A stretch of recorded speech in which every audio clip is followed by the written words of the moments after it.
Good morning, race fans. We are live. We are ready for the 1/128th A final. There's only the 1/128th. But yes, we're here in Hertfordshire between Stevenage and Ware in the UK for the, exactly, EFRA 1/8 buggy 40 plus euros for 2025. You can see the drivers and the mechanics.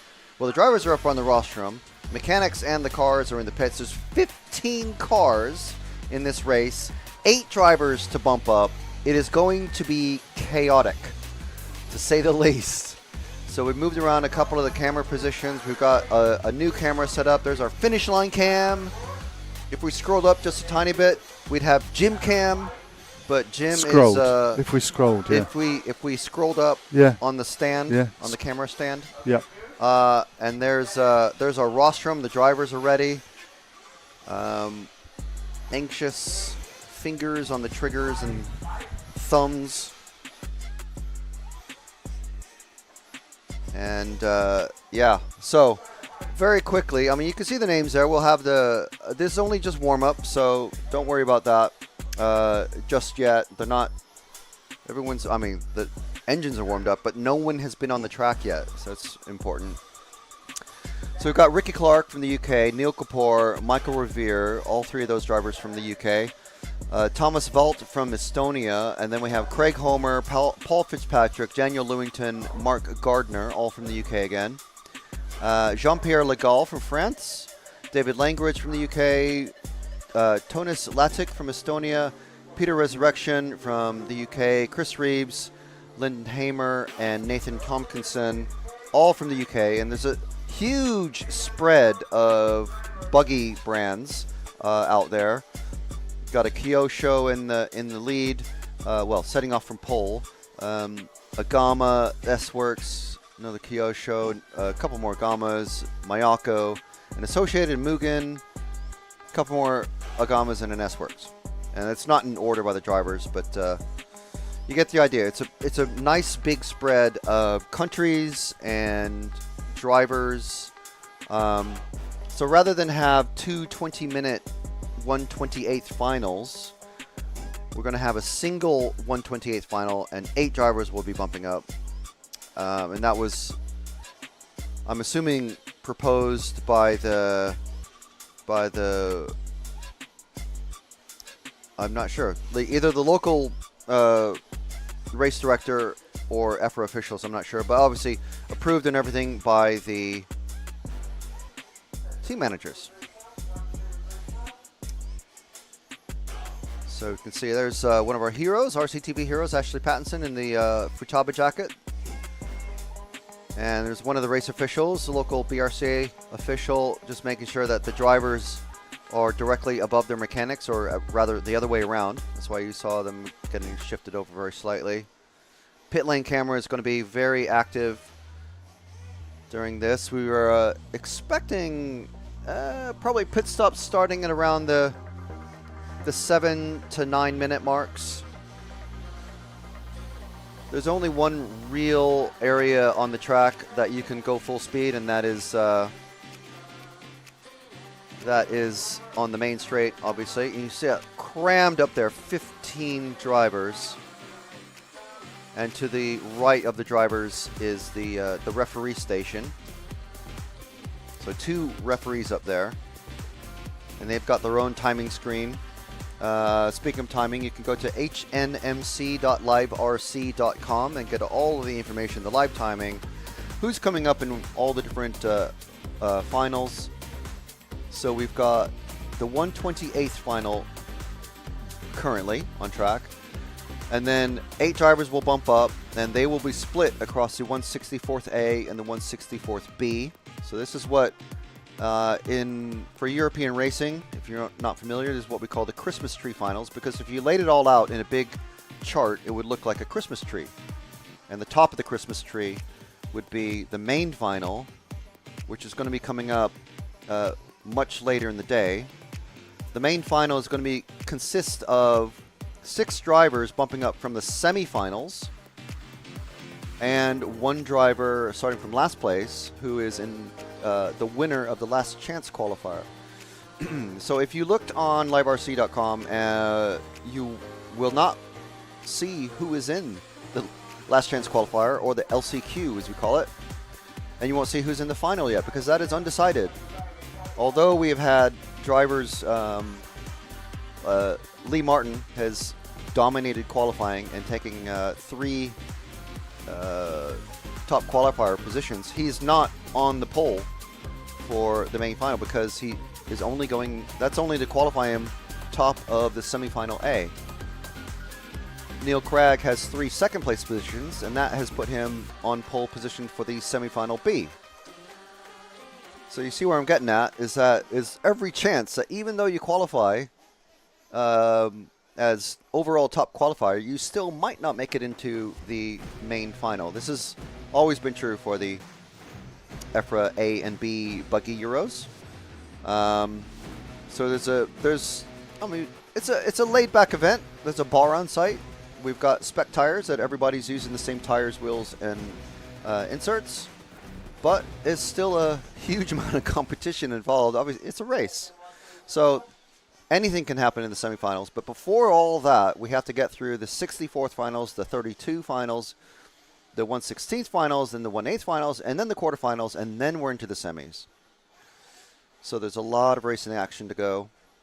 And we're expecting a bit more rain today, starting in the next hour or two. Hopefully not as much as we had yesterday. It did liven things up, but it slowed the track way down. And here we go. Mechanics coming out onto the race. See this 15 starting spots. And we're going to be concentrating. Well, we'll let things shake out the first couple, 2-3 laps. It's about 50-55 second lap times. So for the first few minutes, we'll let things kind of just settle down. We're missing car number 12 is missing. That's Peter Resurrection. I'm sure he'll be coming back, though. And we'll let things shake out for the first few minutes, and we'll just follow the action at the start of the field. Cars down. Oh, one car's flamed out. The number 3 car is already flamed out. Going to have to run back to the pits, but here we go, leading away in, well, number order roughly already. No, our leader has got a nice gap ahead of him. It's Ricky. Going to have to get used to these paint schemes. Battle for second is heating up. Let's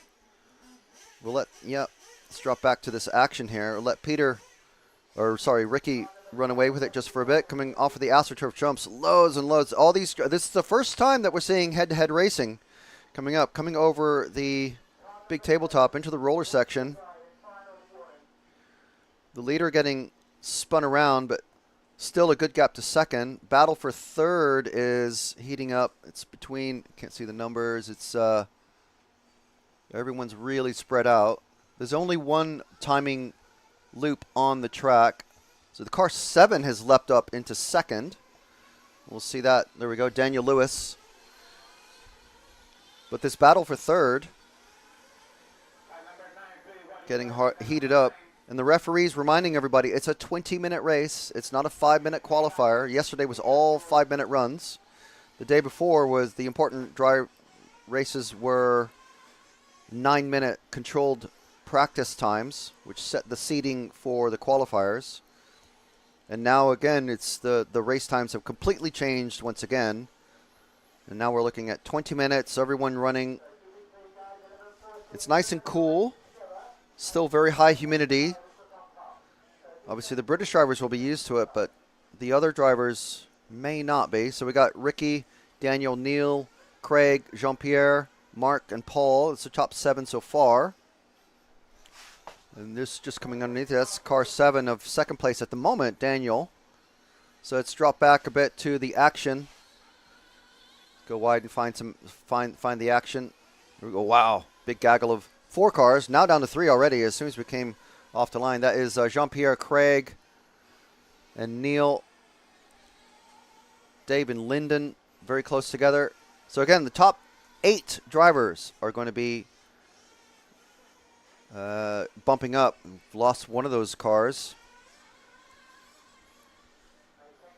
And of course, it all gets shaken up again in about 4 minutes' time with the first round of pit stops. We're going to see probably at least 2 pit stops coming from everybody.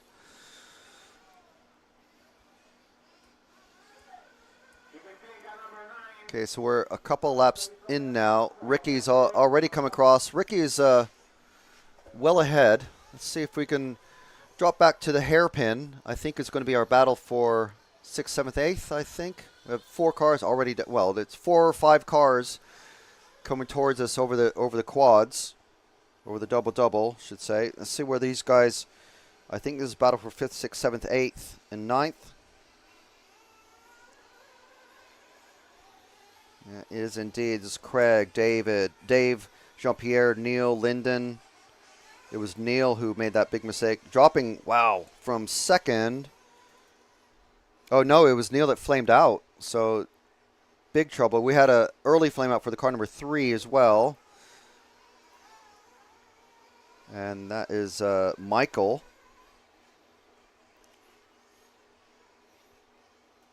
Okay, so things have started to settle down. So let's look at the cars 6 and 14. I think we're with them. I think it's this group. 6 and 14 are battling for 8th. I think it's this group of, well, it was 3 cars. Now it's down to 2 just as soon as I start talking about it. It's kind of the commentator's curse in action. These 2 cars. Let's see what numbers these are. Is the 10 and the 5. This is the battle for 5th and 6th. So we actually, if we drop back 3 cars to the battle for, between 3 and 9, that is literally the battle for 8th. I think it's all over the place. It's all over the place. Like I said, it's chaotic. So it's we're trying to keep up. Let's stick with these yellow and purple. These 2 here, Jim. The yellow and the pinky sort of color car. Just way too much throttle there. Just a little too, well, way too eager to try to catch it. See what number this yellow car is. He's driving right in front of us. That's the 13, I think. This is car position 10. So if we move up to the 3 cars ahead, going over the big jump now, of course they hit each other going in the air. Okay, so the 2 cars that have driven off, I think this is our battle for 8th, or this is roughly our battle for 8th. So the green car and the orange car, the 9 and the 6.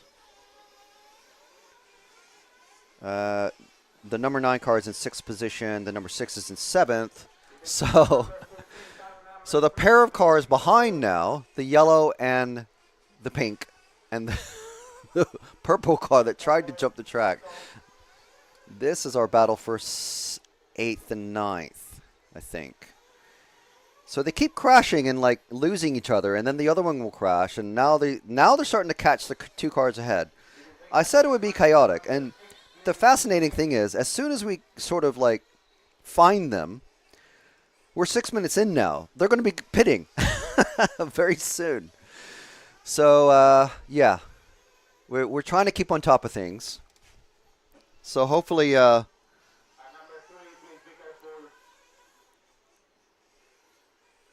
Hopefully we've got have some people watching, because this is insane already. Car 3 is a car with no numbers. There's a car 10. So the car 10 is in 9th. So it's this group of cars, basically. This group of 4 or 5 cars which stretch, and they come together, they fall apart, they crash, they lose each other, and then they catch up to each other again. This, somewhere in this pack, is the battle for 8th.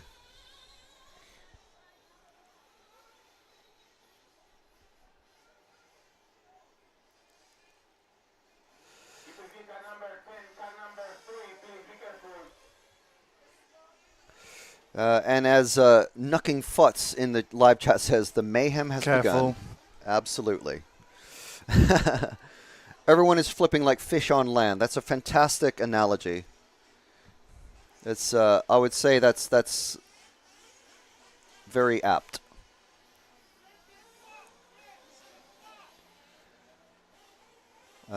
Yes, these are all single speed, and yeah. Okay.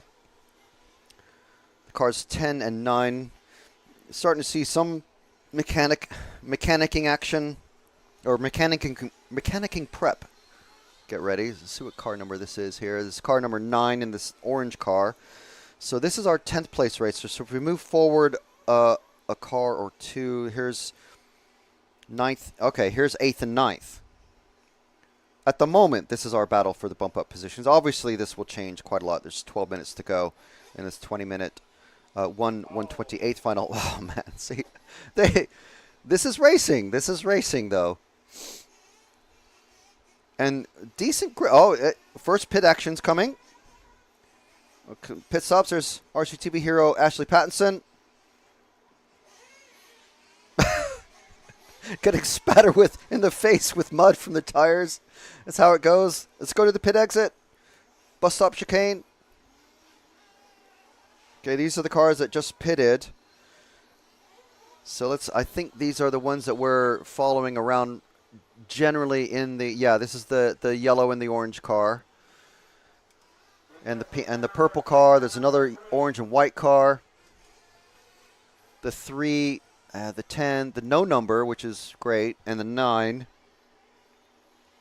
So these are our battles for 5th, 6th, 7th, 8th. I think car 10 of Dave is the no numbered car. How can you go out there with no numbers? We've needed numbers all weekend long. 2 cars out of the pack have just flipped over. Yeah, 9 minutes remaining as the referees are reminding the drivers. The referees have a speaker literally pointed just at the drivers. We can hear a bit of it, but... Okay, so it's the car with no numbers. It does have a number on it, but it's only on the windscreen, and that's absolutely zero help. Car 8 is just pitting out of the lead. But we're ignoring that for the moment. Following this action, move forward to the bus stop. Sorry. There we go. Yeah, you are on the inside bit there. There we go. This is the battle of the mentalists. And we'll get the car numbers again. Currently, we're looking for the 10, 13, 6, and 4, roughly. Whoa, man. One of those cars is battling for the 8th spot. I think there's 2 cars out there missing numbers.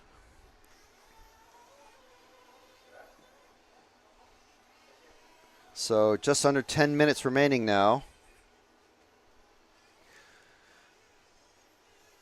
So this is just the first action of the day. I think it will be the craziest race action that we get until we get to the LCQ, the last chance qualifier, where the winner of that race will be bumping up.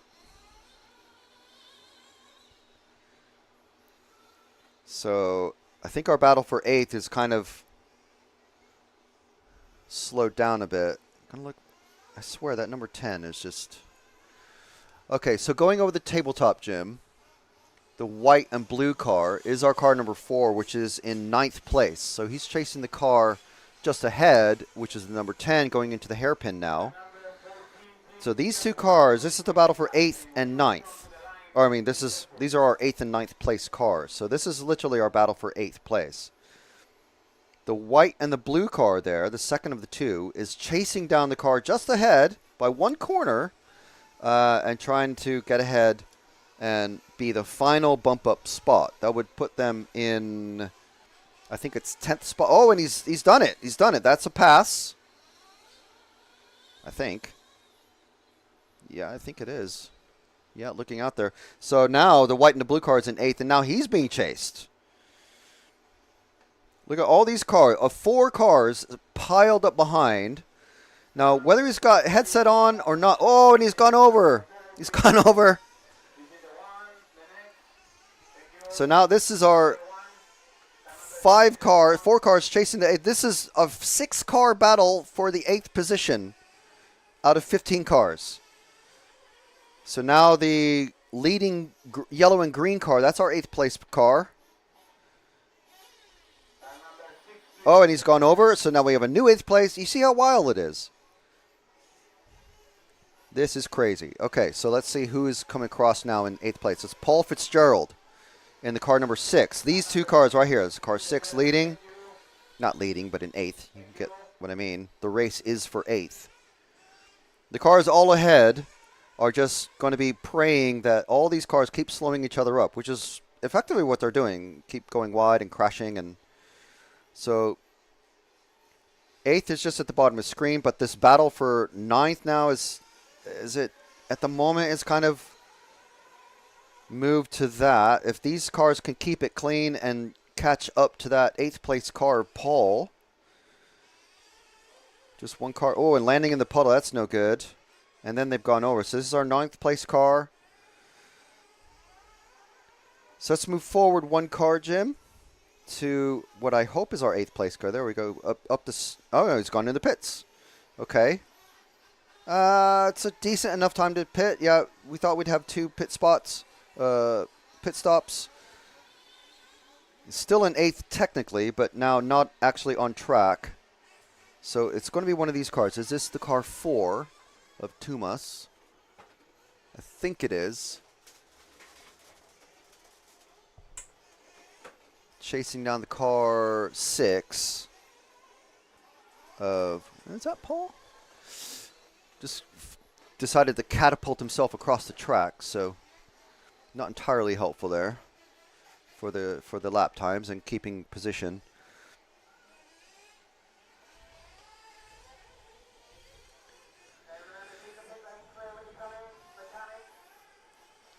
So 8th place currently still number 6 of Paul. So 7th has just crossed.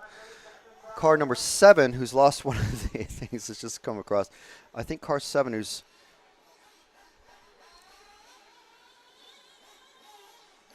Okay, let's follow that. Let's stick with this car that Jim has picked out because I'm gonna trust it. I think it's car 9 of 7th position, or is it an 8? I'm too close to the screen. I think it's an 8.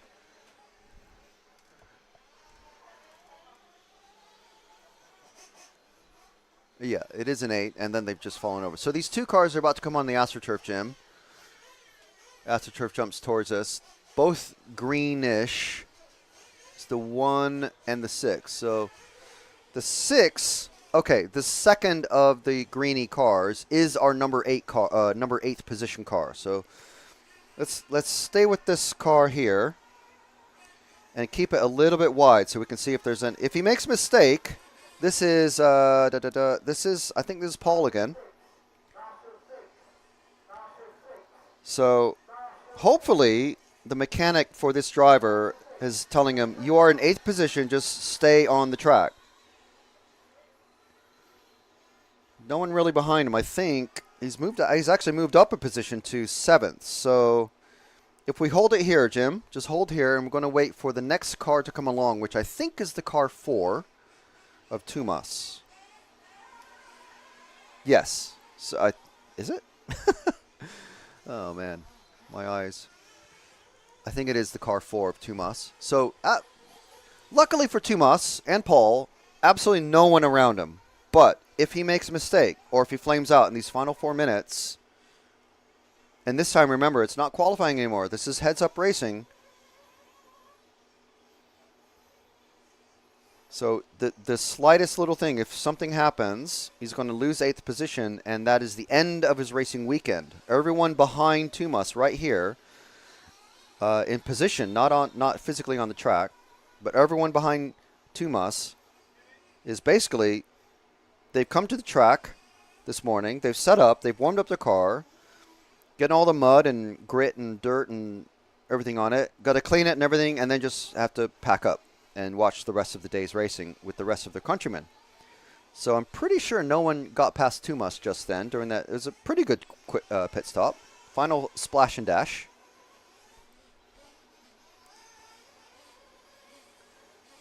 Over the logs, rumble strips there. They're kind of like fencing stakes, basically, that you would use for to prop up young trees.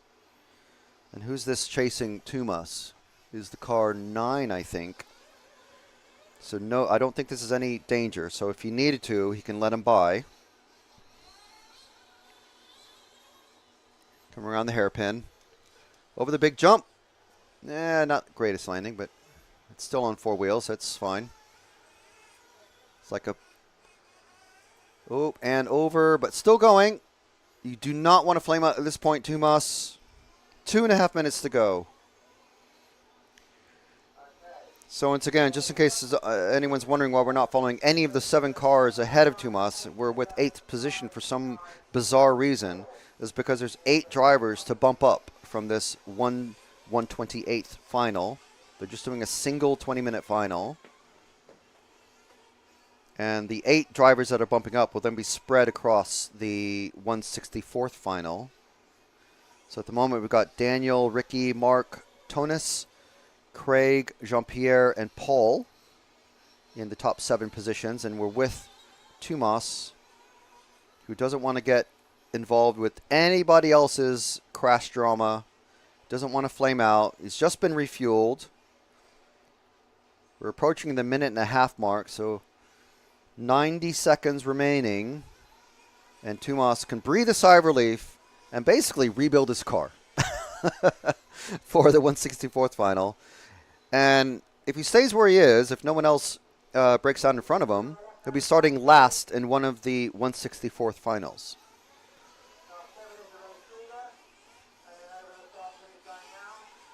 Oh, who are these guys? Who are these drivers? Who are these drivers? It's a car 3, and I don't see a number on the blue and white one. Okay, this is we have a active battle. Okay, move forward to the pink car because that's the number 3 car. He's just taken over 8th position. Tumas going a little bit too slow, and this is Michael taking over the number 8th spot. So bad news for Tumas.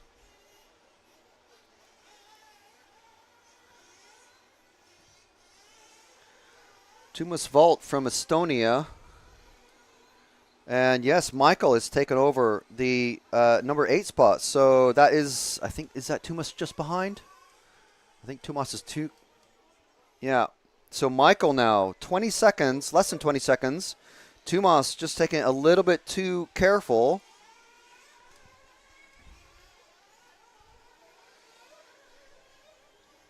And there's Michael Riviere from the UK. In that car 3, actually had a flame out from the very start and has come back from pretty much last position. And he's about to come across and take 8th position. What a race. Wild. Okay, there we go. That is Michael Riviere. Yeah, when you see the checker flag, you're supposed to stop. He might get a penalty now.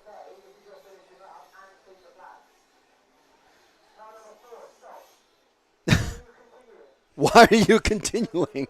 It's literally, that's line for line, word for word what Mark Stetson, the referee, is telling these drivers. Why are you continuing? You just drove under the checker flag. Your race is finished. So there you go. Ashley Pattinson, one of our heroes, shouting up to, that's the car he was mechanicking for, was that number 3 of Michael Riviere. Wow. Okay, so finishing order is Daniel, Ricky, Mark, Craig. There's our finishing order. Lots of Brits. Lots of British team making up the largest team here, and also as the largest country and host nation, providing pretty much all of the international marshal spots. But there's our top 8 there. We'll be moving forward, and actually Paul got ahead of Tumas there as well. So Michael actually didn't finish. Someone else fell out from that top 7 then, because Paul Fitzgerald finished in 8th. So Tumas battling there with Paul, I believe it was, towards the end. But I was talking to Mark Gardner's son in the coffee queue this morning. Very nice young man. Got his head screwed on, and he's doing a lot of work for his dad. He's now going to go out and marshal for his dad. Well, his dad, because he came 3rd, so he's obviously into the next final. So yeah, he was pitting for his dad. Now he's going to marshal for his dad, and then and he's going to be pitting for his dad again in the next one. Good luck to them. Well, the next one, since you mentioned it, is coming up in about 20 minutes' time, because all of these drivers are racing next. Very good point. Yes. So yes, we have a bit of a break. Well, no, some of them are racing in the B, some of them are in the A, aren't they? So some have a bit more time than others. Interesting. Yeah, that's true. But yeah, they all get at least 20 minutes. I'd imagine the ones who finish like 1st, 3rd, 5th, and 7th are going to be in the B and run second, because I think that's how they're doing it in the order. So while we have a little bit of time, let's look at the lineup. Now, this is not who is in each semifinal, but our top 12 racers, let's say. So if you were watching us yesterday, watching along, and why weren't you? Yeah, why not? Where were you? It was a fantastic day yesterday. Wild. The best rainy day we've ever had at a race. Usually they're miserable, but yeah, here for some reason it was just fun. Yeah, I mean everybody taking it quite chill. I mean, there's a kid in a bunch of kids in pajamas down there at the bottom of the track. Why not? One of them's got is that like a Tigger outfit? It's like a Tigger onesie. Fantastic. So our top 12 drivers after yesterday's qualifiers are Lee Martin, Neil Craig, Kevin Brunsden, Graham Alsop, Simon Reeves, all 5 of those drivers from the UK. And then our first foreign driver, our first visitor, is JQ, Mr. Joseph Quagrain himself. Then we have Jerome Sartel from France, Martin Fortmuller, 2-time, 2 in a row, well, repeat champion last year and the year before for 40 plus. I think he's got his work cut out for him this time around, but we'll see. There's a lot of confidence, or there was a lot of confidence in the live chat yesterday. Simon Willits in 9th place overall. Virgil Laurent from France in 10th. Heike Gekier from Belgium. He's not Finnish. He just has a Finnish name. His dad was a Formula One fan, and He said motocross. Oh yeah, that's right. Motocross. Scandinavians love their motocross. And Zacharias Vialba Nilsson, who has some fans in the live chat as well. So that's your top 12, and basically the odd-numbered racers of those are in one of the semifinals, and the even-numbered are all in the other semifinal. So Lee's starting on pole for the semifinal A, I think it is, and Neil's on pole for the semifinal B. And then you can get all of this information on hnmc.liverc.com. And what else is there? Oh, we have a rotating list of sponsors that were organized by Herts RC Models, and you can see them in the bottom right of screen. We also want to give a massive thanks to Elasi Tuned, Just for Racers. And they are, effectively our main sponsor for the weekend. So thank you very much to Daniele and Sabrina for helping us bring you this live coverage of the EFRA 1/8 Buggy 40 Plus Euros 2025. We are RC Racing TV.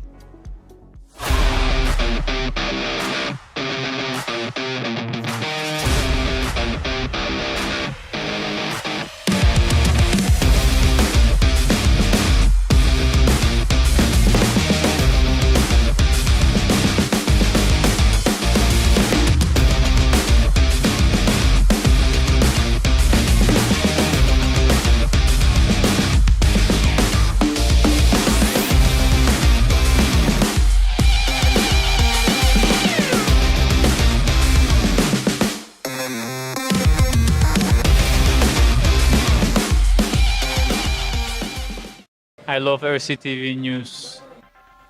I'm Matt McCallum, And I'm Frank McKinney. and here are your headlines. There's RC in the background. Hi, everybody. Totally secret, no one knows. You got any thoughts on it? No, don't have a clue what you're talking about. That leads us nicely to the 12th Euros. And this week's hot topic. This is a hot topic. Okay, these are rookie numbers. Right Right where now. we're sitting now is where that crash happened. We did what you expect of us. We tried to stir up some drama. Another good one. Yeah.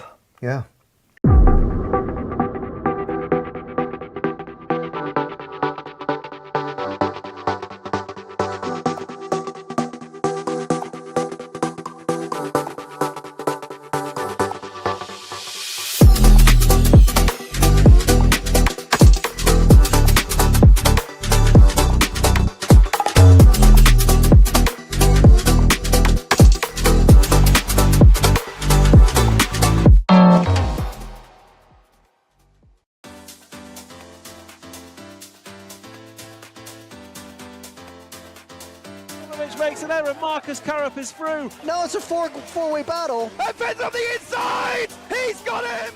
I love RCTV News. There's RC in the background. Hi, everybody.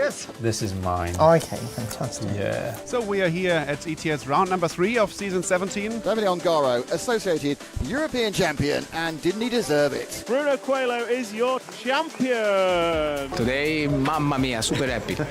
It's like a real now. It's like a real.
The winner, your European champion, is one Carlos Canas. If it was as fast as you could go.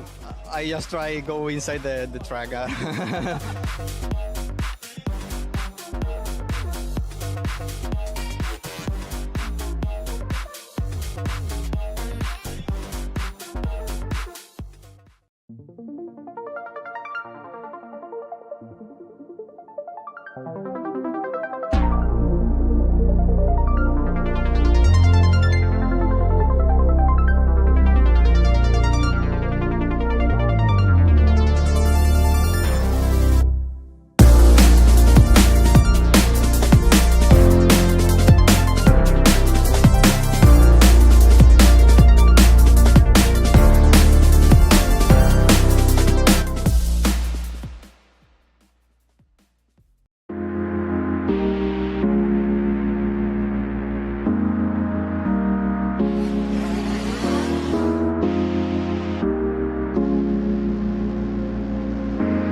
On him now, we got the mid-winker on. Now it's a four-way battle. Poleman is being run back to the pit, so Poleman is going to miss the start. Oh no! Hatler's going with Ben. Ben and Hatler right together now. On the last time, and Ben's on the inside. He's got him.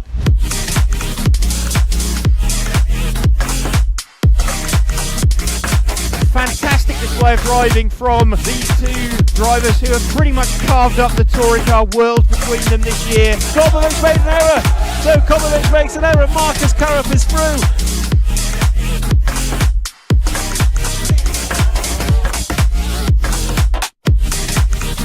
To take the most amazing European championship, that is absolutely unbelievable.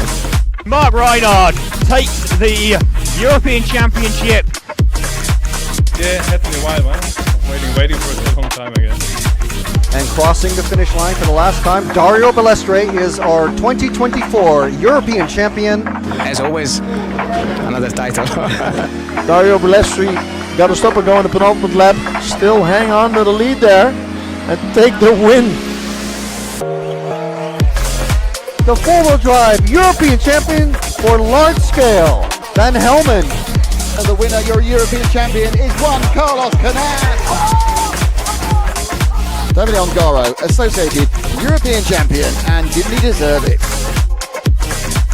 Bruno Coelho is your champion. Michael Olowski then comes across the line to win the European Championship.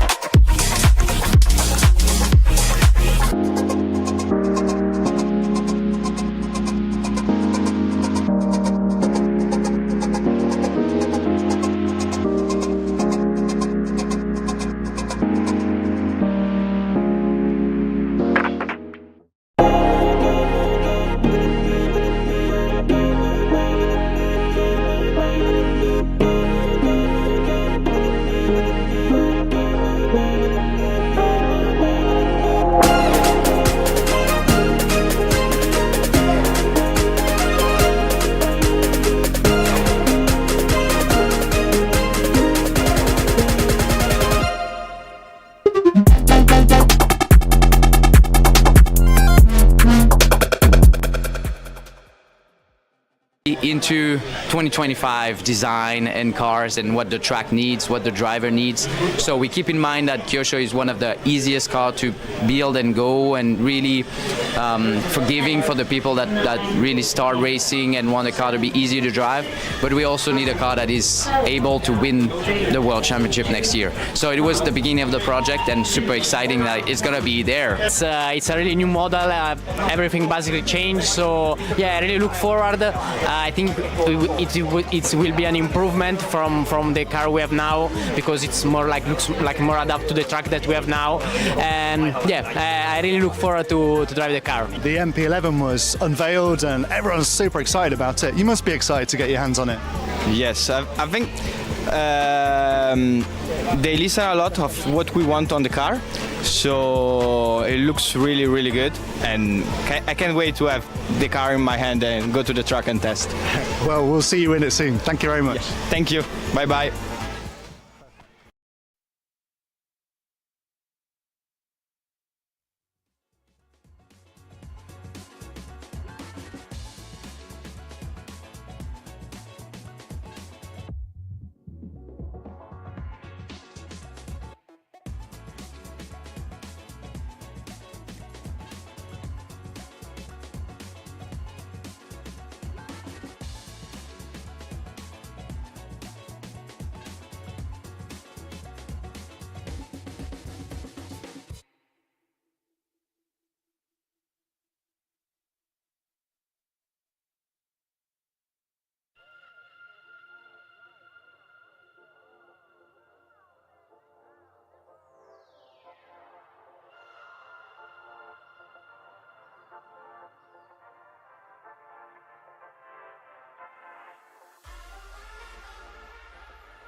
Okay, so as we can see on the screen, we have Marshall starting to head out. Ooh, there's a Marshall with a poncho.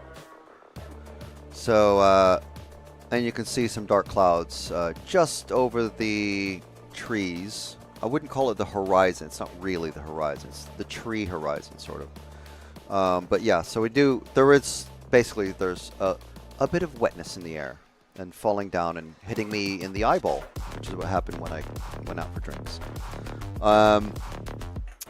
So yeah, it is starting to spit.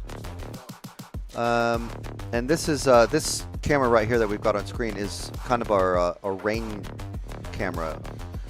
If and when it does start to come down steady, you'll be able to see against the darker green of the trees, you'll be able to see the water falling through the sky. But we're about to start with our first of the 164th finals, and apparently it's called the odd final. Got Christopher Grimes, Mark McDonald, Alex Page, Alexandre Martin, Craig Russell, Winston Barnett, Guillaume Marechal, and Remo Kosk. Bumping up from the very active 128th final was Daniel Lewington, Mark Gardner, Tony Slatic, and Michael Riviere.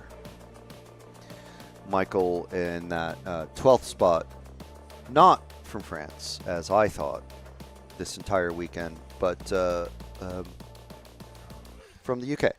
One of our many, many UK racers representing the United Kingdom of Great Britain and Northern Ireland. We do have some Irish racers here as well. So, like, as I say, proper Irish racers. Proper Ireland. Southern Ireland, if you're from Northern Ireland. And yeah, even my computer is saying light rain at the moment. So no puddles yet. Remains to be seen what these drivers, if it does get wet and slick, are the drivers, do you go with a sort of a semi-wet setup or a full wet setup and anticipate that it's going to rain, or you just stick with your dry setup and deal with it? We'll see. So let us know where everyone is, where you're watching us from. We have Garrett Saar was posting earlier saying Team Estonia for the win, and 3 Estonian flag emojis. So I can guess you're watching us from Estonia. So thank you very much. Chugs saying love from Wisconsin. Love back to you. Go Packers and all that. Cheeseheads rule. Dave Bauman was posting, one of our heroes, Dave Bauman. Half of the center group are disqualified from crashing in each other. The alcohol level is an all-time high in this group. I'm not sure, well, like, maybe not fresh alcohol, but maybe from the night before. I don't know. I mean, if I knew I was in the 128th and I was racing first thing in the morning at 8 a.m., maybe we'd take it a little bit easy. Chris Lovell saying, good morning. Jonathan Wolf, another one of our heroes, saying Lyndon Hammer is a legend. He was racing earlier today. And we had a few questions from a viewer. I'm not sure if you're a regular viewer, Eduardo, but Eduardo Espinoza Slishane. Wow, that's a new one to me. I've seen Two-Speed Off-Road not here, now asking if there's any body show rules. I don't think there are. Basically, I don't think there are body show rules, really. I mean, I think maybe massively aerodynamic, like with a super high downforce bodies are not allowed. I don't know how it all works. You generally get the body with your car, and that's it. If you're sponsored by J Concepts or Proline or whatever, you run their body, and if it's made for your car, then off you go. There's not, I don't know. UJ Light watching from Australia, almost 6 p.m. here. And how do we greet our Australian viewers, Matt? With a hello. Hi, guys. Hello. Hi, Australia. Claire McDonald joining us from the UK. All right, pet. What? All right, pet. All right. All right, mate. All right. That's literally an entire conversation in British office culture. I mean, that's verging on flirting. In this culture. You're going to go that far. You're about to get invited to Someone's the bar boss's mitzvah. house. Yeah. Well, if you For had in eye contact, then I think they'd be calling HR. I think this is a step too far. Wow, eye contact. Oh my God. Jeez, I don't want to do that. WF Motivation saying, greetings from Belgium, waiting for Heike, quote-unquote, throttle finger Gekier. Wow. That's a good one. I noticed Robert Bathier's got throttle on his finger in a tattoo. It's amazing. That's so cool. I mean, if your career and your whole everything is around RC, I can definitely... Who was it that... is it Juan Carlos Canas has something on his... RC is life. On he his has bicep, RC is right? life.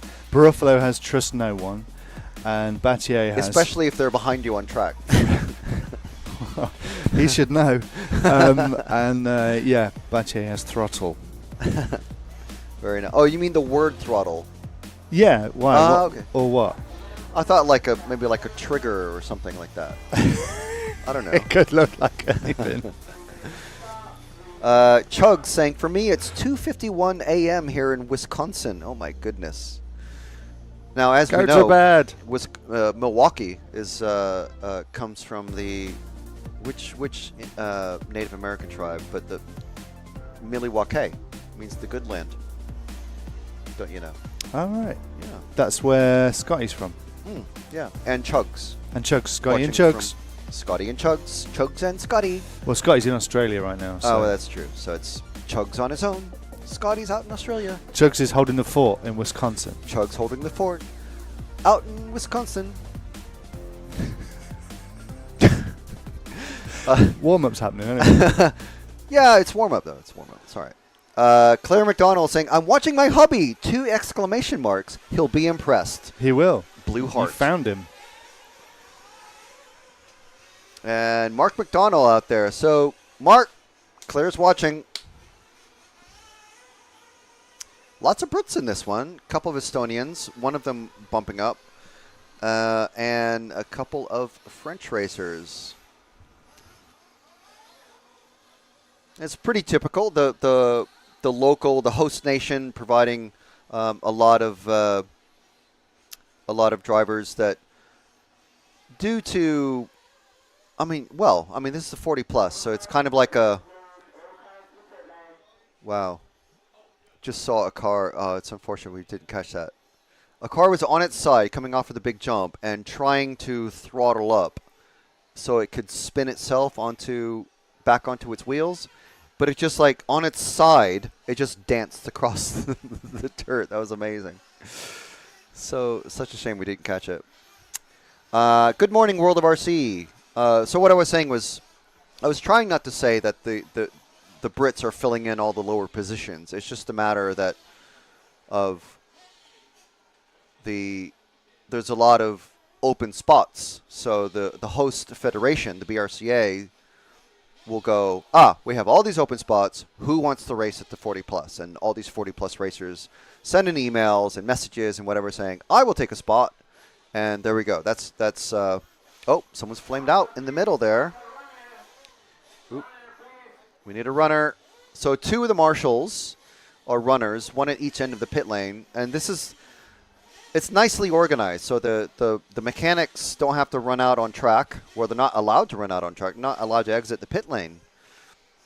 And there is, of the huge number of marshals that are out there, there's our runner, and there's one of the mechanics. There's Ashley Pattinson again. One of our heroes. Oh, it's John Hazelwood taking a picture of the EFRA photographer, who is not named Pete. He's named Doug. No, he calls you Doug. Oh, I call him Pete. You call him Pete, yeah. His name's not Pete, though. He's the deputy section chairman. Yes. For this class. He's always, yeah. Alex. That's it. Carlos and Alex. Section chair people of the section.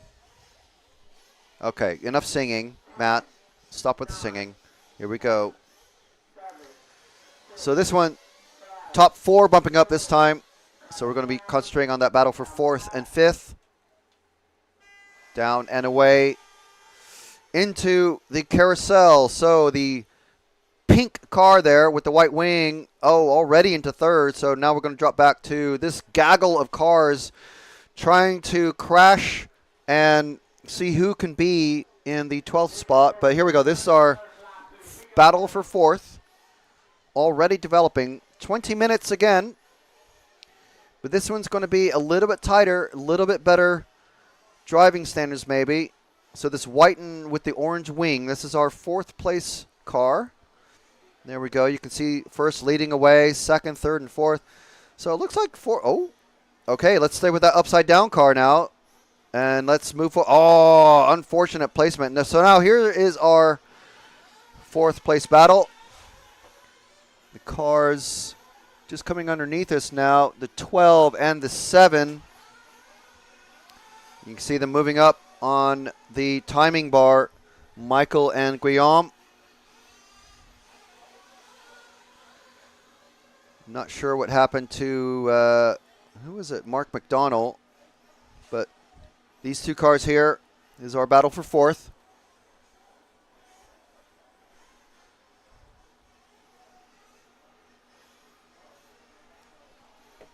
It's already, oh, wow, that's a bad landing. So that's going to give a lot of time back to the chasing car 7 of Guillaume. Now they're together again, wheel to wheel. About to go over the big jump. Key thing here is to stay away from the other car in the air because inevitably you'll be drawn to each other. Taken nicely. That, just get in my head who is 2nd place here. Guillaume chasing Michael.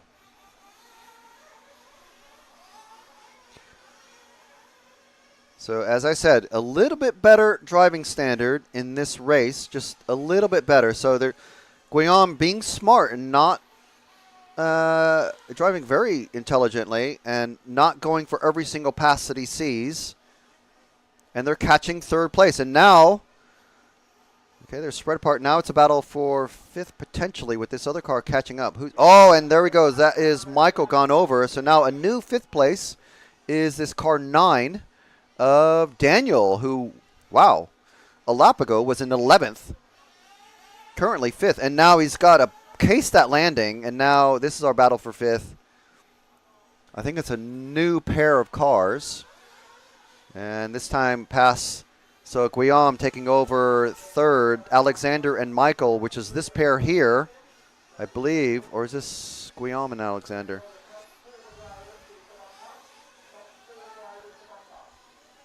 Yeah, the referee, Mark Stetson, reminding everyone, top 4 drivers to bump up. So in the last race, it was 8 drivers to bump up. Oh, man, terrible landing there. Don't cut the track. There you go. That's okay. There's 2 involved. This is the car 5. It's 6th place at the moment, but actually fit and now down again. Oh, and another terrible landing for that car. And unfortunately, the marshal just a bit slow to get out of the chair and over to the car, but let's see how this plays out and see who is the new 4th place racer. Guillaume dropping down to 5th in that car 7. So if we, that's Guillaume. I think that's the car 7. So this is our battle for 4th, 5th. Possibly 3rd, 4th, 5th? Or 4th, 5th, 6th. We got 2 pairs of cars, and they randomly come together and spread apart. It's kind of the accordion rubber band factor of racing, where we'll see them make a mistake and suddenly they're together, and then the other car will make a mistake and they'll just be moving apart and back, just like an accordion. That's the car 5. Okay, so if we, it's car 5 is 6th place. So if we move forward to the pink car, that is our 4th place car here, and a terrible landing onto their logs. And there we go. They have new 4th place. Now we have 3 cars together. This is what I mean. For a while, that 4th place car was in all alone, and now see, if you touch in the air, bad things happen. And now we have a whole new set of cars. These 2 cars have just dropped.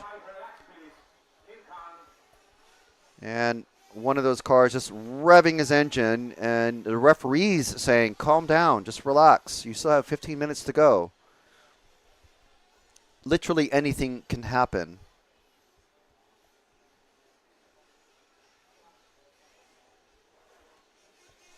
And coming across the line now is the 12, the unnumbered car, and the 7 of Guillaume. So that is our... This is still our battle for 3rd here between these, 4th between these 3 cars. Coming into the log section. Those rumble strips really disrupting things.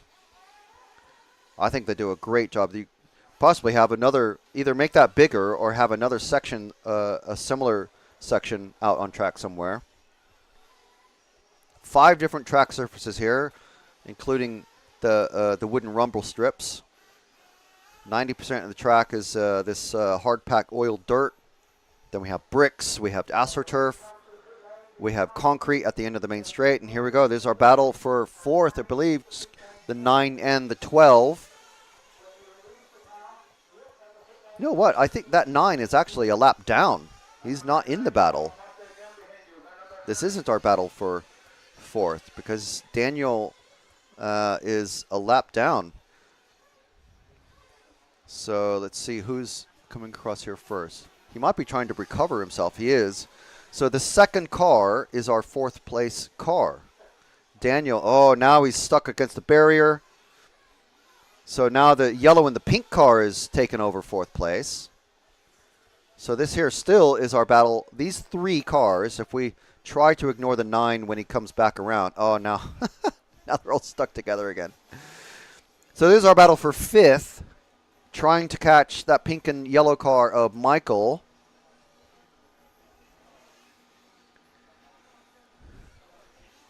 So the 9, the leading car is a lap down, so we're ignoring him. And he's just gone into pits anyway. So the car 5 right here that is on camera now of Craig Russell. We had many Craig Russell fans following us.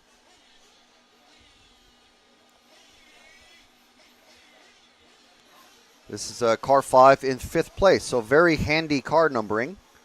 Thank you, Craig, for starting 5th and being 5th at this moment.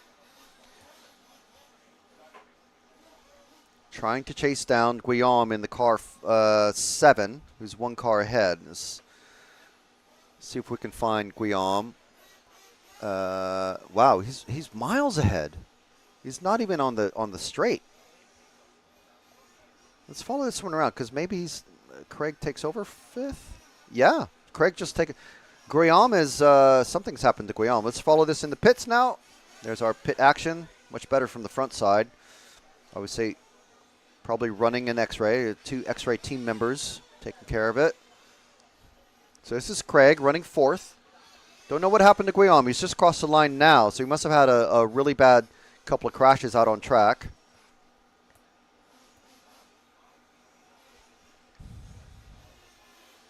So 11.5 minutes remaining. We'll probably see at least 1 more pit stop for Craig. Most drivers are going to be doing a pair of pit stops here.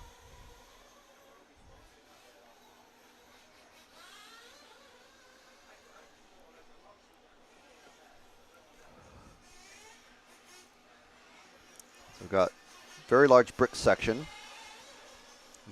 We can see it's used on 3 different sections of the track. And then it's concrete. Here's our bus stop chicane, and getting it all wrong is Craig. Who's that passing him now? He's going to have to wait. So he does lose the position. And that's the car 1 who's our leader. So follow him around for a bit. Give Christopher his due. Just keeping in mind that the blue and the white car behind him is our 5th place driver I'll look for the car 12 now, who is our new 4th place racer.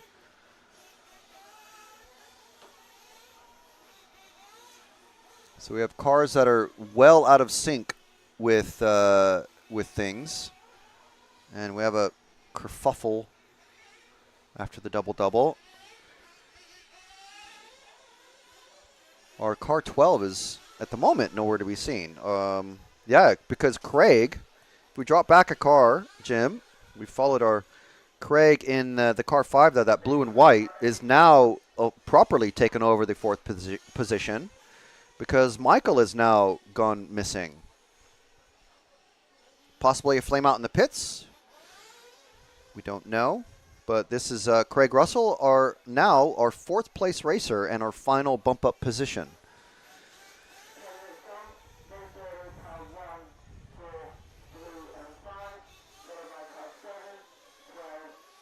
And the referee's helpfully calling out, just in case the mechanics in the pit lane aren't telling the drivers where they are currently. The referee's calling out the top 4 positions just to let everybody know. The referees also handle, if you're familiar with full-size motorsport and the concept of blue flags, the referees also call out what I say call the verbal blue flags, just saying you have a car X, you have a faster car coming up on you, or the leader's coming up on you, car so and so. Just to make sure that the slower cars, as they're being lapped, get called out of the way.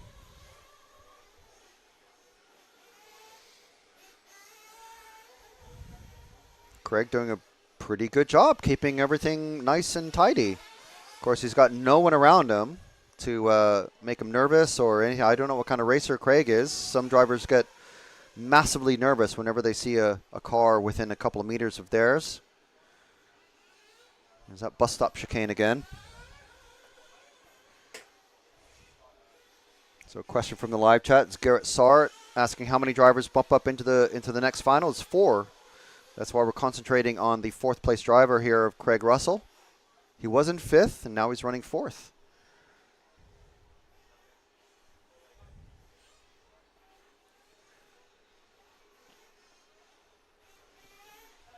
So it's the 164th A final. On Live RC, it's marked as the odd final.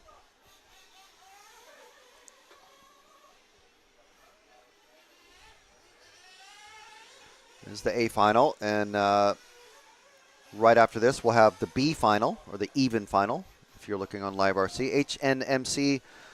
hnmc.liverc.com is where you find all the live timing and the information and the drivers who are in the next finals. Now, in each of these, there's 8 drivers that have bumped up directly into each final, except for the semis. And there's 4 drivers that... Ooh, and Craig gets it a little off there. Nice little corner cut from that back car.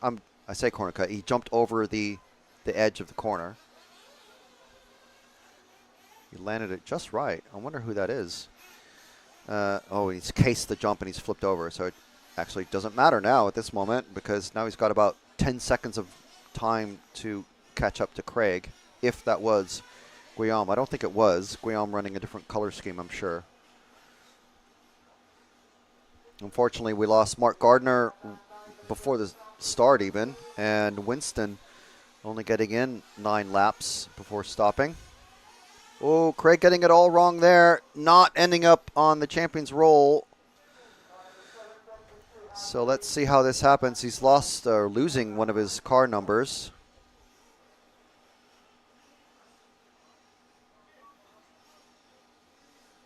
Currently on the timing, still in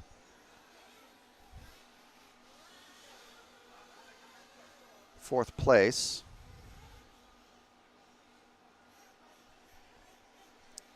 So with 6 minutes remaining, we're expecting to see pit stops start to happen anytime now. And there he goes. There's our second and final pit stop for Craig. Let's follow him in. Fuel gun at the ready. 2 mechanics and off and away. around the bus stop. Still counting in 4th position, and, well, Guillaume in 5th place is going to have to hope for a major mistake or some sort of catastrophe to be able to bump up. Remember, 4 drivers to bump up from each of these finals. 8 drivers have bumped up have qualified directly into each of the finals up to the quarterfinal. And then the 4 drivers from the top 4 drivers from each previous final get bumped up.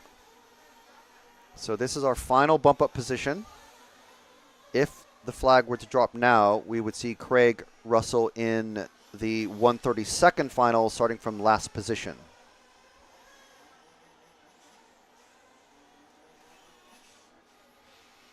So we have Christopher, Alexandre, Alex, and Craig, who we're on camera with. And trying to chase down Craig is Guillaume. I'm not sure if that's Guillaume behind him. We'll have a look. And it is not. There's car 4 behind him. So the car behind Craig, the car behind right there, that car number 4 in the pink and white, that's 2nd place driver of Alexandre. I mean, that's pretty good.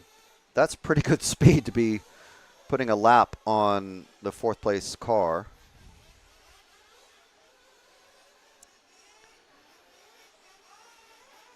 So 4 minutes to go. See if I can spot. I think Guillaume is just about to come underneath Jim now. Yeah, that's the yellow and the pink car going into the, there we go, out of the carousel into the bus stop. So you can see how much of a gap it is between Craig and Guillaume. It will take a major, major catastrophe for Guillaume to take. But he was briefly in 4th place. Not quite sure what happened, but obviously we've had a little bit of attrition with 3 drivers dropping out of the 12 starters. Everyone, I think, got off okay, and there were no flameouts on the start line like we tend to see. But Guillaume here trying desperately. Just basically, all I can hope for now in the final 3 minutes is just keep it between the orange track barriers. Don't do things like that, and try to catch up. Hope that there's a problem for Craig.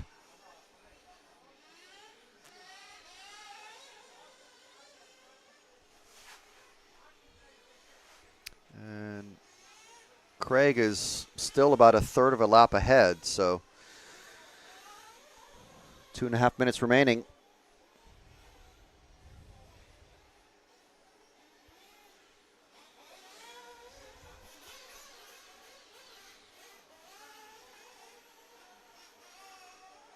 So I see there's some questions in the live chat about the timing. We'll get to that about the like for the race timetable. We do have a rough timetable. I will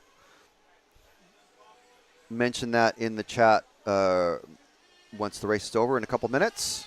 We have 1 minute and 50 seconds remaining. We're with Guillaume in 5th place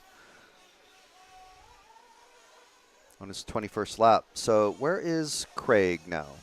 Way ahead. If we go to the big jump, Jim, one of these cars is going to be, I think it's going to be the blue and white, or white and blue, I should say, car 5. And to be fair, Guillaume is making up some time because Craig had, I think he's trying to lap these 2 cars, and he had an issue, meaning he got tangled up with him. So if we go nice and wide so we can see Guillaume trying to catch up in the bright yellow and pink. There we go. So the second of the cars just about to go over the logs there. That is Craig. So there's one car and then another car. So as we go, see a little tumble there. That car just coming onto the AstroTurf now is Guillaume. So there's less than a minute to go. One more big mistake and Guillaume could be there, but there's only a few more jumps to go. You see how he slowed down, right down, so he didn't if he kept going at the same pace over that big jump, he would have ended up upside down, I bet. And Guillaume would be taking 4th place. But here we go. Craig Russell taking 4th. 20 seconds remaining.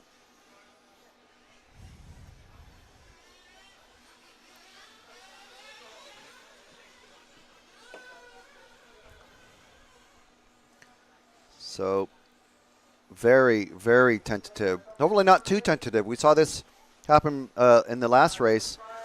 4th place was driving very gently in order to keep all the wheels on the ground and lost 4th place right at the very end.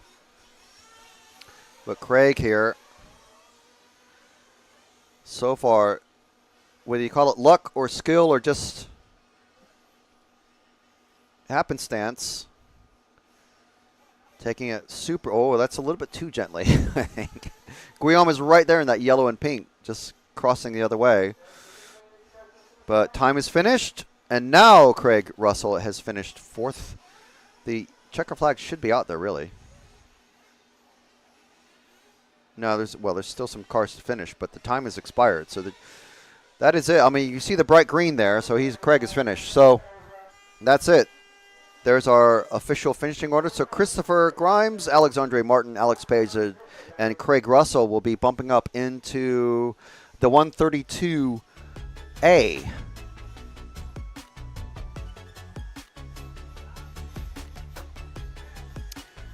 Okay, so we do have a timetable. I did have it on a tab. I'll have to find it again here.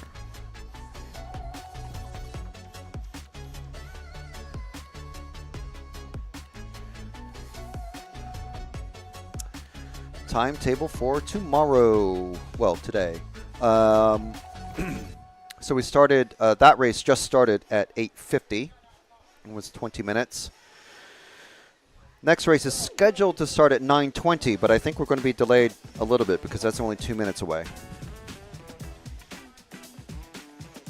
So the main final is scheduled to start at 4:30. However, if you've watched any RC Racing TV the last many years, we know that it's not going to start at 4:30. It'll probably start at 4:45, but I would be ready at 4:30. And this is British summertime, as in Britain, the time of the British summer, or like Central Standard Time, Central European Time. BST is what we call it. It's GMT +1 or -1. I don't know, but it's British summer time. So 4:30 British summertime. So Central European time is 5:30, 17:30. And if you're in East Coast US, subtract 5 hours from 16, you get 11:30 a.m. And adjust your times from there. If you're in Australia, it could be anywhere. It's +6, +8, who knows. But that is a rough time schedule.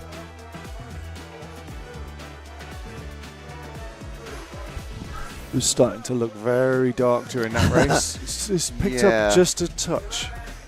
A few lumens notched up. It's not quite as dark now, but it did look like it was going to rain, but it's just hanging in there. Hang in there, rain. Hang in there, clouds. Just hold on to that liquid. Hold on to it. We don't want it. You have it. Just hold on to it. Take it somewhere else. Just drop it somewhere else. Yeah, drop it on France. Just keep flowing in the direction you're going, and then let go over the sea, so no one has to have it. Not that we like droughts, but anyway. No, we've had enough of that already this year.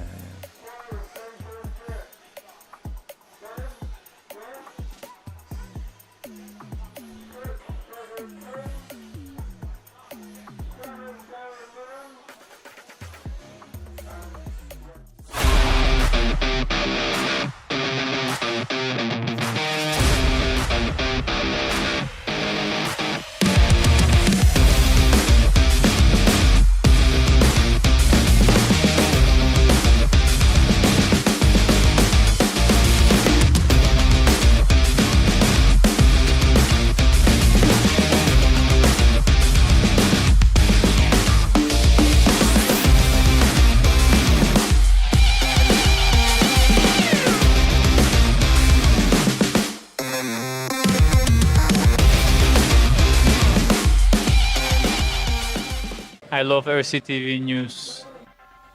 I'm Matt McCallum. And I'm Frank McKinney. And here are your headlines. There's RC in the background. We're here. Hi, everybody. Totally secret, no one knows. You got any thoughts on it? No, don't have a clue what you're talking about. That leads us nicely to the 12th Euros. And this week's hot topic. This is a hot topic. Okay, these are rookie numbers. These are rookie numbers. Right Right where now. we're sitting now is where that crash happened. We did what you expect of us. We tried to stir up some drama. Another good one. Yeah. Another good one. Yeah, it was a good one. Yeah. So the Buggy 164th even final, or as we know it in Europe, the B final. B is even, A is odd. I wouldn't have had it that way around. It's not how I would have had it. Nah. Anyway, so in this one, we've got James Adkins, Mark Millward, Gavin Powell, Chris Long, Andy Booth, Philippe Taragnat, Jurgen Perrault, and John Dungan have qualified directly into this 164th B final. Bumping up from the 128 final was and are Ricky Clark, Craig Homer, Jean-Pierre Legault, and Paul Fitzpatrick. So, if you're unfamiliar with how all this, what we call the Christmas tree finals look, how it works, just watch a couple of these. You know you'll just watch a few of these races. Watch today. Just leave the live stream going, and just kind of half pay attention. Comment every now and then. Like and subscribe. Hit the join button. Buy some merch, and you'll understand how it all works and meshes together. 4 drivers from the previous final bump up into the current final, and then from the current final, the top 4 racers will bump up into the next final, and so on and so on and so on, until we get to the semifinals, where we have drivers who have qualified directly into the semifinals. Those drivers being Lee Martin, Kev Brunson, Simon Reeves, Jerome Sartell, Simon Willits, Marcus Reiturer, Zacharias Rialba Nilsson, Darren Hayden Ball. That's the A final semi. The B final semi is Neil Cragg, Graham Alsop, Joseph Quagrain, Martin Fortmuller, who is the 2-time in a row previous winner of this event, 40 plus Euros, and Virgil Laurent, Heike Gekier, Julien Latanzio, and Christophe Fournet. So it's 8 drivers in each of the semis. They've qualified directly in. They went fast enough in the qualifiers to go straight in. And from the quarterfinals, they'll be joined by 4 drivers each. Okay, so I mean, hopefully that makes sense.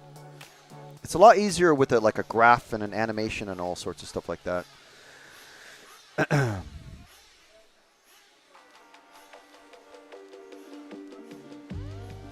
And Keith, sorry, we don't have a specific driver cam. This is our general main camera view, but yeah, we have basically, because we had so much rain over the weekend, we haven't been able to have cameras permanently mounted outside in the weather. Cars down, and they're off. The 164th B, again, top 4 drivers to qualify. We'll let them settle down for a lap or two. There's 20 minutes of this chaos into the bus stop chicane.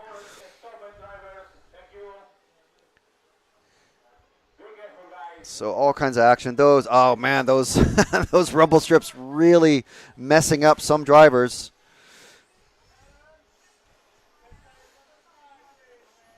But the nice thing about these finals is that as the day's finals racing continues, we'll see fewer and fewer mistakes, and just I mean, I think it's fair to say just better and better driving.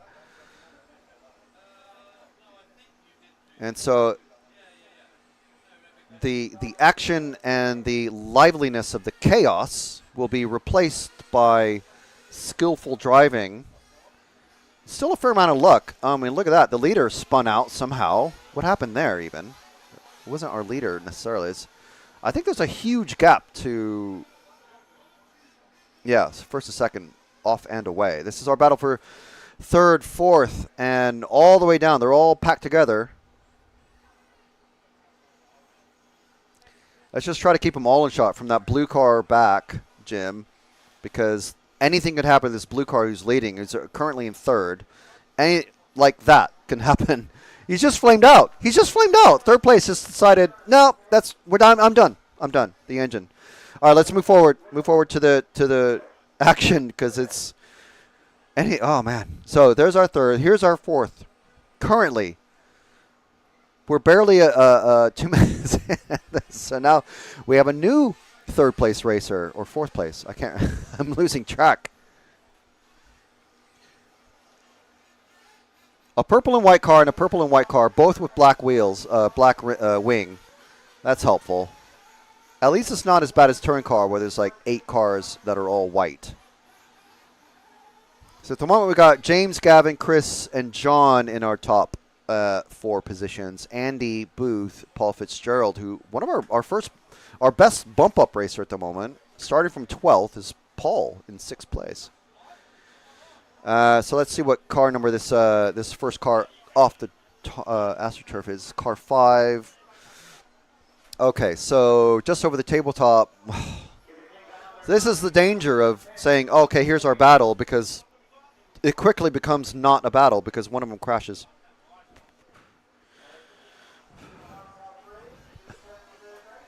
Over the big jump. 3 cars enter, 2 cars leave.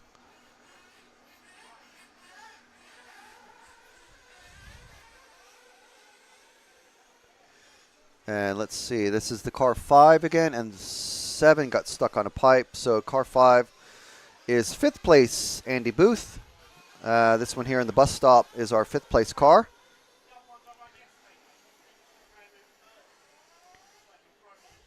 So if we move forward a couple of cars to the battle for 4th, oh, well, it was a battle. Oh, no, oh, start of the AstroTurf where the marshal is, That is our battle for 4th now. 3 cars, and now it's about to become a 4-car battle for 3rd. Okay, now it's become a 3-car battle for 4th. So within the span of 2 seconds and 1 jump, things can change. That's why it's a bit dangerous to focus on these, but it just adds to the hecticness. So car 7 here. He's going to move up a couple of positions on the camera, but I mean on the timing. There you see the timing move, and the drivers' names move around. But this is a 3-car battle, about to become possibly a 4-car battle for 4th place.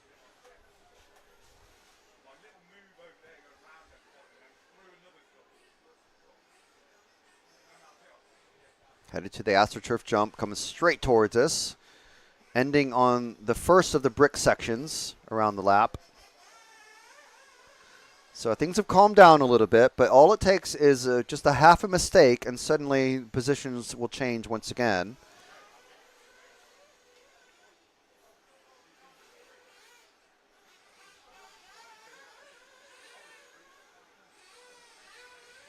Go over the double-double. Oh, and one crash and another crash, and one crashes into the previous crash, and now they're all over. Now a new challenger has entered the fray. That's car 9 of Ricky. So Ricky has now decided, I want to be part of this. I want to join the fun. It's a grand melee for 4th place, and Ricky is now out. All right, well, unfortunate for Ricky, but we still have. Well, that's a 3-car battle for 5th and a clear 4th place at the moment. But let's stick with this crazy 3-car battle because, yep, as we thought, now someone's going to hit him. Yep, that's how it goes. This is Nitro Endurance Racing.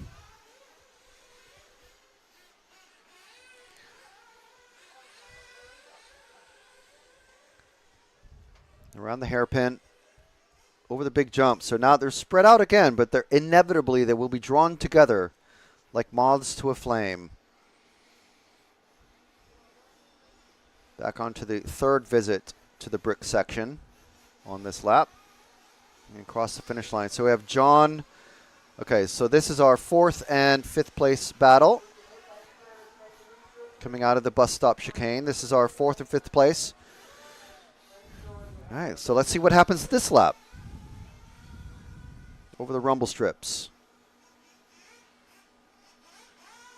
Come towards us on the AstroTurf jump. Getting closer. Okay. Obviously, it's going to be quicker. Oh, nice big air there, but then getting it, just casing the jump. Bottoming out and spinning around. It's not the fastest way to land.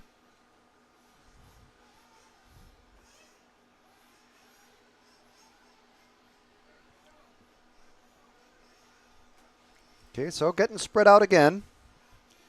But this tends to be, oh, and first pit stop, so we'll follow this in. First pit stop for one of our top 4 runners, I believe. Way down at the end, I think that's William White, following him out of the pit exit. I want to say that was one of the chasing cars, just coming in behind. But so first round of pit stops already happening. So 7.5 minutes in, and the mechanics getting busy. And we definitely have rain on the track now. I can see it. You can just see it in the edges of the camera. So now what is that going to do? Second half of this race is going to be wet.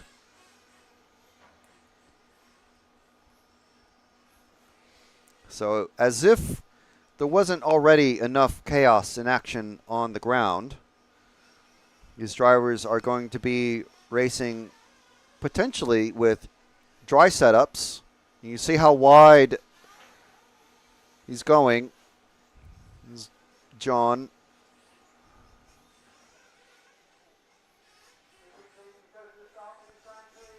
So traction is going to just get worse and worse unless some of these drivers took a chance and said, well, I'm going to put a wet setup on my car.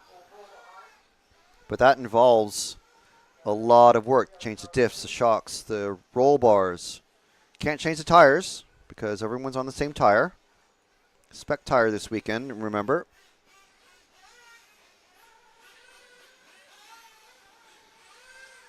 Around the hairpin. Catching someone. So we've got the car 7 just ahead, which is our 4th place car. This is John in 5th place. So there we go. There's our number 7 car, 4th place racer of John.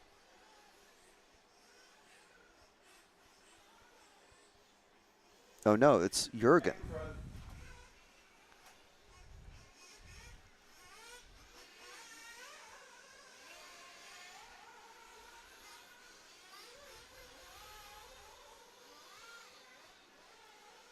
So Jürgen going over the doubles.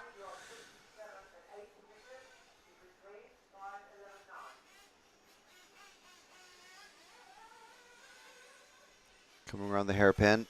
This is the biggest jump there is, and we can see how much traction they lose. Jürgen not even able to make it to the top of that little tabletop, the landing zone.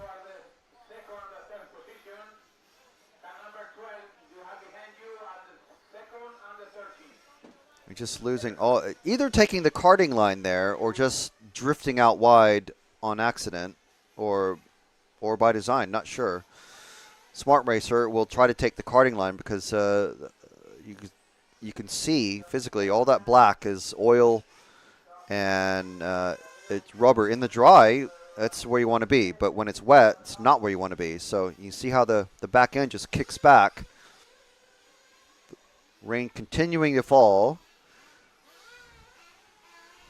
No puddles on track yet, but the slick areas of track, look at that rain. You can see the rain now on the main camera. It's definitely getting heavier now. You can see the wind is even picking up. The flags in the background picking up. Oh, and a donut coming out of that around the concrete berm. 9 minutes remaining. So they're going to be using less fuel because they're going to be tiptoeing around the circuit. And there we go. So it's wow, this is a very early second pit stop. I was just about to say they're going to be tiptoeing around and using less fuel, and therefore won't need to take on so much fuel for the second pit stop, but absolutely tiptoeing it around. Rain is getting heavier and heavier.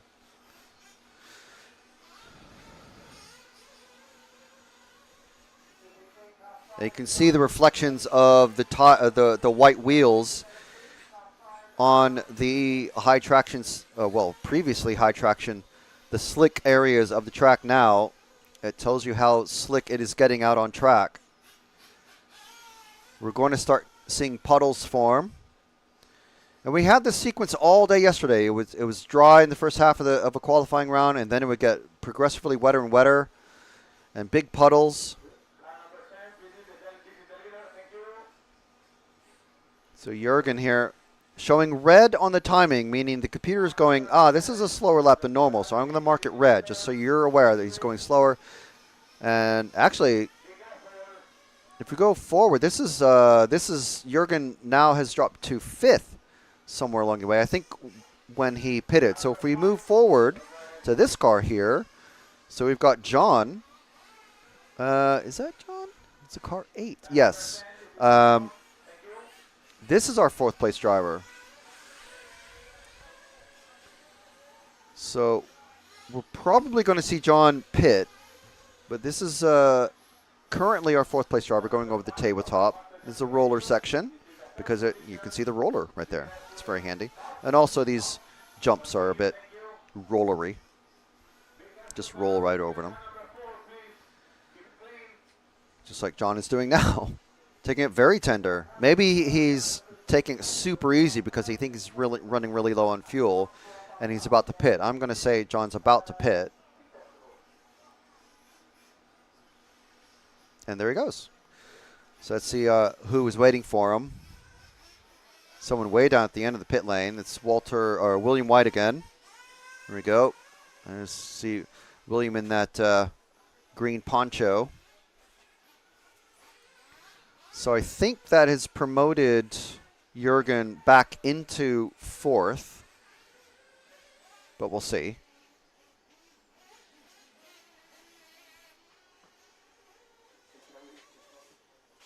You see the spray starting to come up, the tire marks on the track.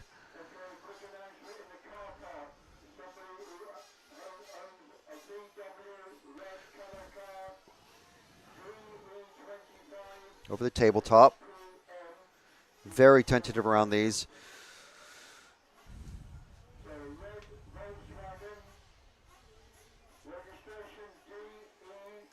Over the big jump and taking it barely as a jump.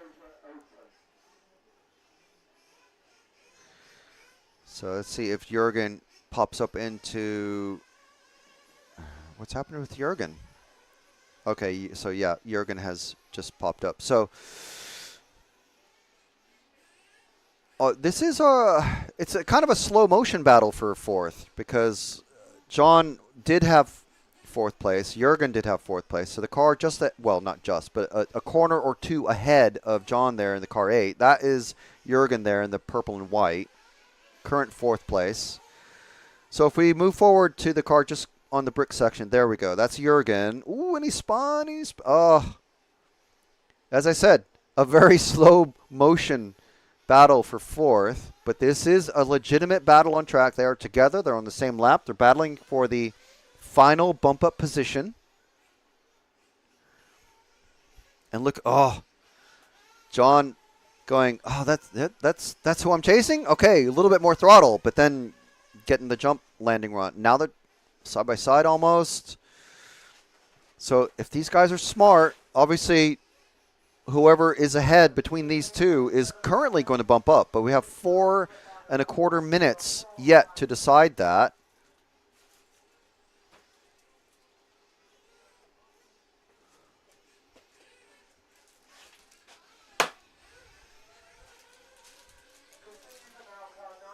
So this is, oh, the roller's getting him. It's not even a rhythm section. It's a very slick wooden set of poles that are laid across the track.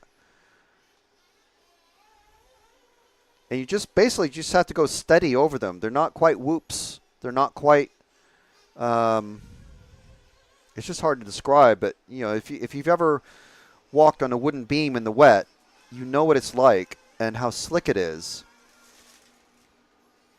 These two just trading blows. I mean, it's not even, there's no point even saying like who's in front at the moment, because it just swaps from corner to corner. But it's these two drivers just pirouetting around each other.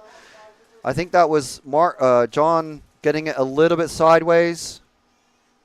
No, that was Jürgen in the car 7. So Mark is in the more brighter purple car, purple and white, and then Jürgen is in the darker purple and white. Mark is leading at the moment in the car 8, Jürgen in the car 7.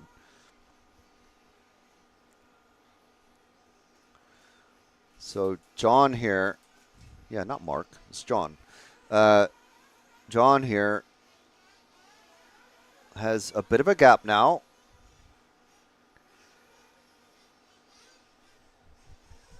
Well, a very large gap, actually.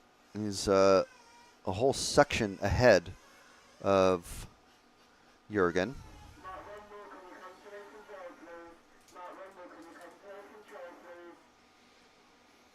So we've got James, Gavin, Chris, and John on camera. Currently, our top 4 drivers set to bump up in about 2 minutes and 5 seconds if things were to stay as they are. Critical thing here is you can make a mistake. Obviously, John has plenty of gap behind him now as a buffer to Jürgen, who's trying to chase him down.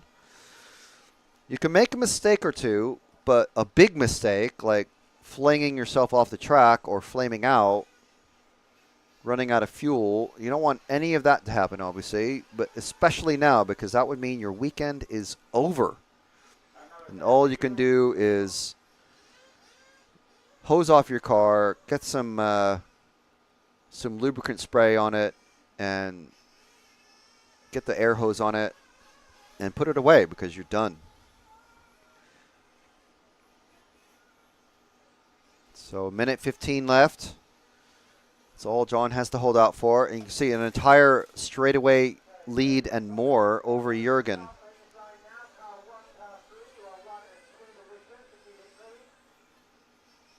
Cars, first and second places of cars 1 and 3, basically running together and holding position.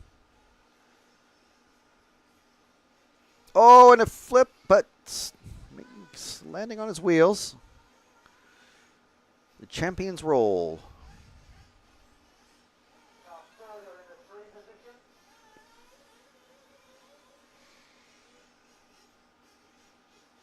So sometimes slow and steady is all you need, but not too slow.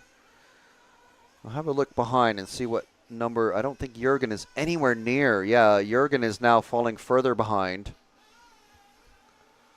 So the 2 cars that we saw behind John here on track, neither of those are Jürgen. Jürgen is actually behind them on track. So I think it's about close to a 10-second lead. Considering it's over a 50-second lap for many of these drivers, even in the dry, that is a huge lead that John has over Jürgen. And he's nearly home. He's got less than a lap to go.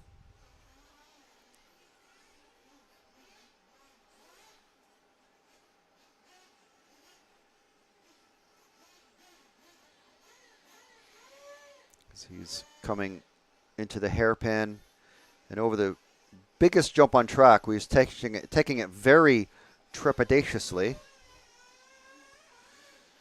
So our 3rd place racer is already finished.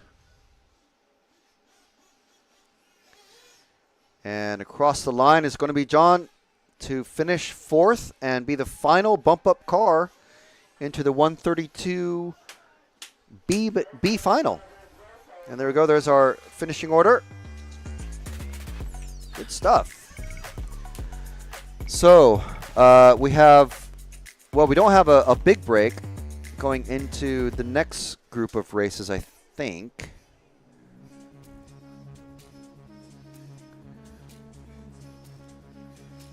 But let me just see.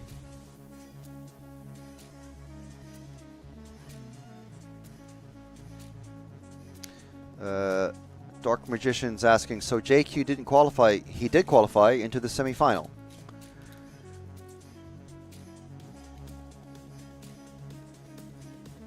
Let me just see what our general timeline looks like.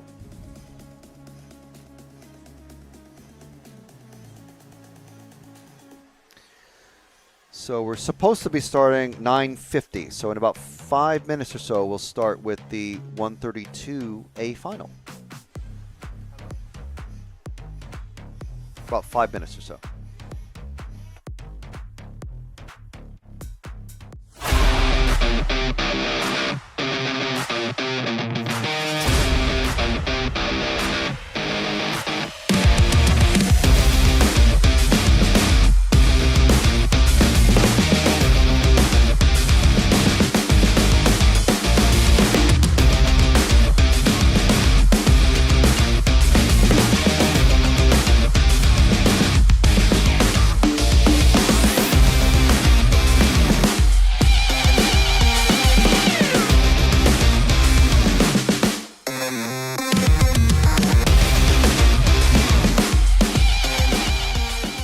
I love RCTV News.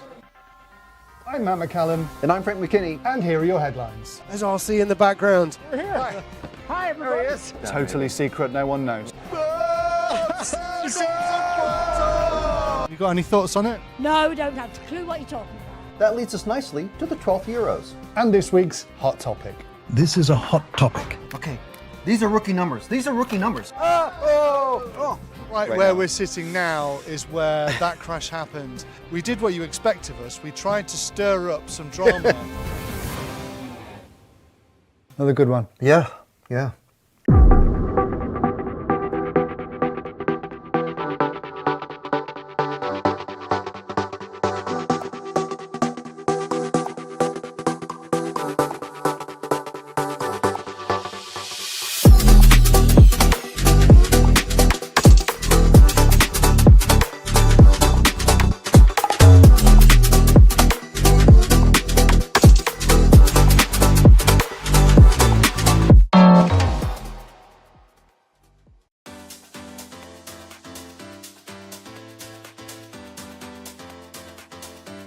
Makes an error. Marcus Currup is through. Now it's a four-way battle. And Fed's on the inside. He's got him. I love RCTV News. There's RC in the background. We're here. Hi, everybody. This is mine. Okay, fantastic. Yeah. So we are here at ETS round number 3 of season 17. Davide Ongaro, associated European champion, and didn't he deserve it? Bruno Coelho is your champion. Today, mamma mia, super happy. It's like a real now. It's like a real.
The winner, your European champion, is one Carlos Canas. If it was as fast as you could go. I just try go inside the track.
On him now, we got the Mink on. Now it's a four-way battle. Poleman is being run back to the pit, but Poleman is going to miss the start. Oh no! Hatner's going with Ben. Ben and Hatner right together now on the last time. And Ben's on the inside! He's got him!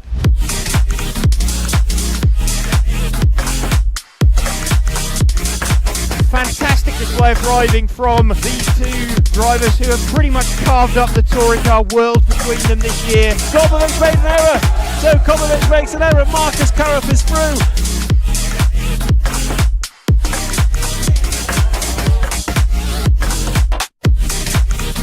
To take the most amazing European Championship, that is absolutely unbelievable. Mark Reinhard takes the European Championship. Yeah, had to be a while, man. Waiting for it a long time again. And crossing the finish line for the last time, Dario Balestre is our 2024 European champion. As always, another title. Dario Balestre got to stop and go in the penultimate lap. Still hang on to the lead there and take the win. The four-wheel drive European champion for large scale, Van Helmen. And the winner, your European champion, is one Carlos Canas. David Ongaro, associated European champion, and didn't he deserve it? Bruno Coelho is your champion. Michael Walowski then comes across the line to win the European Championship.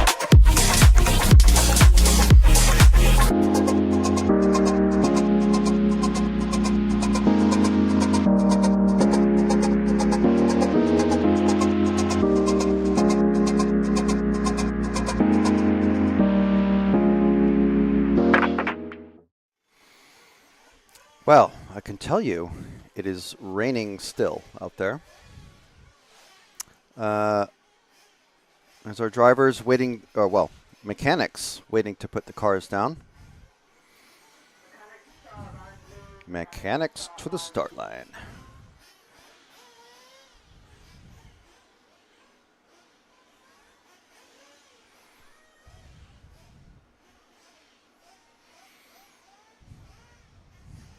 So this is the 132A final. 4 drivers have bumped up from the 164th A final.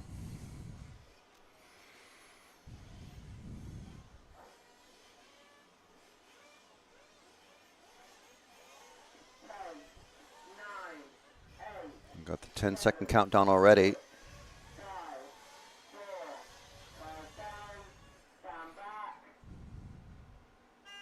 Off and away into the carousel, straight into the chaotic bus stop chicane. We have already changed the leaders. Referees, as always, in the first set of corners, reminding the drivers it's a 20-minute final. Now, these cars are tough. We have seen some breakages, but if you manage to break one of these 1/8 buggies in the first half a lap of your 20-minute main final got issues.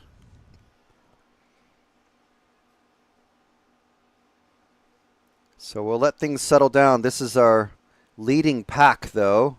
Trio is, at the moment, has a gap, but anything can happen. And the chasing pair, well, is already down to a chasing single car. Little too fast over the brickwork. And there we are. Wow.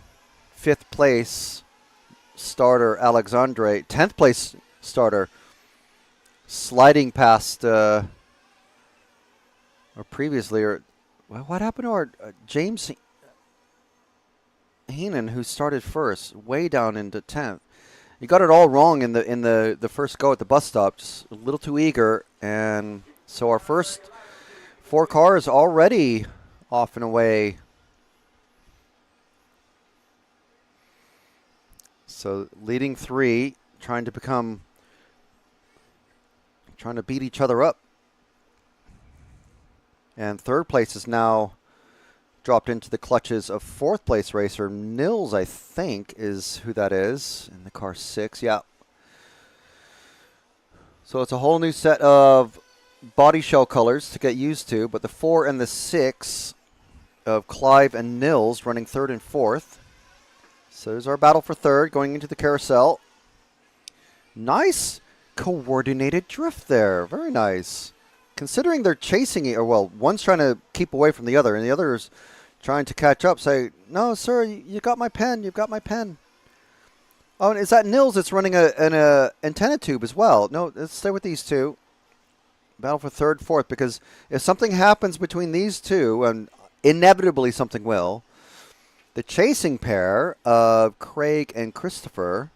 Craig, who's one of our final bump up, from our final bump up spot, doing great, battling for 5th.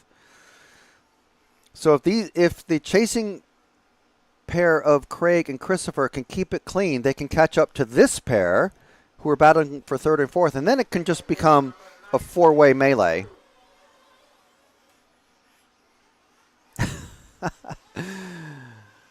Let's watch the drifting this time. Yeah, woo!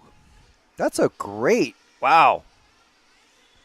And then a good catch-up in the bus stop chicane for Clive in the car 4. But Nils here with the making it easy for us with the white antenna tube. Fabulous.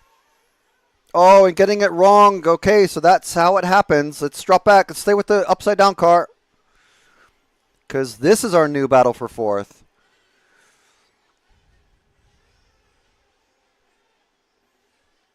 Nils still running 4th, though, but 5th place car of, I think that's Craig. Is it Craig? In the car 12? Yes, it is. Wow.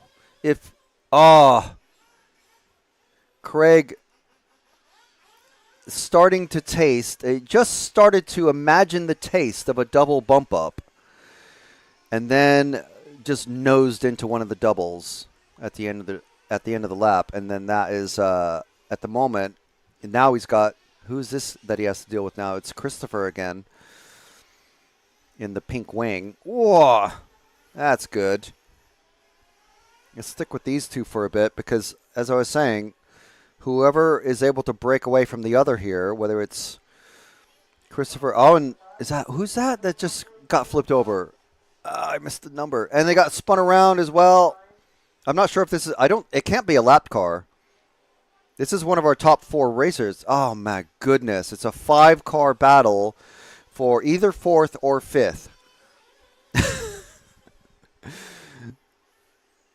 This is what makes these bump up races so enthralling to watch. It's just mental. Coming over the double-double. Let's see who this is. It is the 1, wow, of James Heenan, who I think is recovering. Wow, it is. Our pole man of James Heenan got it all wrong into the bus stop the very first time and just got passed by literally everybody. And he's making his way forward just on pure luck and pace. but he's being chased. Who's this car just behind? It's the car 3 of Colin. So a couple of our early front runners. Well, Colin is now dropped further behind. Craig and Clive and Chris and Christopher have decided that they're going to continue fighting. So let's stick with James because he's almost certainly going to get past the car just ahead, which is the car 6 of Nils.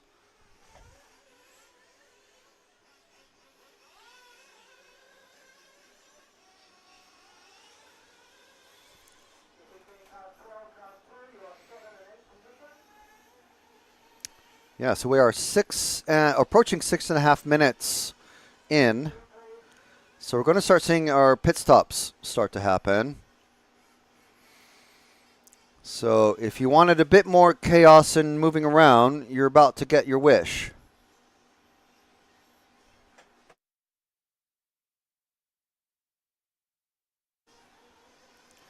So coming over the big jump.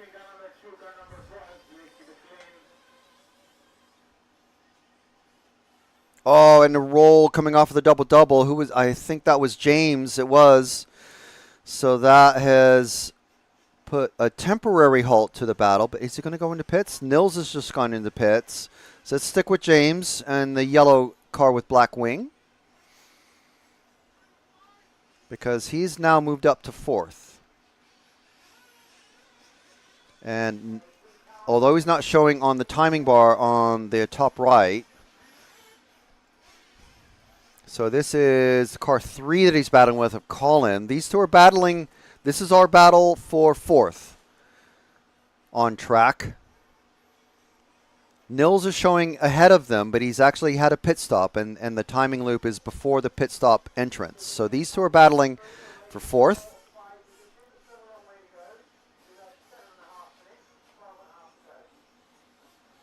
So 12 minutes, 15 seconds remaining. James getting a little bit too tight of an entry, crawling up on that concrete berm. And both of them going into the pits. So let's follow these two into the pits. And there's a catch. And a release.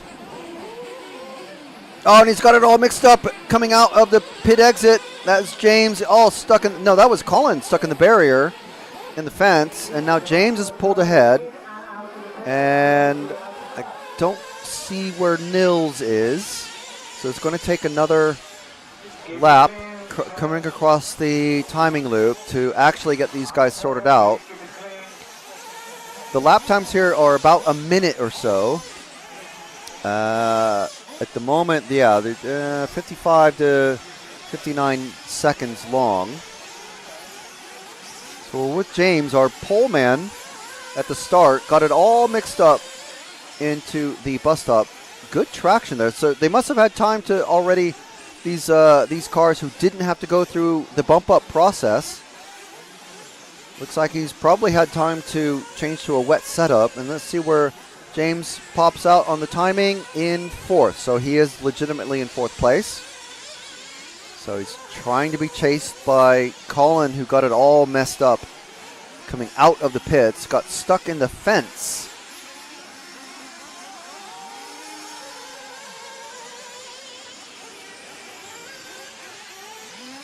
He had to get detangled by his mechanic, or someone there had to get the tire pulled out from the wire of the fence.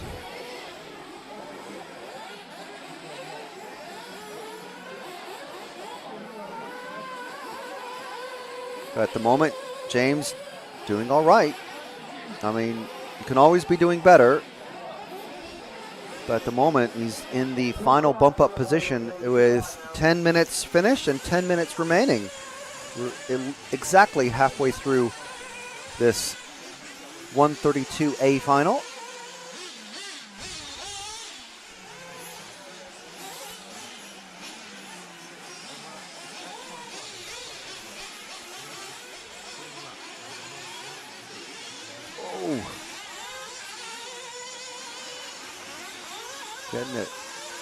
tumble dryer action there, but coming over the log section, but it's all good.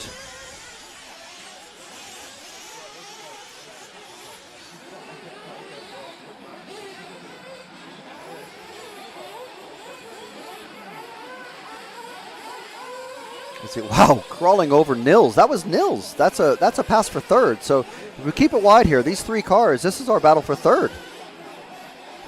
Let's see what car number this third place. That is let's see, that's Colin. This three-car battle for third. Legitimate battle on track between James, Nils, and Colin for third place. Now, if the flag were to drop now, the last car of these three would not be bumping up. Oh, Colin getting it all wrong there. So let's move forward to these two. Still battling for third. Any contact between these two. Oh, and there we go. Just like that. That has dropped Nils down to the 5th position.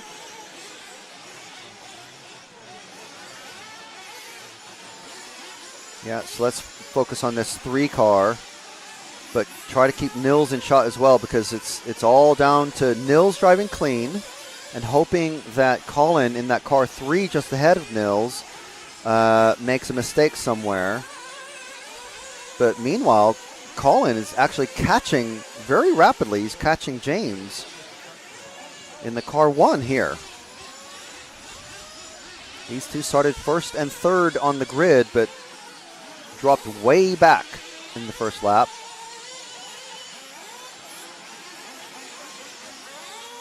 Oh, and Colin, they're trying to go for the inside. It's a wet race. Don't try to go for tiny gaps. And then now he's just overdriving the car. So we drop back to the battle. Drop back to the battle. There we go. This is our battle for, this is our battle for 4th. So Nils trying to keep it between the orange markers, track barriers. Meanwhile, Colin trying again to catch up just on pure speed. Lots of counter steering drift action coming around the brick bends at the end of the end of the lap.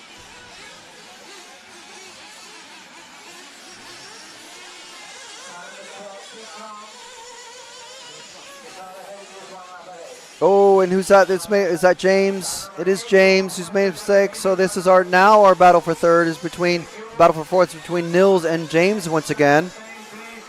A terrible launch there. You saw Nils' white car fling itself sideways in the midair. Still land on 4 wheels.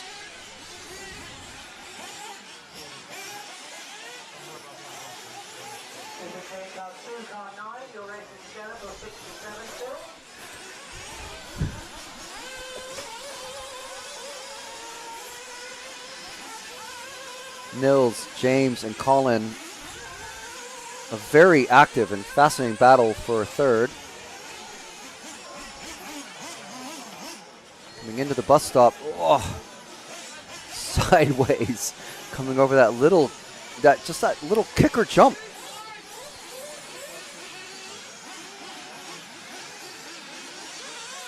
Wow, Marshall on the AstroTurf section, getting it. Staying very fit. So this is James in the yellow car, or car number 1. Nils in the white car, no, that's not even him. Who just did a donut in front of James there. We'll see how it all shakes out with this, because now we're in amongst lap traffic. As you can see there, easy pass over the doubles for James. So Nils is in the white car. I don't think it's the car directly ahead of him. And James has just gone into the pits. So now, in amongst all the lap traffic, we have pit stops. So we need to wait for another minute or so to see how things shake out. This is the second of 2 pit stops for pretty much all the drivers. And they're very slow into that section.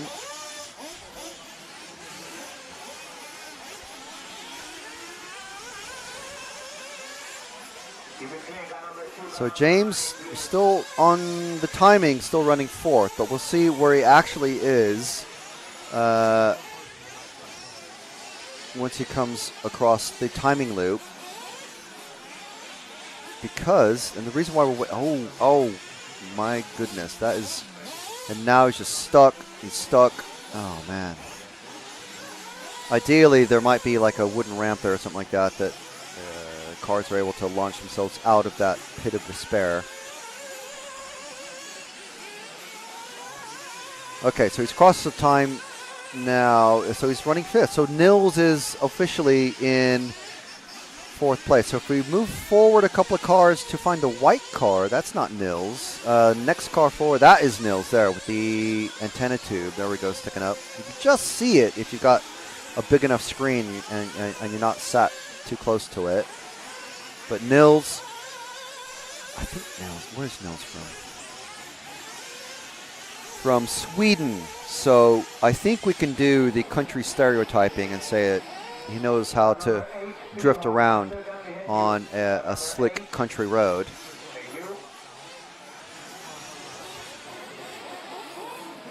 The swinging Swede. Swinging as in the car, the back end of the car swinging, not any sort of rude meaning. 3 minutes to go. We're just clarifying that, that's all, for our viewers. The slithering Swede? The swarthy Swede. Swerving Swede, yes. Perfect. We got there in the end. In the same manner as these cars on a wet track. Oh, and he flips over. He's upside down. He's upside down. Where is James? He's still too far back to take advantage. 2 minutes, 20 seconds to go. Nils several seconds behind 3rd place driver of car number 3, Colin. James is going to need a mighty effort to get back into the bump up positions.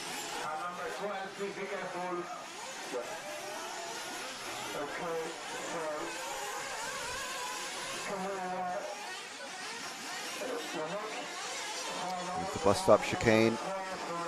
Nils very tentative around that section. Not living up to the swerving Swede name at all there. Jumping clear of the rumble strips. That's a great launch.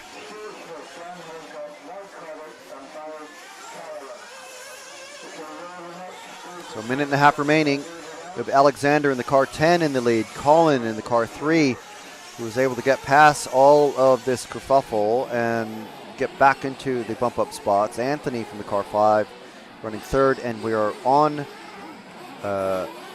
screen with Nils in the car 6 from Sweden, who has been battling off and on with James from the car 1, who started in pole, battling with Colin in that car 3, who eventually was able to get past and is now well ahead, over a half a lap ahead actually. So Nils doing the job here. Less than a minute remaining. I think there's a full at this lap, and I think possibly one more.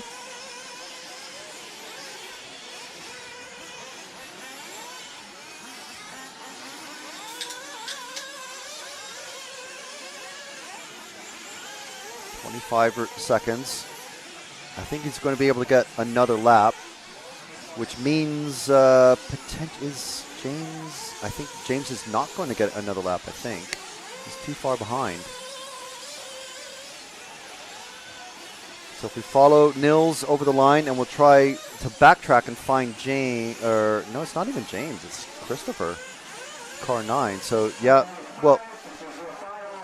Let's move forward to the car that just passed. Move forward to the bus stop, to the bus stop, to the bus stop.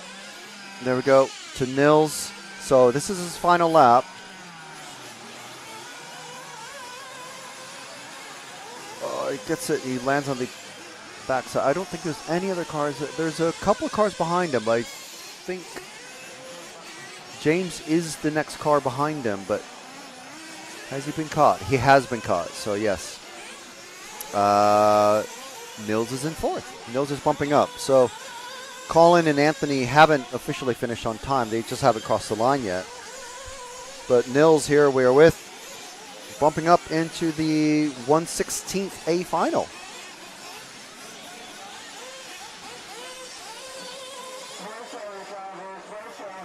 Good stuff. And there's our checker flag. And there's our official finishing order. Excellent. Manu saying, bravo, Alexandre. Yes, and as always, we apologize for not covering the leading car, but the battle is genuinely for the fourth place position. So good stuff, good driving. I mean, this is endurance racing. Profix35 saying, maybe there should be 2 spec tires, one for normal and one for rain. The thing about that is, the tire supplier then has to provide twice the number of tires. So it becomes a cost issue, which, and as we know, tires are probably the biggest cost with racing, apart from the car itself. Over time, tires are the biggest cost, the biggest effect on performance. So as a racer, I would much prefer to have just a single tire and just adjust my car. Especially because this is not the Euro A final championship. This is not the Euro B final championship. This is the 40 plus. So it's for experienced racers and older racers. Experienced racers who, we have a former world champion here. We have multiple European champions here, national champions aplenty. But they're here, the vibe is not a Euro A final like Barcelos that we saw a few weeks ago, or that we were showing the highlights of.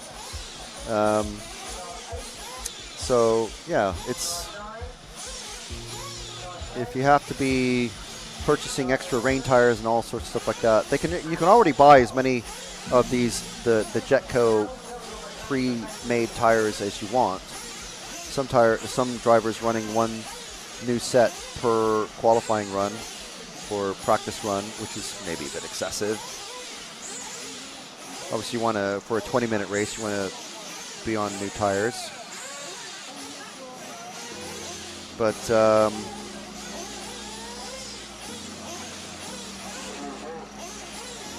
tire supplier already has to supply hundreds of pairs of tires, and to provide double that amount is too much to ask.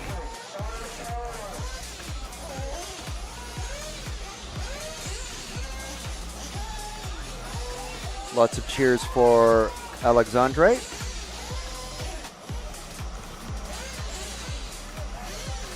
Amongst all the chaos, Dark Magician posted, you could probably put a cleaner lap on a penny farthing. Possibly. I wouldn't want to try it on this track.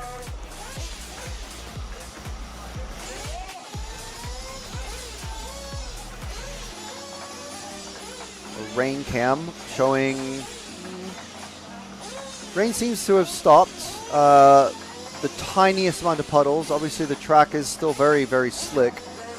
So everyone out on wet setups, I would assume. If you're not, why not? I'm making use of one of our repositioned cameras to see the rumble strips. The landing zone of that rumble strips it does a good job of really slowing down the cars, because if you go too fast, the back end of the car just pops right up and you lose all drive.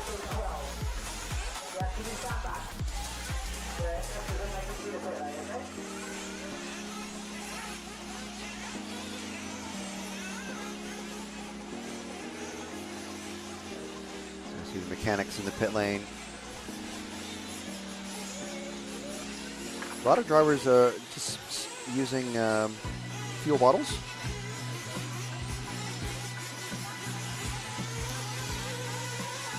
Mark asking in the live chat, is Jamie Booth racing? No, I don't think he races at all these days. I think possibly, I don't even think he races in the Iconic series. I've chatted to him quite a bit about RC10 and Schumacher stuff in the recent past. Hoping to get a Tamiya retro buggy myself, but to be honest, I kind of would rather run the Kyosho buggies I've already got. Really looking forward to that. So car is being called into pit lane now. Let's see. So there we go. There's our second half of the lap shown there. So we did have some rain, what was it, about 30, 45 minutes ago? Yeah, it was about 45 minutes, I think. It really started coming down in one of the finals. And I'd hate to be in the position of trying to decide, well, we don't know what the rain's going to do. Is it going to come down or not? Do I change my setup to a wet setup now, or just hope that it doesn't rain and stick with my dry setup?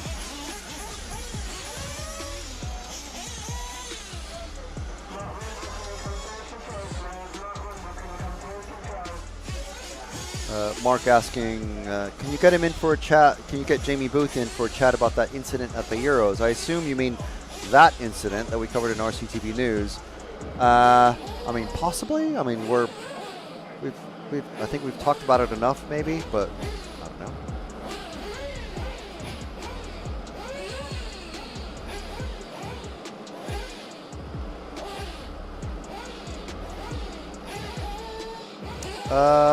Costas has not checked in. I saw him out in the pit lane. He was mechanicking for somebody, but his car has not checked in.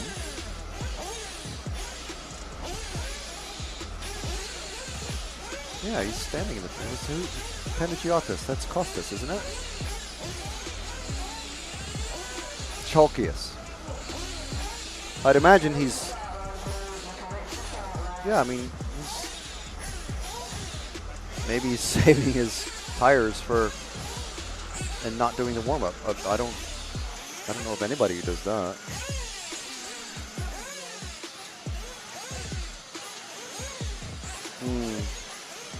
Yeah, you see him coming out now. So the car 8 is the one we were looking at. All right, so Dave Shedd, Michael Shorey, Sebastian Suley, Colin Wellen, Benjamin Dutek, Frederick Kling, Darren Moon, Chalkius Panagiotis, James Adkins, Gavin Powell, Chris Long, and John Dungan. So James, Gavin, Chris, and John are bump ups from the previous heat final. Cars down and away, and they're off into the carousel, and let's see how it goes through the bus stop chicane. For our leaders, it goes pretty much just, oh no, I think it was car 4 getting sideways. Let's stick with our leading pack, who's trying to break away. 4 cars, oh, now 3. Let's just follow the general chaos, because this is going to swap around for the first 5 minutes or so. And then it'll calm down just in time for the first round of pit stops for everything to all change again.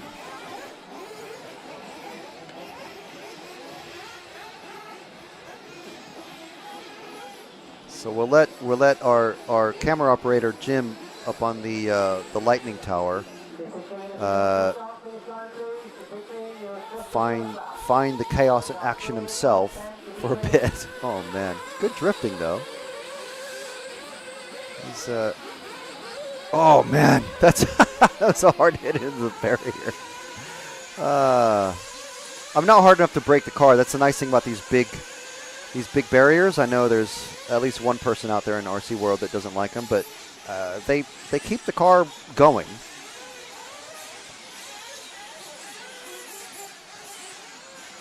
Look at this gaggle of cars. 5 cars coming down a 4-jump AstroTurf section, and 1 completely off the track. I'm surprised it wasn't more. And another car's coming to try join the party to make it 5 again. Over the big jump. Action at the back, and it's action in the middle. Oh, not getting a good launch off there. And I'm going to assume that all of these cars that we're watching have a wet setup, meaning a little bit higher ride height maybe, much softer springs, much softer roll bars, and shock oil. There's no aero to adjust on these cars. I have seen some front the little scoop wings that have become popular in the last several years. But there's no aero really per se. It's not like a touring car or 12th or anything like that. So everyone running the same bodies. I mean, if someone's out there running rain body shells, I'd be absolutely amazed. But although, you know, hey, J Concepts is if that's an idea, maybe it's a thing. So 2.5 minutes in. Car upside down. One of our possible bump up races, but again, this is all just about the early chaos. Drifting. Okay, so that was this leading car here, I believe is the car 5 of Benjamin. Trying to chase down this a multi-car battle for 5th, I believe is what this is. Car 5, yes. And there's our battle for 6th. Oh, big massive, that never works. It never works because you're going to land on the car and you are going to be the one that bounces off the top of the car and goes upside down. So that never works. But drivers get eager. The trigger gets pulled at just a bit too much. And then you overshoot the landing and land on a car that's just trying to go about its business. And now they're all together again. So I believe this is still a battle for 5th. The Pit of Despair claims another car. So we've got Dave Shedd in the lead. Colin Wellen from Ireland in second in, shockingly, a TLR. Gavin Powell running an HB in third. Michael Shorey in a Nagama. Then we got number 5 of Benjamin Dutek, who I believe is still leading this group of cars here, this herd. Oh, and it goes sideways around. We had many fans and friends of Benjamin in the live chat yesterday asking us to follow him. Oh, and a car gets flung, it flings itself into the main straight, and hopefully everything's okay there.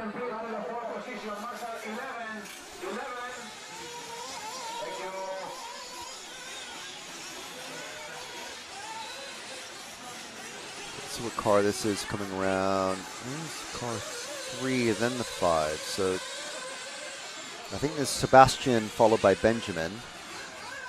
So battle for 5th actually.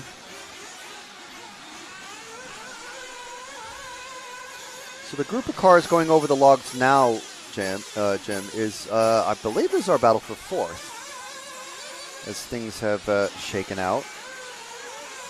See some drivers and observing things on the banking above the first turn. This is our battle for, I think this is our battle for 2nd, 3rd, 4th. Let's get the car numbers. 2, 4, and 10, I think. Yeah, 2, 4, 10. The number's already very muddy and quite hard to read, but this is the 2, 4, and 10 of Michael, Cullen, and Gavin. The 4 and the 10 is our battle for 3rd and 4th. So, again, smart thing to do, stay away from each other. Don't try to make silly passes. Don't try to go for tiny gaps. And just stay in position. Just stay in position and you'll bump up. However, we know that is absolutely not what is going to happen. I mean, we see the skill and the mindset start to really come to the fore as we go on during the day. Oh, and now, okay, now here's our battle for 4. No, gone into the pits. Okay, I don't know if that was part of the plan, but they went into the pits. I think that was Colin. Chalkius has moved up into 5th. Ooh, that was that's crazy. Full on endo. Let's see if we can get a number on this. I think this is our 2 car of second place. So if we drop back to the, I believe it's the 10. The next car going over the tabletop is 3rd place. Let's just confirm who he is. We have loads of time. Still 12 minutes and 40 seconds. I think that's the 10 of Gavin. So if we drop back one more car, I think, is it going to be Colin or is it going to be Chalkius? It's the 4 of Colin. Okay, this is our one of our many Irish racers that are here. I'm not sure who. I think Colin went into the pits. So if we stick with Colin, he's just come out. Someone else has just come out of the pits just behind him and ahead of him.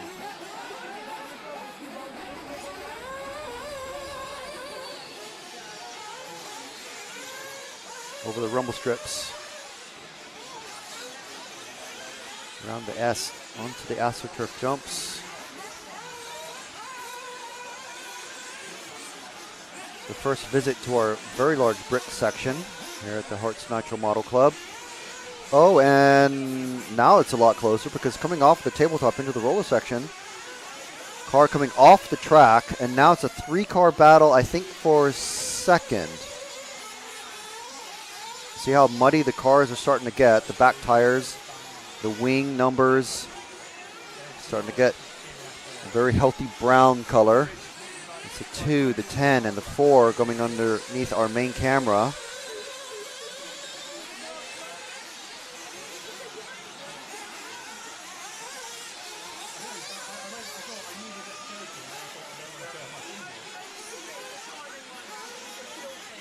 There's a battle for second, which we normally wouldn't focus on, but it encompasses second, third, and fourth. So if one of these cars were to break or flame out, then we'll have an issue. So this is our second place drivers. Let's drop back 2 cars because we have a car a little bit further back who's trying to chase from 5th and trying to catch up to 4th. You just see him flashing there. He's just crashed, actually, so kind of ends the challenge, the charge for now.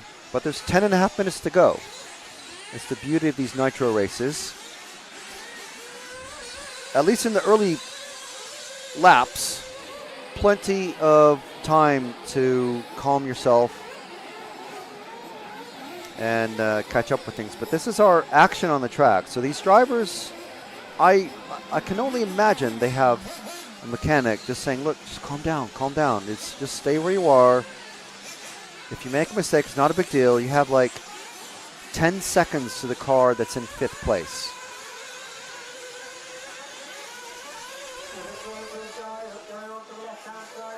So you can make one big mistake and cost yourself 5 seconds. You can make potentially a gigantic mistake and cost yourself 10 or maybe a couple of big mistakes. But there's so much space behind Michael here in that car 2. He's still going to bump up if the flag were to drop at this point. 9.5 minutes to go. Literally anything can happen. We could get more rain. We can have a flame out and they have to run the car across the track, or we haven't seen any crashes happen from it, but we have seen cars fling themselves onto the main straight and end up upside down and come under risk of being hit at full speed by one of these cars. But these 3 cars battling for second, but it's a fairly, I would say it's a gentle battle. They're not racing. They're not trying to go for silly passes. All they have to do is just finish in order or just finish together. This is, it's what we see in karting and motorcycle racing when the drivers tap their helmets or tap the back of their seat saying, okay, just stay with me and we'll drive together. It almost never works, but in RC racing, it's a little bit more prevalent to see something like this.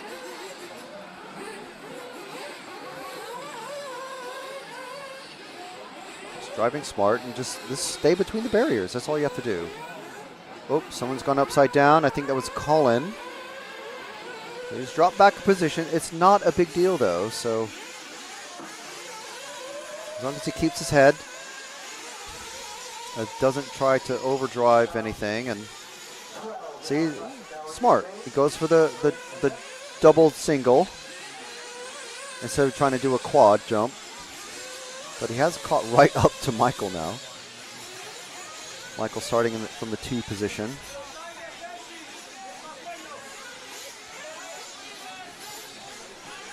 Colin making a big mistake coming out of the bus stop chicane.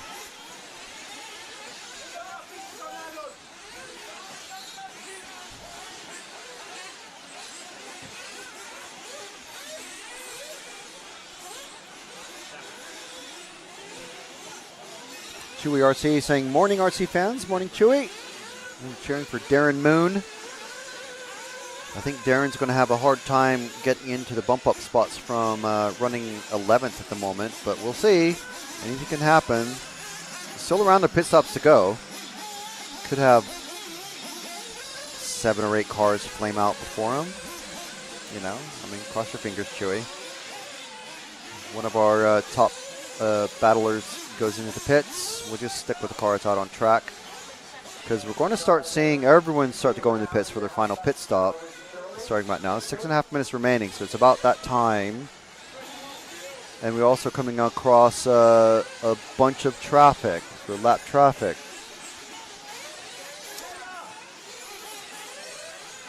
Dark Magician saying, my local track, Indy RC World in Garland, Texas, closed its doors. Big shame.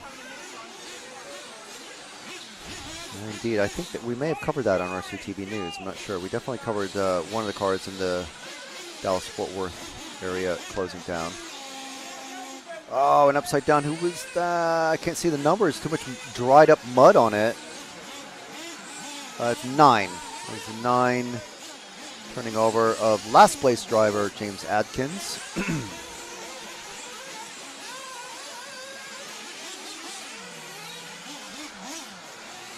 And we'll let this round of pit stops run through, and we'll catch up. We'll let it run through and let the lap timer catch up. It'd be great if there was a couple of lap timers, but we don't have sector times on this the track that Matt enjoys calling the Nürburgring of off-road RC.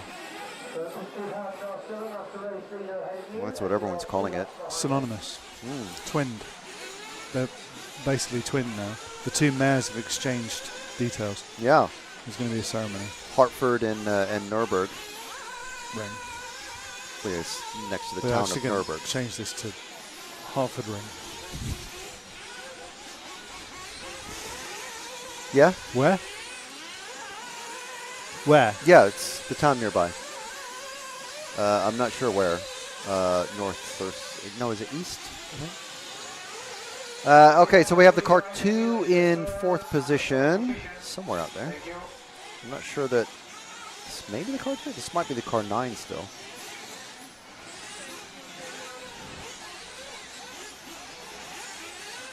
It is the car 9, I think. Car 10. And very helpfully, I mean, the track is starting to dry up again. And it's definitely getting brighter, which is great. But that does mean that we have dried mud on all of the number stickers.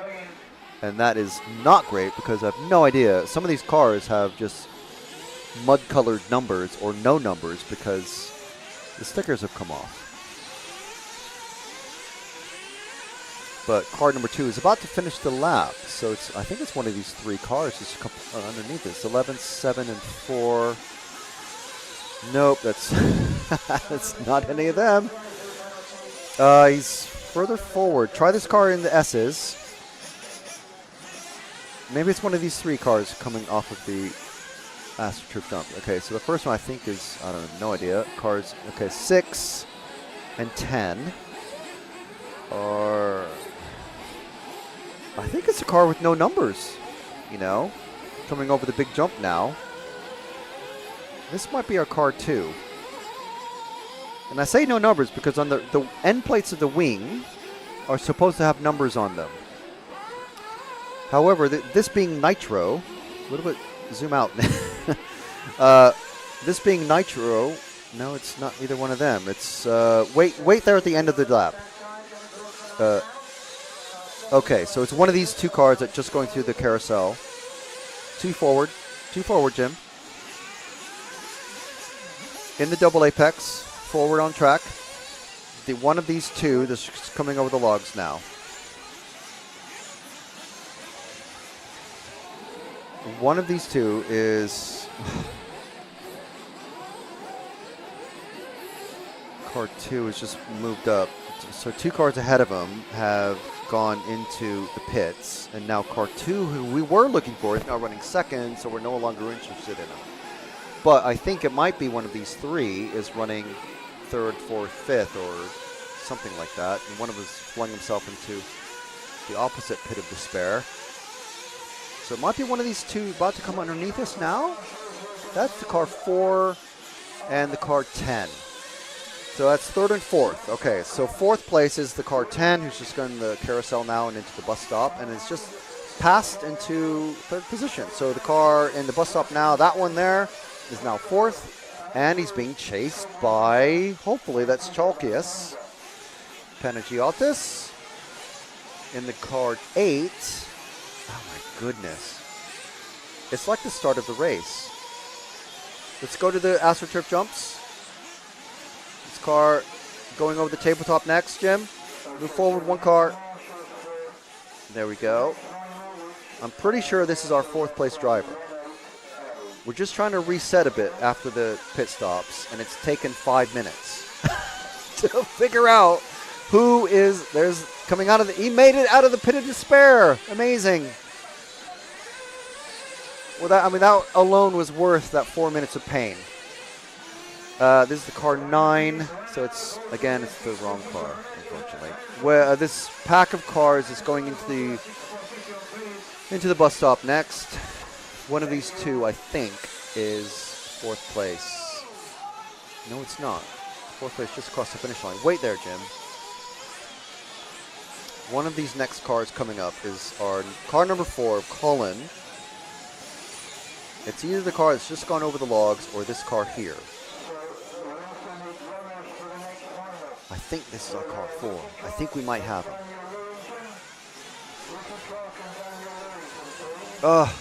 No numbers on the wing! Goodness gracious. Wow. Okay, so here's a tip for all race organizers and mechanics forevermore. Use some dishwashing soap solution diluted in water on your wing end plates so that when you put your wing numbers on the car, you have a clean surface, and maybe the car numbers will stay on the car so that they can be identified by referees and racing commentators. I do believe this is our car number 4, though. You can literally see the clean spot on the wing where the numbers come off. On the other side, the wing number is still there, but it's covered in mud. But I think we can just make out when it's at its slowest points and closest to us, which on track there aren't that many. And now when I look at the live timing, I'm going to shift my eyeballs about 5 degrees and see, okay, yes, he is still in 4th place. Wow. We got there. We made it. We made it. That's another 20 minutes. Whew.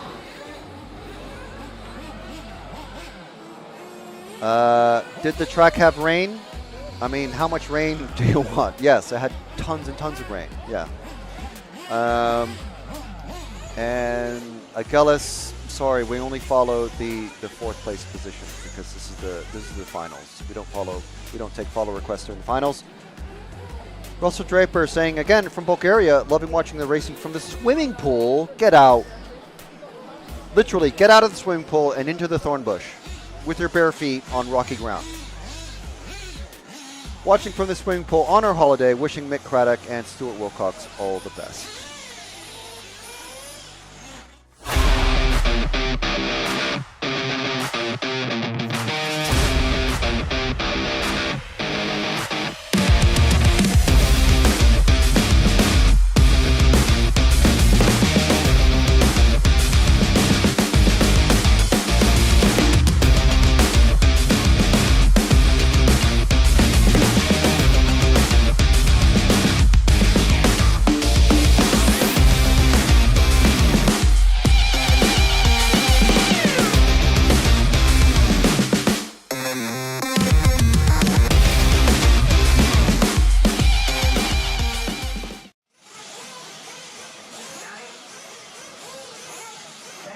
just trying to determine what drinks the bar is carrying.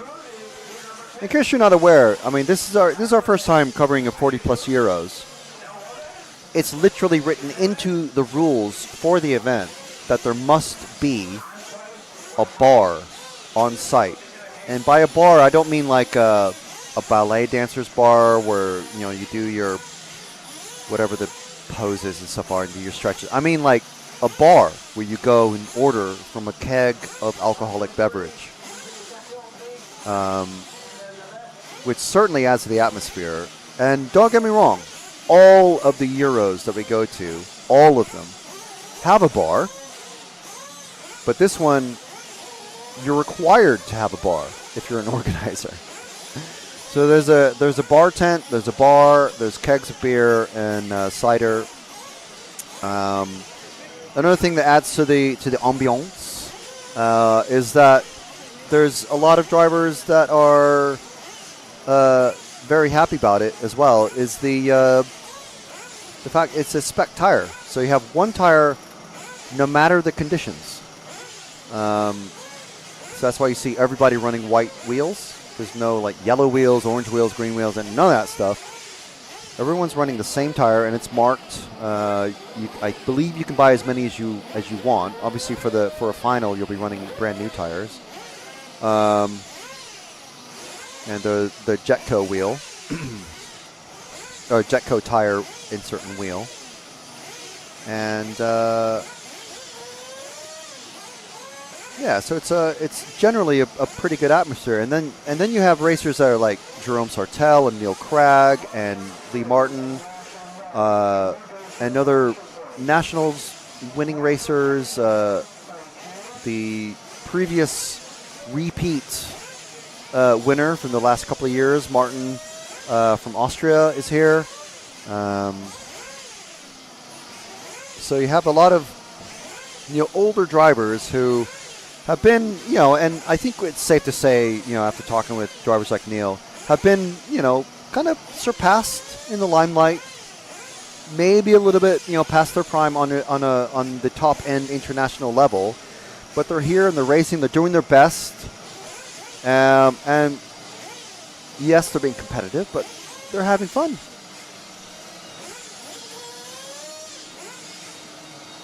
So we hope you're enjoying the coverage. Let us know where you're watching us from. Dutch RC timekeeping, I think we can kind of figure out where you're watching us from. Russell watching from Bulgaria. Agelos Kosmatos watching, I'm assuming, from Greece. Dark Magician watching from the underworld, I imagine. Mitutoyo saying Emiliano Carlesi, next world champion. Bold prediction. Emiliano, the only driver here from Italy.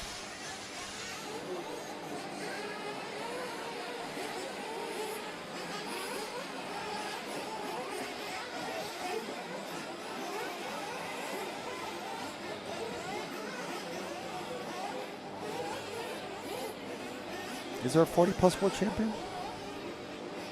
I mean, it's an exhibition race.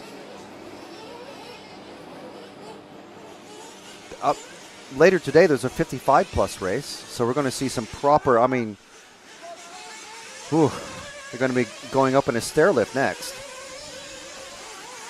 Going to be carried up on the driver's stand. X-Tech 101 joining us from the southeast of Sweden. The Swedish. We've had a few swerving Swedes out on the track today, enjoying the rally action with the track pretty wet. There's still wet areas on track, but it's generally a dry line now. I would say a damp on the dirt. It's damp, but on the harder surfaces, I would say it's dry.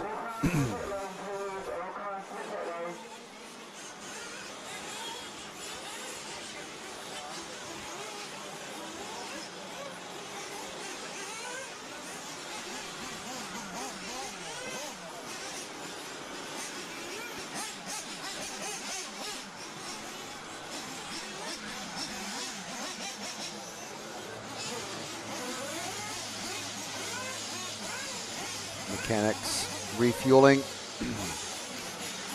And we will imminently see them out on the track. So this is our 1/16th A, scheduled to start at 10:50, and shockingly, we're on time. I mean, that's like a little like a shoulder dance. It's not really a shock. It's like, there you go.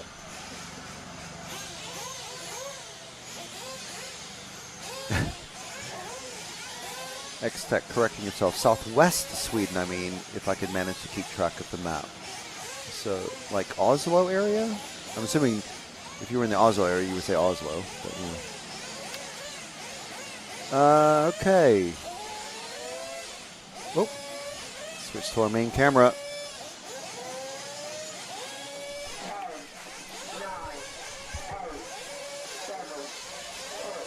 I don't know. Jim, thumbs up if you can hear me. Okay, you can hear me. Down and back, off and away. It's the first of our 1/16th finals. We're getting to the quicker end of proceedings now. Got a kerfuffle at the back in the bus stop, but these four taking advantage and leading away. Leading pair, trying to keep things nice and tidy. I'm sure neither of them want to break each other. But look at that, actually slowing down and not going for the big pass. Very smart. Sensible, as Mark Sitson, our EFRA referee, is saying. Or actually our BRCA representative referee. Is it? Yeah, let's stick with these three cars. Look how nice and clean the cars are.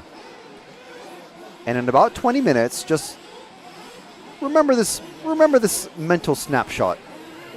And the man, third in place, losing 2 places each. Third and fourth, I mean.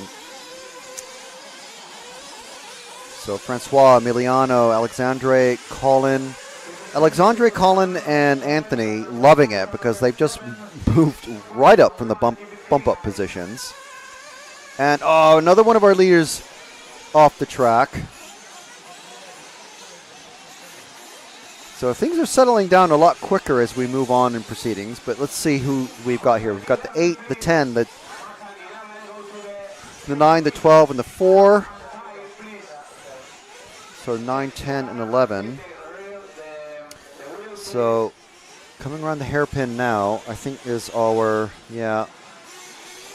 I think this group there going over the doubles now. I think this is our 3rd, 4th, 5th roughly. 9, 11, and 10. Yeah, this is our battle for 4th, 9, 11, and 10. Alexandre, Anthony, and Colin. Around the double apex left, over the logs, into the S.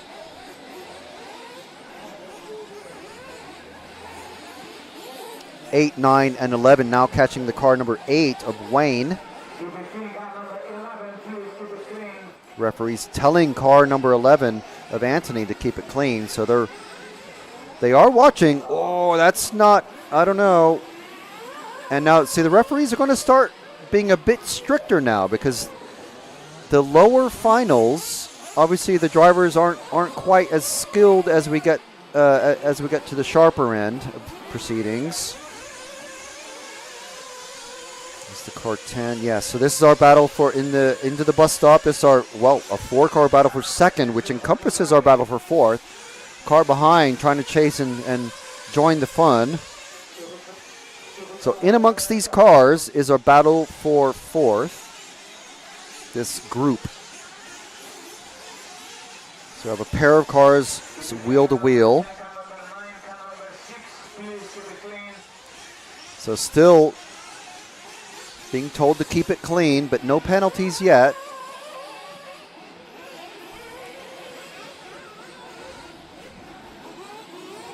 Coming over the Astro jump into the double-double. Just underneath our Jim and our moving camera, the 10, the 6, the 4, and the 12.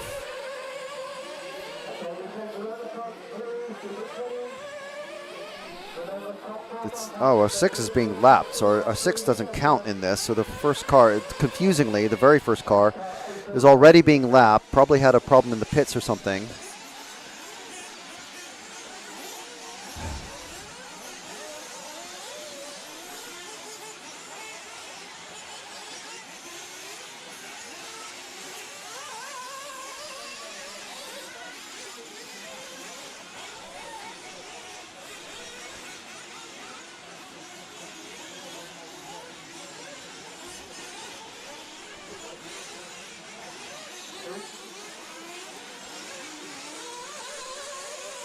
So confusion reigns with the car order, but we're with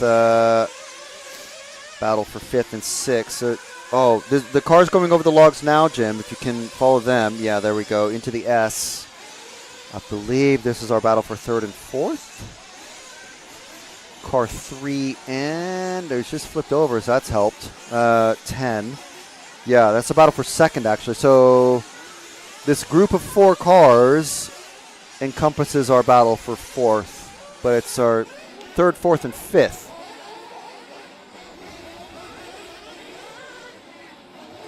So we'll just pop over to one of our other cameras here while we're doing something on, so you can see, just coming over the brick section. There we go, there's our finish line cam. And you see the bus stop cam there. And then coming towards us over the logs. I think, is that our battle?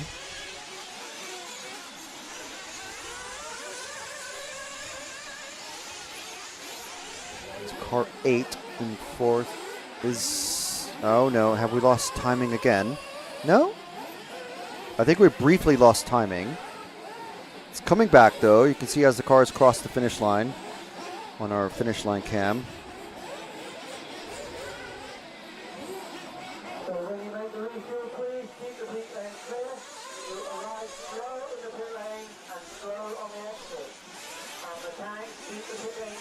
So here we've got back to our moving camera now.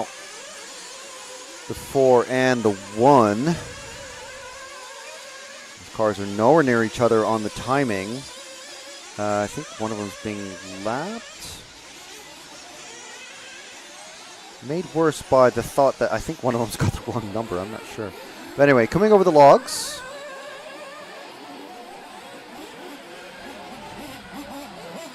Got the 4 just on the brick section, the 1, and then the 11. And then made just ever so slightly more confusing by we've lost timing again, and they've all restarted the lap. So I don't really know where they are, but we're looking for car 8 and 10. Car 8 just come underneath us, yep, and come into the pits. Nice and slow, well, seemingly. Goes to the end there. Catch him on the pit exit. Decently good pit. One pit mechanic. That's all you really need, but of course at the Euro A's we usually almost always see two mechanics per car. This here is a car 8, currently 3rd place racer Wayne. Let's see, is this Colin who's just come up behind him now. In the, what's the number? That's the 3 of our 2nd place racer Emiliano.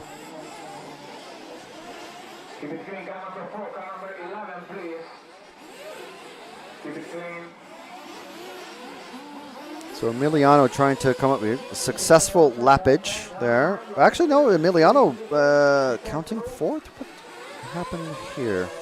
Okay, so this is our battle for 4th. 3 and 8.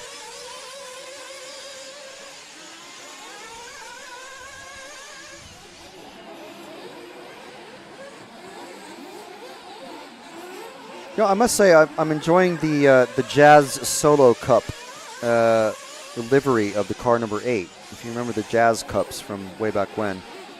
White background with the teal and the pinky purple. It's a very 80s scheme there. Oh, and hitting the barrier.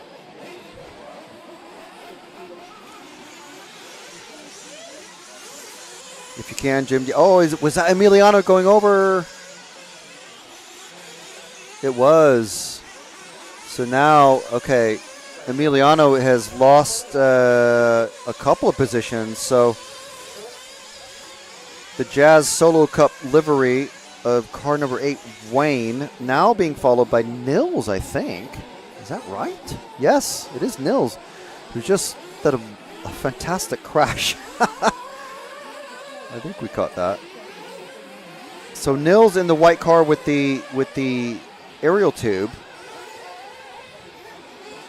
running 5th, and has Emiliano all over the back of him. So these two cars in a battle for 5th, but both trying to catch 4th place of, Emiliano gets stuck in the pit of despair, but is able to get out. Both of them trying to catch Wayne, but Emiliano's going to have a work to do now. But Nils, we've already seen Nils bump up once. He is running the car 12. We do have Colin, one of our many Irish racers here, in the car 10 running 2nd, so he might be due for a double bump up. Love a double bump up. There's Emiliano already recovering from getting in the pit of despair, coming down the AstroTurf jumps, trying to, let's follow the purple car and Emiliano, because this is our battle, because I think Emiliano's going to be able to make it past. He's probably faster than that purple car. I'm going to try and get the number off. Oh, and he's flipped, and that, nope. Emiliano not able to capitalize. So let's see, that's the car 11 of Anthony. So this is a battle on track going into the carousel. Emiliano, great pass. Oh, and then gets her all wrong, and they get together. But Emiliano able to get away faster.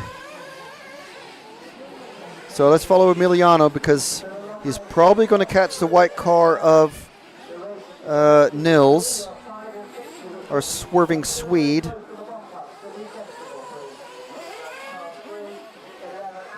Oh, and Emiliano gets flipped over again, and then another one goes monkey see, monkey do, as one of my early race directors in Texas used to say. And who's that just made a mistake? Was that Emiliano able to catch up? No, it's just the lap car. Car 9. No, that's Alexandre. So this is another battle for position. Battle's a lot closer in these as we move forward in the finals.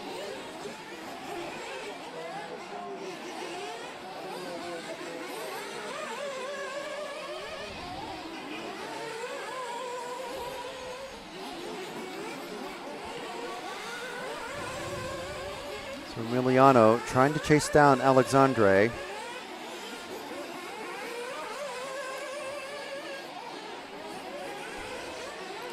And meanwhile, while all this has been happening, time has been ticking away as it ever does. 7 minutes and 40 seconds left.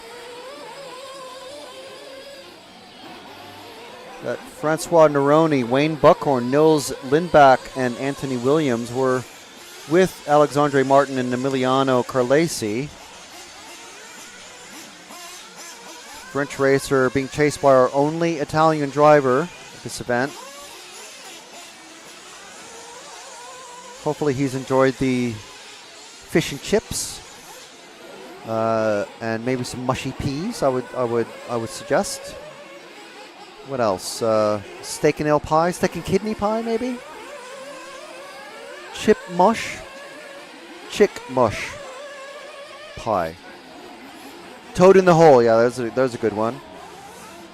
If he was going to be spending any time in Glasgow, I'd suggest the Munchie Box, which is a pizza box with doner meat. Well, basically a whole pizza with chip shop chips and doner meat and salad and all sorts of, unhealthy goodness. Oh, we have someone has caught up to someone else. I mean, that's fantastic commentary, isn't it?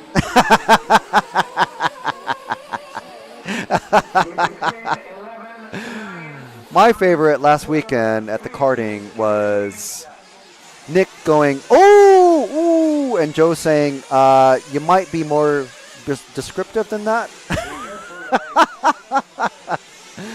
And Nick just going, well, they can see. If they're watching it, they have eyes. They can see. Let's see who the car numbers of these two. Well, definitely one of them is Emiliano in the second place. So number 9 is Alexandre. And they both passed. It was Anthony who had the problem that they both passed. So Alexandre in the car 9 has not put. This is Emiliano in the 3.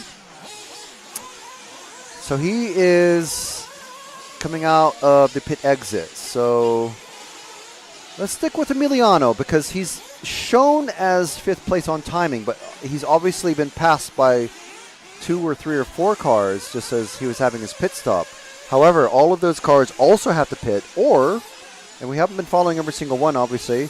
Maybe they've already all pitted. Oh, that's not good. That's a terrible place to go over. But he's able to, every time he gets over the barrier, he's able to make it over, back over onto the track surface. So it's good for Emiliano, especially getting stuck in the pit of despair, which is just to the left of that like green grassy area. Cars getting stuck in there, and there's no marshal inside that pit area.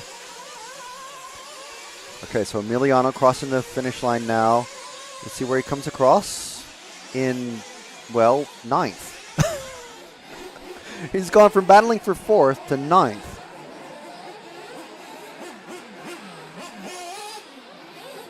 I'm hoping that we don't have to go looking for the cars of 12 and 5. Although Nils is actually easy to spot because he's the only one running a white body and an antenna tube. He's just coming underneath us now, Jim, or underneath you in the car 12. There we go. That's Nils, who's... is his transponder working? Is the timing on again? He's definitely crossed the finish line, but he's not showing as crossing. So we'll stick with Nils because I think he's running 4th.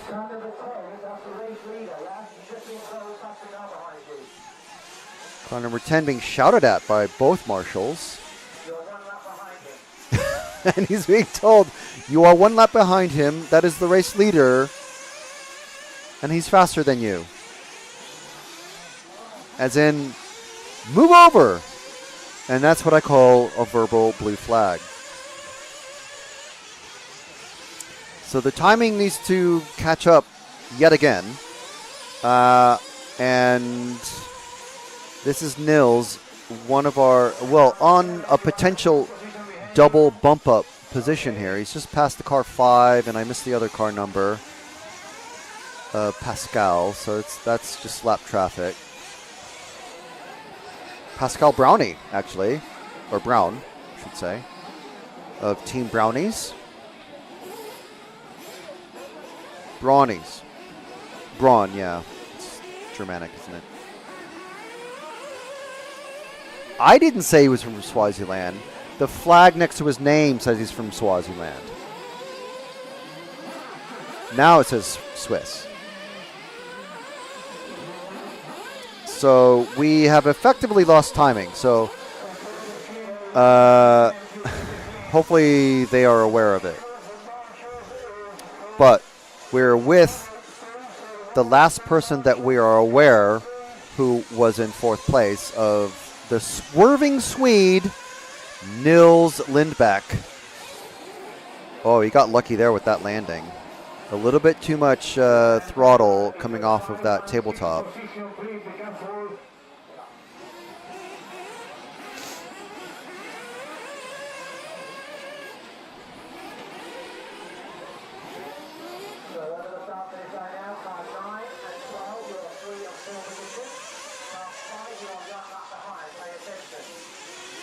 I think the referee's just well, the referee has the same timing that we do, and he's telling them that 9 and 12 are in 3rd and 4th position, but I wouldn't trust that 100%.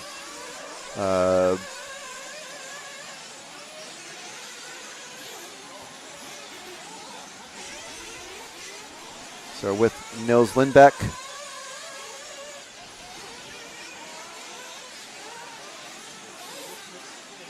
Oh, timing has just started to refresh itself.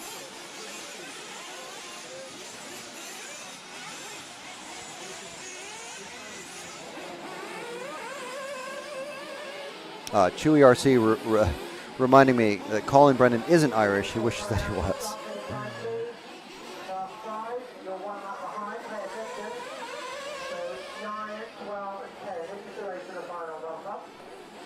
Nine, 12, and 10. Yeah, so we're with. Yes, we're still with Nils. So he is. Yes, we are confirmed. We have a timing back. He is running 4th overall, and that is, I believe, that is 3rd place, just in front of him. Best thing to do here is simply not overdrive the car and not try to gain time on the car ahead. Just concentrate on staying where you are, because you're going to have another 20-minute race if things stay as they are.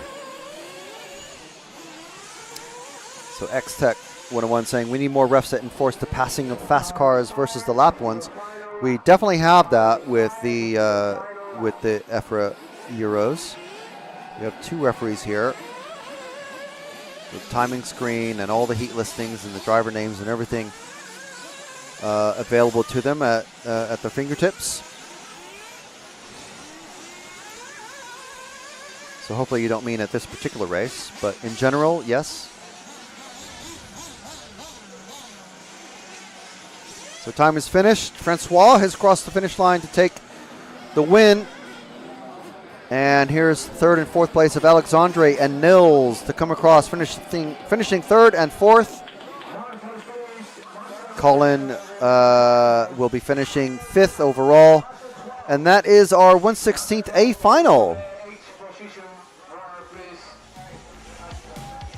So Francois Neroni, Wayne Buckhorn, Alexandre Martin, Nils Lindbeck, Colin Brennan from the UK. Sorry, not from Ireland. These are top 5.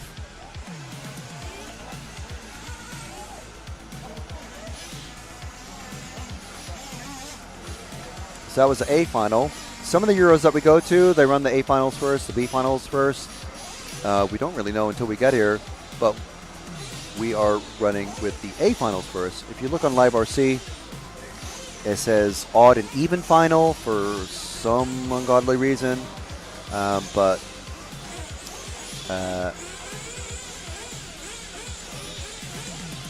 just know that next up is our 1/16th even final, and we're going to have Adam Buckholt, Mark Hinton, Dave Bailey, Janik Pan, Stuart Smith, Dan Hancock, Mick Craddock, Barry Carolyn, Dave Shedd, Gavin Powell, Michael Shorey, and Colin Whalen. Those last 4 bumping up from the 132B final.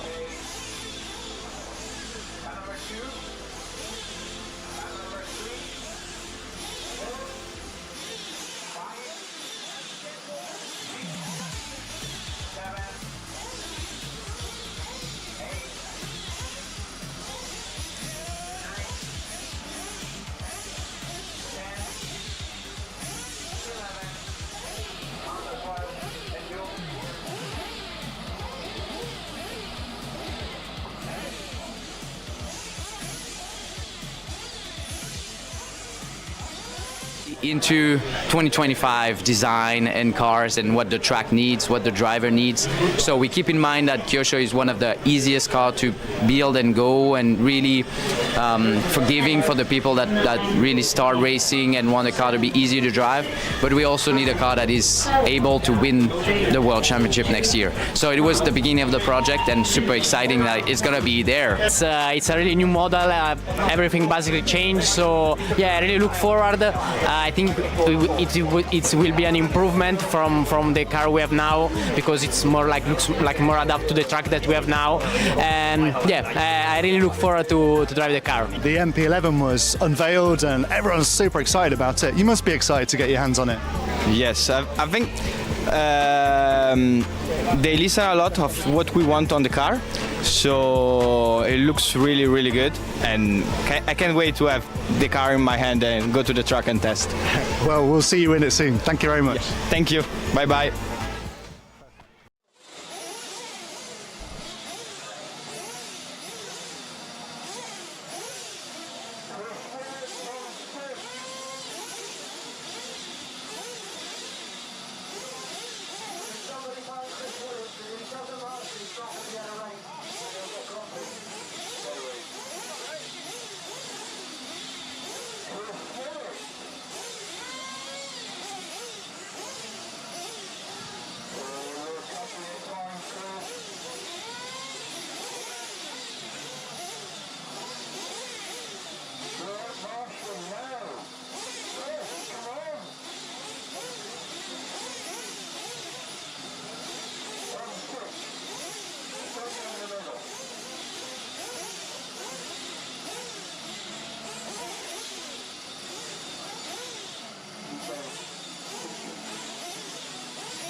see so many mechanics that really need to get themselves to rcracingtv.com and get themselves a FlexFit RCTV hat or maybe a trucker cap.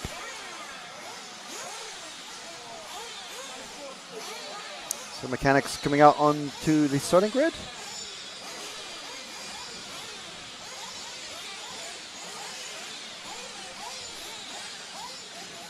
Jim, you got ears on?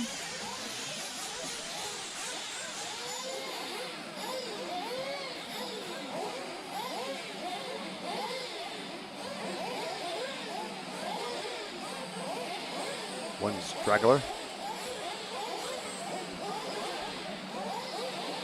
Are we missing? No, that's the 12. It looks like a solid 12. All right, cars down, step back. Off and away. 1/16th B finals. Yeah, we did just have some rain. The referees telling the drivers it is very wet out there, but I think they'll be aware of that because they were just out there for 3 minutes of warm-up.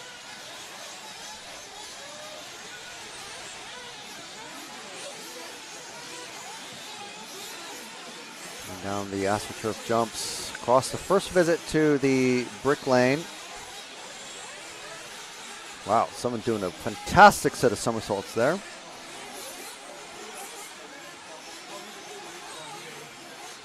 Ooh, and that's the worst way to get taken out. Oh, and another bad way to get taken.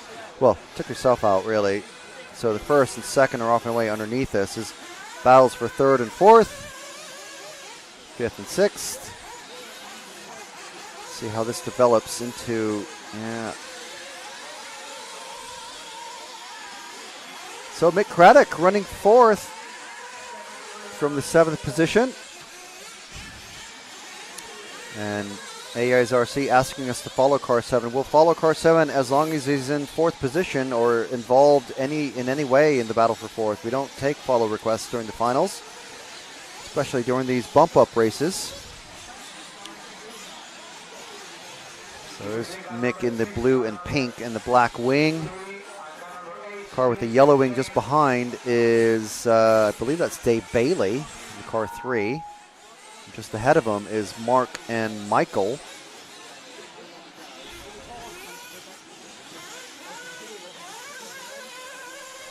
So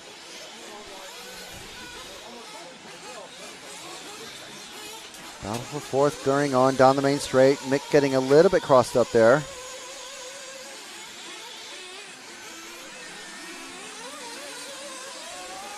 Going into the double apex left.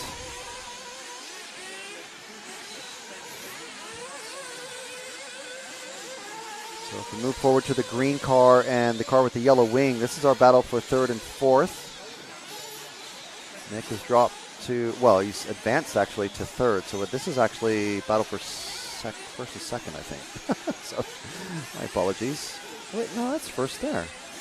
Just went the opposite direction. So 1, 2, 3, 4. So the car with the yellow wing should be in 4th place. And he just destroyed his run by getting himself stuck in the pit of despair. And now he's stuck in the pit of despair and has to have a marshal cross the track. So that's why I call it the pit of despair. So you can't get out of it. You can't drive out of it. And you have to wait for a marshal to cross an active track, which if you're a fan of motorsport, knows that as a bad idea. So you have to wait for all the cars to go past. There's a safe time. So here we go. Mick Craddock running 3rd. Mark Hinton running 4th, just behind. So this is our battle for 3rd. So 3rd and 4th coming down the AstroTurf jumps, and 5th is about a 2nd or so behind. So we drop one car. There we go. That's our battle, our driver in 4th position. Went a bit wide, so driver in 5th position is Dave Bailey in the car 3. So this should be car 2. And now it's tightened up. It's a much closer battle for 4th. Oh, and it gets sideways, and easy pass for Dave. Hinton getting it wrong on the acceleration zone out of the double doubles, and then again into the bus stop chicane. And now he's got pressure behind him.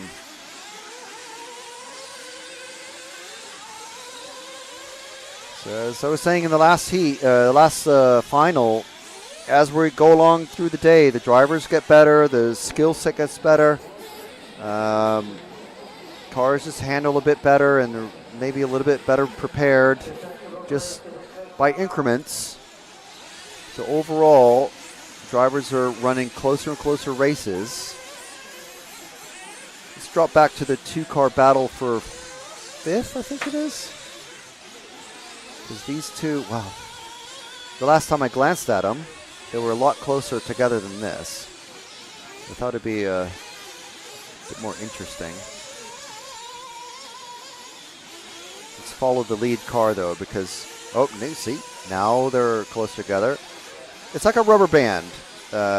This is effectively endurance racing because it's they do have to refuel, and there's all sorts of things that can happen. So if you've ever watched endurance racing of any kind, it's or anything that involves refueling, really, there's all sorts of things that can happen.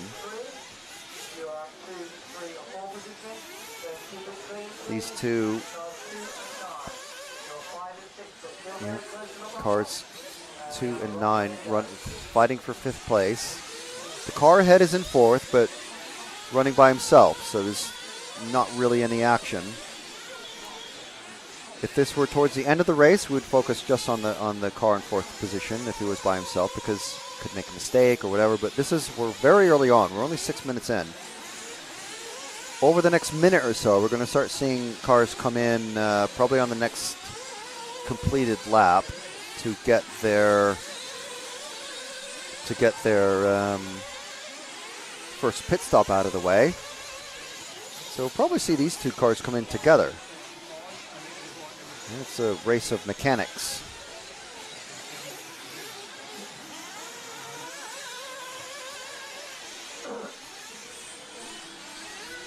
Go for the big jump. Good acceleration. I'm assuming these guys are, they've had time to put the wet setups on and everything. Okay, so about to finish their 8th lap. Neither of them come in for a pit, so running a bit long.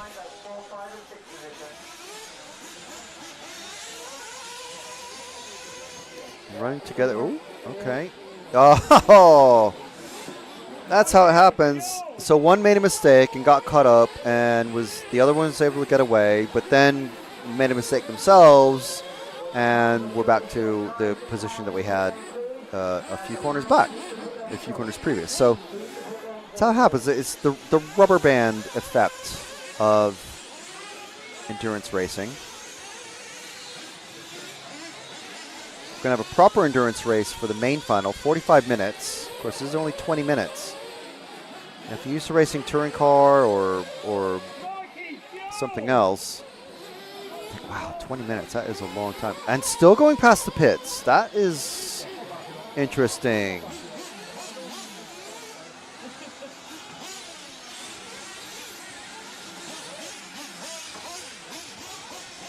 These drivers, so this is where the race experience and, dare I say, better engine tech, meaning, oh, and upside down, stuck. Marshall has to listen to the car, but someone else is there able to get to him. One of the mechanic and driver pairings that doesn't have a headset. It was Adam Skelding. Oh my God, I've never heard that voice come out of him. Oh my gosh, who is he pitting for, I wonder? Okay, so now we finally have a pit from this car. It's the car 9 of Dave Shed. It's funny because in the UK, if someone says your car handles like a shed, that means that's a bad thing. But his car handles pretty good, I must say.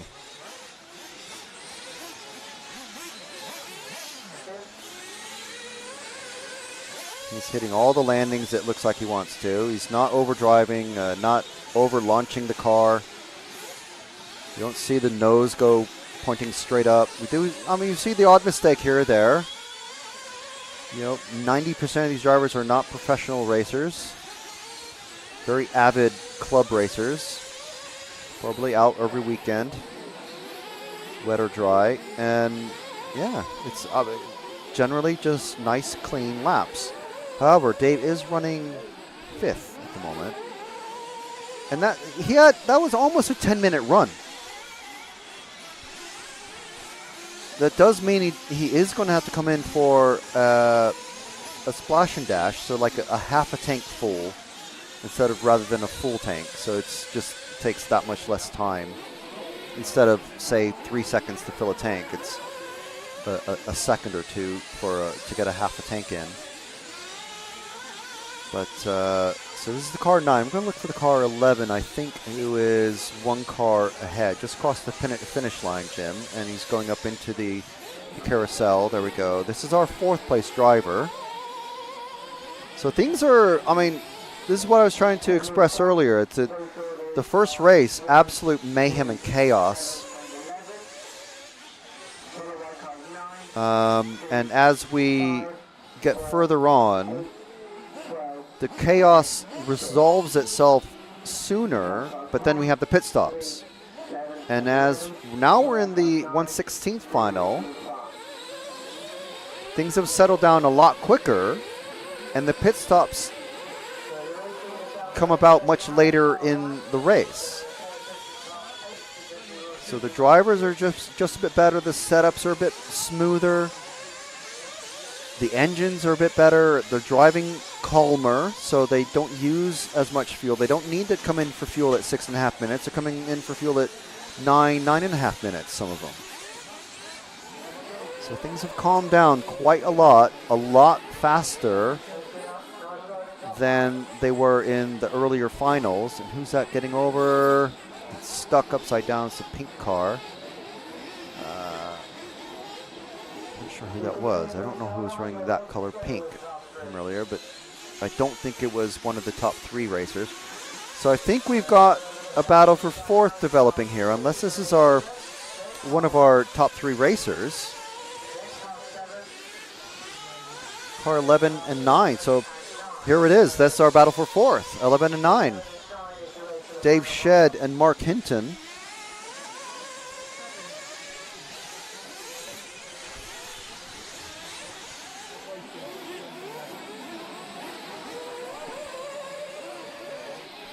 My bad. It's a battle for 5th.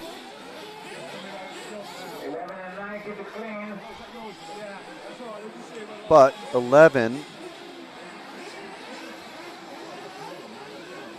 of Michael Shorey. Oh. I think these 3 cars are our battle, and then they're rapidly catching the cars ahead. Coming into the brickworks once again, and sideways into the barrier, and then collecting up the car following immediately behind.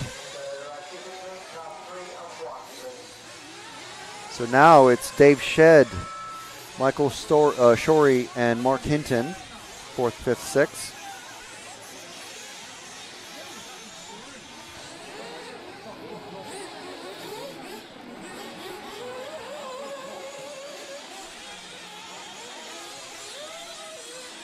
So Mick Craddock getting caught by these guys.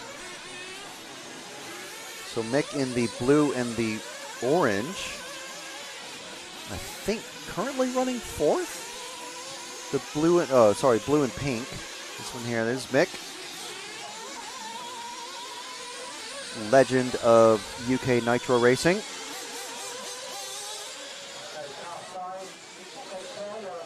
Yeah, so as we cross the timing line, we've had a reset of all the times now. So Mick definitely running 4th.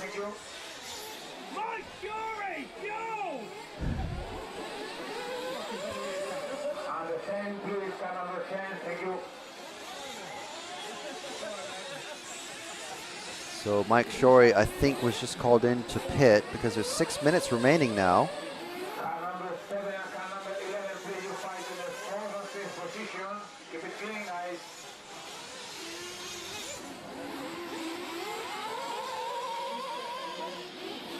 So Mick crossing the finish line again and in fourth. Michael Shorey, I think, just went into pit because we did hear, I think it was Adam Skelding shouting his head off. One of many racers and mechanic combos that are not using headsets.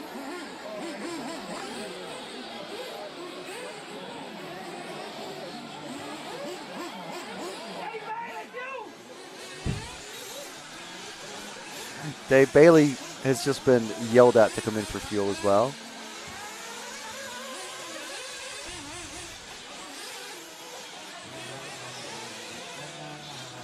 I wonder how the mechanics handle that, if they're mechanicking or pitting for two different drivers. Is this, that's Mick going into the pits out of fourth place. Let's follow him in. It's, I believe his daughter mechanicking there, where she goes.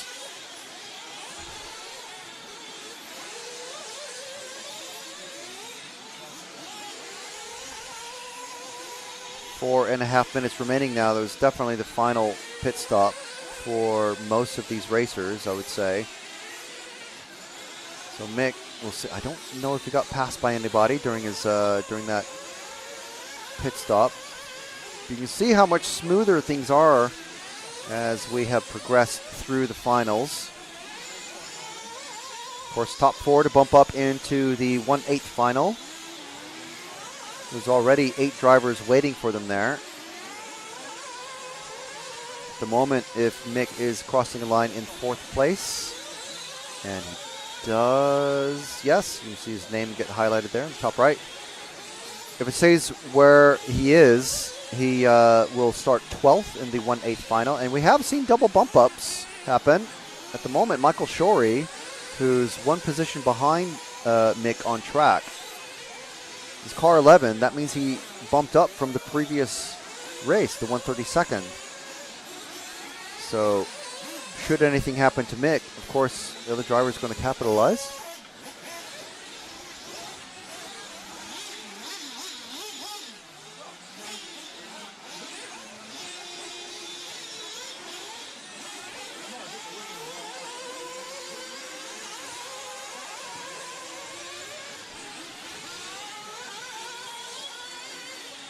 So Mick crossing the line, still in fourth place. We're, I mean, if there's anyone who's not going to make a mistake in fueling, tire setup, engine setup, and general damp condition setup, it's going to be Mick Craddock, isn't it? Never actually met him, but anyone who's raced in or familiar with the UK RC racing scene, especially in Nitro off-road, is going to be very familiar with his name. And who is this? Who's just suddenly appeared there behind him under his wing? Someone who had a crash and stuck at the, no, he was stuck in the pit of despair. And oh man.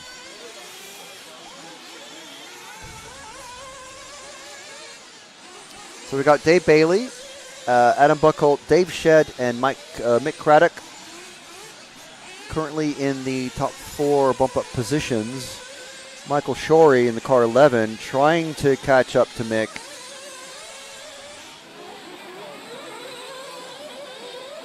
And then it's Mark Hinton, all 6 of them from the UK.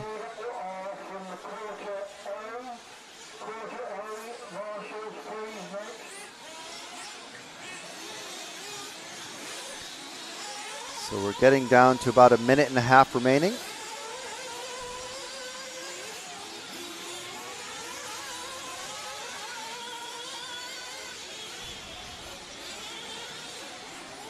The bus stop chicane. There's another view of that double apex left. And then coming towards us over that jump. And then taking it quite easy over those, the rumble logs.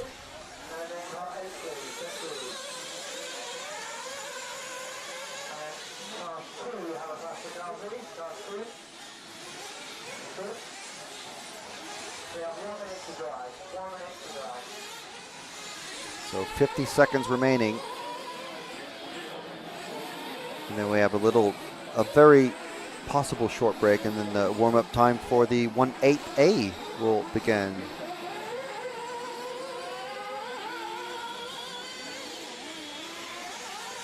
So if anyone's curious, we are due to start the main final at approximately 4:30. That's British summertime, so it's 1 hour ahead for you if you're in Central Europe.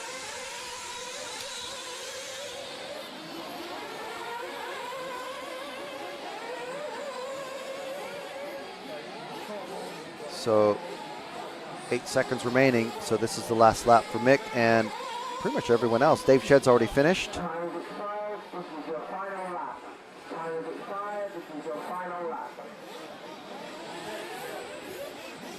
And really, the flagman should be out there at this point. But yeah, everyone's done, and Mick Craddock is finished. Michael Shorey coming behind, 4 seconds behind.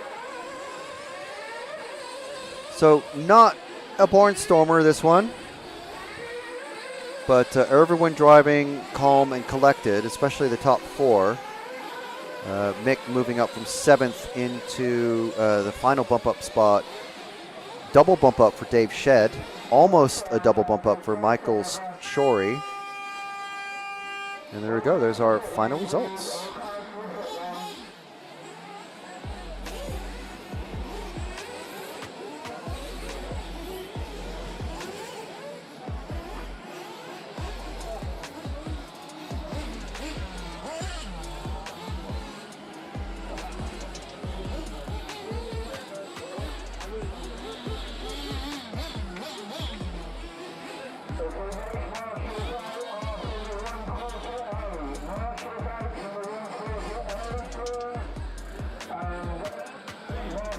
I love RCTV News. I'm Matt McCallum. And I'm Frank McKinney. And here are your headlines. As I'll see in the background. We're here. Hi, everybody. There he is. Totally secret, no one knows. You got any thoughts on it? No, we don't have a clue what you're talking about. That leads us nicely to the 12th Euros. And this week's hot topic. This is a hot topic. Okay, these are rookie numbers. These are rookie numbers. Right where we're sitting now is where that crash happened. We did what you expect of us. We tried to stir up some drama. Another good one. Yeah, yeah.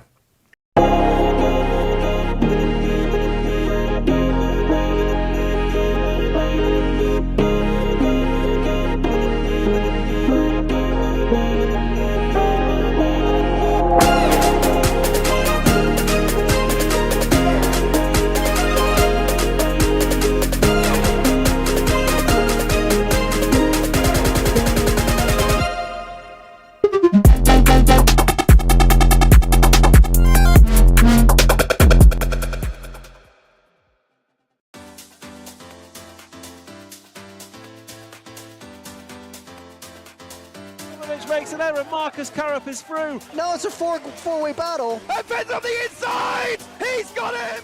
I love RCTV News. As I'll see in the background. We're here.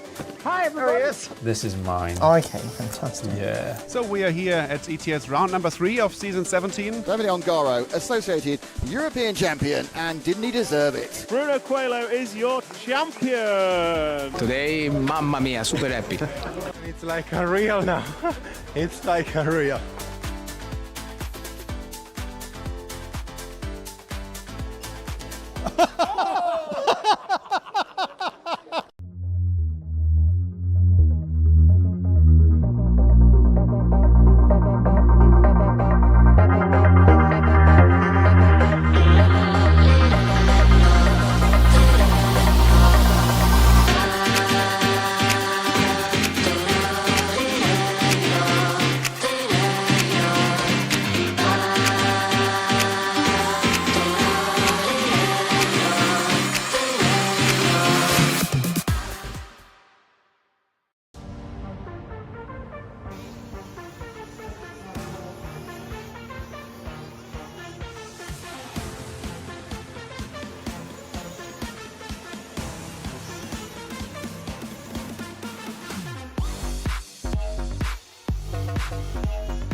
The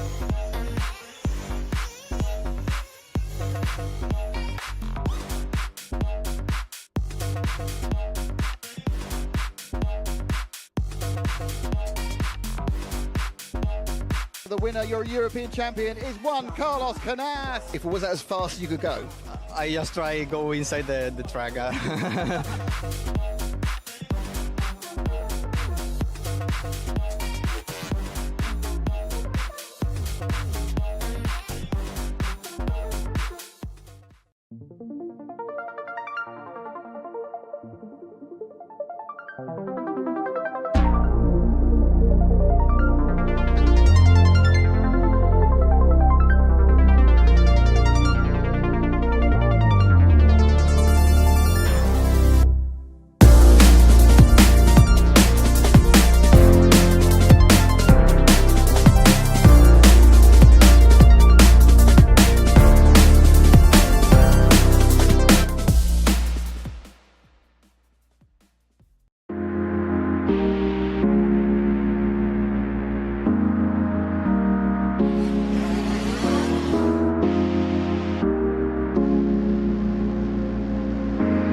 And now we got the Mink on. Now it's a four-way battle. Poleman is being run back to the pit. So Poleman is going to miss the start. Oh no! Hatton's going with Ben. Ben and Hatton right together now. On the last shot, and Ben's on the inside. He's got him.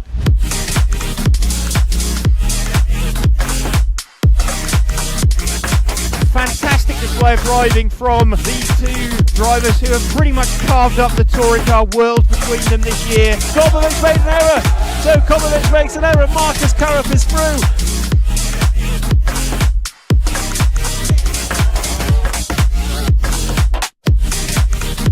To take the most amazing European Championship, that is absolutely unbelievable.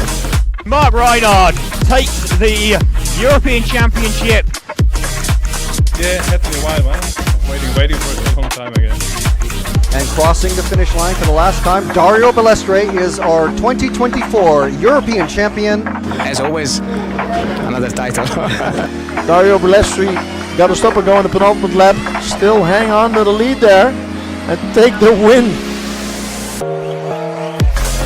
The four-wheel drive European champion for large scale, Van Helmen. And the winner, your European champion, is one Carlos Canas. David Ongaro, associated European champion, and didn't he deserve it? Bruno Coelho is your champion. Michael Walowski then comes across the line to win the European Championship.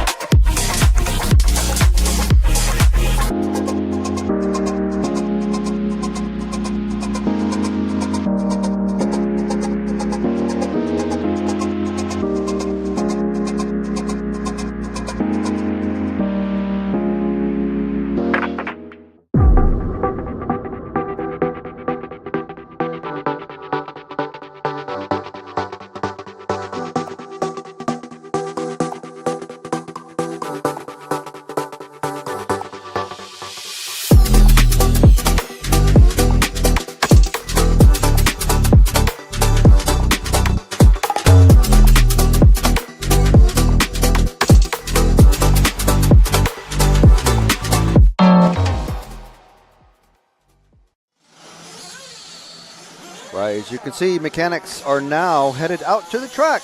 Perfect ending for our video reels.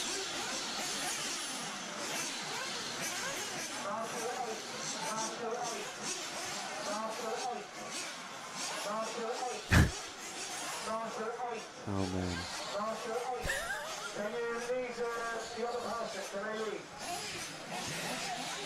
The marshals can't hear the referee PA system, but we can. And the Eagle was just saying Marshal 8 about 10 times in a row. Marshal 8, Marshal 8, Marshal 8.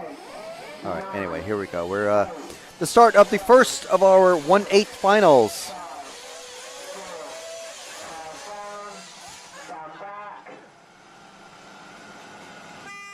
They're off and away. Everyone off all right. And now, a couple of cars getting it really wrong in the bus stop. 20-minute race. They're already being told, calm down, calm down.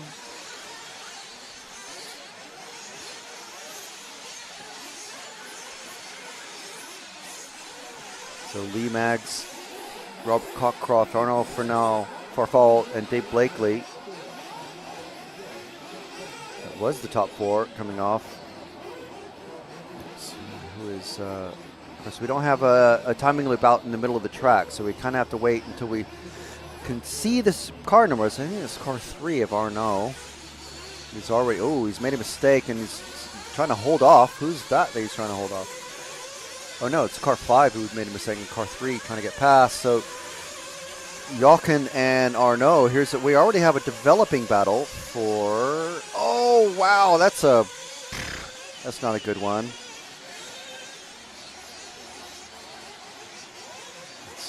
Let's have a replay of that because while things are settling in. Whoa, getting it sideways there, coming out of the carousel, and then just too fast over the hump going into the bus stop chicane and then ending up upside down. He's upside down. All right, so let's see how this is shaking out now. Robert, Lee, Paul, and Jochen. But Arnaud is going to fall way back.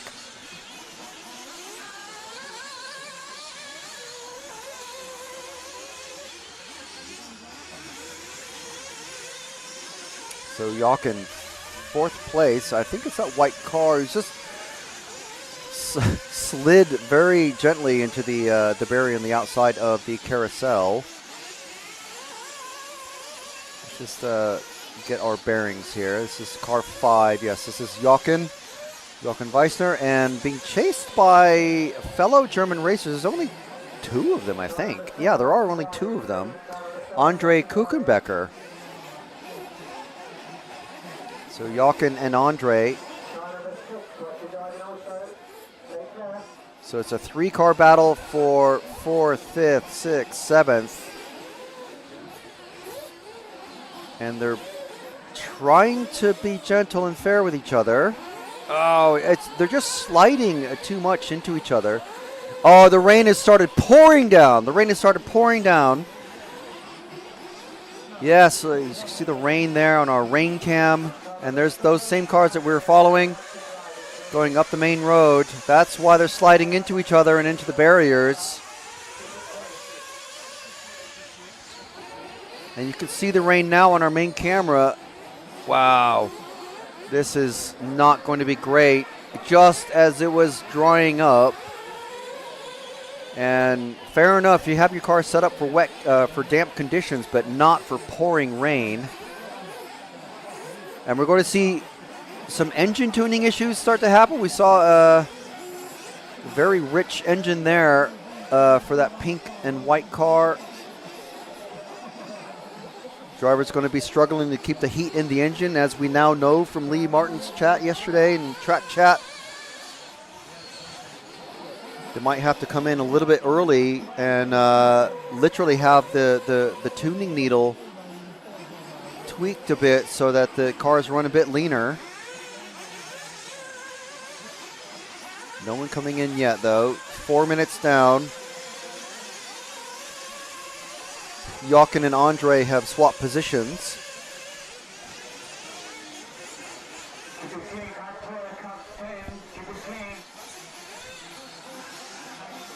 Cars 1 and 2 of Robert and Lee are, I don't know if they're enjoying things out front, but let's move forward 1 car, Jim. There we go. There's the car 7 of Andre Kuchenbecker trying to chase Jochen. These are is that like an orangey pink, green and white. This is our 4th place driver. So this really changes things yet again with the drivers. I think this is like the epitome of a 24-hour type, an endurance race. It's massively variable weather conditions. And yes, it's all great if it's dry and everything, but it really, really puts a challenge to the drivers and the mechanics and the engine tuners to keep up with the situation on the track. So Andre trying to chase down Jochen, but being chased himself by Alexandre, who is trying to go for a double bump up. But here's Andre and Jochen, apologies. The rain coming down even heavier now. You see it on the wider shots. Camera able to focus on the raindrops as it comes through. There we go. Jeez. Spare a thought for the marshals out there, especially the ones who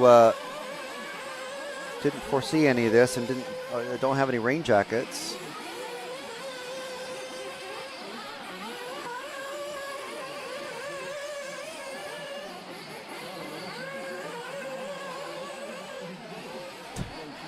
Eventually I find the right camera.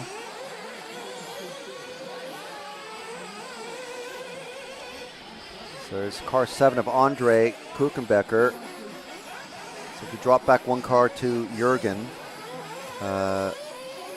he's our 4th place driver.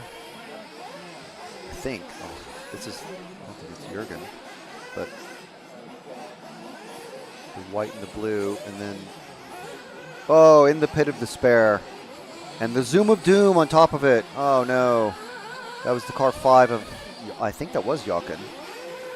Who's this here? Who's just coming across us now? Car 11 of Alexandre. Going to be coming across in 4th. Yes, ahead of Jochen.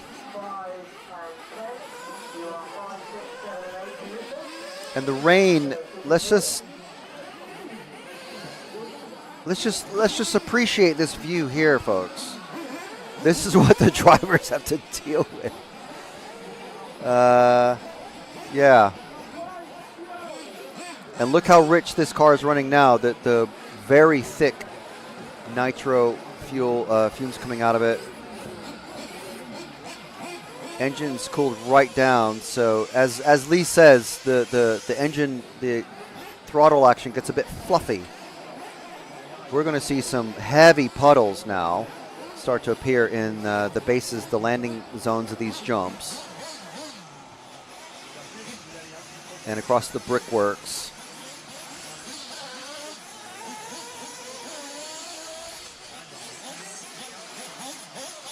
So definitely challenging condition for the drivers, the mechanics, and the marshals. The Herts Nitro Model Club doing a fantastic job keeping things going with water pumps and digging trenches and all sorts of things to make sure that this almost entirely new track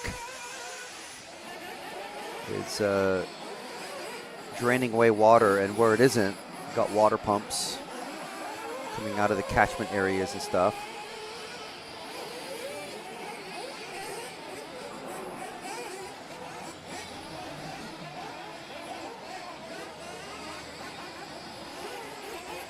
But yeah, just to give you an idea of the wetness.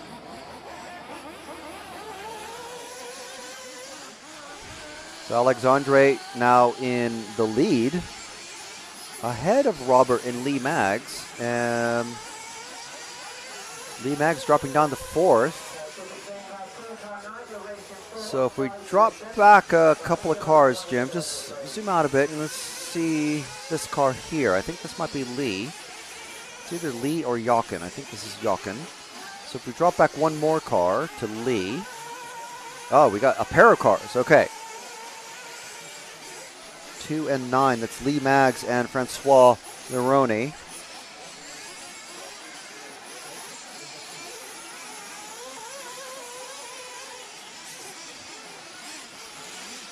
Meanwhile, we're almost halfway through the race. So this is our battle for fourth, on track, and the cars are together. So they're on the same lap and together. You can see the progress bars on the timing. Oh, and synchronized drift almost. One of them goes into the pits. Let's follow him into the pits. There we go. That's Francois, I would say, because everyone there is in the French Federation shirts.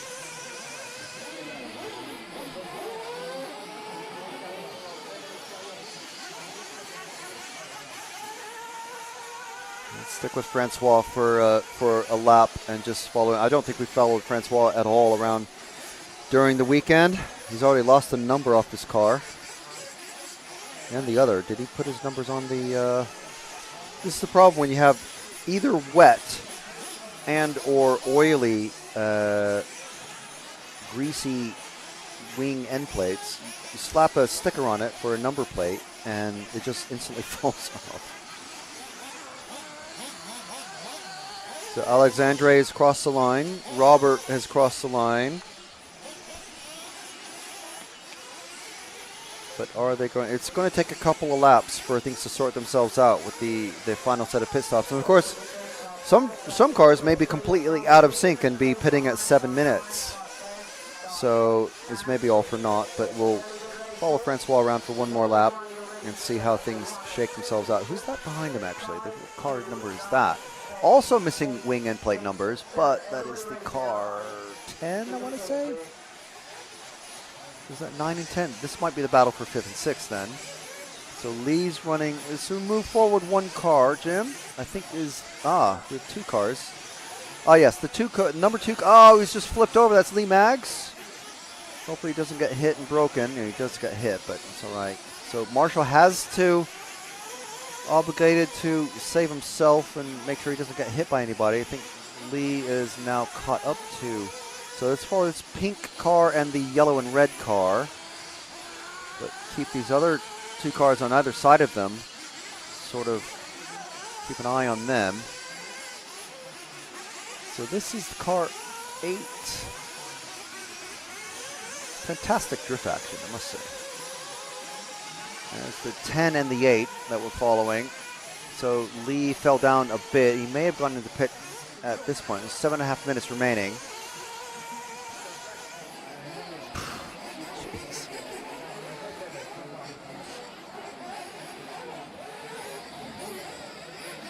Great driving skills, though. I'd be surprised if anyone actually does do engine tuning in the pits, because it's the frenetic action and wow, straight off out of the ballpark.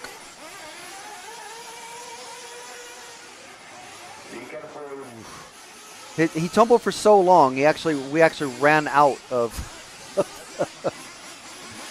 time there. Wow. So we have a gaggle of cars coming together.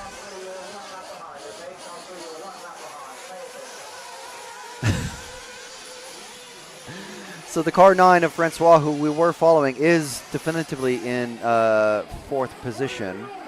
So the car 2. Okay, so if we move forward a car to which will be Lee Maggs, the yellow and the pink, one more car.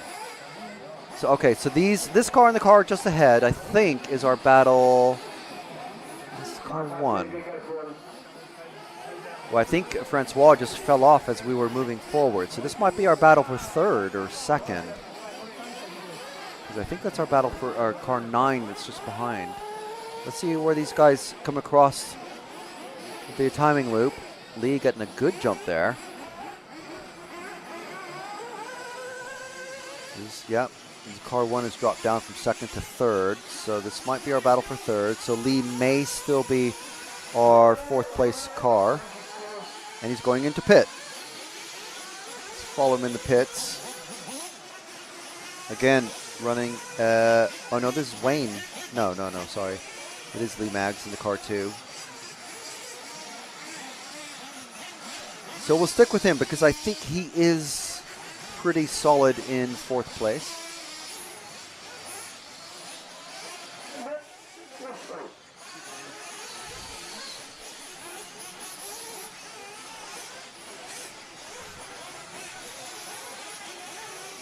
Coming around the brickworks. 3 times they hit those bricks going around the track.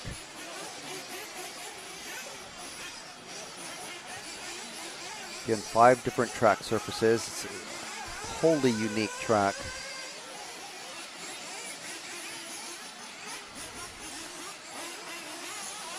And that's the second time onto the bricks. So Peter has now popped up into oh, that's because Lee pitted. It's just wild. Okay, so Lee, who we are with, is down to 7th. So if we go to the start of the AstroTurf jumps, Jim, on the AstroTurf jumps, there's 2 cars. I believe one of these 2 cars is our 4th place racer.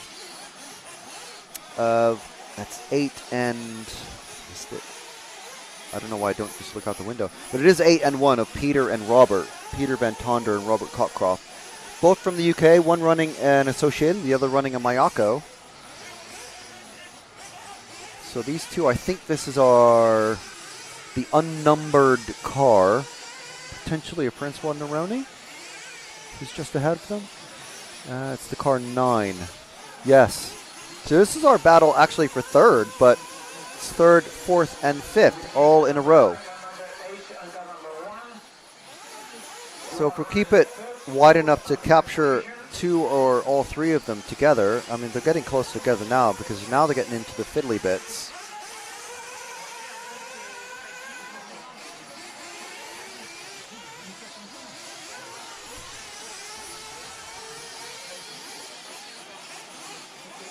So battle for 4th now getting very tight, with Peter and Robert getting closer, and now Peter gets very close to Francois. Whoa! Oh, and getting stuck. Drop back, drop back. The 2 cars. There we go. These 2.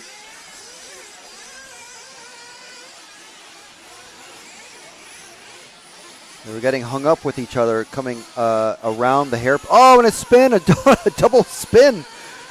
That's no way to cross the line. You're not going to make up loads of laps that way because there's a minimum lap time, but I'm sure he wasn't trying to do that, but it's a bit funny.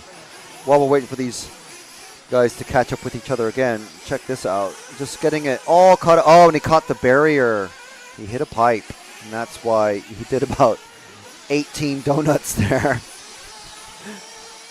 And then, yeah, of course, we come back from the replay, and yeah, of course there's a change in position. Why wouldn't there be?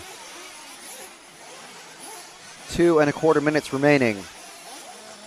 Oh, and it went so slow. JQ was actually telling us that you can't actually see where your car is in that section of track, and he's tall. So maybe that's what happened there for this the number 9 car that we're with now. So this is our 4th place driver, Francois Neroni.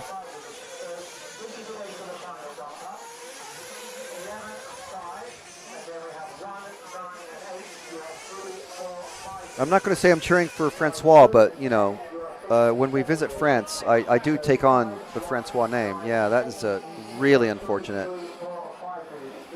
So now he's lost 4th place.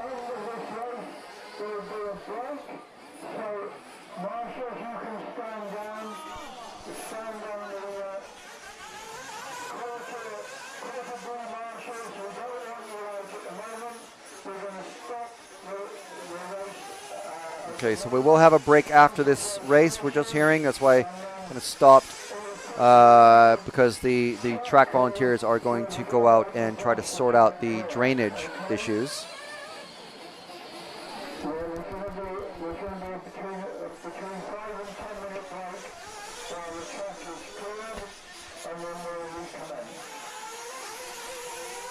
And 38 seconds remaining. 38 seconds remaining. That purple car just going over the logs now, I believe, is Peter Van Tonder, our 4th place racer. We just confirmed that. I think it's the amount of spray coming off.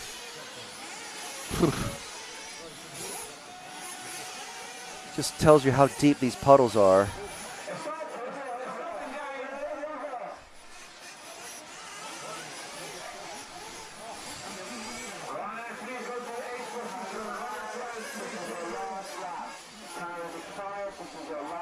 So time has expired. Everyone's on their last lap. I think this is Peter Van Tonder in the purple car, number 8. Yes, so this is Peter coming across the finish. 4th overall behind Alexandre Martin, Jochen Weissner, Robert Cockcroft, and Peter Van Tonder. So we're going to have a bit of a break now while the track the volunteers try to clear up the track. But here you can see on the rain cam, just look at the puddles on this main straight. So we'll be back when we know a bit more about when we're going to start the next 1/8 final.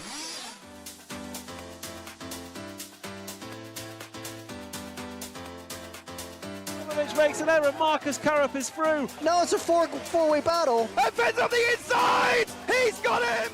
I love RCTV News. There's RC in the background. We're here. Hi, everybody.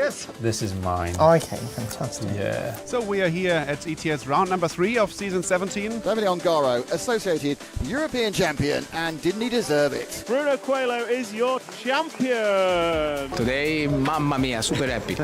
It's like a real now. It's like a real.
The winner, your European champion, is one Carlos Canas. If it was as fast as you could go.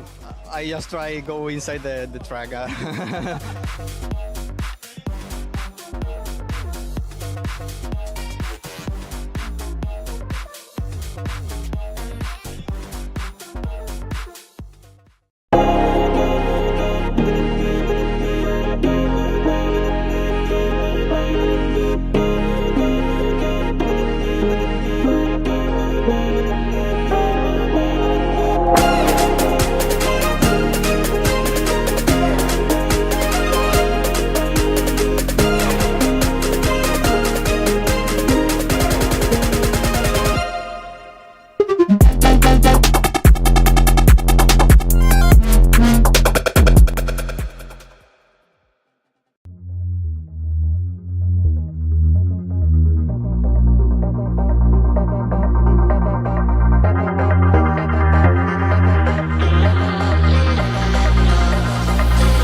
I love RCTV News.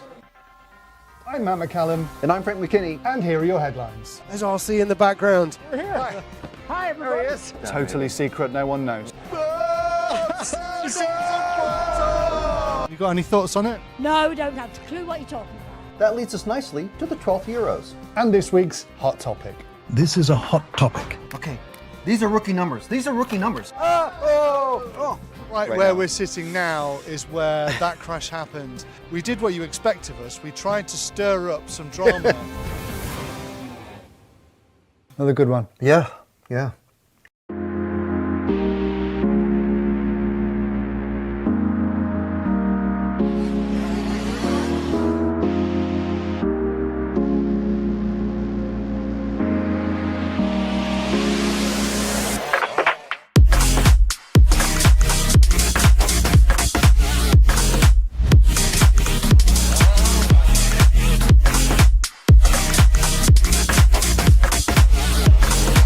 On him now, we got the mid-winker on. Now it's a four-way battle. Pole man is being run back to the pits. Our pole man is going to miss the start. Oh no! Hatner's going with Finn. Finn and Hatner right together now. On the last shot, and Finn's on the inside. He's got him.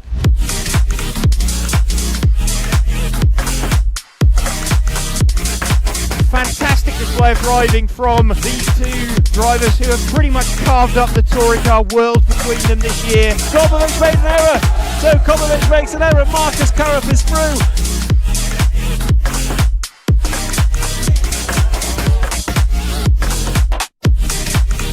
Is to take the most amazing European Championship. That is absolutely unbelievable. Mark Reinhard takes the European Championship. Yeah, it had to be a while, man. Waiting for a long time again. And crossing the finish line for the last time, Dario Balestre is our 2024 European champion. As always, another title. Dario Balestre got to stop and go on the penultimate lap. Still hang on to the lead there and take the win. The four-wheel drive European champion for large scale, Van Helmen. And the winner, your European champion, is Juan Carlos Canas. Davide Ongaro, associated European champion, and didn't he deserve it? Bruno Coelho is your champion. Michael Olowski then comes across the line to win the European Championship.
Into 2025 design and cars and what the track needs, what the driver needs. So we keep in mind that Kyosho is one of the easiest cars to build and go, and really forgiving for the people that really start racing and want a car to be easy to drive. But we also need a car that is able to win the World Championship next year. So it was the beginning of the project, and super exciting that it's gonna be there. It's a really new model. Everything basically changed. So yeah, I really look forward. I think it will be an improvement from the car we have now, because it's more looks like more adapt to the track that we have now.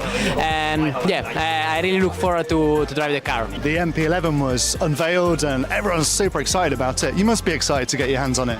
Yes, I think they listen a lot of what we want on the car, so it looks really, really good, and I can't wait to have the car in my hand and go to the track and test. Well, we'll see you in it soon. Thank you very much. Yeah. Thank you. Bye-bye.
Can we make sure that you leave the rooms on the marshal point, please? Leave the rooms on the marshal points.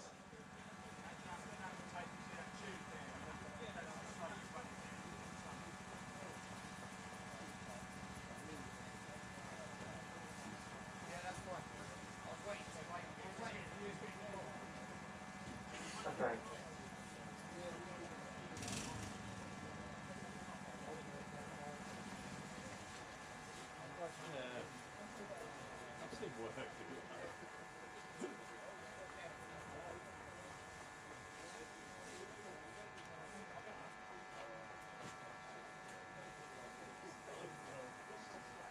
Okay, will these be drivers to the rostrum and pit crew to the pit area? Into the pits, please. Roommates, please.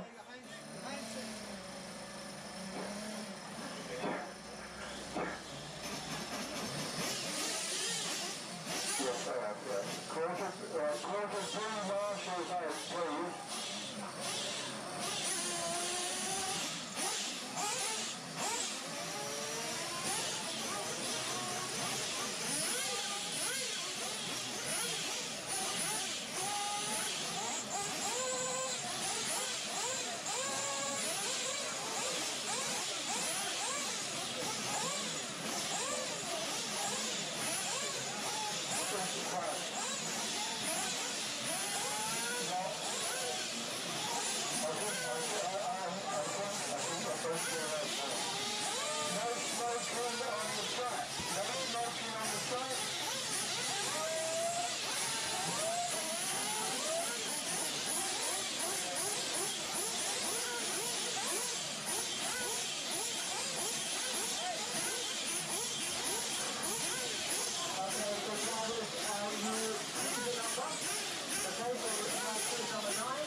Okay, so the 1/8 final B out on track.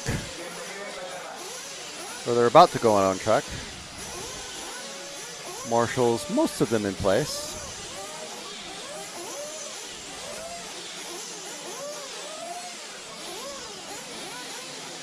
So live chat getting pretty active. You see Keenan from the No Name RC Podcast in there. Thank you very much for joining us, Keenan. Oppie, one of our heroes in Chewy RC as well. Lots of people cheering for Alexandre.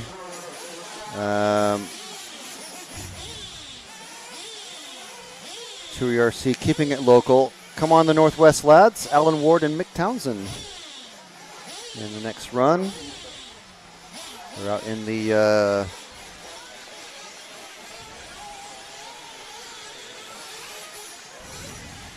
it's just warm up, so don't worry. We're not missing anything just yet.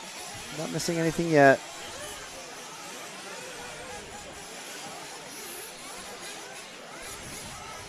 We are missing our food, but it's by the by.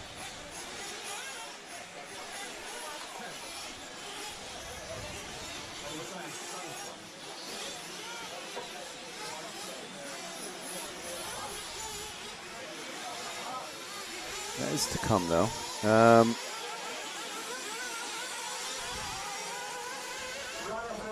So, Chewy saying, this is going to be chaos. Well, I'll tell you what. If you scroll back in time after this race, scroll back to the first race of the day, the 128th final. We had 15 racers in it and 8 drivers bumped up into the 164th final.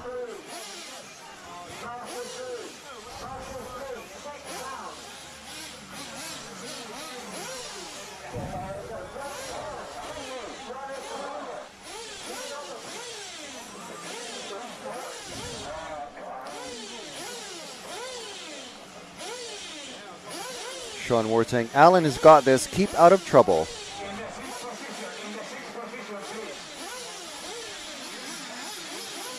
How are the tires holding up in the changeable conditions? Well, I mean, I would make a very educated guess that all of these drivers are running brand new tires for the main finals. So if you bump up, just buy another set of tires.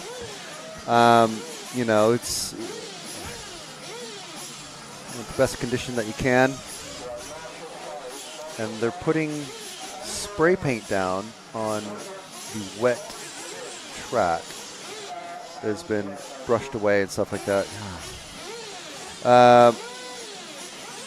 Chewy saying he's been watching all day. Fabulous. Dan Troughton, another one of our heroes. How? Yeah, sorry you asked that question. Yeah, so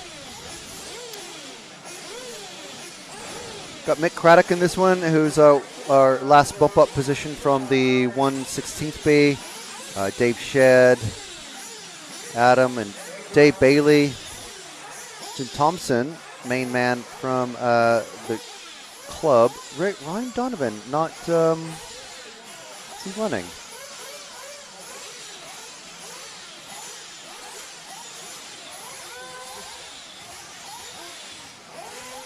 Is he out there in the position 4? So we've got cars out.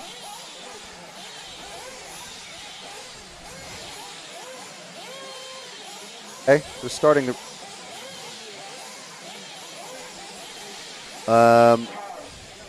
Ryan isn't out there, weirdly. I don't know what's happened to Ryan.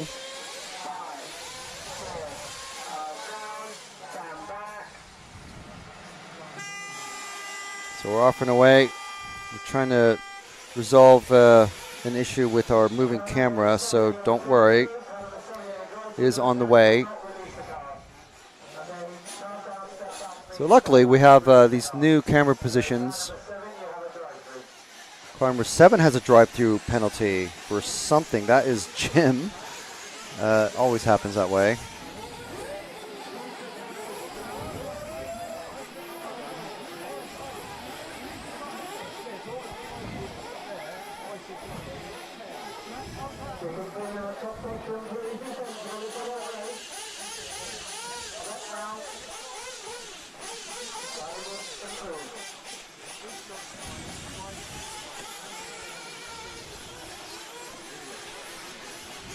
So, 20-minute main final, or not main final, sorry about that. It's not the main final.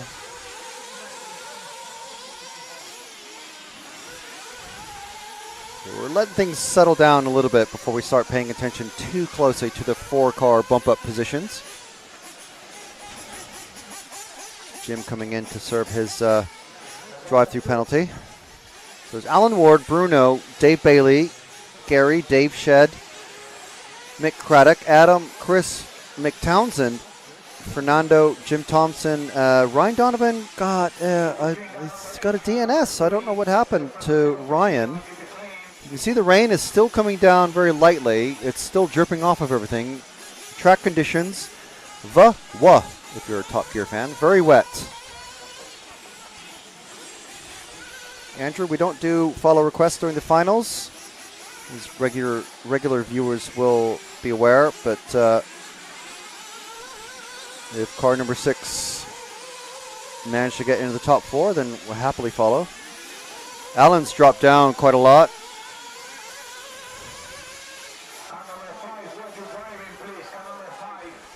Got a car, who's that? Car number 1 stuck at the at the pit at the timing loop.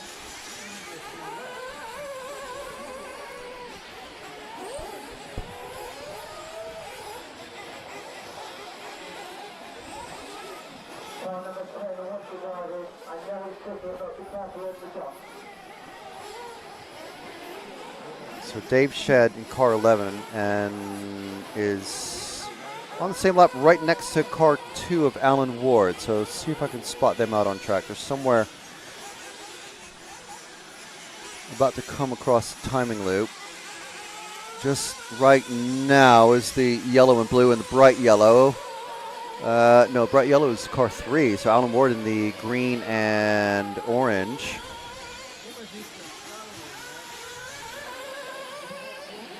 Going through the double apex left, about to come towards us on over the log rumble strips. Alan Ward in that car 2, it just popped up his back end.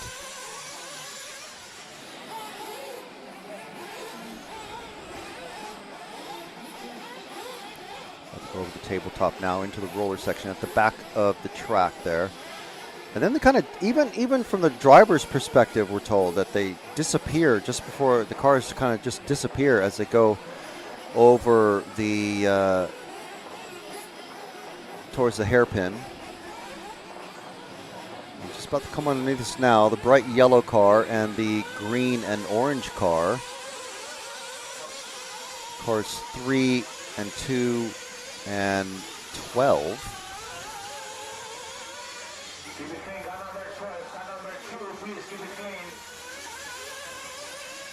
So if we drop back to the pair of cars, just coming through the double apex left,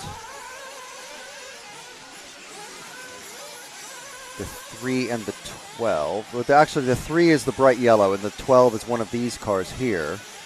The 12 is Mick Craddock. You can see him there in the blue and the pink, and he's running 5th. So this is our action on the track for in the realm of the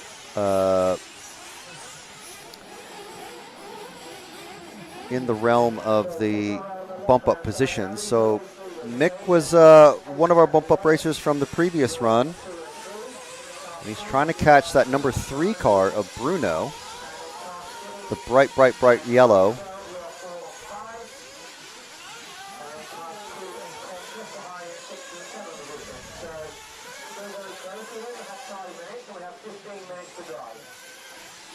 So as the referees are telling the drivers, 15 minutes to go.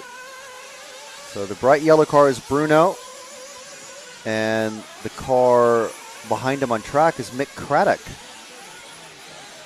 So 5 1/4 minutes down in this one. Mick, we saw him doing, I think it was like 8 or 9 minute fuel stints, and now he's right with the 4th place car. So these two, this is our battle for 4th.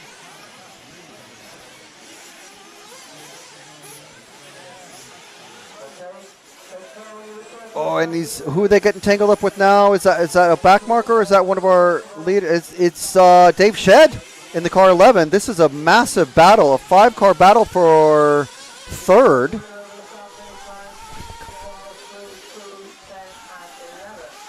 Five cars battling down the main straight into the carousel. Mick Craddock leading the way, though.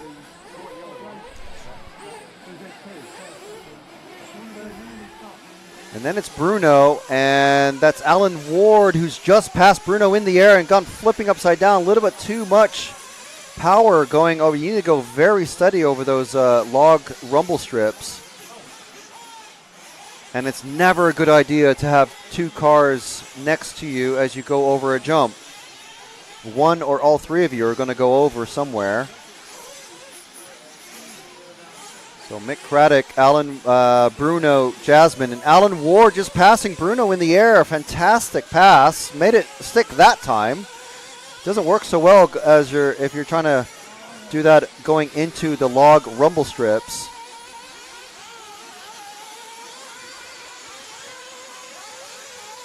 So Alan taking the lead, or taking 4th place. Can we zoom in a bit on the action there across the track?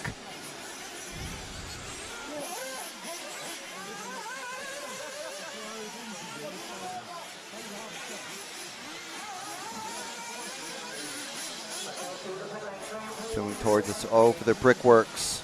Now that's Mick and Alan. The blue and pink car. The car just behind, that's our battle for third actually, but coming around the hairpin, stick with them.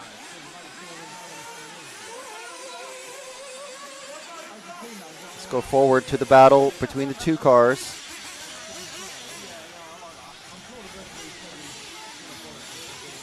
Drifting around the brickworks at the end of the straight, and that was Alan going in for a pit stop.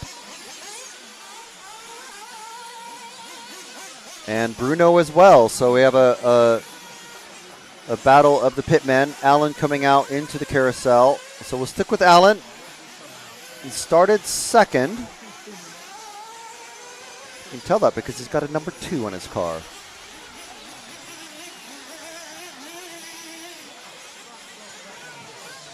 Coming around the S and over the AstroTurf jumps. Dave Bailey being screamed at by Adam Skelding to come in for fuel because that must be Adam's sort of technique, like driver name fuel, and he just screams it out. Luckily, tends to be the only one who has the only set of drivers with no headsets, so there's no like calm talking or anything like that. Just scream it out, shout at the top of your lungs.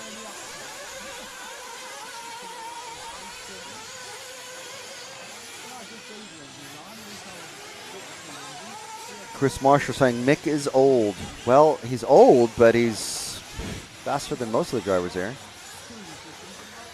Almost 10 seconds down. Oh, and Alan getting hung up on the pits there. And Bruno is a couple of cars behind.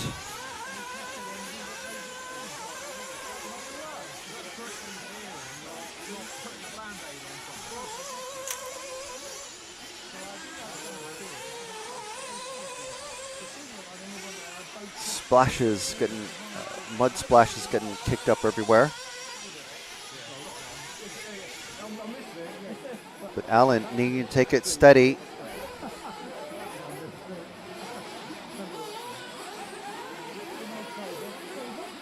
Watching out for all the cars that are around him.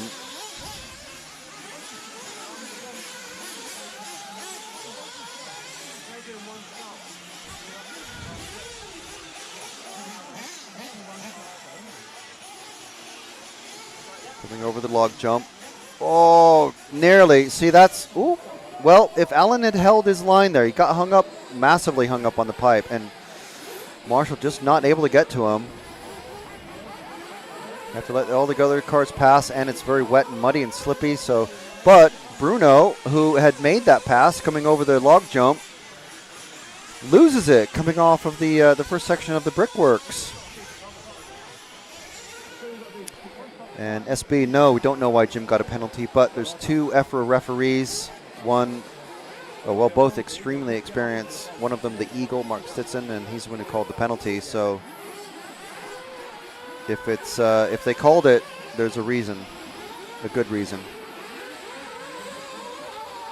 Into the carousel goes Alan, still running fourth. He's got being chased by Dave Shedd, Mick Craddock, and Bruno Jasmine, all right up there, piled up behind him.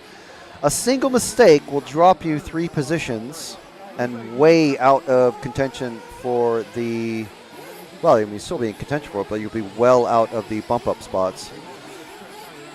But these drivers, very experienced. I don't want to say old. Experienced. And there's even, what's funny is there's a 55-plus exhibition final coming up as well later. So that's for the very, very experienced drivers.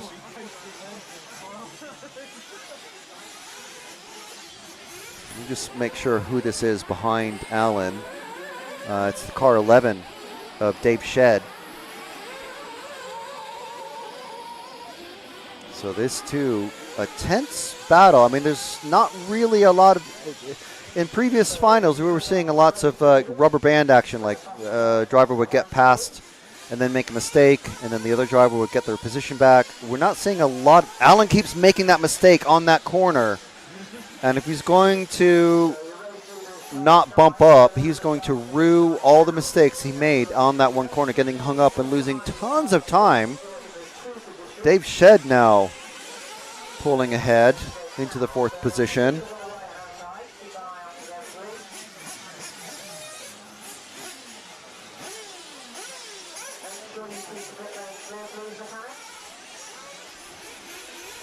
And the final little shoot towards the brickworks at the end of the lap. Nice drift.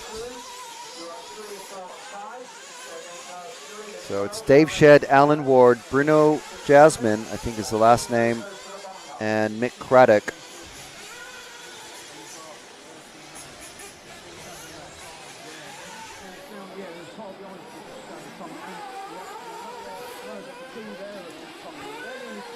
And now is that Alan, who is caught up to Dave. You can still see the track very wet out there. Oh, and over and tumbling around, but luckily with the champion's roll, finishing on rubber side down, but then making a mistake, trying to just overdrive it just a tiny bit. You lose your rhythm, and then you just end up in a pipe or throwing yourself off the track.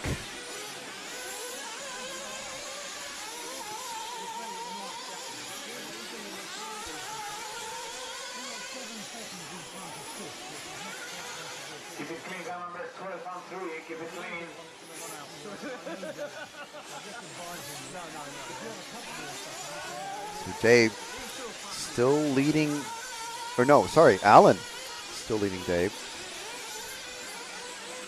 Yeah, that's the car 2.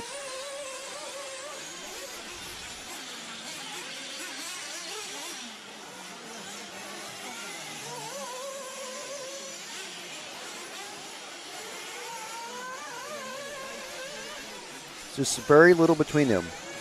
A half a mistake, and you lose a position. That's a quarter of a mistake, I would say.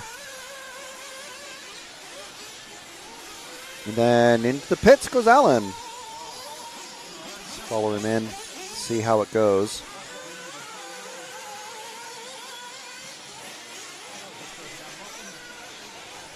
Relatively clean.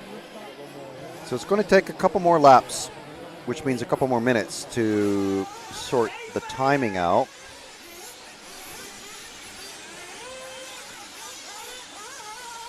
But there you can see in that bright yellow, 2 cars ahead is Bruno Jasmine. So that gives you an idea where Alan has come out, roughly in 6th place. Is Mick anywhere near that? Yeah, Mick is right behind Bruno. If we move forward one car to the pair of cars ahead, Jim, these 2. Oh, and Mick just cased the jump. So Alan's going to make up space there before Mick does his pit in. And then Bruno makes a massive mistake and loses position to Alan, who's already pitted. So now Bruno, when he pits, which is now, and I think Mick may be coming in to pit as well. Yes. So both of these guys both lost position before doing their pit. So let's find Alan out there. I think it's the car. Yeah, that one just coming out of the logs. So now he's got, well, I mean, there's no more pitting to happen, but he's done his pit stop and he's ahead on track, ahead of Bruno and Mick. So now he's, well, he's in 5th, or he was in 5th already. He still needs to catch Dave Shed, who I don't think had pitted on the previous run, on the previous lap. I'll see if he goes into pit. He's just coming to the end of the lap now. Is he pitting? He's not pitting. Okay, so let's stay with Alan.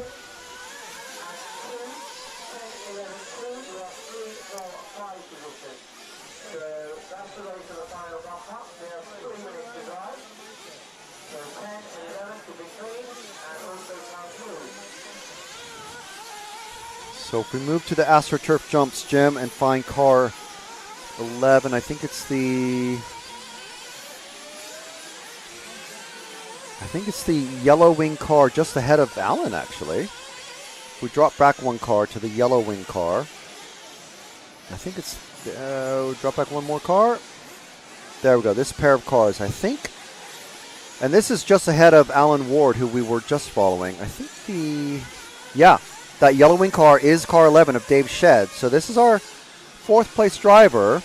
Alan Ward is just behind the car. You can just see him there. So the pressure is on Dave Shed. Oh, someone else is pitted. So this is Dave is actually in 3rd. So Adam, after all that, if we hold there, Jim, and we'll catch up with Alan, who's just flipped over and gone past Dave Shed. So this is Alan, who's wanting to throw himself off the track. And if we drop back to the yellow wing car, now this is our 4th place driver of Dave Shed on track. Whew. It all comes together again. It's like a good Seinfeld episode. It all comes together right at the end. And Dave making a big mistake there, spraying mud everywhere. It's the car, I'm pretty sure it's car 11. Who's that behind? It's car 1. Oh, no. That is not what Dave Shed needs.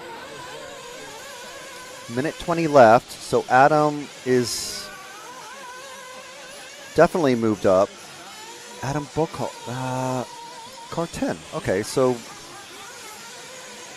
move forward one car, Jim, to, I think this is Adam? It says 1 on the wing.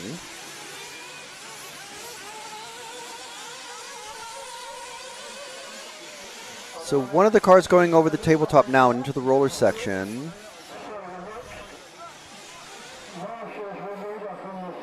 I think the black-winged car with the unreadable number, I think that's number 10 of Adam Buchholz, who's just flipped it over. Yes, that red S works. And now we've got, here it is. This is our battle for 4th.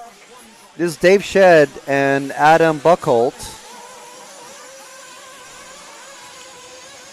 And as I was looking away to check the names, Adam made another mistake. This is our battle for 4th on the final lap. Blimey. It all, like I said, it all comes together at the end. Let's keep them both in camera, because any mistake by Dave, they're so close you could throw a towel over him now. And you can see how close Adam is trying to get to the apexes. The cars at the hairpin, the 2 cars at the hairpin. And Adam has just made the pass. And can he keep it wheels down? Coming over into the brickworks, over the double-double.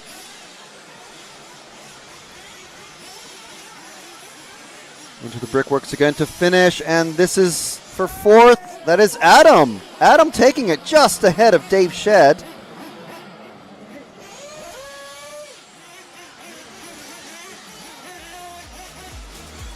Good finish there to the end.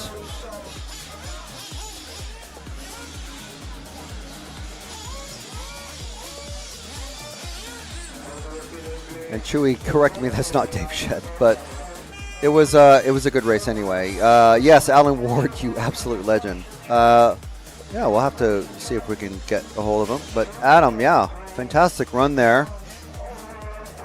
Haven't followed him all weekend long, and there he goes popping up into the final bump-up spot.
No, it's a four-way battle. Pole man is being run back to the pits. Our pole man is going to miss the start.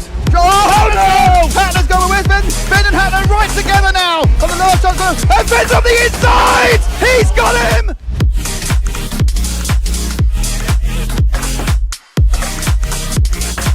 Fantastic display of driving from these two drivers who have pretty much carved up the touring car world between them this year. Kobovic made an error, so Kobovic makes an error. Marcus Karup is through.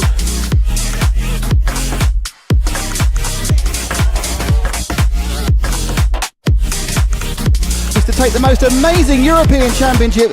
That is absolutely unbelievable. Mark Reinhard takes the European Championship. Yeah, it had to be a while, man. Waiting for a long time again. And crossing the finish line for the last time, Dario Balestre is our 2024 European champion. As always, another title. Dario Balestre got to stop and go on the penultimate lap. Still hang on to the lead there and take the win. The four-wheel drive European champion for large scale, Van Helmen. And the winner, your European champion, is Juan Carlos Canas. Davide Ongaro, associated European champion, and didn't he deserve it? Bruno Coelho is your champion.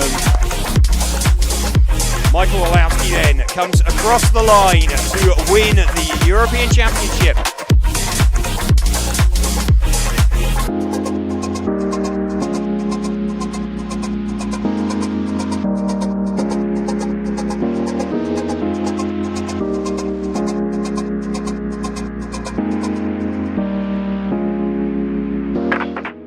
I love RCTV News. I'm Matt McCallum. And I'm Frank McKinney. And here are your headlines. There's RC in the background. Hi, everybody. Totally secret, no one knows. You got any thoughts on it? No, don't have a clue what you're talking about. That leads us nicely to the 12th Euros. And this week's hot topic. This is a hot topic. Okay, these are rookie numbers. Right Right where now. we're sitting now is where that crash happened. We did what you expect of us. We tried to stir up some drama. Another good one. Yeah.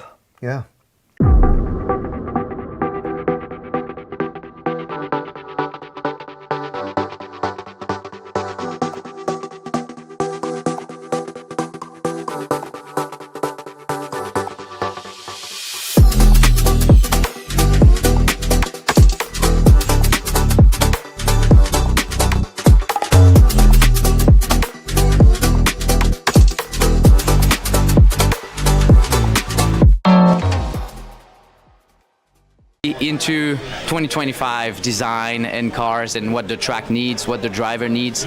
So we keep in mind that Kyosho is one of the easiest cars to build and go, and really forgiving for the people that really start racing and want a car to be easy to drive. But we also need a car that is able to win the World Championship next year. So it was the beginning of the project, and super exciting that it's gonna be there. It's a really new model. Everything basically changed. So yeah, I really look forward. I think it will be an improvement from the car we have now, because it's more looks like more adapted to the track that we have now. And yeah, I really look forward to drive the car. The MP11 was unveiled and everyone's super excited about it. You must be excited to get your hands on it. Yes, I think they listen a lot of what we want on the car, so it looks really, really good, and I can't wait to have the car in my... Thank you, bye-bye.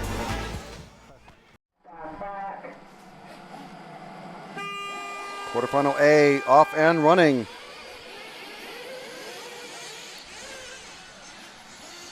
And very tentative into that bus stop chicane. So first up the quarterfinals. Normally we'd see the B final run first, but the A final going. So Etienne, Steve, David, John Hazelwood, Nathan, Remy, William, Jonathan. Not quite out in number order, but everyone running pretty smooth. Oh, someone getting that hung up there.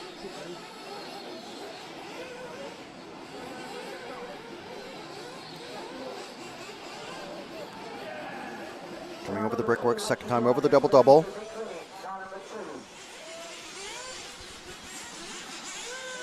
Let's see what happens when they cross the finish line first time. Etienne starting from pole. Wow, big mover is William from the 7th spot.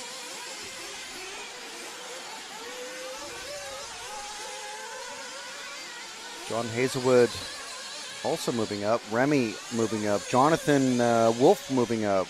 Fantastic stuff. Biggest victim there was Steve Shakespeare, dropping from 2nd on the grid to 6th. Oh, and getting it over. And is he able to get back on his wheels? He's stuck, but he's back out on track. Don't worry.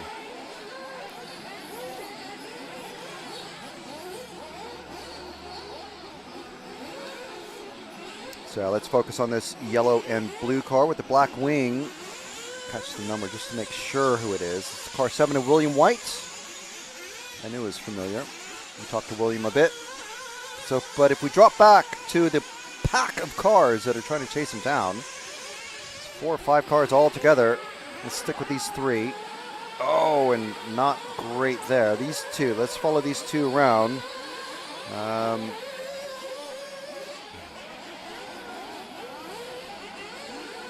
Out of the bus stop into the double left apex. Hung up together over the logs. And now it's the first time that we can get a good clear look at the numbers. It's the 10, the 2, and the 3. And they're fighting over 7th place. So if we move forward a car, we can have a look at the hairpin. This yellow car of the 5, it's Nathan McLaughlin running a Kyosho.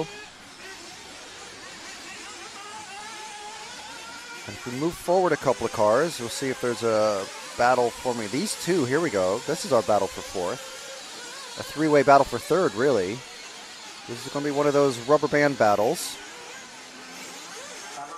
William, Jonathan, and Remy. Not in that order, but it will shift around.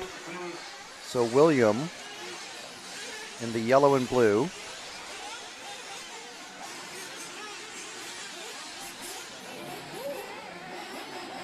Fifth on the timing screen, but I think he might have moved up to 4th. Could very well be wrong. Yeah, he has. Right, so this is our battle for 3rd then, with Remy and William. William gets hung up going into the bus stop, and now it's about, he's fighting for his life with Jonathan in the car 8. But the rhythm section of the logs throwing Jonathan off and into the barriers. So now Williams able to, oh, that's not a good one. Let's see what happened there. Just honing it and landing in the completely wrong area. Luckily not ending up inside the barrier there.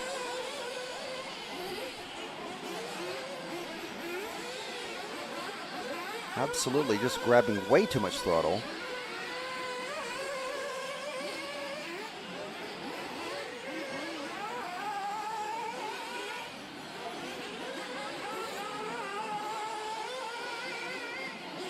Over the log jump. Clearing it nicely. I think that's almost a perfectly placed jump, because in the dry, and if you have enough traction and speed, you can clear it with the jump ahead of time. But in the wet, it gets super slippy, and you eventually realize you can't clear it, so you just take the jump a little bit gingerly and just glide yourself over that rhythm section. Not really a rhythm section, it's just a you just have to go slow over it, because if you go too fast, you just fling yourself off the track. Okay, here we go. This is Remy and William again, together again, 3rd and 4th, going into the bus stop.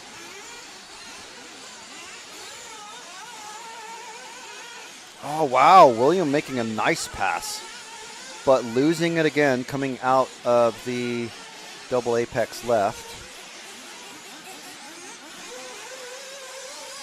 Side by side over the jumps is like literally one of the most dangerous things you can do. Oh, and Williams got a flame out. Williams flamed out, and the Marshal 6 doesn't realize. There is another Marshal there, so unfortunately, let's go to Remy now. The red car coming over the doubles.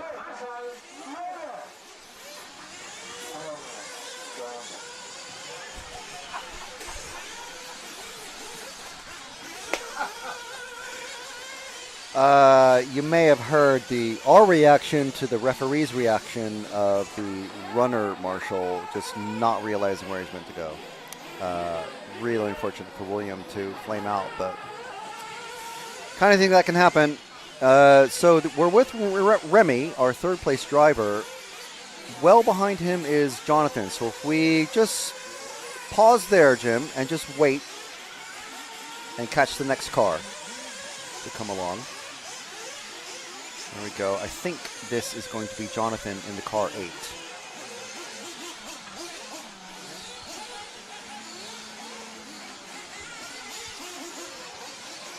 It is. Making good use of my binoculars.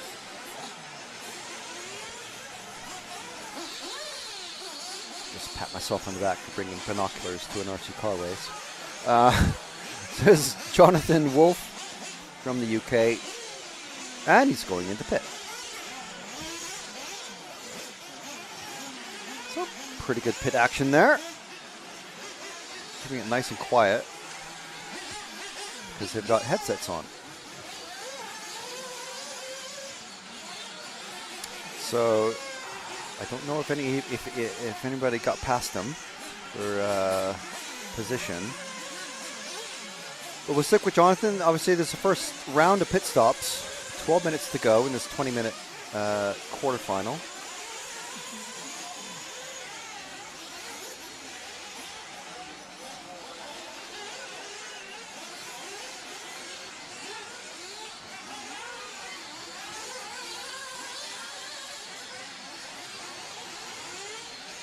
The last of the AstroTurf jumps over the double-double.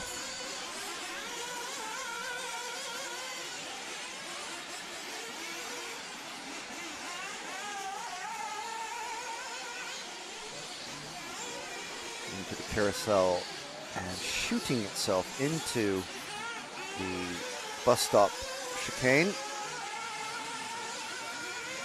So we're with the car 8 of Jonathan Wolf. Alexandre Martin, one of our first of our bump up racers, has moved into 5th place.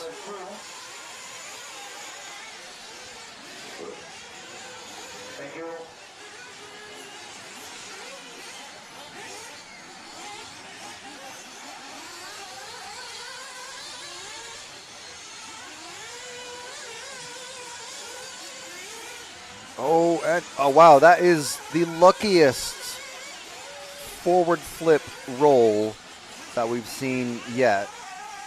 You almost never recover from flipping over onto the rear wing in an off-road RC.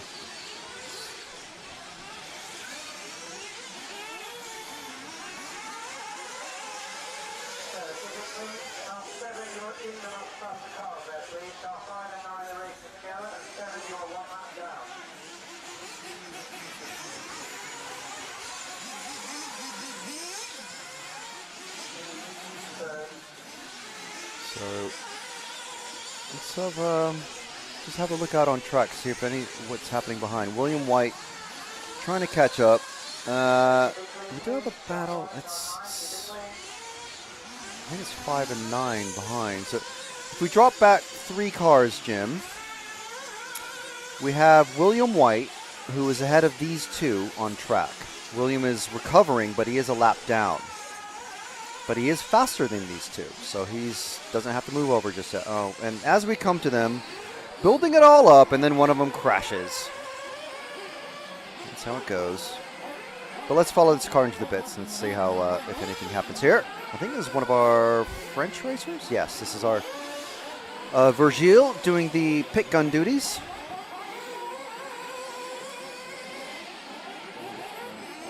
Virgil was telling us one of his French teammates has already had, I think, 3 or 4 bump ups in this race. Pretty wild.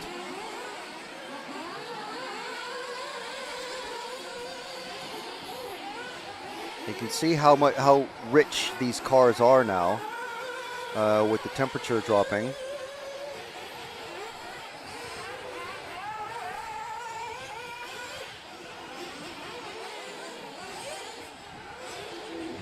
Did find it fascinating when we were talking with some of the drivers yesterday that they do actively try to keep the temperature up as they're racing by revving the car while it's jumping. And of course, what that does is the gyroscopic effect of the tires makes the front end of the car loop up and point towards the sky.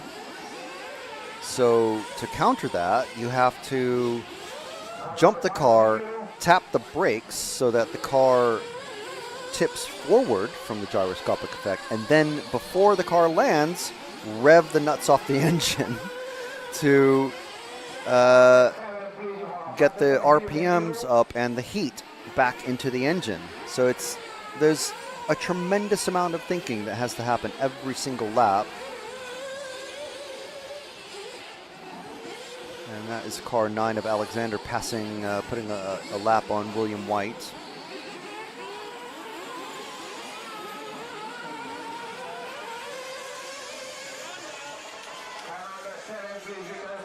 So if let's see, try to find the car. Cars 8 and 5 are nowhere near each other, unfortunately. Not really a whole lot happening out for position in the bump up positions. John Hazelwood leading this one by half a lap. Jeez. And then we've got Etienne Chiron and Remy Barberlong. Jonathan Wolf is who we're, I think, not who we're following.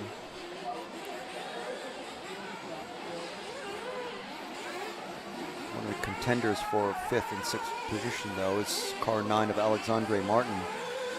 Our first of our bump ups in this race. But if we move, well, he's trying to catch Nathan, who's just 1 car ahead, Jim. If we move 1 car ahead, and Nathan just made a mistake coming out of the bus stop chicane in that yellow car with the black wing. So, and now they are coming together. 6.5 minutes remaining, so we're approaching the final pit. Oh, and that's Etienne getting it all wrong. Waiting perhaps maybe a little more than he needed to, but he obviously didn't get called by the referees. I'm not going to say he didn't wait long enough. So let's, I think this is Nathan, who's just passed William White, who again is unfortunately a couple laps down from Nathan, but William has got his lap back now. Oh, well, actually he's just gone into pit. No, let's ignore that. He's 2 laps down. So it's Nathan in the car 5, and I think this is Alexandre coming back to Nathan. So this is our battle for 5th. Only real thing happening on track the minute, and position change. So it's Alexandre catching Nathan just after the log jumps. Now a few corners ahead is Jonathan in the car 8, Jonathan Wolf. But these two, the closest on track, but let's stick with Alexandre now. Is his car going to hold out for yet another 20-minute race?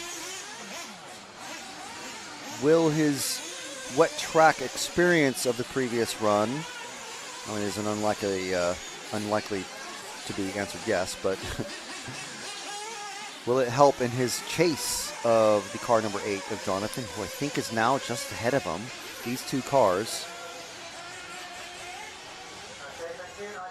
Oh no, that's a lap traffic. So that's a referee just saying thank you. So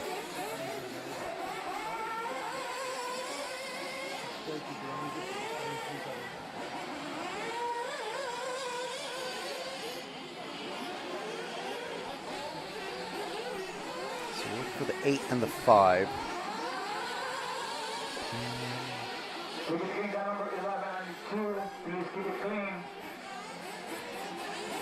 the 8, no, it's the 12 just ahead, so it's the 4. The 8 is... So if we drop back to the car behind, Jim, just wait there, that one. That's the car number 8 of Jonathan Wolf. Car numbers harder to read than the colors of the cars, unfortunately.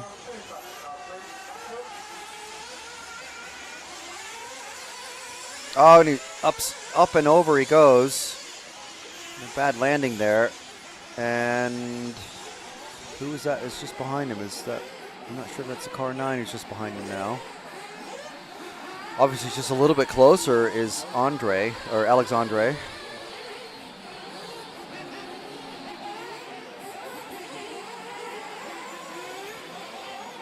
It is Alexandre. So this car and the car just behind by 1 corner. This is our battle for 4th.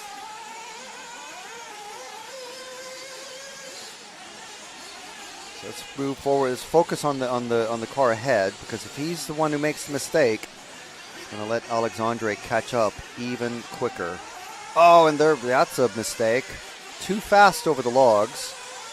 And the back end of the car just pops up, and you have very little you can do apart from hit the brakes and let the car, well, you don't want to hit the brakes. You want to basically either just let it roll itself back onto its rear wheels or hit the gas a little bit. But then you've got a very tight corner coming up with the S's just in front of just before the AstroTurf jumps. So what do? Basically, just try not to let that happen. Into the bus stop chicane.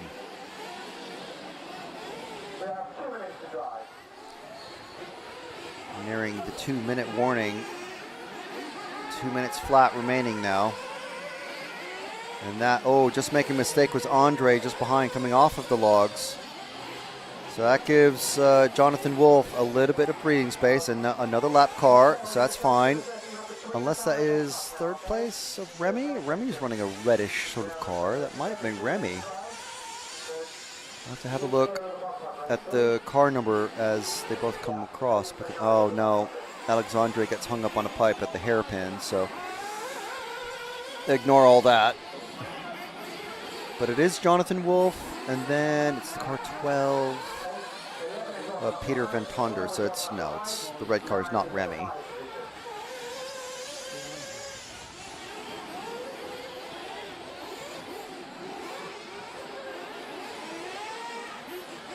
Into the S.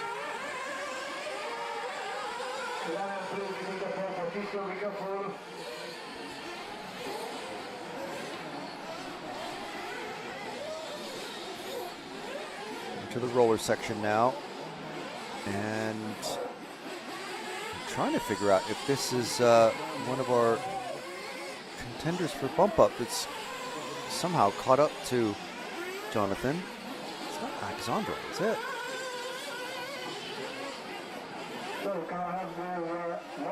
No, it's not. It's number 11. So it's Robert Cockcroft, I believe. So yes, we can safely. Just for the purposes of the bump up, we can safely ignore the car that's behind Jonathan Wolf here. So this is the last lap for Jonathan.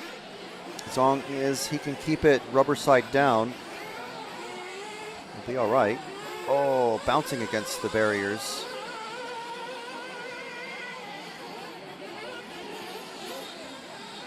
Time is expired. This is your final lap. Time is expired. This is your final lap. So cars coming across to complete their final lap over the doubles, taking them as messily as singles. And into the brickworks for the final time this race is Jonathan Wolf taking the final bump up spot. So it's John Hazelwood, Etienne Chiron, Remy Barbelon, and Jonathan Wolf bumping up into the semis. That's the first of our semi bump ups, and we'll be back with the second of our quarterfinals. This quarterfinal B.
The winner, your European champion, is one Carlos Canas. If it was as fast as you could go.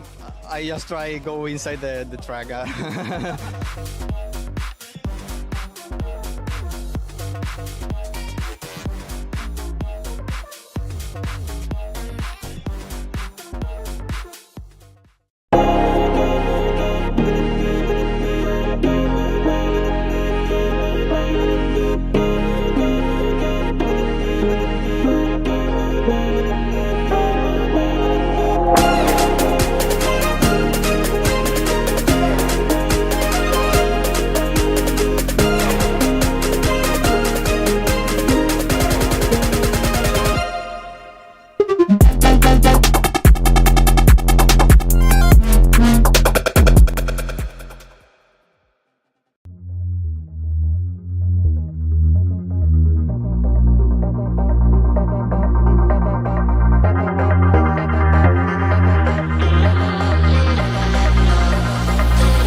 On him, no, we got the meat Winker on. No, it's a four-way battle. Pole man is being run back to the pit. Our pole man is going to miss the start. Oh no! Hatler's going with Ben. Ben and Hatler right together now. On the last side, and Ben's on the inside. He's got him.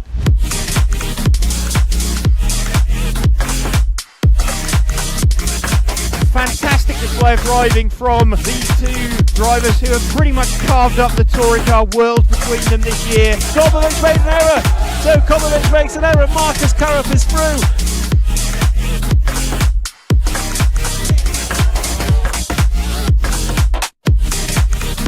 To take the most amazing European Championship, that is absolutely unbelievable. Mark Reinhard takes the European Championship. Yeah, had to be a while, man. Waiting for it for a long time, I guess. And crossing the finish line for the last time, Dario Balestre is our 2024 European champion.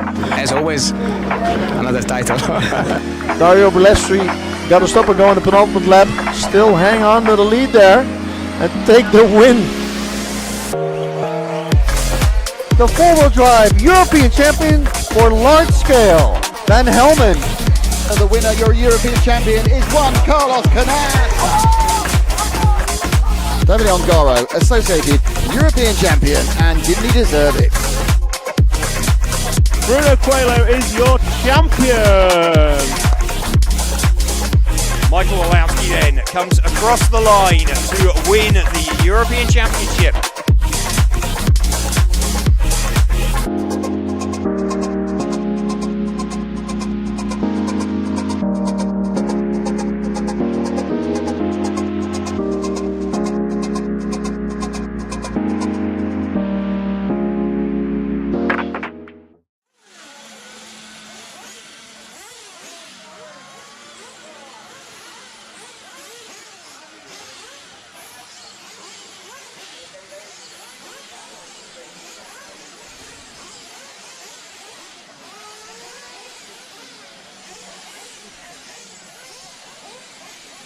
Quarterfinal B action about to kick off.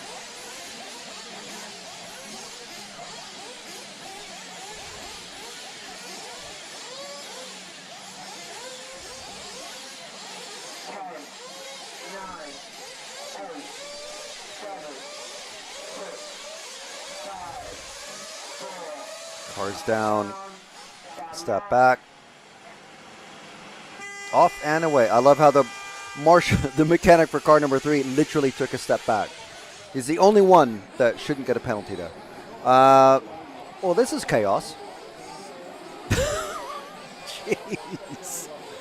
Wow, that's just a colossal mess. That's like chimpanzees in a professional kitchen. Let's just let this one wring itself dry, shall we? Because we don't know. We have no clue who's leading this one just yet, because the numbers are all just all over the place. So leading way in the green car is the number 1. Magically, somehow got out of all of that mess in the lead. Started on pole, and he's still in the lead. Second place is the car 6 of David Gibson. And we've got the 7 and the 3, Barclay Abernathy and Kostas Agrafiotis. So, yeah, let's follow this, the pair in second, third. Yes, this set here. Because there's a group of cars, weirdly, trying to catch up to all of these cars. It's just weird, isn't it? But that's what racers want to do. Get across the line ahead of everybody else. So 53-second lap time. So times are improving. The track has gone from damp to absolutely sodden wet to very damp again. And I think we're approaching damp-ish conditions. We're approaching sort of damp conditions. Into the carousel. So battle for 4th and 5th here on camera. This dark colored car and the white car with both black wings. And I think it's the 7 of Abernathy. I think it's the 10 of Gary Gregory. Oh, and Gregory goes upside down. So Abernathy on his own to try, and now he's relieved of that pressure. He doesn't have to run defensive lines anymore. And he can try and chase down 3rd position Kostas.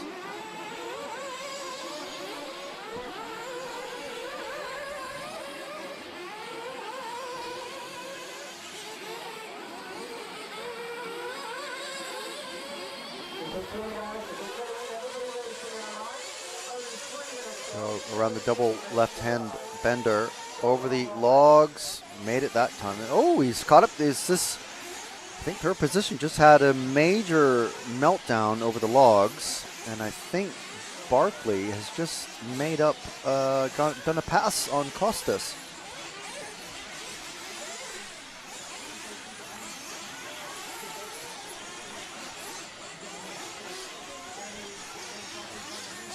So if that is the case, so car 3 is Kostas. So let's drop back to, oh, no. Let's stay with the upside down car.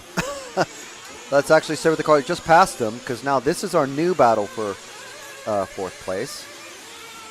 We'll shift around quite quickly in these bump up positions. So it's almost a 3-car battle for 4th.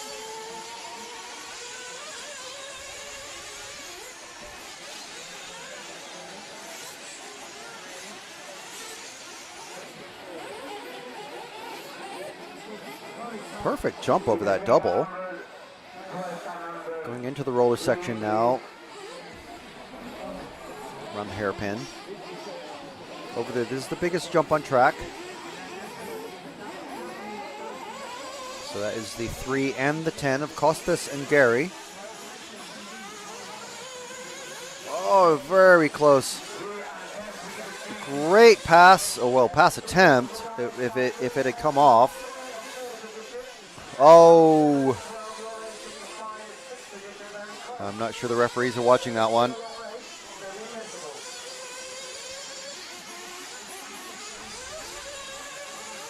Gary turning around Costas there a bit. Far for me to say if that was a racing incident or not, though. But anyway, it's Gary taking that third position away from Costas. So it's dropped back to the number 3 car. That's one there. That one there in the hairpin. That one. So that is 4th place of Costas now. Going over the big jump into the brickworks for the 2nd time. So there's 2 cars who are chasing Costas, and they are together. So let's wait here at the finish line, and we'll pick up these 2 cars. These 2 who are battling for 5th place when they, well, 5th, 6th, and 7th place, these 3 cars, when they should be trying to work together to catch Costas, who is in 4th. Yeah, let's stick with this car here, just coming onto the AstroTurf now. And Costas is the car ahead on track, running in 4th place. Keep it clean, car number 7 and 12. Keep it clean.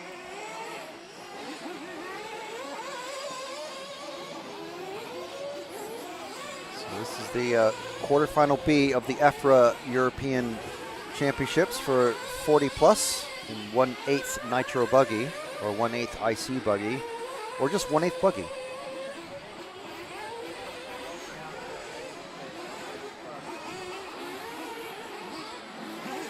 This is the 40 plus championships. So we've had the European Championship A a few weeks back in Barcelos, Portugal, where we saw David Ronefeld claim his 4th European title in 1/8 Buggy. We had a very good chance of seeing Juan Carlos Canas take his the 3rd three-peat ever. We also had roughly an equally good chance of seeing Davide Ongaro achieve his dream of being world champion and European champion at the same time in the same category. But neither of those were to be, and we saw David Ronefeld become, I think, the first 4-time European champion in 1/8 Nitro, and with at least 3 different cars, wasn't it? And that's a pass for position, I believe, there for 4th. That is Costas, who made a big mistake coming over the logs. A relatively, well, it's kind of like just a wait for the mistake to happen, but we'll see what Costas is able to do and come back. But I thought it was quite interesting that those 3 possibilities were able to happen. A 4-time champion, a second 3-time repeat champion, and a double into the pits. Let's see who this is. It's Costas. A world champion and European champion in the same category in the same time. So there are all kinds of things that could have happened. And by the way, David is, I think, he's won with, I believe he won with Kyosho, he's won with HB, he won with Mayako, and now he's won with X-Ray, I believe, is the, I think possibly even more interesting is this gigantic flap of plastic on Costas's car. Now, we were talking to Lee about keeping the engine warm, and it looks like what Costas has done is make a flap of plastic on his car to block the cooling air from going over the fins on the engine. And that's to help keep the car, the engine, nice and warm. So he's done his first pit stop.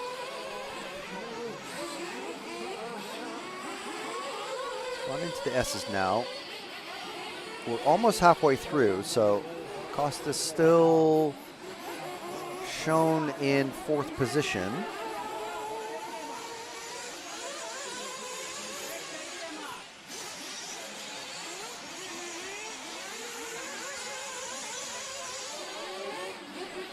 Went over the big jump, and yeah, that was never going to work out You hit the leading face of the landing ramp. Oh, and rhythm's thrown off and coming over the double doubles. Rhythm's thrown off and crashed it again, but this time we didn't need a marshal to help. I think Adam is going to be a lot closer to him now. Adam directly behind him. Adam, the last of our bump up racers in that reddish car with the black wing. So it's up to Costas to drive clean now.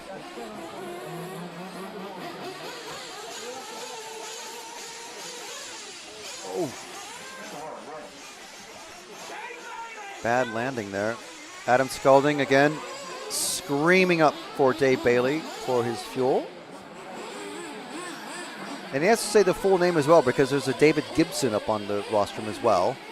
There's been various other days, but Adam right on the tail of Costas again. Costas feeling the pressure, getting up on two wheels, having to slow right down, and that allows Adam to catch up once again. No, actually, that's Barkley Abernethy. And as I look away, something's happened to Barkley, and he's dropped back.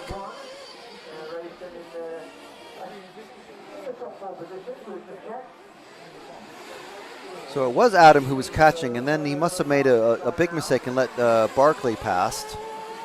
And now it's Barkley who is trying to chase down Costas. Or, well, Adam is as well, but Barkley is leading the charge.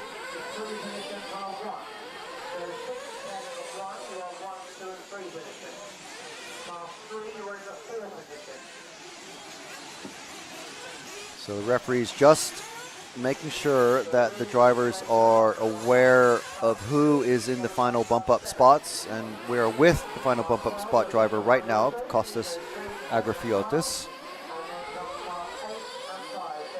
This is coming over the jump leading onto the log section.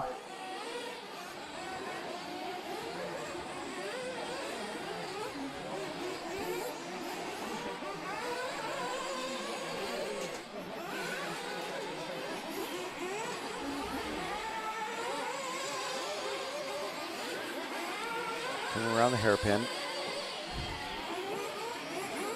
Now Barkley, maybe his car is maybe set up a bit more for wet conditions because it seems like he's falling behind. He was 4.3 seconds behind Costas. Let's see where he comes across this time. 5.1 now, so almost a full second lost there. Whether that is set up and just generally just slower everywhere, or whether he made a mistake because he's trying to overdrive the car, or drive defensively because Adam Buchholz is behind. Let's drop back to the battle between Barkley and Adam. Here it is. This is our battle for fifth. This is Barkley and Adam. I mean, no pressure on anyone, but this is the UK versus Ireland right here. Let's go with the battle between S-Works and Agama, because Costas running an S-Works. Sorry, no, Agama, and I don't know what Adam is running, actually, and he's got ahead of him now. So who's this going into the pits?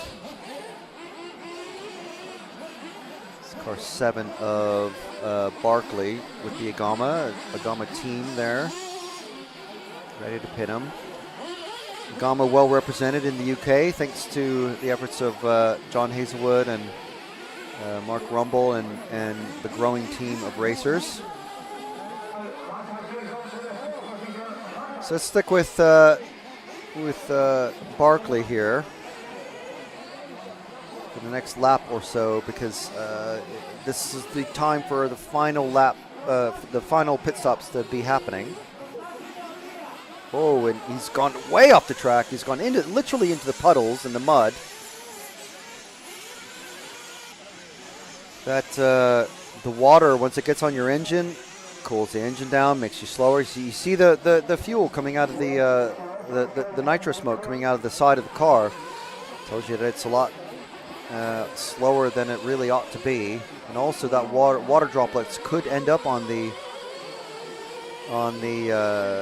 air filter, If that gets in the engine, bad things can happen. So we're still with Barkley. On the timing, he's shown in 6th position.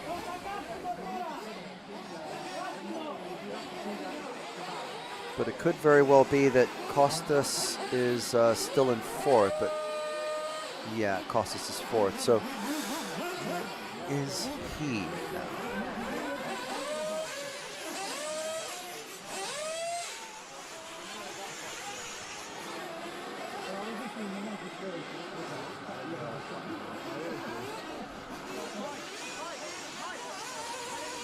I know it goes without saying, but there are just cars all over the track. And it's very hard to spot them when all the numbers are basically just mud brown.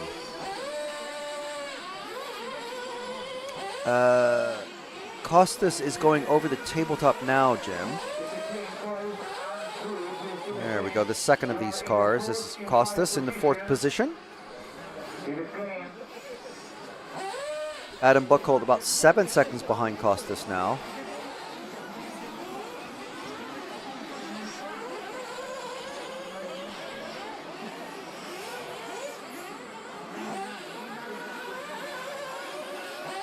Oh, Adam is actually ahead. So if we move forward one car, is actually Adam. So we missed a pass for the 4th position. This is Adam. He got ahead of Costas on the previous lap. Now Costas is furiously trying to catch up to Adam. So this is Adam in the number 12 car. Another bump up position for him.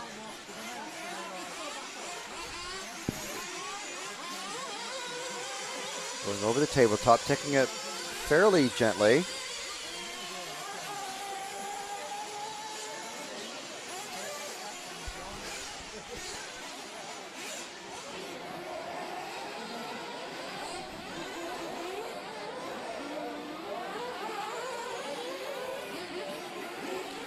I'm told in the live chat that Costas is with WIRC.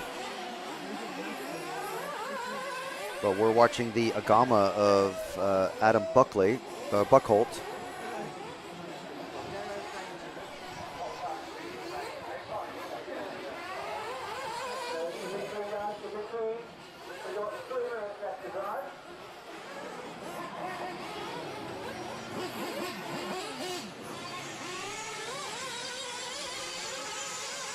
Coming around the roller section is Adam.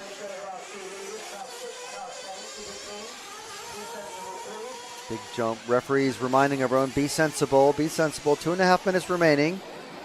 And the last of our semifinals.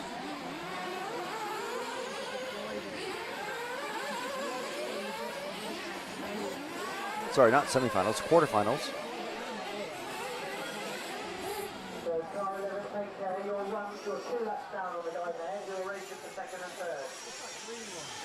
Good clearance of those logs.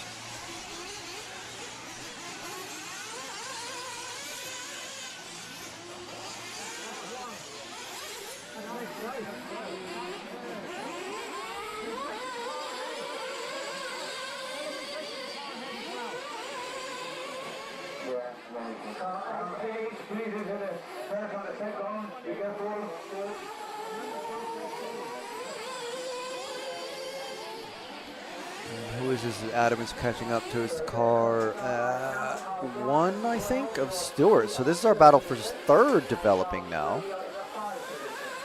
Not far apart from each other.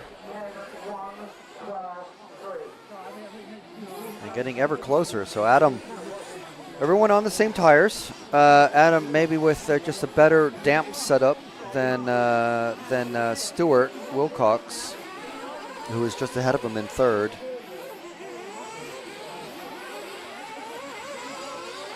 Oh, and he gets nose heavy on the landing there. Is that going to allow Costas to make up a huge amount of time? Oh, and he bounces against. Is that Costas there? I think that is. It is Costas. So here's our very, very close battle for 4th now on the final lap.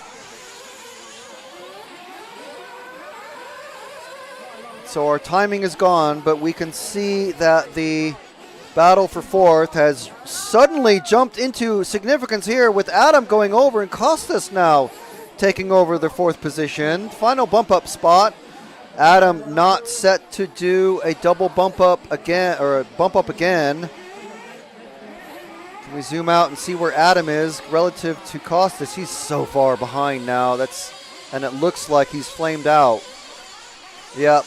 A runner Marshall taking Adam back to that. Massive shame there. On the final lap, Adam getting it just the tiniest bit wrong into the bus stop chicane and just tipping himself over and flaming out. And that is it. That is Costas taking fourth position in the final bump up into the semifinal B. So we've got Dave Gibson, Gary Gregory, Stuart Wilcox, and Costas Agrafiotis bumping up into the semifinal B.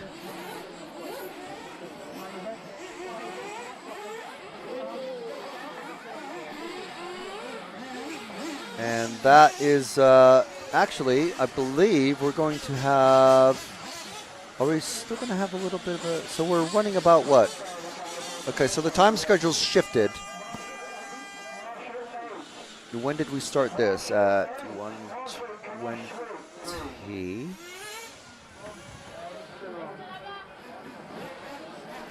So we're going to have about an hour of a break, it looks like. Is that right? Well, we have 10-minute free practice for each of the semifinals. And then the semis. And we've started that last race. Oh, it was a 10-minute break. So, okay, so if we're starting, we should have a 10-minute free practice run for the semifinal A starting in about 10 minutes. And then 15 minutes after that, we'll have another 10-minute break. And then 5 minutes after that, according to the schedule, if we're just shifting things along 10 minutes, we should be starting at 2:20 for the semifinal A.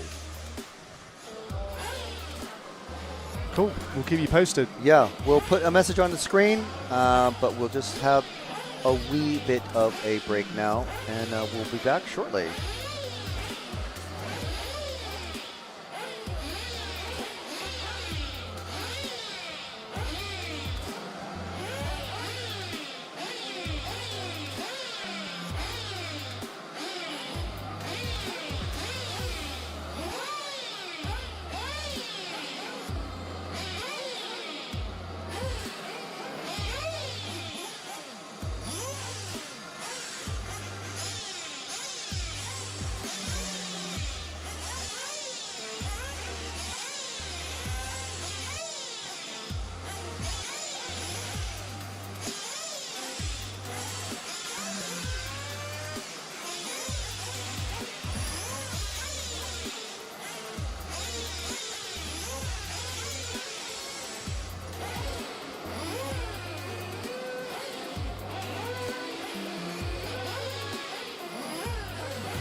Jim, just so you're aware, there's another 15 minutes of this practice, so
drivers, what are your marshals?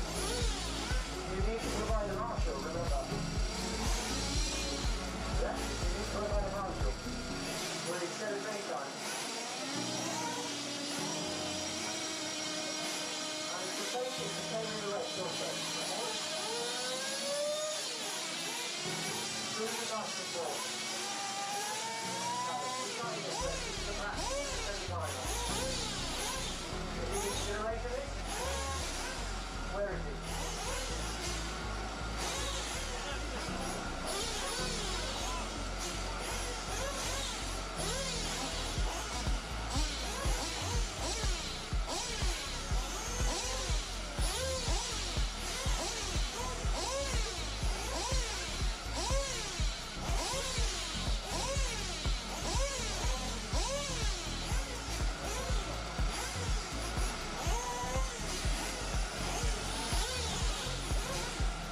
Move back on the track, your driver is through now.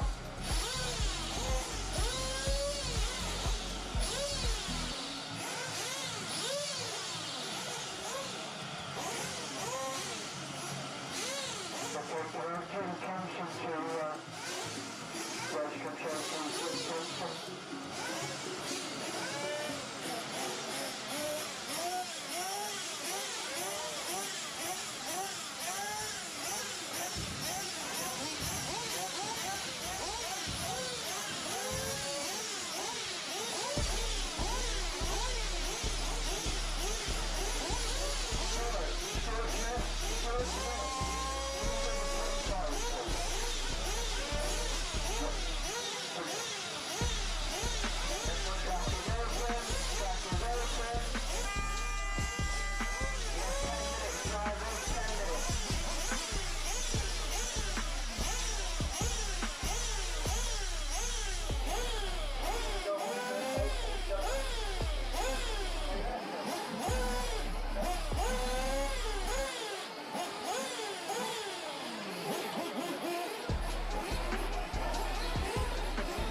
Master 1, just bring it back. Master 1, bring it back. Thank you.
Okay? I'm going to call up the marshals now. Don't forget your summon time ahead.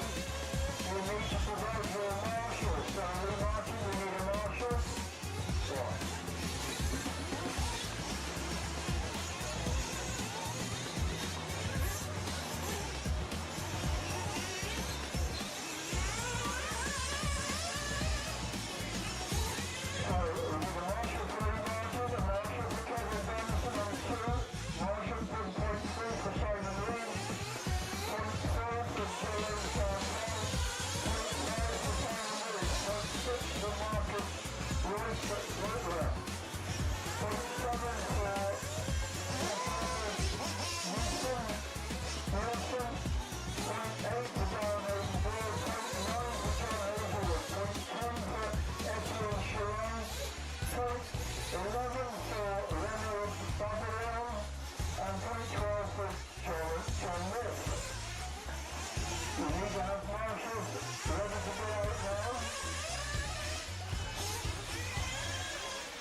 No marshal, no race. Okay, no marshal, no race.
Okay, we're on my way. Don't fool yourself, don't you? Yeah?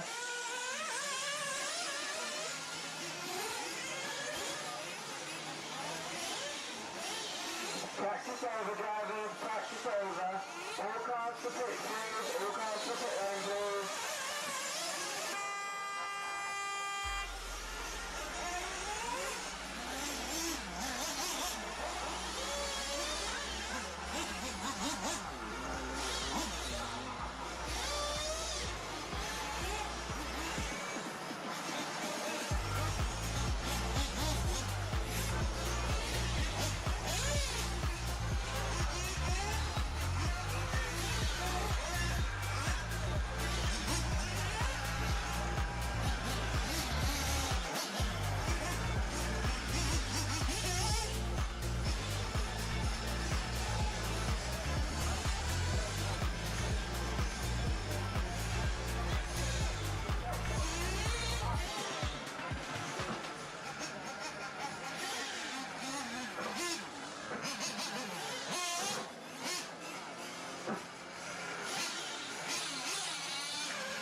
All right, we are getting ready for the first of our semi-finals, the semi-final A. Drivers are out in the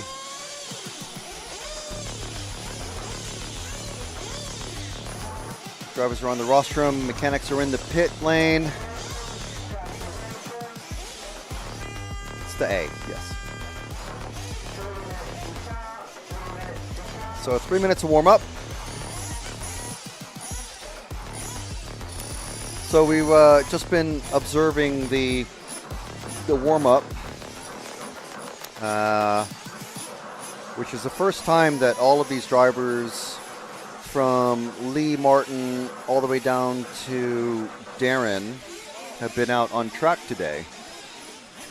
John Hazelwood, Etienne Chiron, Remy Barbelon, and Jonathan Wolf, they bumped up from the quarterfinals.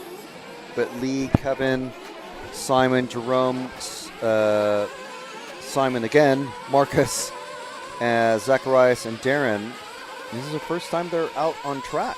Or, well, I mean, it was during their warm-up period. They had 10 minutes of warm-up. And now we have a 20-minute semifinal about to kick off in about 3 minutes. So, yeah, Lee Martin TQ'd every round. We had round-by-round qualifying. And TQ'd every round. But this is Nitro Buggy racing. You don't qualify directly into the main final. You qualify, the best you can qualify is into the semis.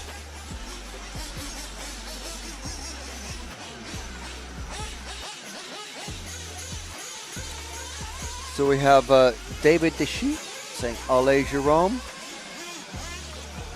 Go fast. I think that is what that means basically. Or let's go sort of thing. Eddie Congress saying, dang it, I want to see Neil, JQ, and Lee race on a fully submerged track. Well, you may get your wish in the main final. I mean, maybe hopefully not, but it has made it pretty interesting for sure. BJ Williams saying, I hope these boys ballooned their electronics in that rain early and no need for having a failure in the middle of the race. I mean, we didn't see any runaways, but obviously we're focusing on, you know, 1 or 2 or 3 drivers out of 12 to 15 that were out on track. So, I don't know. We did see some flameouts, but the flameouts that I remember seeing that were for sure flameouts were they eventually did rejoin.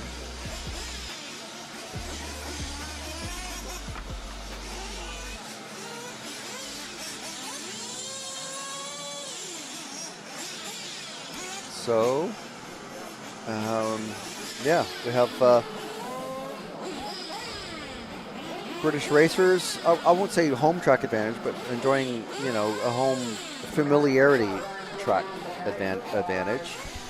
But let us know who you're cheering for in the live chat. If you're watching us on Facebook or YouTube, EFRA or RC Racing TV. This is the EFRA 1/8 scale Nitro Buggy 40 plus Euros European Championship for 40 plus. A fairly relaxed affair, and because it's 40 plus, we're missing a lot of drivers like Juan Carlos Canas and David Ongaro, who are in their early 20s, but we have some drivers who are in their early 40s who are joining us for the first time, like Neil Craig and Lee Martin.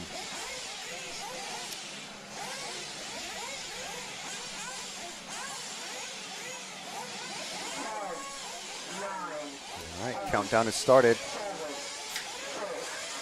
We're missing car number 11, I think, of Remy Barbelon. They're off and away. Lee Martin leading them on. 6 drivers to bump up in this one. 6 drivers, not the 4. So, oh, and who's that? That was Kev Brunsden getting it all mixed up off the log jumps. He's lost loads of positions. We'll keep an eye on him and see how he is able to recover. But it's 4, 5, 6. I think he's in 6th place, literally.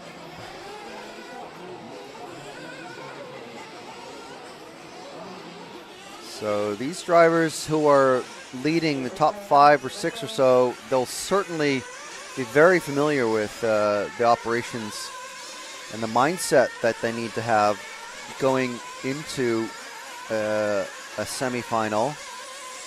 If you're in that top group, don't really need to you don't have to push.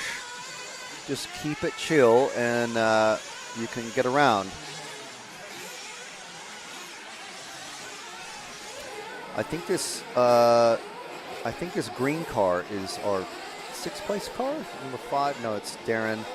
Car behind is car 7 of Zacharias. So he's basically on his own. Matt spotted Lee rolling it in a fresh, bright red paint scheme, but ended up on his wheels. Let's follow this group of 3 going into the carousel. There's no real challenge for 6th position at the moment. Zacharias being chased by Simon, but pretty far apart. It's not Lee. This is 8, 6, 5. So 4th, 5th, and 6th. So this is in and about our bump up position.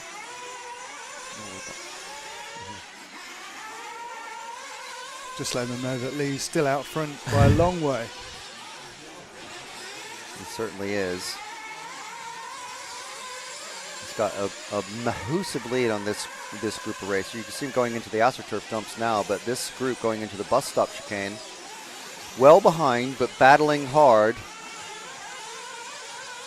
Not necessarily, if they're playing it smart, to pass each other, but mainly to keep the gap to the drivers behind. So if someone starts slowing down for whatever reason or going wide, making mistakes, obviously going to do the racery thing and just make the pass.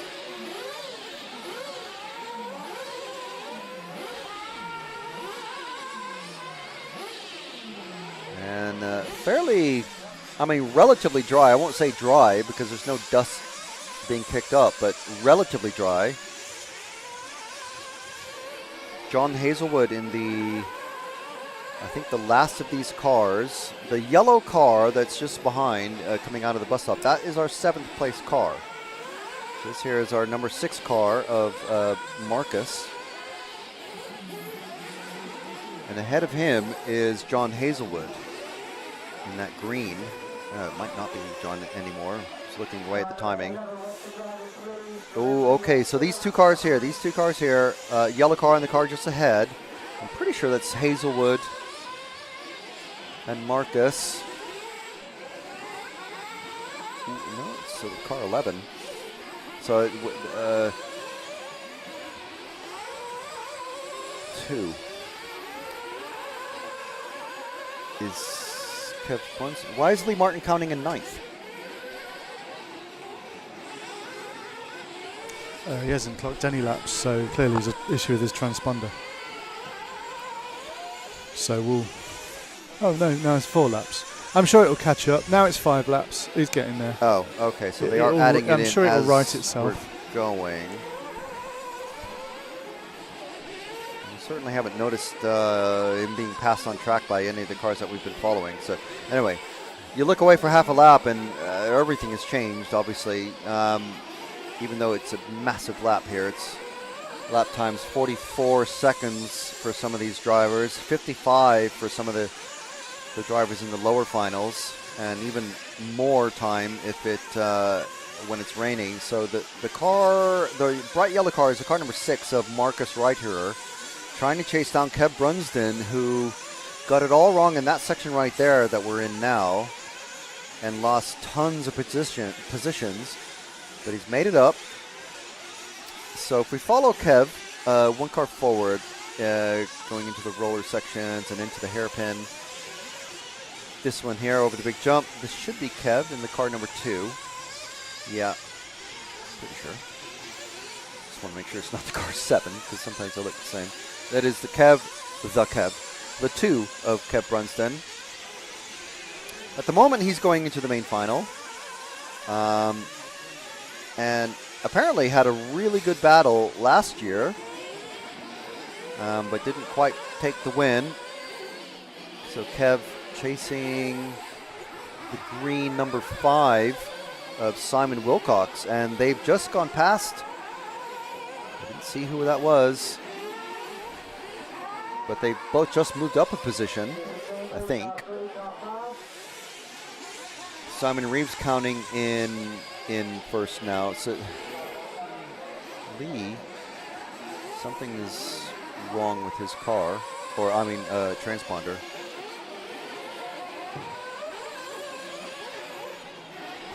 Yeah, he's about to go over the finish line now, so we can see if he actually clocks this lap.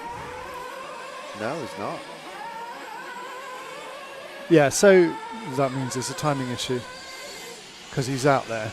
Yeah. Striding away. Doesn't look like he's had an issue in the last few laps. He looks like he's miles Everyone ahead. else is counting, though. So it could be a Lee issue. It could, I mean, we have seen timing issues, but okay, well that's a drama possibly for after the race. This green car here, meanwhile, is the car 5 of Simon Wilcox. And so if we just wait there, Jim, for the car 2. Lee going over the line Lee again. going into And the in pits for a right pit. there.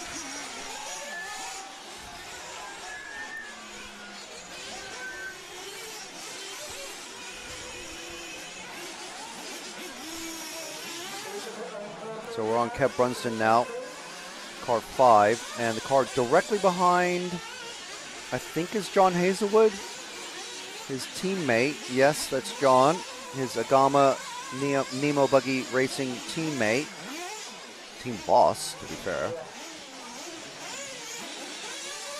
So I'm sure they'll race, but not that hard against each other.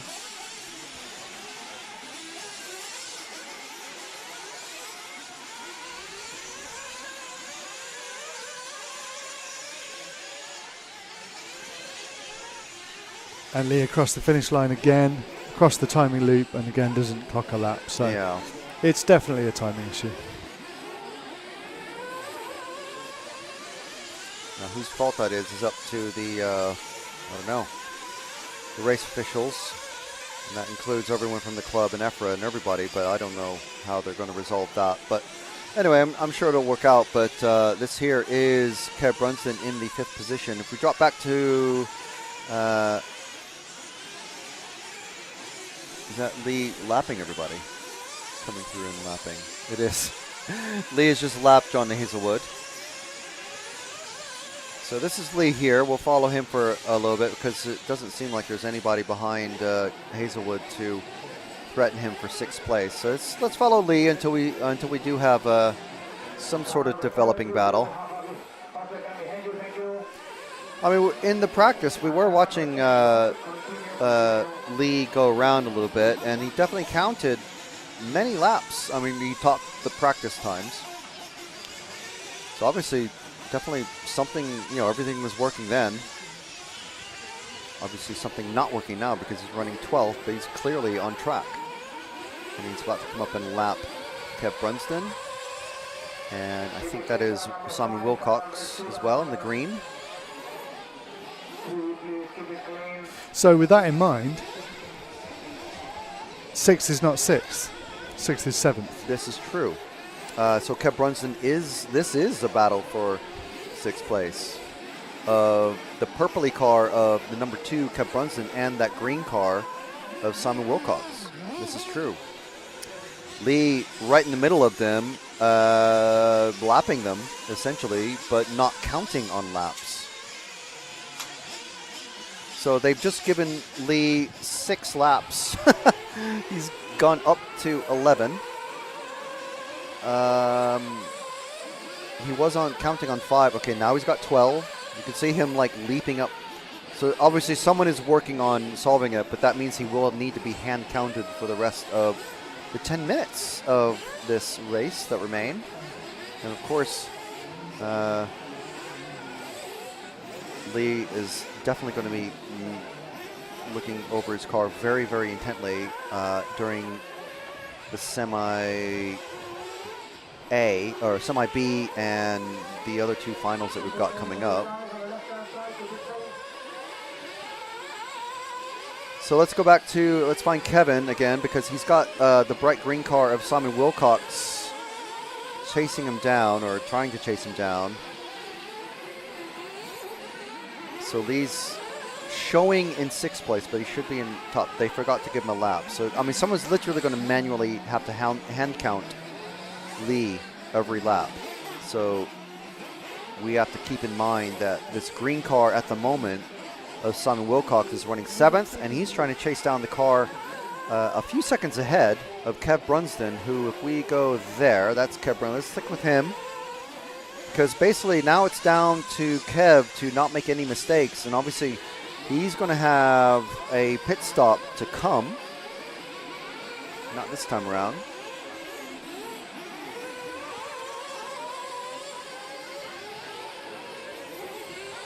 And things can happen in the pit stops, good things and bad things. The good things being your car gets more fuel. Bad things is literally anything else. You can crash going into the pits, you can crash coming out of the pits. You can have your car put down on another car and get an unsafe release, which is an actual penalty now. You can have an unsafe release done on you. And we've seen at the 10th IC Track Euros, we saw a car have a crash in the pits after being pitted and hit the pit wall and crash and get knocked out. So we've seen it all happen, and that was just this year. So this is Kev. I think that is the car 8 of Darren. If he's able to get past Darren, and he does, that is Darren in the car 8. So now Kev has a buffer between himself, and he's over, and Darren gives him a little bit of a helping hand there, which is kind of him, and he also gives Kev plenty of space to get around. Is that Lee still again? Okay, so that's Lee getting involved, getting past. So that bright, so we need to drop back to these two cars right here. The number 8 of Darren and the bright yellow car of Simon Wilcox going into the bus stop, because this is our battle for 6th place now. So Darren Hayden Paul, he's not trying to catch up to Kev.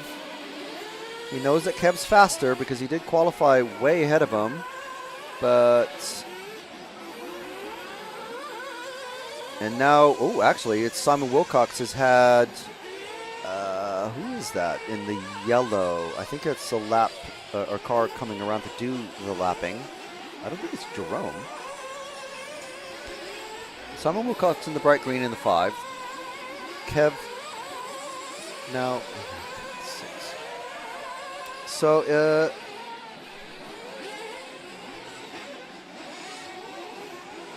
bright green car is who we want to follow because that is our 5th place car.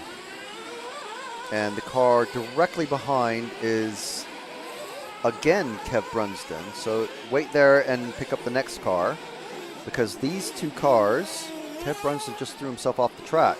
So the yellow car and Kev, the yellow car is Zacharias.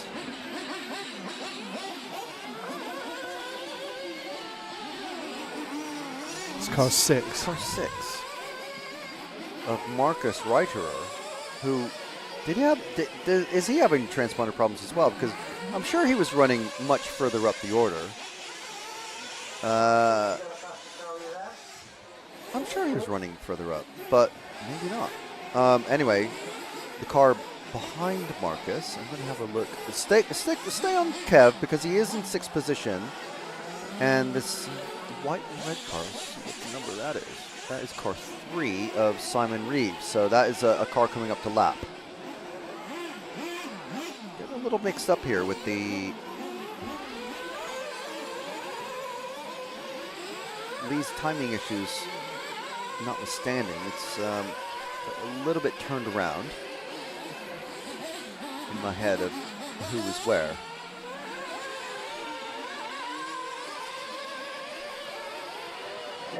Okay, was Simon Reeves having issues as well? Because now it's showing that Simon Reeves is in 6th position. Kev Brunson has just passed him on track. So look, where's that bright yellow car of Simon Reeves? And now that is Marcus Reiter. Sorry, it's the green car of Simon Reeves. Reiter is the yellow. So let's stick with this here because now Kev is pulled well away from John Hazelwood. And he's arguably the faster driver. So that's all kind of to be expected. Again, Brunson did qualify in 2nd, Hazelwood in 9th. Actually, he bumped up. So he actually qualified into the quarterfinal. But the next car behind this car here of Simon Reeves, or Simon Wilcox, I'm sorry. What? So is the next car is not Hazelwood, is it?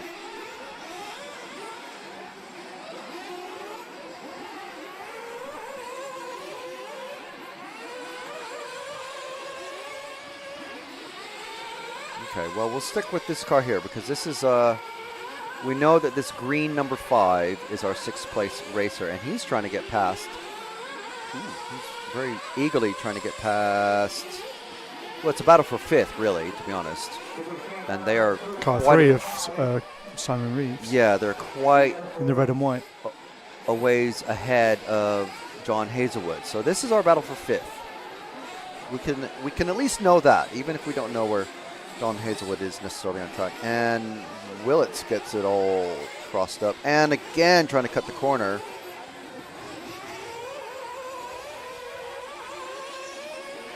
But he's still in 6th, I believe, until Hazelwood in the car 9 catches up to him. And Hazelwood's just rolled and flipped over by Marshall Point 1. Right in the back corner. Okay.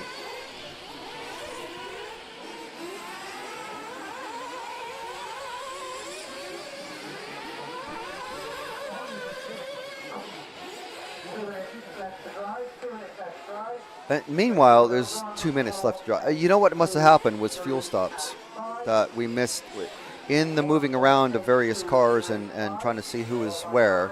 We missed a bunch of fuel stops, and that has kind of thrown off sort of my race clock, such as it is. But meanwhile, Simon Willits not doing too bad. See if where's that car 7 of Zach? I don't think he's way far behind Simon Willits, the green car that we're following. Car 7's just coming over the jumps towards Jim now into the middle of the track. Right, okay, so that's our 7th place racer, so almost a lap behind. So it looks like it's going to be end of Zacharias' weekend. Qualified directly into the semifinals, so I mean nothing to be that upset about.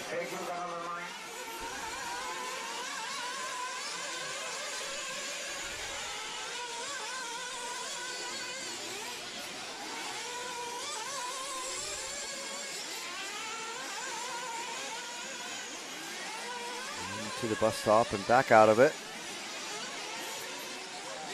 The double left apex car sailing over the log jumps. That's what you can do when the track is just perfectly the right damp conditions. And I had a look at some of the tires that were coming off of the cars earlier after 20 minutes. I mean, they look almost unused. You could probably run them in the same positions, maybe swap them left and right. Just to rotate them, or I don't know. I don't think racers really do that. The racers who don't pay for their tires certainly don't. They don't think about that sort of thing. Time has expired, by the way, so Kev Brunson definitely into the A final now. Main final, Simon Reeves, Kev Brunson, and Simon Willits have finished. We didn't even see Jerome Sartell out there, but he has just finished. Lee Martin, with his whatever the timing issues are, is finished. We're just waiting for Darren Hayden Ball. But just to finish my thought on the tires. The tires after 20 minutes on the cars in the quarterfinal seem perfectly fine. Maybe rotate them left to right or front to rear. Rotate them, and then they're probably good for another 20 minutes, and then maybe rotate them again, and then they're fine for practice. You have to ask yourself, is Lee Martin just going to run away with this? I think Neil is definitely going to give him a fight as best he can, but I don't know. I thought Jerome Sartell would have given him more of a fight, but yeah. I think maybe in this one, Jerome's probably he seems unstoppable. Just saving his car. You know, like keeping it so he doesn't have to do anything in the what's our schedule here? So 3 o'clock we should be starting the semi B. It's about 12 minutes away. And then 3:30 we have the 55 plus exhibition final, and then the last chance qualifier at 4. And that's only 15 minutes. But they have to give time for the drivers. Oh, we forgot that there could still potentially be a delay for the semifinal B. 10-minute delay. Oh, there could be delay. Yeah, there could be. There's 2 more possibilities for 10-minute delays now. So the semifinals and the main final are the only times that you can call a 10-minute technical timeout. Yep. And I'm assuming they have the same rule as the 1/8 Nitro or the 10th and 8th Nitro, where only the mechanic team and the driver who called the technical timeout can work on their cars. I don't think they've done that yet. They might not. I think that will come. I'm sure it will. Because there was a delay at the A Euros in Barcelos, but I seem to feel like it was lots of people fiddling away with their cars. Right, okay. Well, that is definitely not the case in the IC track category. It's known as the Balestri rule. We're not naming names, but the last chance final, last chance qualifier, I should say, is going to kick off should be at about 4. And then half an hour after that is the scheduled time for the main final. Of course, those times could all be knocked back by 10 minutes if there's a delay in this final that's about to go out on track. So this right now is just going to be our warm-up period. 3 minutes plus the time it takes for the referees to shout at drivers for not providing their own marshals.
No, we got the Mick Winker on. No, it's a four-way battle. Pole man is being run back to the pits. Our pole man is going to miss the start. Oh no! Hatler's going with Finn. Finn and Hatler right together now on the last shot. And Finn's on the inside. He's got him.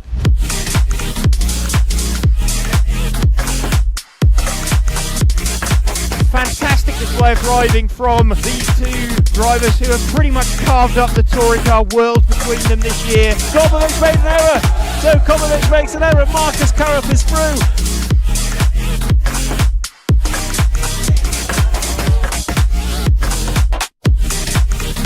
To take the most amazing European Championship, that is absolutely unbelievable.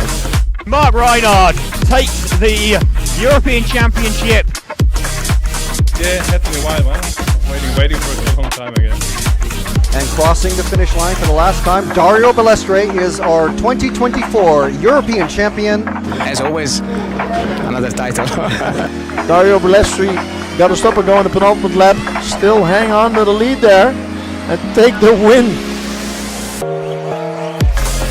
The four-wheel drive European champion for large scale, Van Helmen. And the winner, your European champion, is Juan Carlos Canas.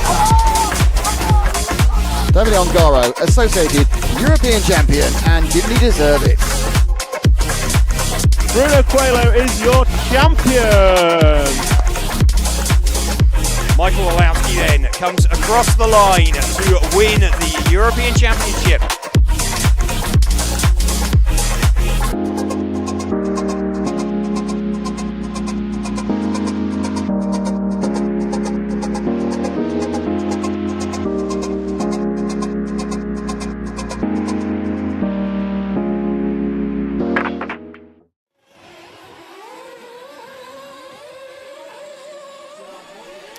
So interesting bit of trivia. Chris Marshall in the live chat is saying, "Let's see how Craggy goes. He should make the main. ... But I've yet to see him finish a final at Herts." Oh wow, that's pretty damning. Yeah. Really? He never mentioned that to us. Wow. So cars being called into the pits. BJ Williams asking, "Are you covering the large scale off-road championships this week, Frank?" No, we're not. He's not, no. And neither am I. Nope. RCTV will not be there. Thank you to Ilassi Tuned for sponsoring this event and a raft of other sponsors in the corner of the screen.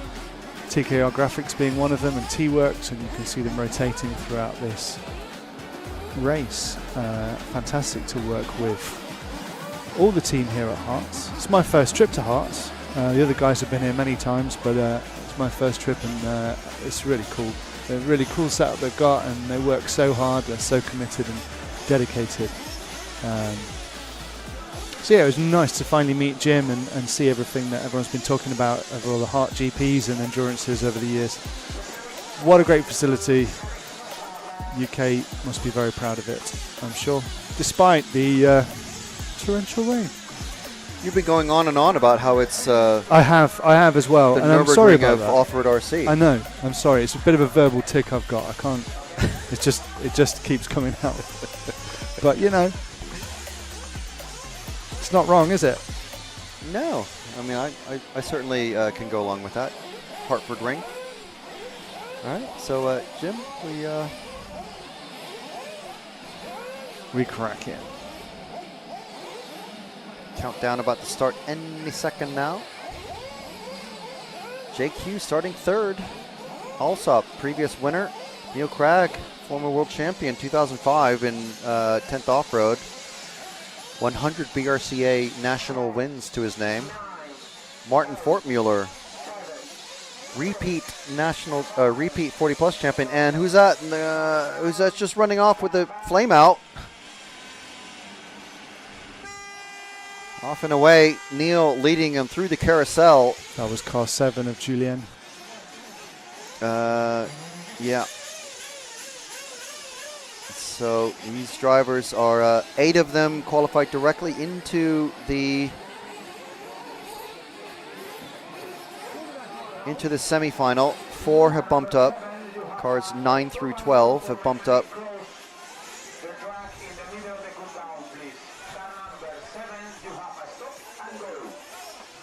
Car 7 for some reason has to stop and go. We don't know what happened there. I think he's the guy that ran up the grid.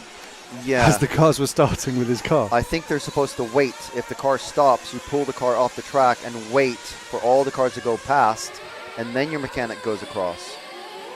Because yeah, you could be wrecking so many cars.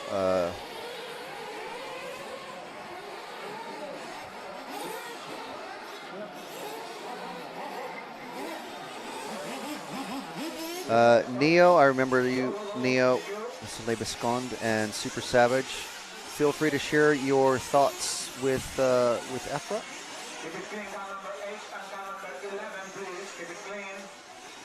So Neo leading away, 41-second lap time. I think that's definitely the fastest that we've seen around here.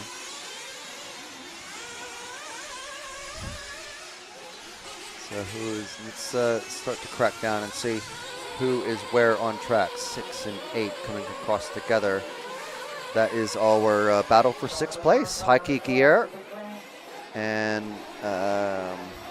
Christophe Fournet.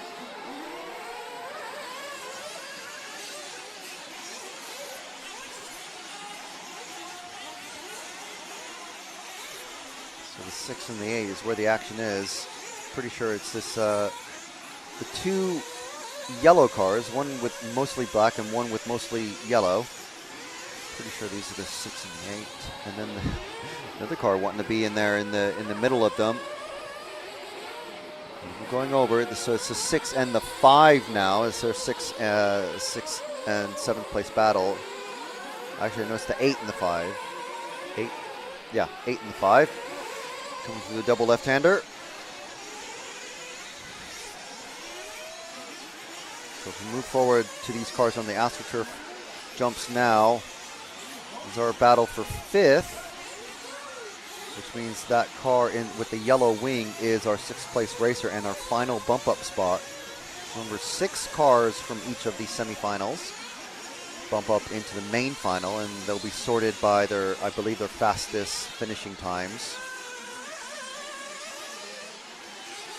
I don't think Neil or Lee will be too bothered about where they start necessarily, first or second, but with the track drying out, it looks like it could possibly be Neil starting on the actual pole position for the main final, but we'll see.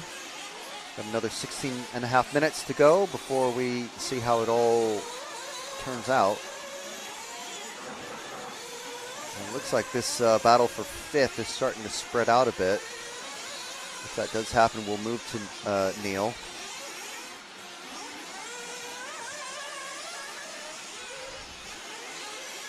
This is the semi-final B for the EFRA 1/8 Buggy 40 plus Euros for 2025. Oh, and over goes, that was Christophe Fournet. So that has allowed Virgil to take over the spot in that car number 5.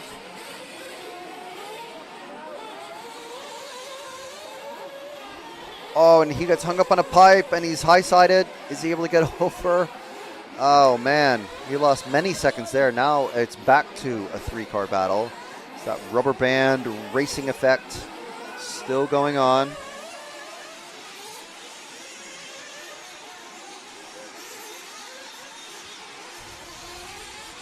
We've seen this all day long in the finals.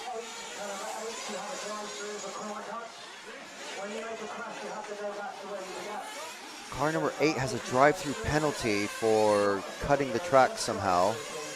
We didn't see it. Obviously, it happened off camera. So, 2 pairs of eyes from the EFRA referees watching proceedings. We still have Neil Cragg, Graham Alsop, JQ Joseph Quagrain, repeat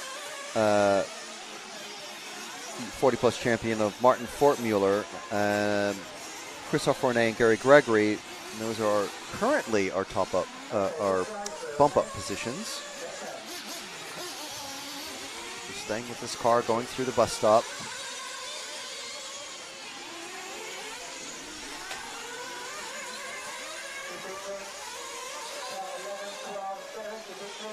This is car 5 of Virgil Laurent.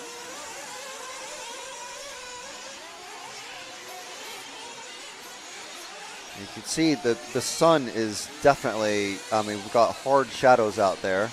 The sun's directly on the, shining directly on the track, drying out the track. Certainly the paved lines, the paved sections are going to be quite dry now. So 13:45 left. By now, most of the racers will have come in for their pit stops. I'm not sure that Virgil has yet. And I haven't heard Skelding in the pits shout Neil to come in for a pit. He's further down the pit lane for this one. Okay. He's at the other end. Yeah. And is that Alsop just doing a pit stop? Yep. Mrs. Sloppy doing the duties.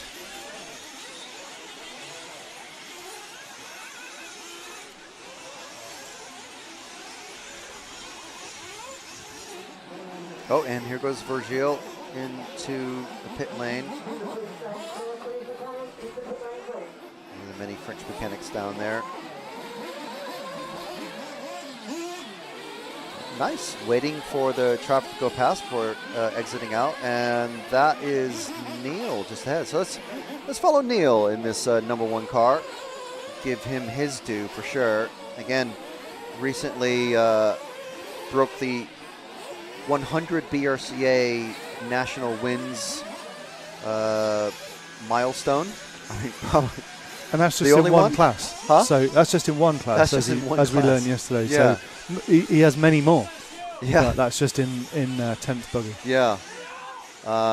He's being pitted, today and for, I suppose, not the last time yet, but here we go. He's getting pitted. You can see there's Skelding, and I'm not sure who the other chap is, but also in a associated top.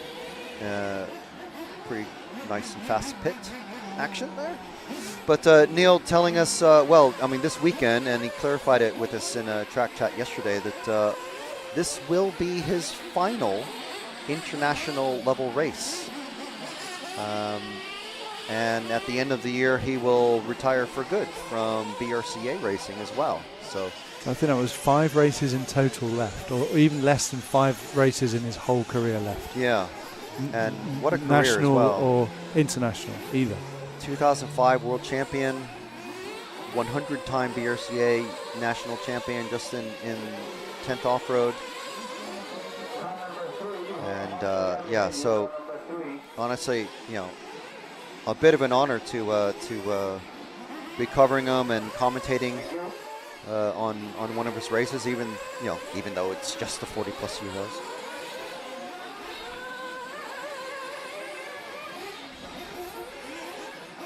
But we have been honored to commentate and call and cover many first and last Euros and Nationals wins, haven't we? So it's, but whoop, over Champions roll as we'd expect. 10.5 minutes remaining. Let's see if we can catch up and see where the battle 6th and 7th is heating up now. So 9th and 10th. Let's go to the bus stop chicane. I think this is one of our 6th or 7th place racers. And if not, number 8. So this, if we go, this is our 7th place car of Christopher Fournet. So if you go forward a car, Jim, it should be our 6th place racer. And it's probably, well, he's tumbled. But here's our 6th place racer. I think. Number 9, Dave Gibson. Oh, and he's gone over. So that is going to give Christopher some time to catch up to him. There he is right there. So now it's a much closer affair.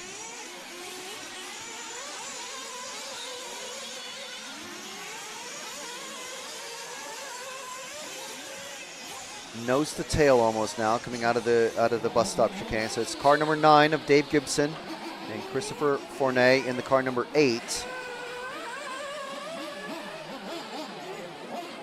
Oh, and off the track. That is awful. What a not where you want to be landing. So that has given David a lot of breathing space now, and as he's got, I want to say that's probably JQ coming up behind, just past them now. So we zoom in on this this middle car while we're waiting for the action to get closer again. I believe this is possibly, it's not JQ, but it's Julian Latanzo. Yeah, the guy who had a very bad start with a flame out and a penalty to start his race. Yeah, he's actually in 6th place now because JQ is pitted. JQ's just gone into pit. Or he pitted on the last lap or whatever, but he's behind by a few corners. But this is our 6th and 7th place cars right here on camera.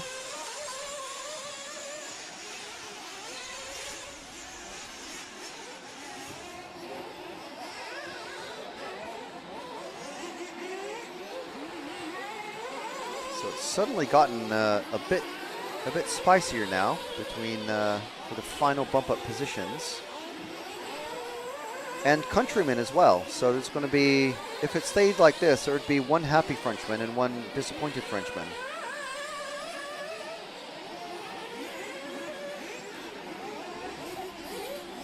Oh, and over goes, is that Christoph? Yeah, in the 8. And over again, losing loads of time now. Awful, not a great set of laps. But while we're waiting for things to get back together now, see if we can drop back to this green car, I think it is, the number 3. And here is Mr. JQ, Joseph Quagrain. No points on offer for guessing what car he's running. So we've been watching this young man's progress steadily.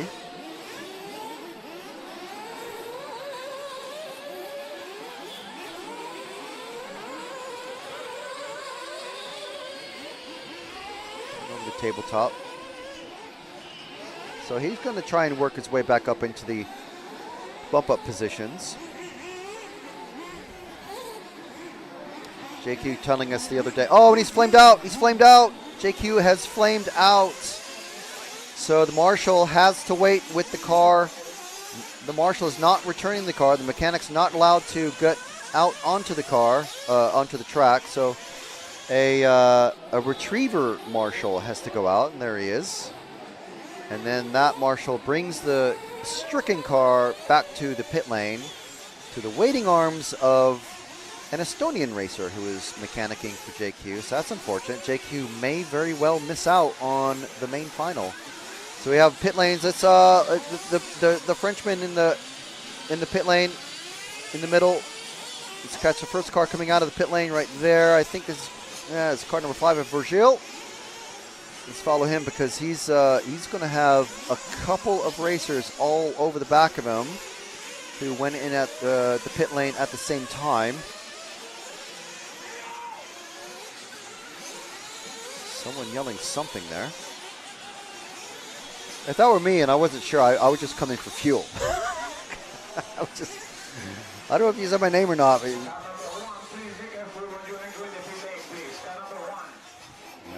car number 1 getting a warning for, I think, driving too fast into the pit lane entrance.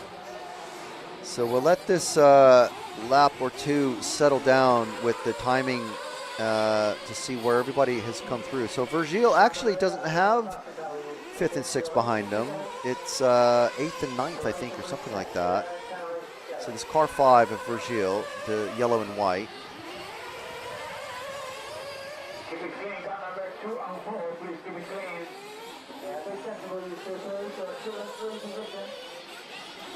So we'll see if we can spot the car 7 or 8, because they are, well, they're not that close together, are they?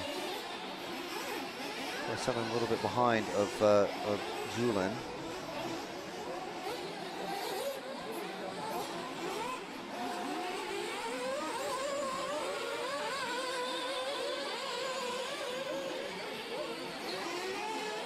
Yeah, car 7 is way behind.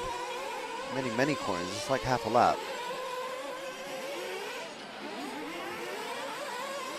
So going into the carousel now, Jim. Forward. Just there. The next car over the logs. This one here. I think the yellow car is Julien. The car behind is, I don't think, is Christopher. It's he's getting lapped.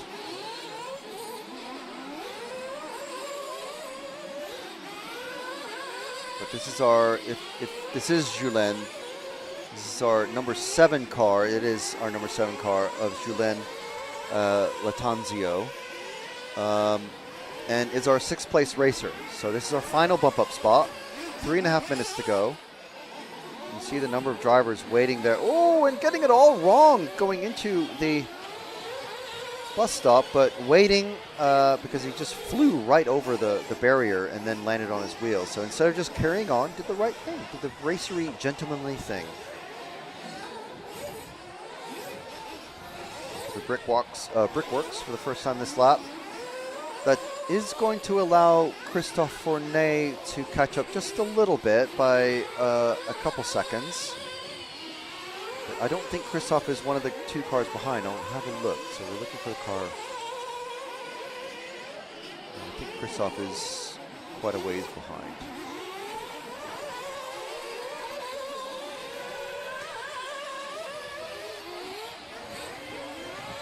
Christophe is like a whole straightaway and a bit behind Julien, who we have on camera now.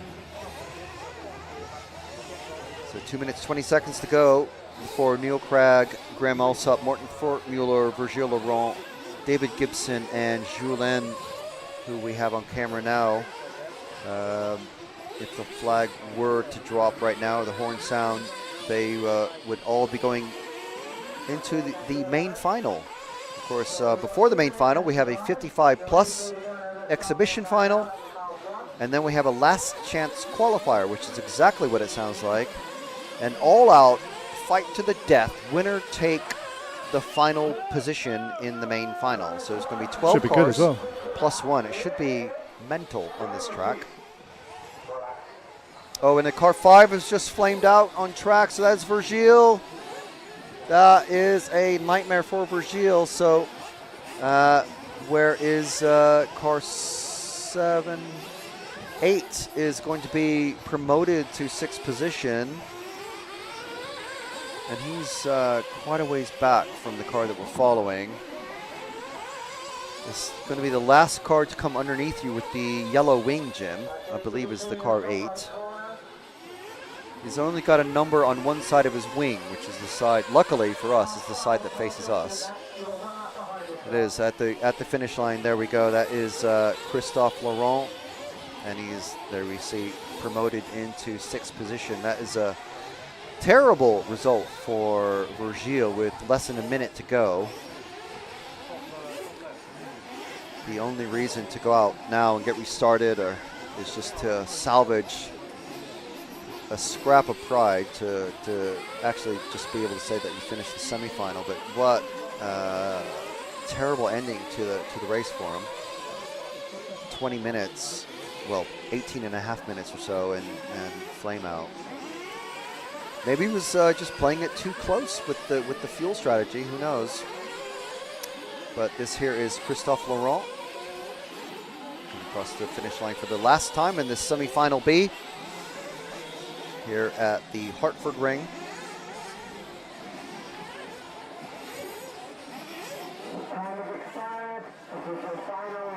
And hitting the barrier. Hopefully no one else runs out of fuel and is able to, everyone's able to, I think Christophe is actually the last running car to finish the lap. Alsop, Neal, Gibson, maybe Virgile was able to get back out, I don't know. But coming over the AstroTurf single jump and the brickworks for the second time, and then the doubles at the end of the lap, and this little short shoot into the final section of brick across the finish line. So there we go. That is our finishing order.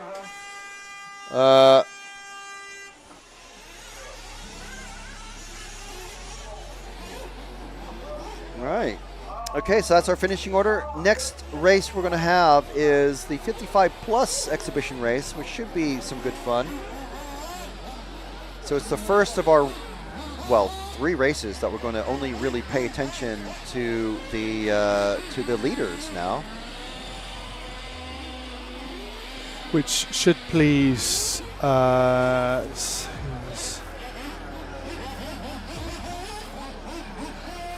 Kevin Mendes, Race Haven RC, asking why we keep focusing on the mid pack. We show Craig, we show the top drivers when we can, but if the battle, well, the only meaningful battle really is for the bump up spot, which in some of the races we've covered has been 4th position. For this one, it has been 6th position, and they're trying to get into the next final. So that's what that's all about. But when there's no battle there because they're all spread out, then yes, nice to look at the top guys as well. But they're just dictating the position they'll have on the grid in the main final. And we have our main final now, all but one spot, which will be slugged out in the last chance qualifier, which I think will be a very exciting race. Yeah, that will be pretty mental, and especially on this track where you have a lot of fast sections with option lines, and you have a lot of sections where you really need to be on the right part of the jump, doing the right speed to make it properly into the next jump. Absolutely.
on him. No, we got the mid-winker on. No, it's a four-way battle. Pole man is being run back to the pit. Our pole man is going to miss the start. Oh no! Hatler's going with Finn. Finn and Hatler right together now on the last shot. And Finn's on the inside. He's got him.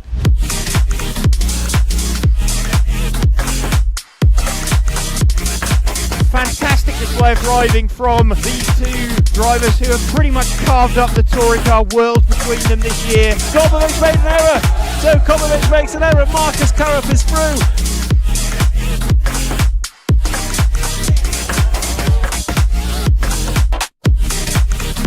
To take the most amazing European Championship. That is absolutely unbelievable. Mark Reinhard takes the European Championship. Yeah, it had to be a while, man. Waiting for it for a long time again. And crossing the finish line for the last time, Dario Balestre is our 2024 European champion. As always, another title. Dario Balestre got to stop and go in the penultimate lap. Still hang on to the lead there and take the win. The four-wheel drive European champion for large scale, Van Helmen. And the winner, your European champion, is Juan Carlos Canas. Davide Ongaro, associated European champion, and didn't he deserve it? Bruno Coelho is your champion. Michael Olowski then comes across the line to win the European Championship.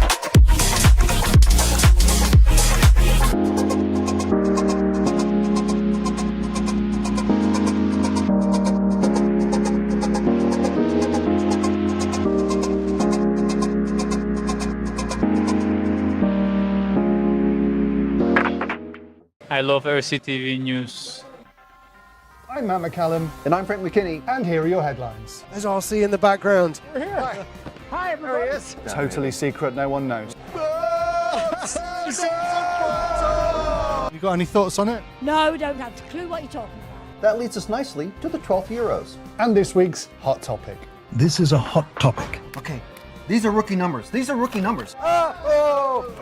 Right Right where now. we're sitting now is where that crash happened. We did what you expect of us. We tried to stir up some drama. Another good one. Yeah.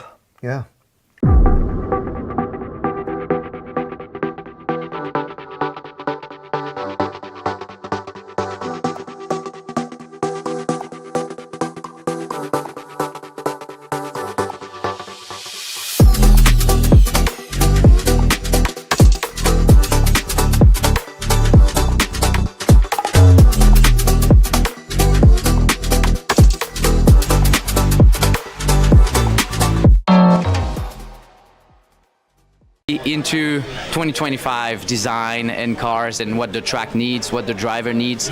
So we keep in mind that Kyosho is one of the easiest cars to build and go, and really forgiving for the people that really start racing and want a car to be easy to drive. But we also need a car that is able to win the World Championship next year. So it was the beginning of the project, and super exciting that it's gonna be there. It's a really new model. Everything basically changed. So yeah, I really look forward. I think it will be an improvement from the car we have now, because it's more looks like more adapt to the track that we have now. And yeah, I really look forward to drive the car. The MP11 was unveiled and everyone's super excited about it. You must be excited to get your hands on it. Yes, I think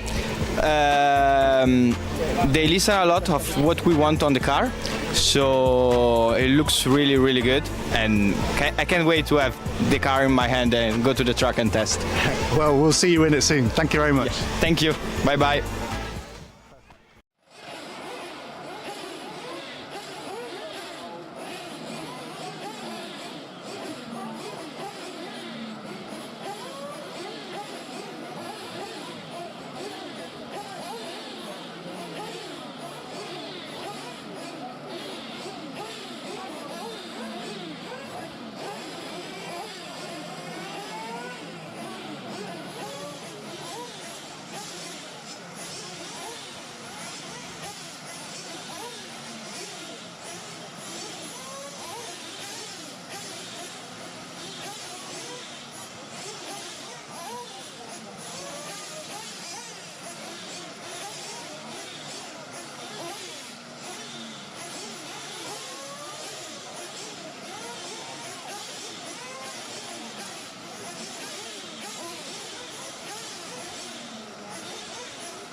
Well, don't go anywhere because the exhibition event's exhibition final, the oldest of the old, are going to be on track fairly soon, and that's the 55 plus exhibition race. It's only 15 minutes, but it should be good. And then after that we have the last chance, and then after that for Stephen Smith we have the Truggies. So don't go anywhere. Stephen Smith, the Truggies, will be out for a 1 hour final. I mean, just for legal reasons, we do have to clarify that there will be no Truggy racing because EFRA doesn't have Truggy racing. Oh. But still, don't go anywhere because... Yeah, I mean, literally don't go anywhere. Don't go anywhere.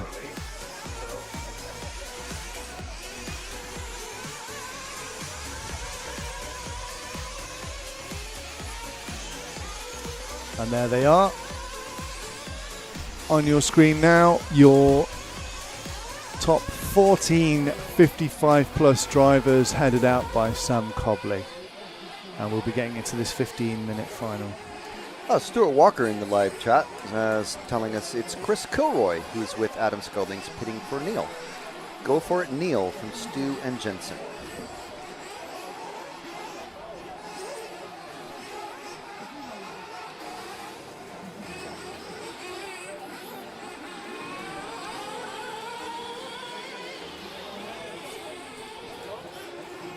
Bryn Hall. Matt, can you get an interview with John Wolfe? See what we can do. See what we can do, Bryn. Thanks for watching. I thought you were going to be here. I remember we were last talking to you at the airport in Porto very ridiculously early in the morning, so I can't remember what anyone said. But anyway, hope you're well, Bryn. Just to go back to the questions about the large-scale coverage, we're not covering it. It will be Pulsar TV who's covering it. We did go into. We did explain it. If you there's a video, isn't there? Yeah, I was going to say if you go onto the channel, if there's at any time, I mean it's only a few minutes long. During one of the breaks between the races that are coming up, you can look for what do we call it? We love large scale. We love large scale, yes. Yeah. So the same as large scale love, shirts. actually. It's Large scale love. That's it. And hold the phone, actually, because I was informed this is a 15-minute final. But if the timing system is to be believed, it says 20 minutes. But maybe there's a 5-minute intermission halfway through. Just so everyone, a 5-minute break. Just so everyone can get the sandwiches out. Yeah. Open the thermos. I don't know. That's yeah. They snuck in an extra. No. It does say it's the last chance qualifier that's 15. It has said on the schedule from the start that the 55 plus is 20 minutes. Okay, my bad. That was your bad. That was a Freudian memory. It's not Freudian. It's not a slip, is it?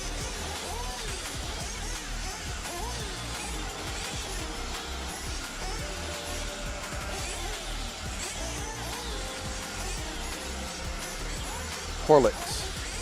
Werthers, yeah, good shout. Boiled sweets. Well, that's Werthers. In a crystal dish. Yeah, but multiple boiled sweets.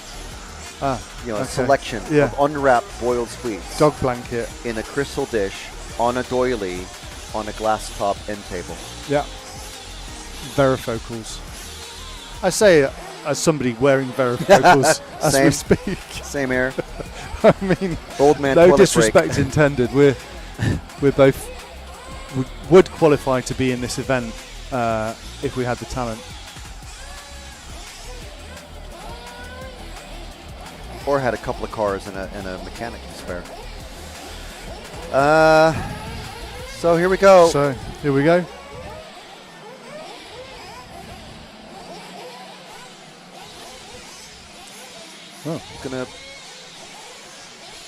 There we go.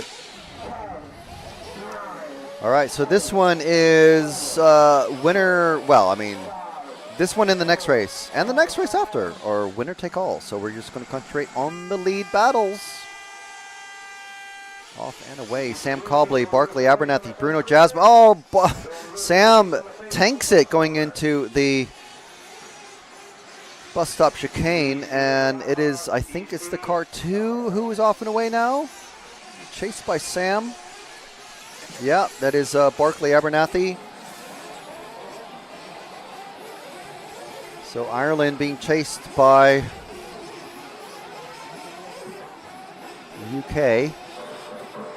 Bruno falling back a place or two. And who's that in third? It's the car 6, making up some good time of Jim Thompson. He knows his way around the track. Hopefully no penalties for Jim this time. Oh, slowing down way too much is Barkley there. What happened there? All 3 of them making mistakes going into the bus stop. And into the S, we have Barkley leading the way. And a wasp nest of buzzing hornets blazing past on the main straight.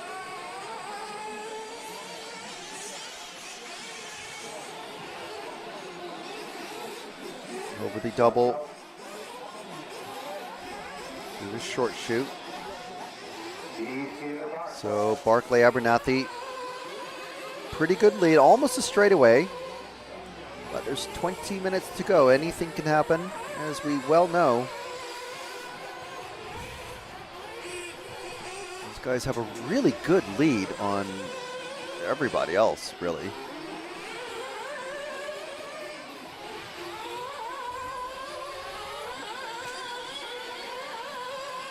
Looks like Sam and Jim have made mistakes. Let's drop back to the battle for second between the 1 and the... Oh, Jim has just gone over, unfortunately. Oh, man. All right, well, these 2 yellow cars, they will eventually come together, I think. Yeah, they're a lot closer together now after a mistake from Sam. So here's our battle for second. Our lead driver is off and away. I think what he wants to do is get to a toilet before anybody else.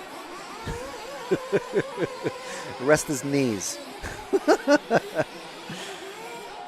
Oh, and there we go. That's Sam going over into the bus stop and waits just enough to not get a penalty.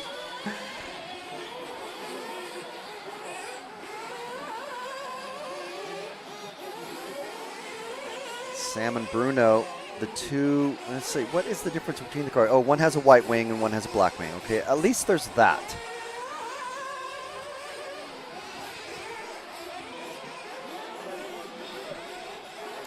Oh. That is Bruno getting past Sam. So now we have a 3-car battle for... a 4-car battle for second.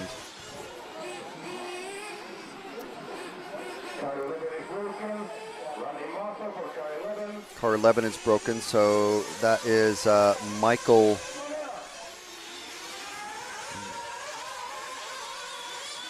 Riviere is broken, unfortunately.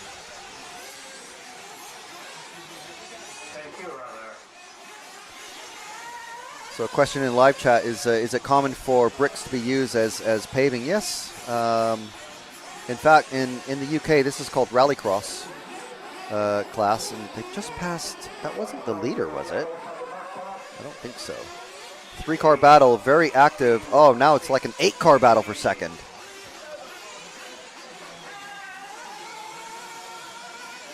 Yeah, and the green carpet is AstroTurf, literally just like from tennis courts or more likely 5-a-side football fields, soccer fields.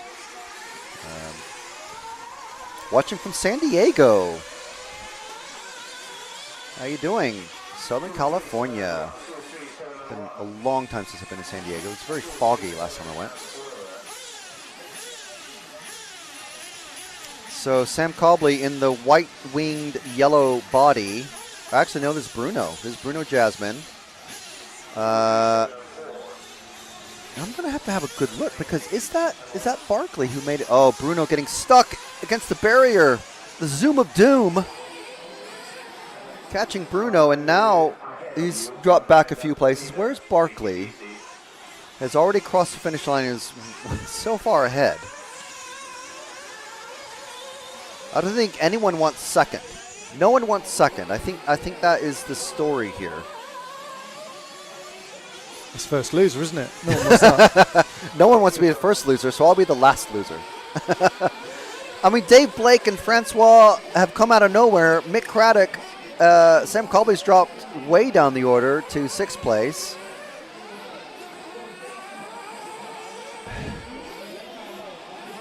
It's car 7. It's Francois in 2nd. The white car is,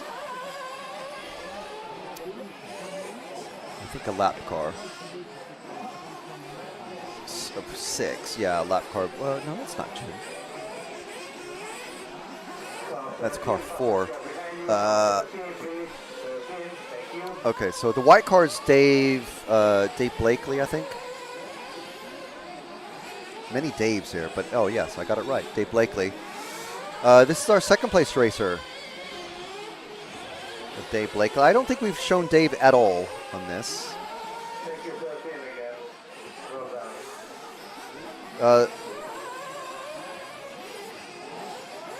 continuing questions from, I guess, a new viewer to off-road European RC racing. Just asking about the multi-surface. There's actually 5 different surfaces on this track. 6 if you count the large concrete cornering berms. That's not really a surface. So we have hard concrete here like you would have on a rural driveway. And then we have oiled dirt here in this section. This jump here, the landing zone is timber, like round, like very thin logs, basically. And then we have the first of the AstroTurf sections. And then here we have brick paving, which is a very common driveway surface in the UK.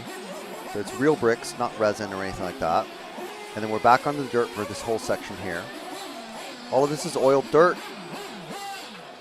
And back onto the AstroTurf, back onto the brick section. There's a very large brick section. That's why the track kind of loops around and covers it, goes over it 3 times. And then back onto the bricks here. So it's 5 types of surfaces on this track. It's pretty insane.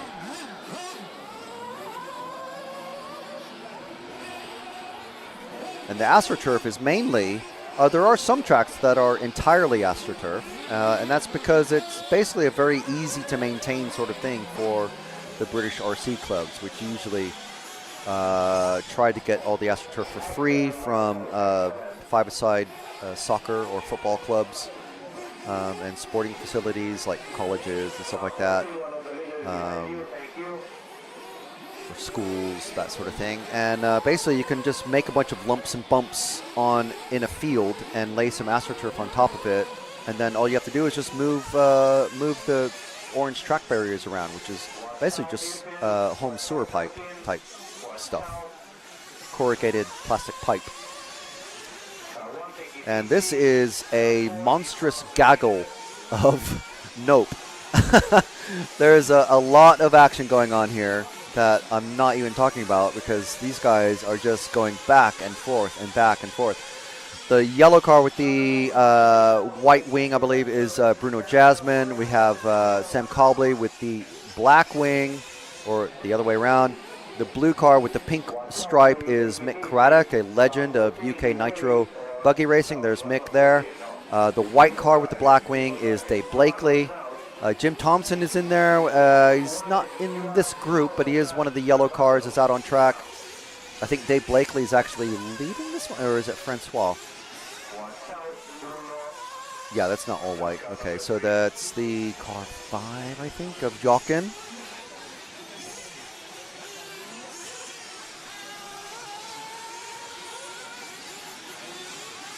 Okay, so Jochen is going into the pits. Yeah, may as well follow him. Oh no, that's one of the Craddocks pitting for car 5 of Jochen.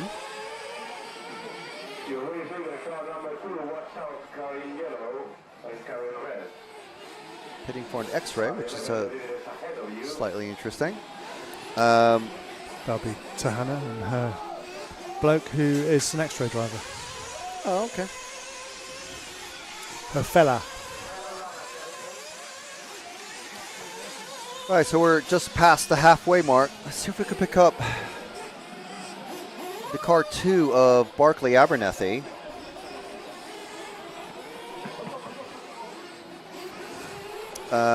Somewhere in the middle of the track. Oh yeah, just about to go over the tabletop. There we go. It's a perfect halfway. It's literally the halfway point of the track, that tabletop. So it's perfect. The offensive in San Diego. I'm not familiar with the San Diego area. Obviously, the SoCal area, a hive of RC. I mean, it's almost still the RC mecca. It's hard to dispute it. You got the dirt, you got the Drake Raceway, you have, which used to be Thunder Rally. You've got those are the two big ones, but those are a couple hours north of you. But if you're spending all day there, and maybe even a weekend, or if you have a tent and a camper or something like that, or you're happy to sleep in your truck or car or whatever, you can make a weekend of it.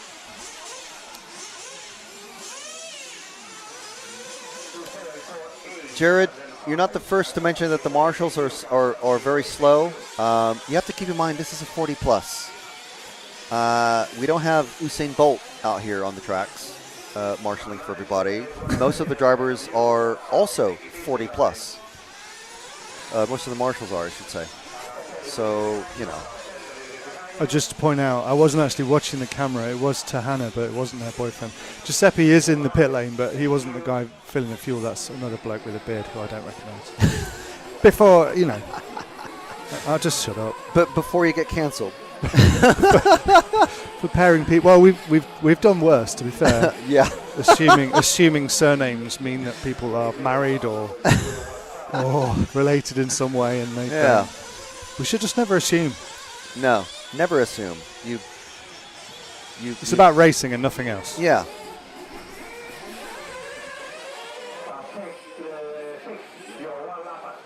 Yeah, Chewy RC saying, it's the 40 plus Euros. These aren't spring chickens.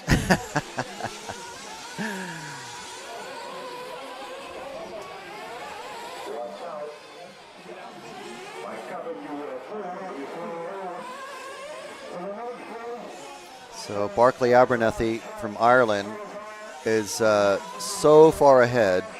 I mean, obviously he has to keep it between the barriers. He can't just like decide to fling it off the track or brake or flame out or anything like that. You have to keep it going. You have to finish the 20 minutes to win.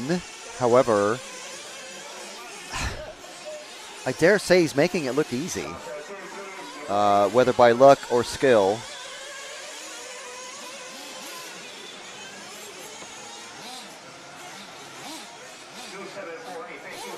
RC Marcus Game saying, greetings from the USA. Greetings to the USA. We've got someone from San Diego watching. We've had people from Ohio and Wisconsin.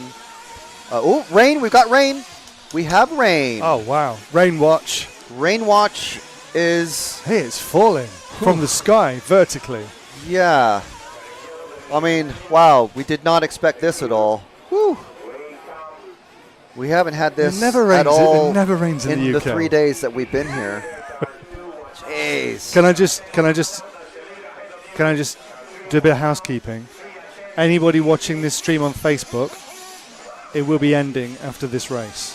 We'll be ending the Facebook stream after this race and restarting it. But just watch on YouTube because it's a lot better. So if you're watching on Facebook right now, just go to YouTube, tap in RC Racing TV or EFRA, and go to one of those YouTube channels and watch there because then you can join the party a bit better. But anyway, Facebook viewers, you will be leaving us after this race. But you can stay on the page. And no, it's just going to go. It's just going to leave. So go to YouTube. Go to YouTube. Go to YouTube. Go to YouTube. You should have a message that just says that.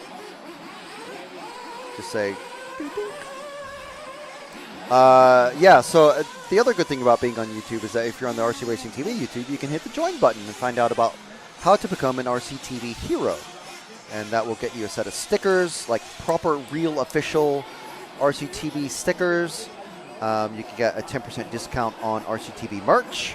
We have several heroes who have joined us in the chat over the weekend. We've got Chewy RC as a hero. We have Dave, Oppie, several heroes, and they can tell you how amazing it is to have the RCTV logos next to your name and a highlighted name in the live chat. We've got RC Markets games as well. You get priority follow requests when we do follow requests. Obviously, we don't do that during the finals because we are only focused on either the bump up spots or the winning positions. And yeah, so hit the join button if you're with us on the YouTube channel.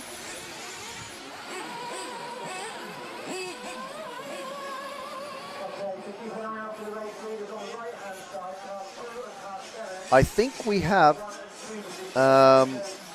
where's car 7? Let's go back one car, Jim. Because car 7 is very rapidly. This is car 7 right here, actually. He is right behind Barclay Abernathy. So if we can zoom out to the purpley car is our leader. And now the car directly behind him on track is our second place car of Francois Nerone. Frank Black, I think. So the 2 and the 7. Yeah, there they are. Look how close they are. I think Barclay, you know what? You know what it is? It's the rain. Francois has a better setup, or is at least more comfortable in the wet and slippery conditions. And Barclay has maybe got a pure dry setup. And now with the rain, is it still coming down? Oh no! There goes Barclay. And the marshal correctly puts him on the right side of the barrier. So let's move forward and follow Francois. There's Francois Nerone in the car 7 coming towards us on the AstroTurf jumps.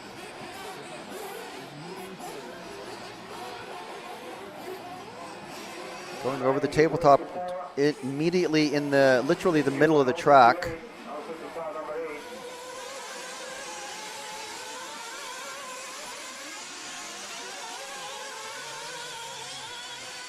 So Chewy RC saying, I'll have been a member for 2 years in November. Fantastic. And we do have something rewards extra special something lined up special for our 2-year members because we have, I think in just a few weeks, we're going to be celebrating our first 2-year member heroes or hero members. There'll be a knock at the front door. Yeah. And it'll be Frank. It'll be Frank in a ninja outfit with 4 other burly gentlemen in ninja outfits. Or if you're really lucky, in a white van. It might be Nick. And he'll mispronounce your name several times. He does that service on Cameo. You can pay him 20 quid and he'll just say happy birthday.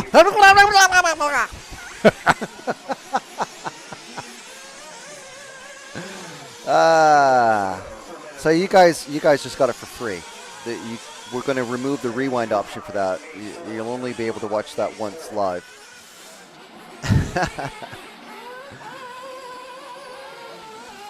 Oppie saying, I just bought the t-shirt too, LOL. Well, lots of love to you as well, Oppie.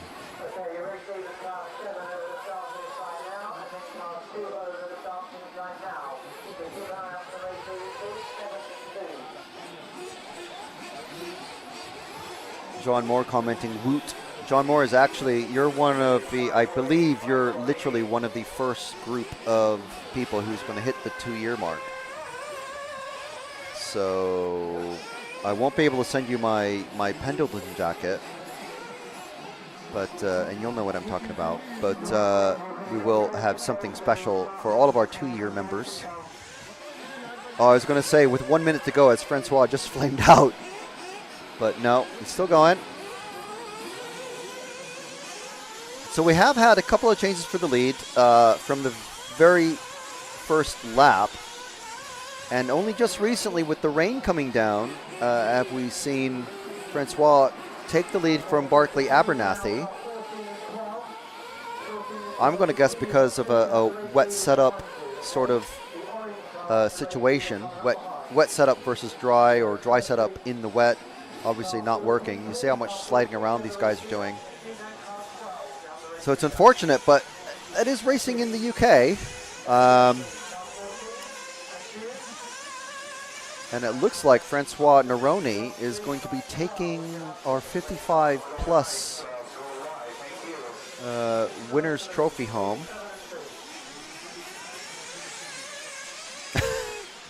Paul Rudder said, most accurate, excited Nick impression. Good.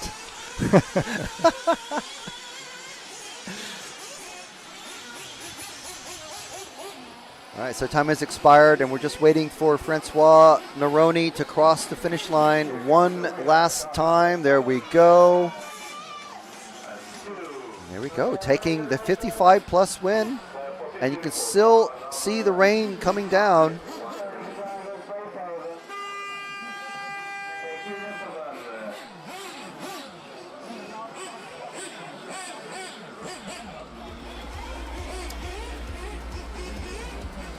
Jared Stone, on the fence of starting Nitro next year. I have an XB8E and an ET48 2.2. I assume that's a Techno, I think. Should I do the NB48 or the XB8? I would say whatever you can find spares for the easiest. Obviously in the US, Techno is a really big brand. It's growing in support in Europe.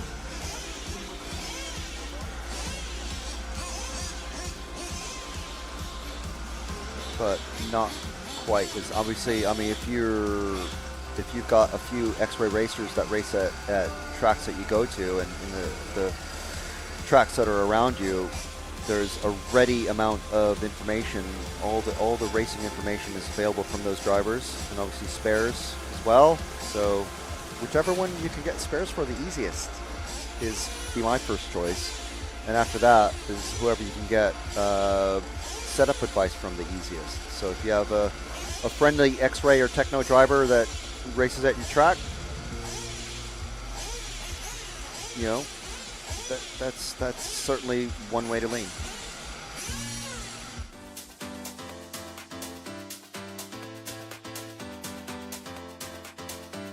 Makes an error. Marcus Carrup is through. No, it's a four-way battle. And Finn's on the inside. He's got him. I love RCTV News. There's RC in the background. We're here. Hi, everybody.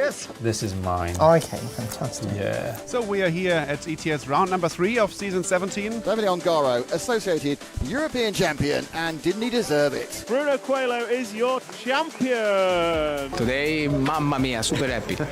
It's like a real now. It's like a real.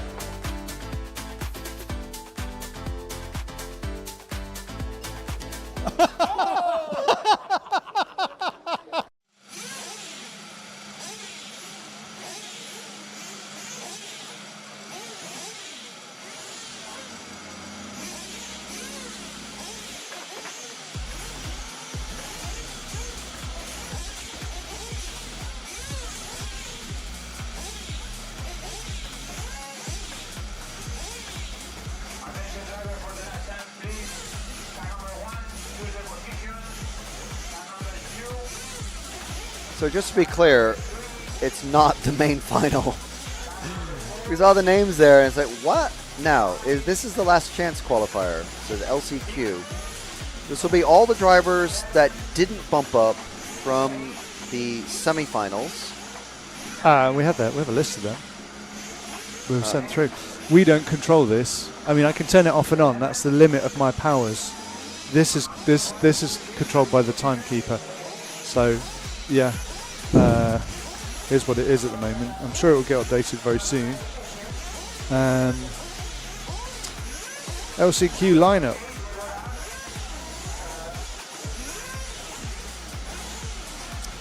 Okay, so the LCQ last chance qualifier, and how cool is it that we're doing this now? It's really cool. I mean, we have been for a little while, but it is pretty cool. So in car number 1 will be Zacharias Villalba Nilsson from Spain, John Hazelwood with the Agama in car 2 from the UK, Virgil Laurent from France in car 3, in the Kyosho, Gary Gregory from the UK, Marcus Reiterer, our previous repeat winner in the car 5, and he'll definitely be trying very hard, I'm sure, to win this one. Stuart Wilcox in the car 6, Heike Gekier from Belgium in car 7, car 8. Etienne Chiron from France, car 9 in the Agama. Jonathan Wolf from the UK, Remy Barbelon from France in the car 10, and JQ in the Mayako from Finland, and Kostas Agrafiotis from Greece with his, what we're told is a WIRC, but it might be a Mayako, but it's listed as a S-Works. So who knows? Knowing him, it could be a cut and shut of all three bolted together. But I was sure I saw a Mayako sticker on his body. But that could just be a leftover body from a different car entirely. Yeah, yeah, that's very true as well. Just whatever fits around the header and electronics and stuff. So what time is this due to go? It's 4 minutes Oh, to it has 4. it has updated. Yeah, turn it back on. Right.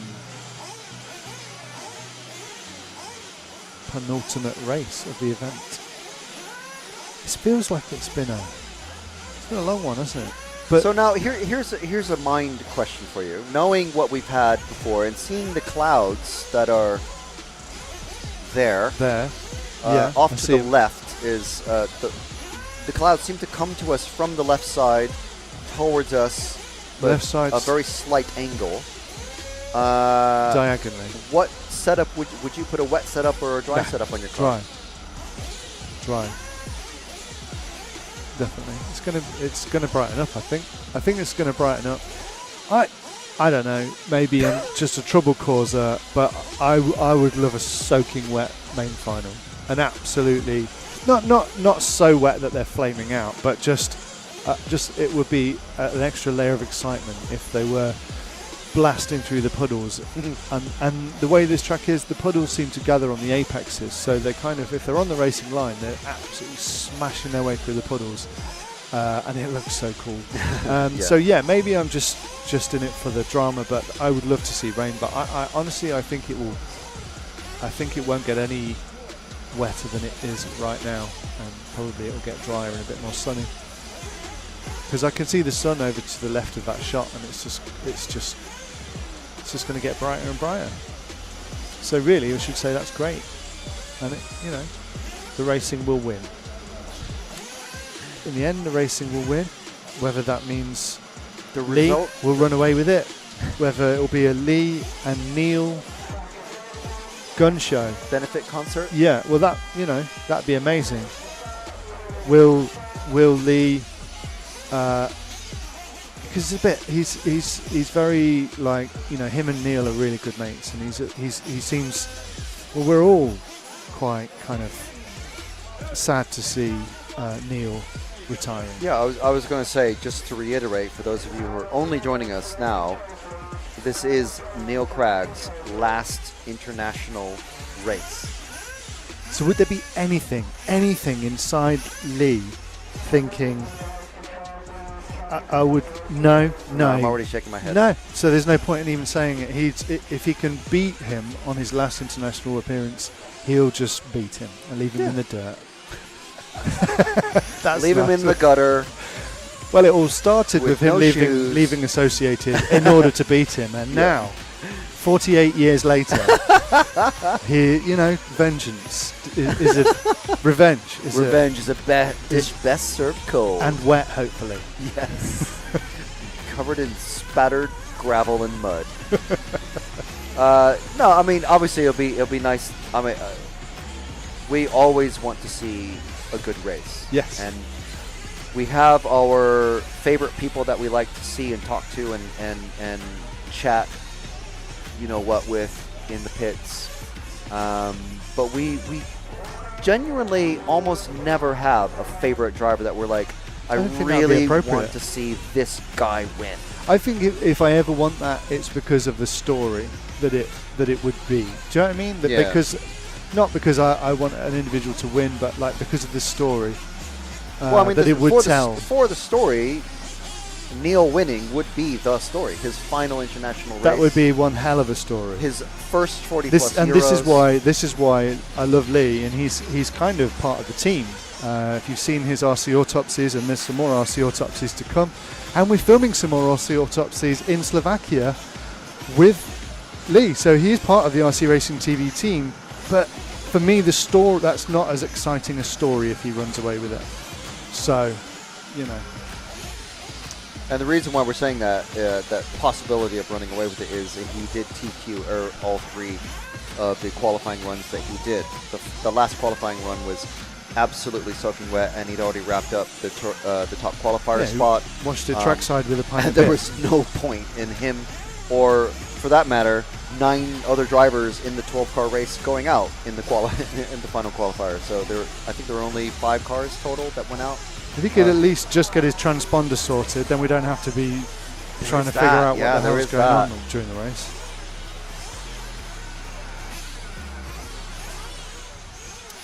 All right, so let us get in position and get ready. We'll have to move that bag for the next race. Oh, I said that Facebook was going to end, didn't I? Facebook's going to end. If you're watching on Facebook, it's going to end. Watch this on YouTube. Please watch this on YouTube. Thank you. All right, so last chance qualifier. We're going to stick again with just oh no, the leader's flamed. The leader's flamed. Is he going to get a penalty as well? Or not the leader, Zacharias. Top qualifier. So that leaves John Hazelwood as our effective top qualifier, and he's off and away, just like with everyone else. John Hazelwood, we're going to stick with the lead car and the lead battle, because the reason why this is even more important than winning the 55 plus. Oh, John gets stuck on the pipe. He gets actually helped out of the way by the car 3 of Virgile, our French friend. Well, I shouldn't say, one of our many French friends that are here. But John Hazelwood in the Agama N1.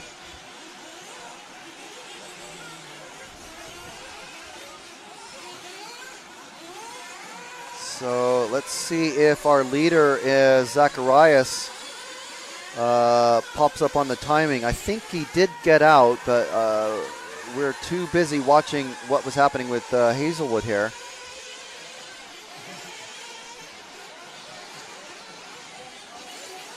A little crossed up on that one of those early jumps, but yeah. So our leader, who is out on the track, does have a stop and go penalty, because if your car flames out on the grid, you're basically effectively starting from the pits. You have to wait for the start horn to sound, and then your mechanic runs across the track. You're not meant to run across the track during or before the countdown. So I can certainly understand why the mechanic would want to think, I need to get the car started immediately. And you're not allowed to bring the starter box out onto the... John's crashed. John is... Okay, he's back out. He's got a massive lead now. There's a huge battle. Let's wait here, Jim. And let's... they've got a 3-car battle for the second place. Well, 2-car battle now. Let's follow this battle and see what is happening behind John. We got Virgile, Remy, and JQ. I think this is that... JQ is in the... Wow, from the 11th. Is this JQ? I don't think it is, because it's not a clear wing.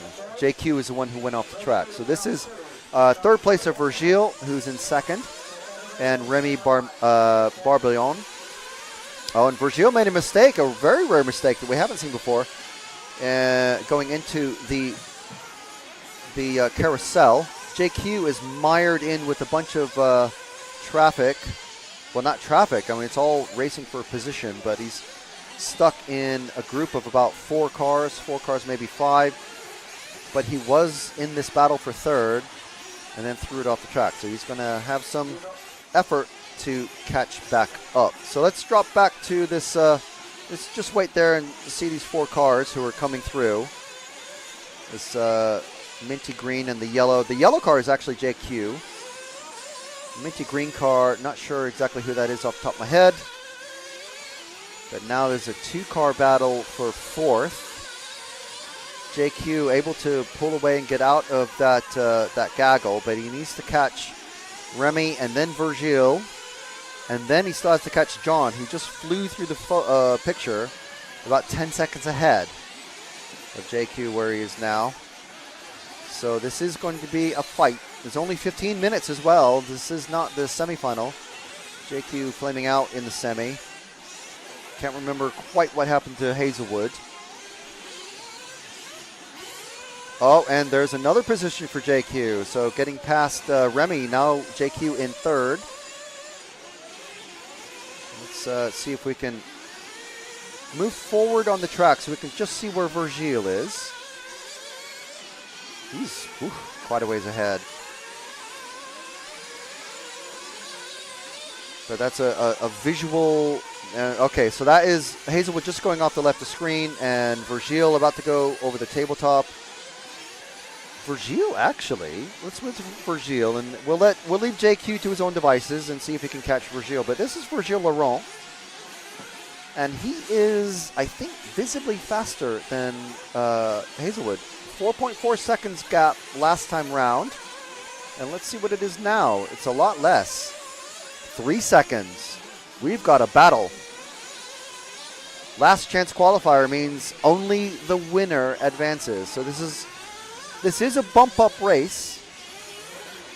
What's happened? John spun around, and so that brought them closer together again. Ah, okay. So now they're almost on the same piece of track. Virgile, oh, and he's made another mistake, John.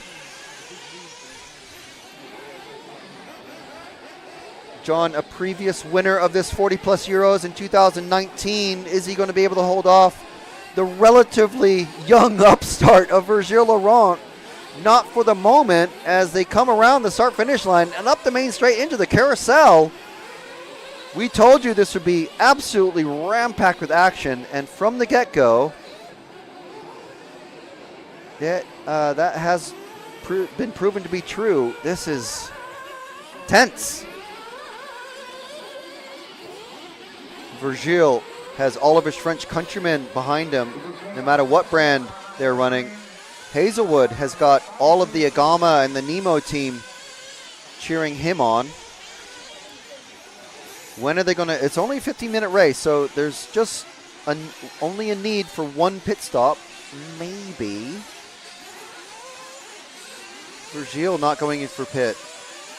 Hazelwood also not going in for a pit. So 7 minutes and 10 seconds down. We're going to see a pit from one or both of them at any moment.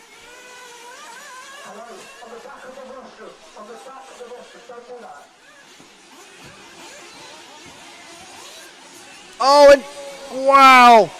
What a... Trying to get the lead back. And look at this. That is Hazelwood. For the moment, gone, but we have JQ now catching. What is JQ going to be able to do? Is this something he's going to be putting an invisible speed video about? Oh, JQ goes into pit. Let's follow JQ in. Being pitted by the Team Estonia racers.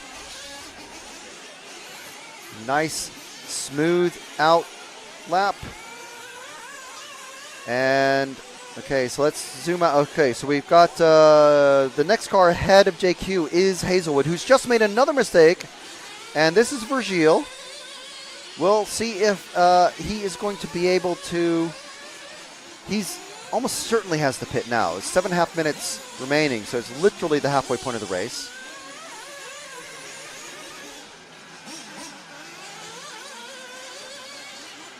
Okay, Virgile is pitting. Let's pause there, and we'll catch JQ and Hazelwood as they come across in front of us underneath our movie camera. Hazelwood's pitting. Hazelwood is just pitted. Okay, so that's fine. But we have JQ chasing down Virgile now on the main camera, coming towards the logs.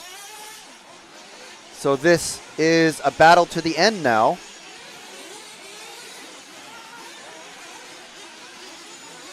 So Hazelwood effective. Oh, and Virgile makes a mistake, and JQ goes for the pass. This is it. This is it. All the way to the end. 6 minutes and 40 seconds left of this one. All of the JQ haters going to be watching this one. hoping he makes a big mistake. All of the JQ lovers hoping he pulls it to the end.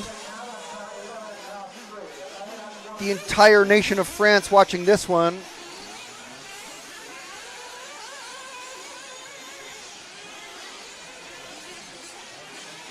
Through the S. Don't get side by side. That's a recipe for disaster, but oh, and Virgil, what a pass! What a pass!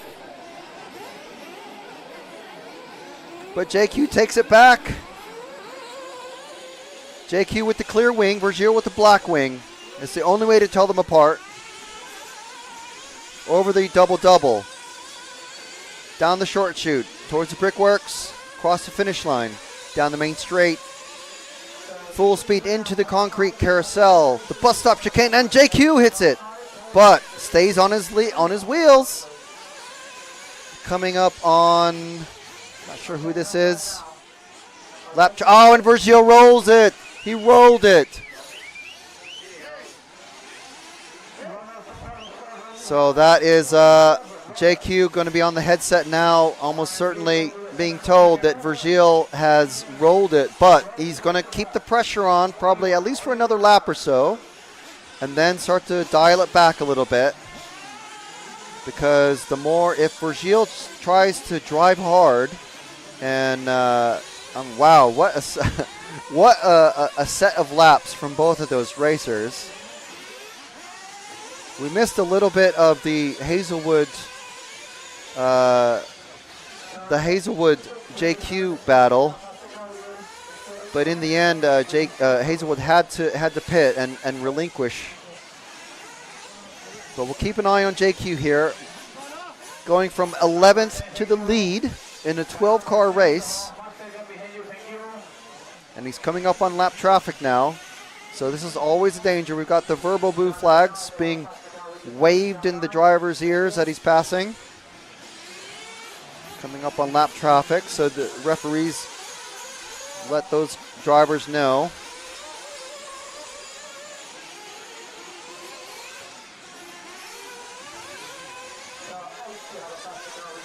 So it's car 8 who's coming up on, actually it's 4th place racer. There we go. And the referees even say thank you to the drivers who move aside for the faster cars.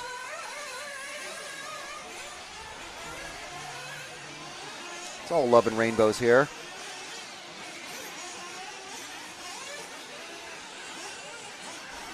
JQ, I must say, showing us how it's done. 3.5 minutes remaining. Pretty gusty out there. We can see the flags on the opposite side of the track from us.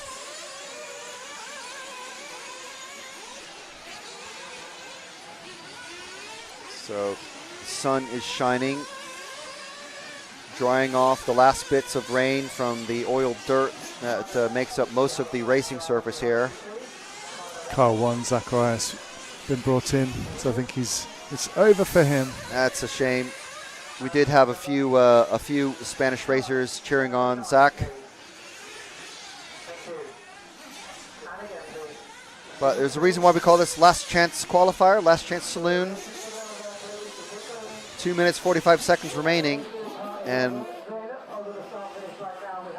if it stays as it is, we're going to have JQ lining up 13th on the grid in the main final.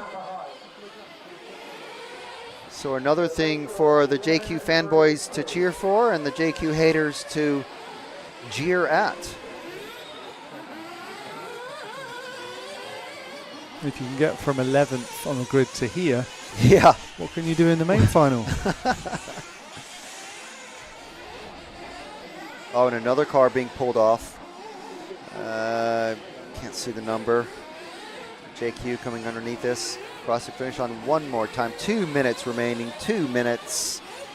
That's 2 Costas. minute warning. That's Costas coming off. So JQ doing 44.6 second laps. Absolutely the fastest lap times of anybody, at least on the last lap. I don't have a total of an overall fastest lap, but the average lap for JQ 45.3. Next fastest average lap speed 46.4. So that gives you an idea. He's literally going a second a lap faster than any other racer in this race.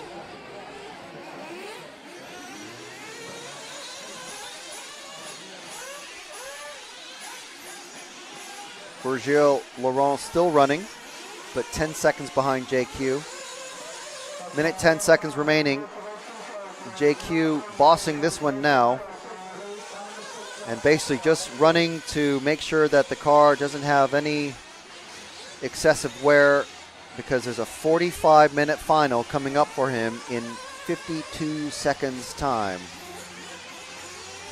Going over the big jump, the biggest air that we see on this track. Oh, and he flips it, but champions roll. Still going, but you can see Virgil there is the next car behind on track. Virgil, most of these guys have really good peripheral vision. As you'll know, if you're a regular racer, you can kind of sense where the next guy is. Like that, avoiding the crashed car. So Virgil maybe would have gotten a little bit of a flutter and going, oh, maybe I've got it. No, he's back on his tires. So a shame for Virgil, a shame for John Hazelwood as well. And also for Marcus Reiterer. We were told by his fans that he's a repeat champion.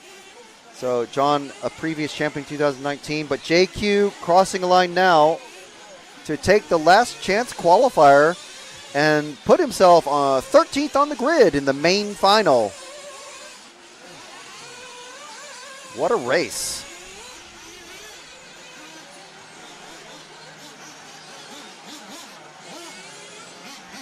And while he's doing his victory lap, let's see one of those replays. Okay. His one big mistake right there. One of the replays, I think this is Virgil passing trying to put a pass on JQ after the AstroTurf jump.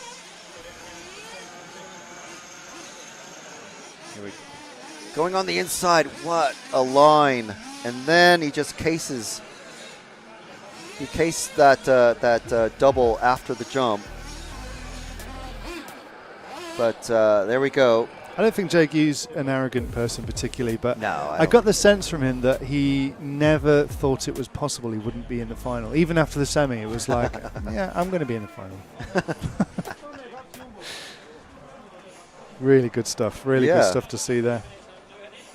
Right, so the next race is the main final.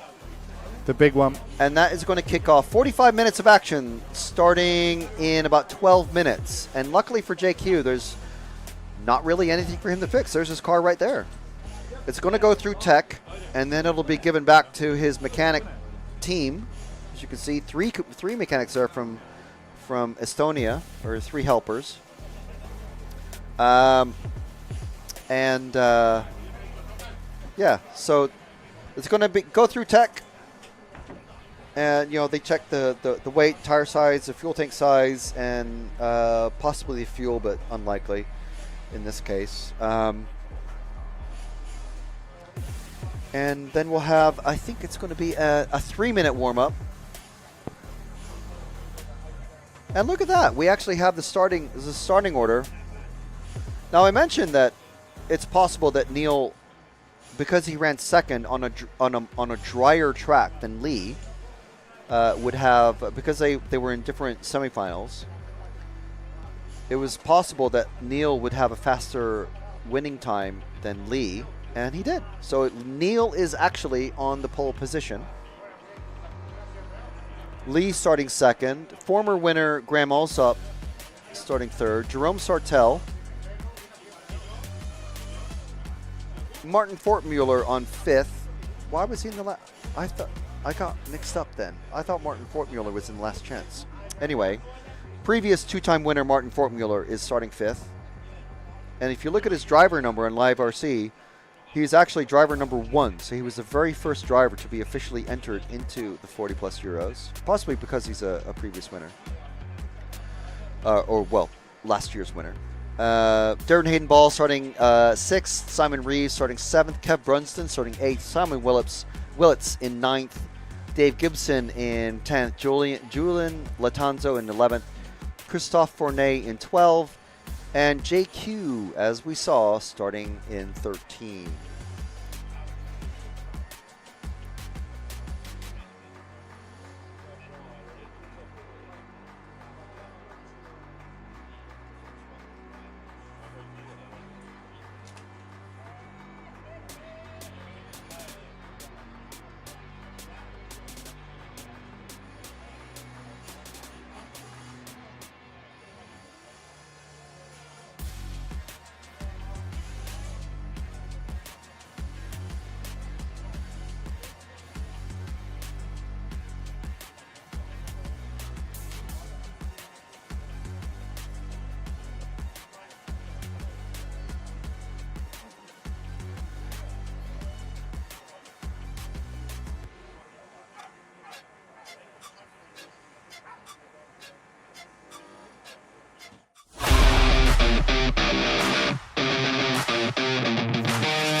Makes an error. Marcus Carrup is through. No, it's a four-way battle. And Ben's on the inside. He's got him. I love RCTV News. There's RC in the background. We're here. Hi, everybody. This is mine. Okay, fantastic. Yeah. So we are here at ETS round number 3 of season 17. Davide Ongaro, associated European champion, and didn't he deserve it? Bruno Coelho is your champion. Today, mamma mia, super happy. It's like a real now. It's like a real.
The winner, your European champion, is one Carlos Canas. If it was as fast as you could go.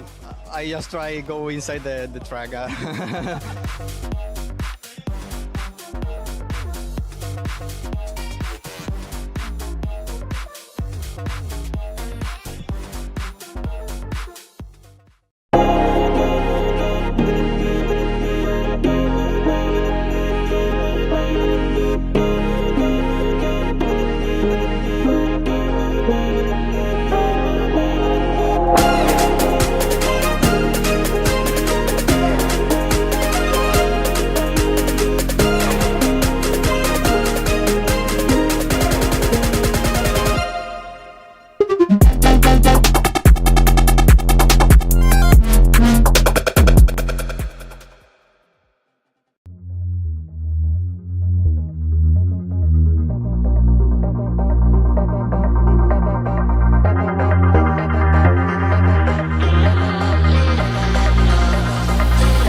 on him. No, we got the green car on. No, it's a four-way battle. Pole man is being run back to pits. Our pole man is going to miss the start. Oh no! Hatler's going with Finn. Finn and Hatler right together now on the last time. And Finn's on the inside! He's got him!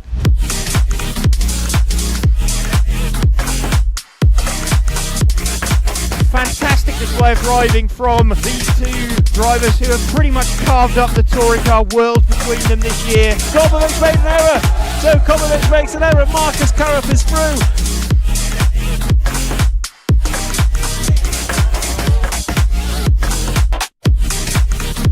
To take the most amazing European Championship, that is absolutely unbelievable.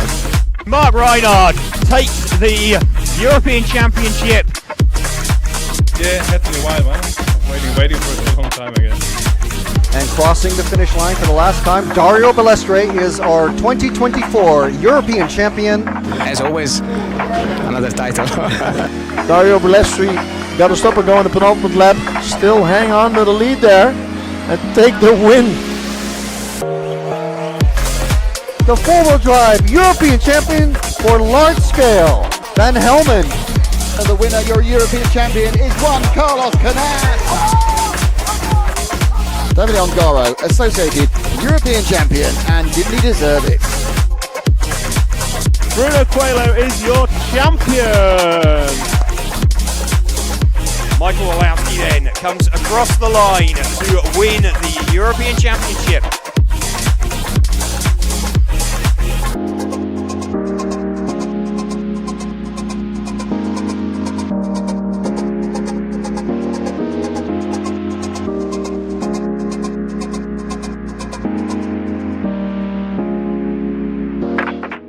I love RCTV News. I'm Matt McCallum. And I'm Frank McKinney. And here are your headlines. There's RC in the background. We're here. Hi, everybody. There he is. Totally secret, no one knows. You got any thoughts on it? No, don't have a clue what you're talking about. That leads us nicely to the 12th Euros. And this week's hot topic. This is a hot topic. Okay, these are rookie numbers. These are rookie numbers. Right where we're sitting now is where that crash happened. We did what you expect of us. We tried to stir up some drama. Another good one. Yeah, yeah.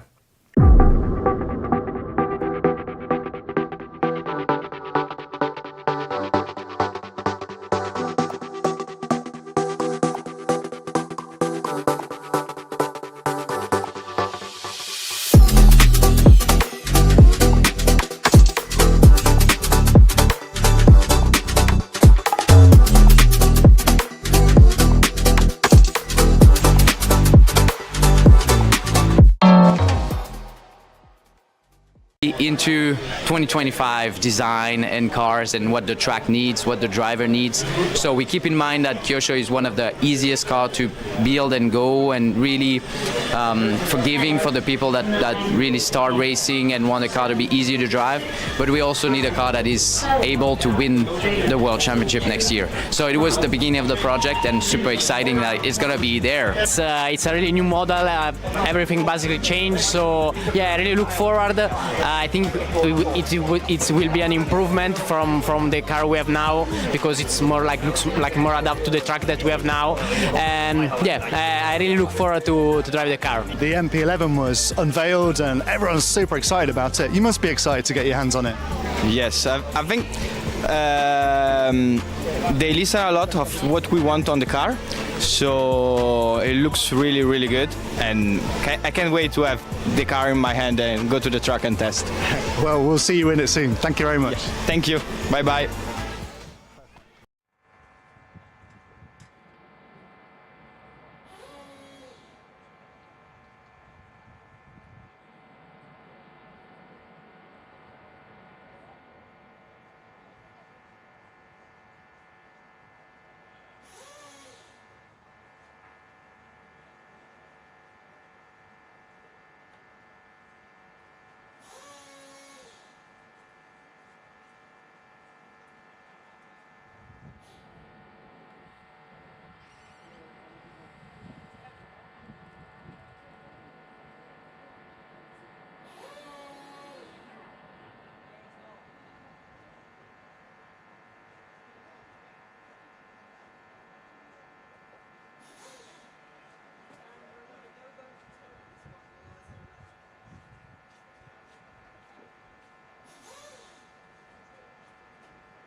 Testing 1, 2, 3, 4.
Okay, don't forget, main final drivers, you need to provide your marshal.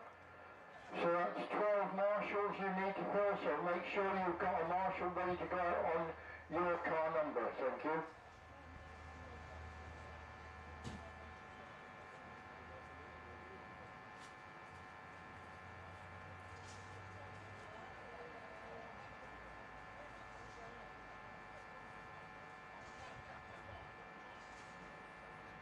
You've got to wait 30 seconds because the minimum lap time.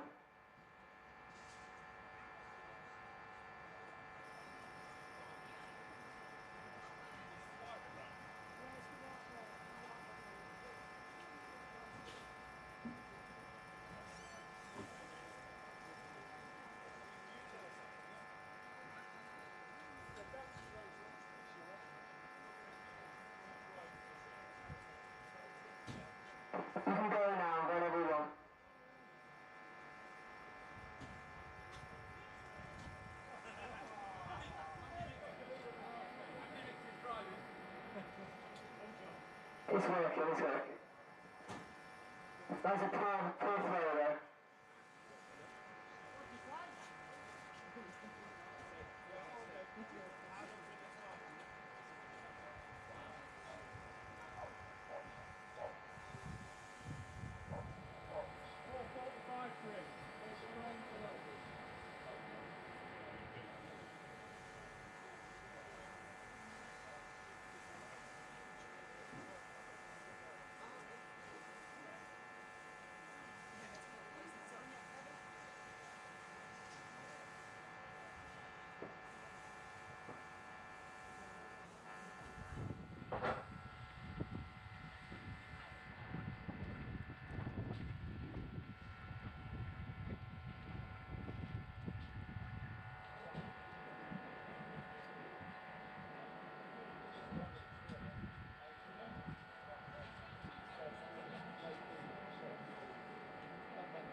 Drivers, 3 minutes before the announcement of the drivers.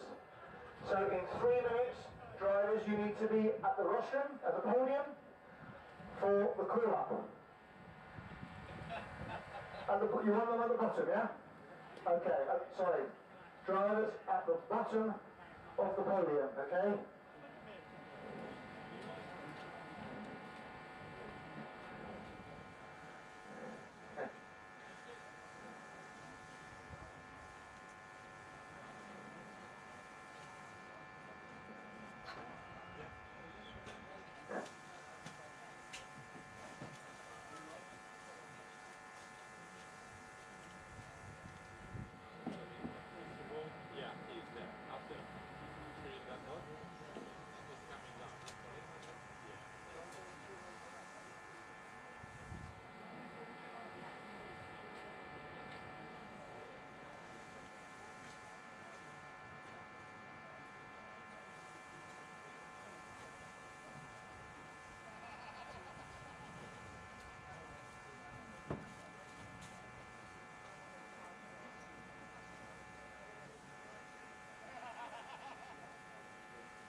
all the drivers of the main final. That will come later. We first need the drivers. Yeah. Oh, I don't know. They will be there and we will call them to enter here. I don't know from where. Watch out, that piece of whatever plastic it was. Falling down. So Joe, please. You are dead last. So you have been last the whole week. Last to come to practice. Last to come to take your chance to the receding, just for 3 minutes or something like that. You have been lucky. So we need drivers underneath the rostrum to start with the prize gear presentation, with the presentation of the final, excuse me.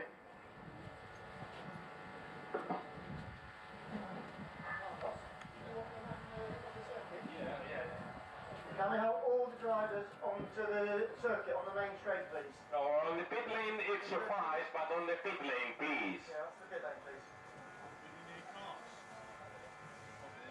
Oh, this is going to take forever now. So Joseph Quadrain, please, came to the pit lane. I know what's going to happen. Joseph.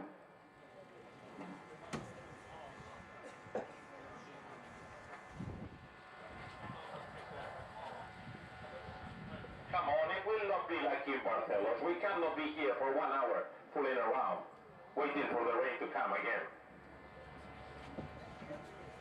Darren, you want the car? I bet you've been walking on the track anyway. Do an interview.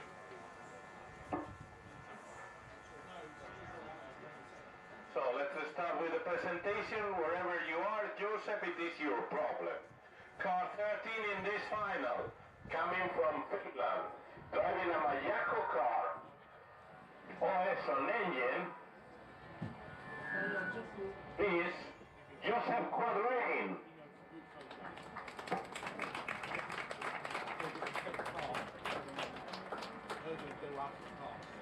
And if you are not here, we are not going to wait for you. Come on. Joseph, please come here. Yeah, with a beer in hand, yeah. Sports. Okay, let's assume it's 00 beer. Presentation happening here for the EFRA 40 plus Euros here at the Herts Nitro Model Car Club. And the first one coming out, beer in hand, is Mr. JQ.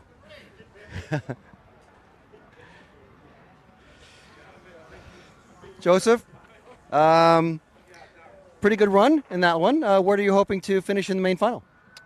I think nothing less than a podium will suffice. No. Yes. I think that's a pretty good prediction. I would say a pretty good goal.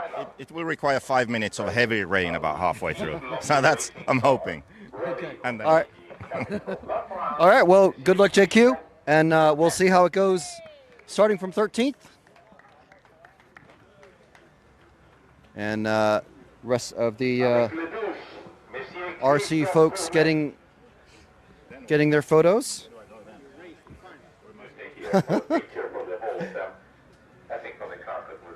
All right, we'll let the photos happen. Car 11 on this final, coming from La France as well, OC. All right, so driving from France. On peut parler en français? No. I don't speak English. I'm very happy to be here. Good track, good team France. Et, on va faire, we do the best. Okay, well, bonne chance. Merci, merci, thank you. I'm amazed I remembered that. Car 11 on this final, coming from France as well, Monsieur Julien Latancio, car in yellow. Hello again. Where would be a good finishing point for you in the main final? Where would you be happy with? I am very happy to be in semi-final because it's very, very difficult. At the beginning, I flew out, so No, I'm happy. My second final in the old guy. So I would like to say thank you for your work because it's very important to visibility for our hobbies. And just one thing for my friend Carl Jackson. Okay, fabulous. Thank you. Merci beaucoup.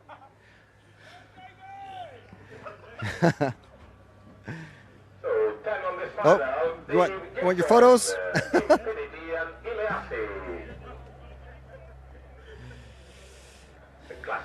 All right. So I think you're representing one of the only Infinity cars that's out here, Dave. How's it been going for you this weekend? Yeah, good. Practice was very good. Qualifying was bad, and luckily finals have been good. So.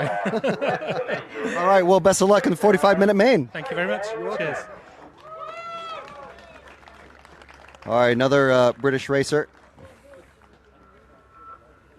Simon Willett's coming out now. It's very interesting to see the paint schemes up close rather than from 100 yards away.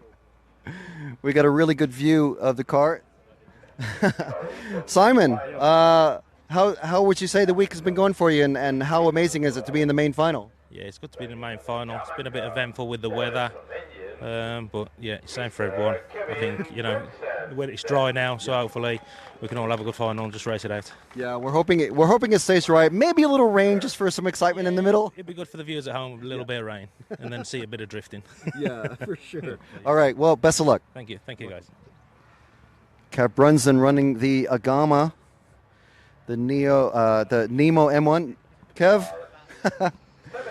Good to talk with you again. Where would you like to see yourself finish in the main final? 45 minutes. Not in it to not lose, not win it. So if we can get near the front, I'll be happy with that. So okay, yeah, we've got the pace, so just got to get it there. Fantastic. All right. Well, best of luck for you. You're welcome.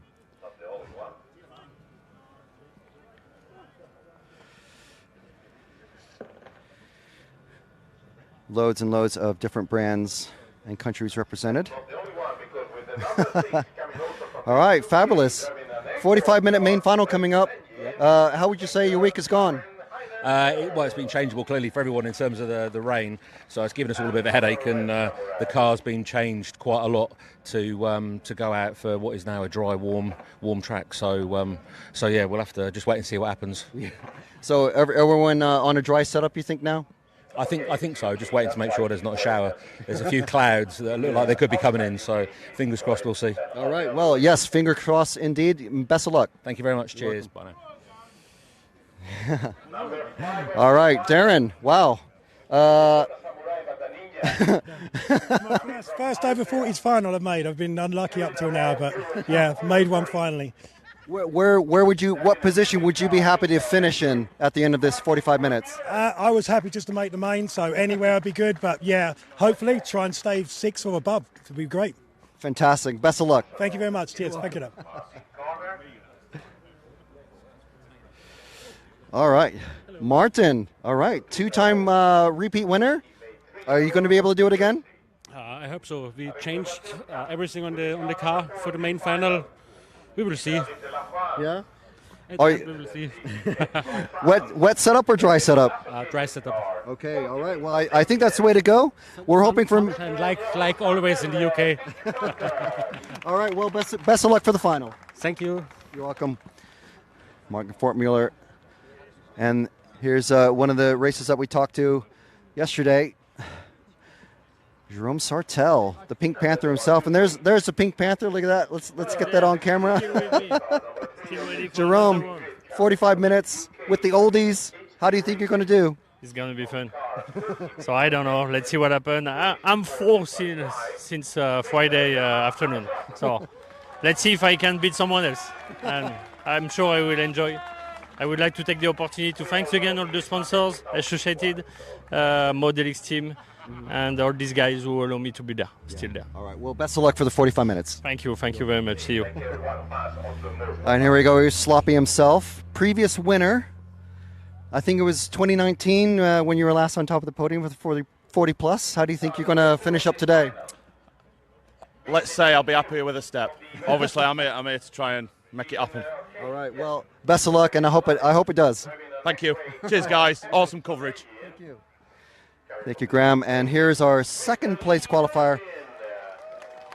Well, second place on the grid after the semifinals, and waving to an appreciative international crowd, Mr. Lee Martin.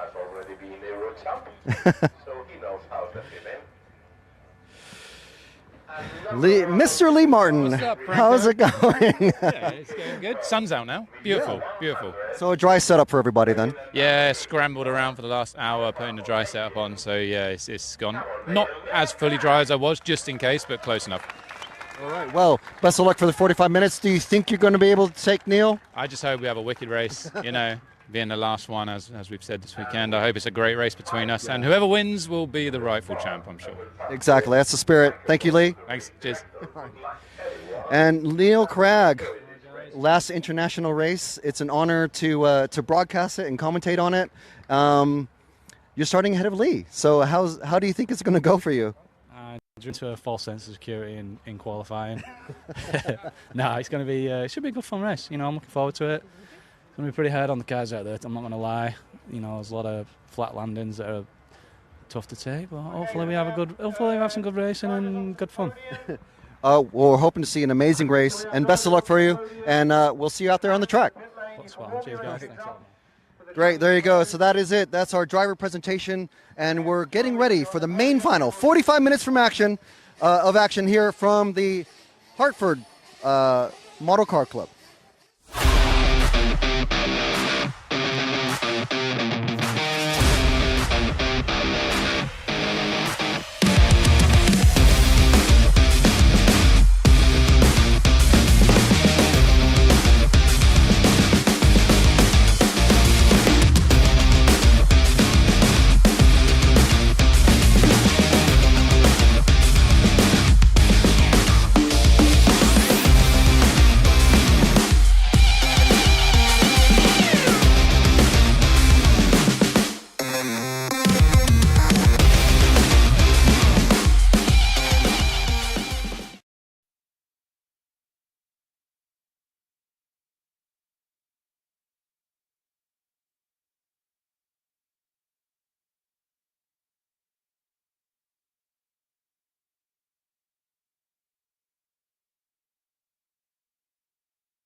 Okay, so as we can see, drivers out on the rostrum, mechanics out in the pits, and we're going to have 3 minutes of warm up,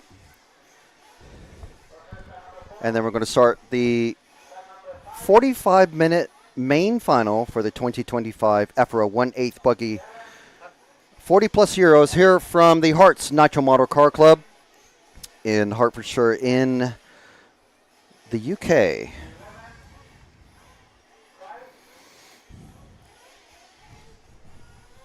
And drivers about to head out on track for their 3-minute warm-up.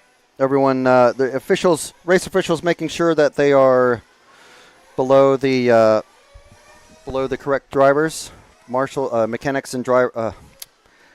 I think it's a maximum of 2 mechanics allowed per driver.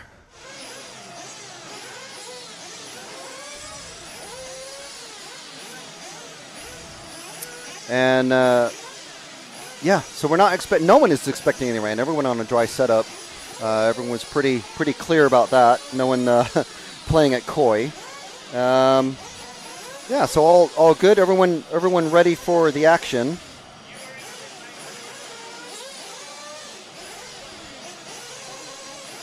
And we are hoping things will kick off smoothly and everyone has a good start. We've seen some very clean, very interesting racing so far. And like we said, we're expecting a dry 45 minutes. And it should be some amazing racing. We've got plenty of people cheering on for various drivers. Dave Gibson and Team Infinity. Christoph, let us know who you're cheering on and where you're cheering for them from, whether it's the US or across UK or Europe. Got Neil Cragg starting on pole after Lee Martin's 3 TQ runs. And that's purely because he had a faster semifinal time than Lee did. I'm sure we'll see an amazing race. And as we were saying, this is Neil Cragg's very last international competition that he'll be partaking in. And among his final races that he is doing, period. So he'll be retiring from BRCA racing at the end of the year, but this is his final European Championship race. So it's a shame we're not going to see him at the Hudi Arena in a couple weeks' time. But as I told him, an absolute honor to be broadcasting it and commentating on it today for you live here from Hertfordshire. So Nicholas Goodall, one of our heroes, saying, wishing my friends Lee and Neil a brilliant race, and we are sure we are going to get a fantastic race. 45 minutes of dry racing action. Rimfire watching from Indiana, USA. Dave Declue saying, allez the Frenchies. Seize the moment, or this is the moment.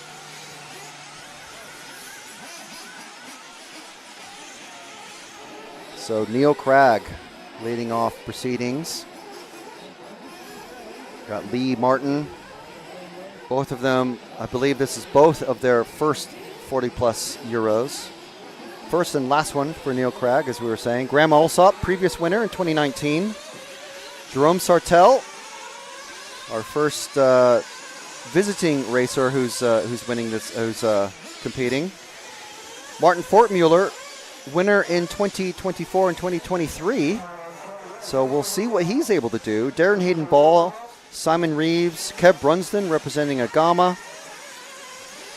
And he's been close before. Simon Willits, Dave Gibson, Julian Latanzio, Christophe Fournet, and Mr. JQ himself, Joseph Quagrain, winning the last chance qualifier in fine style, to be honest.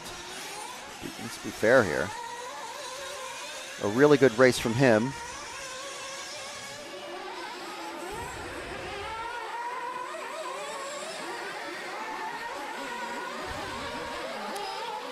So we've got all of our various cameras ready. 20 degrees, partly sunny, no rain until way into the morning for us. So absolutely no rain expected. Everyone's on a dry setup. It should be a fantastic race here. 45 minutes of action.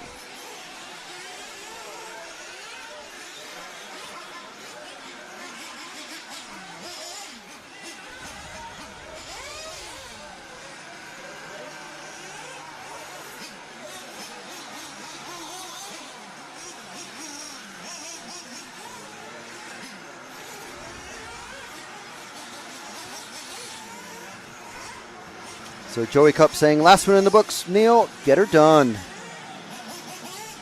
Chewy RC saying, let's go Craggy, Northwest UK for the win. Stephen Smith saying, sloppy for the win, as no one wants sloppy seconds. Katie Skelding, hi Katie, good luck UK boys from Mrs. Skelding. Adam and, I can't remember the chap's name, but Adam is pitting for Neil. Sam Arkano saying, oh goody, I'm just in time. Jukka Ovaskainen RC saying, let's go Finland.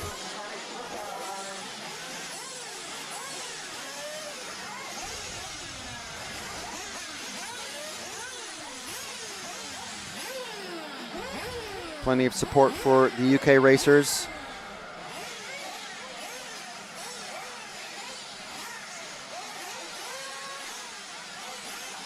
Come on, Cy Willits. David Deshu complimenting my French somehow, but that's pure happenstance.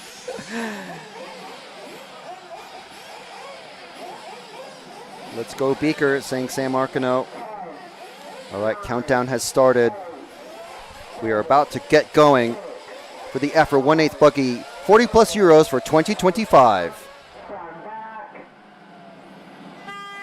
They are off and away. Neil leading Lee into the bus stop chicane for the first time. All the leading cars getting it okay. So we're going to watch these two put on a demonstration.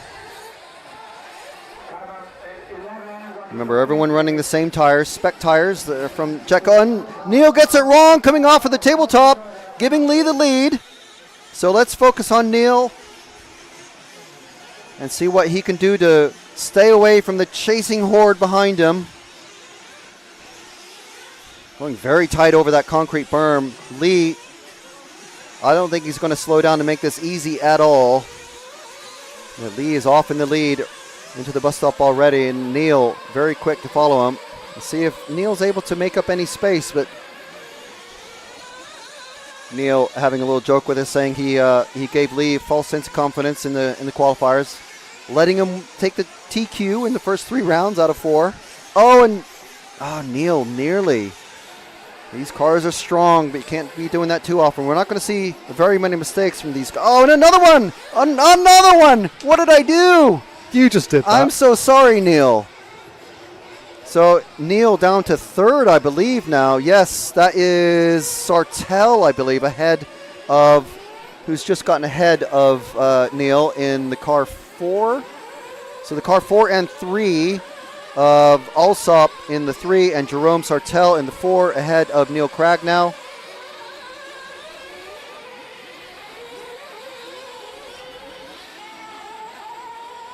Hopefully, we don't want to see. We want to see, best driver win.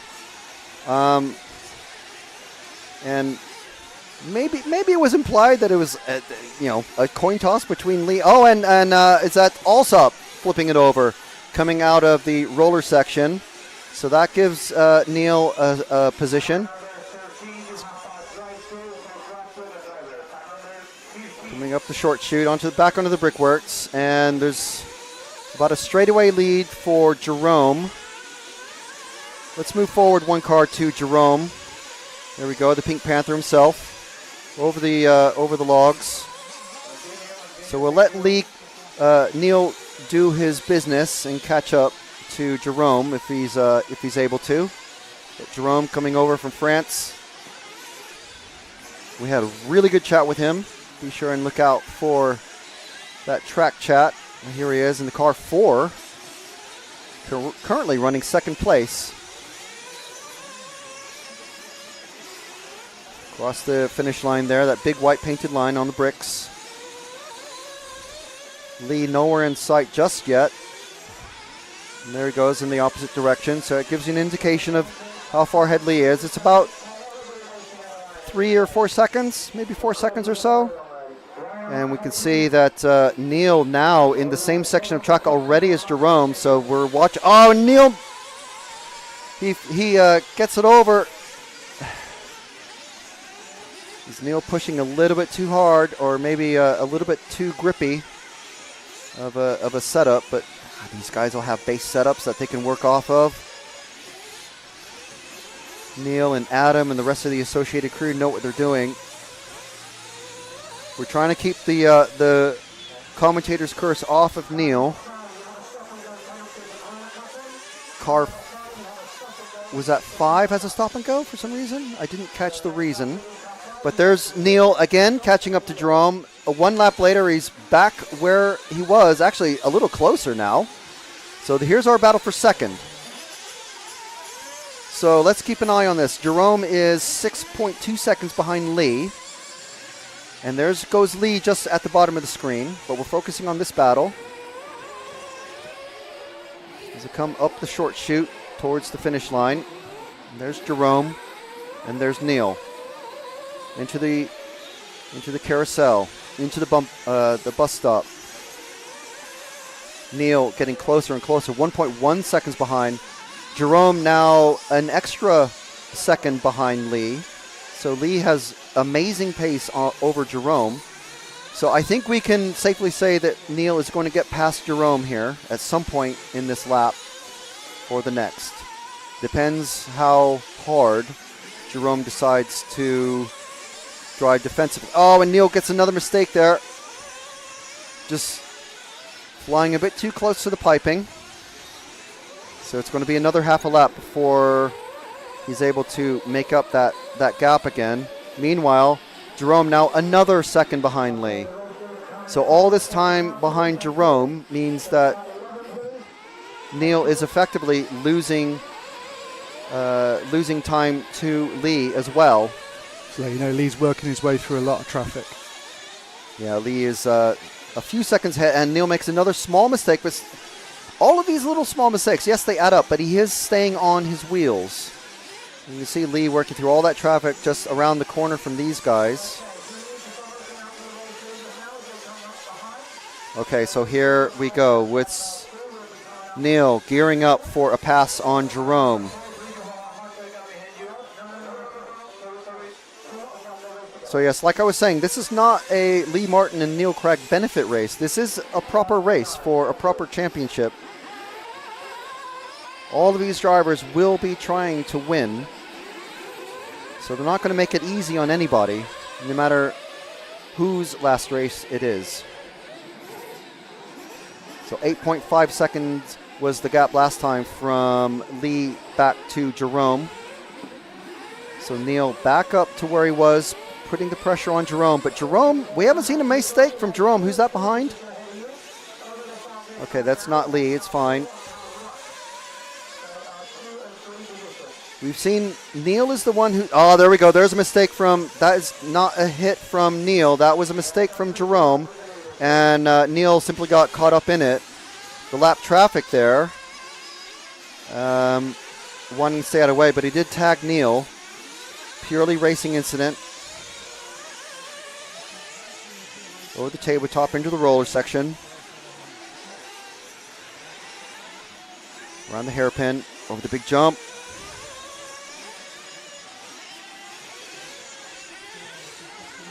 And it doesn't look like Neil is, or Jerome is running very defensive driving lines. It's just that Neil is not able to capitalize.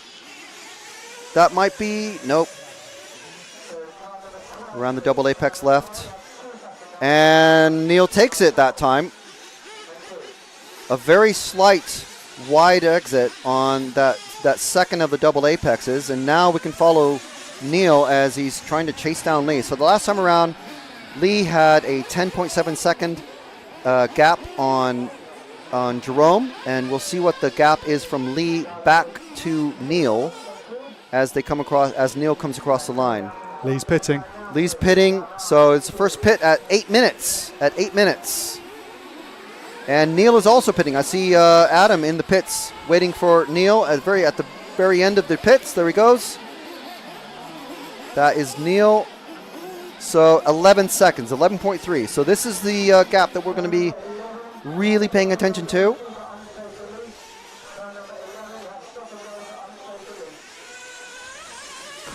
Who was that? I think that was JQ. Has JQ's mechanics, unfortunately, I think have given him a penalty for an unsafe release, meaning dropping a car directly in front of another car that's coming in or going out at speed. I think, is this Neil behind Sartell again? No, it's car 6. Okay, it's fine. So he should pull over. There he goes. Into the carousel. So that was...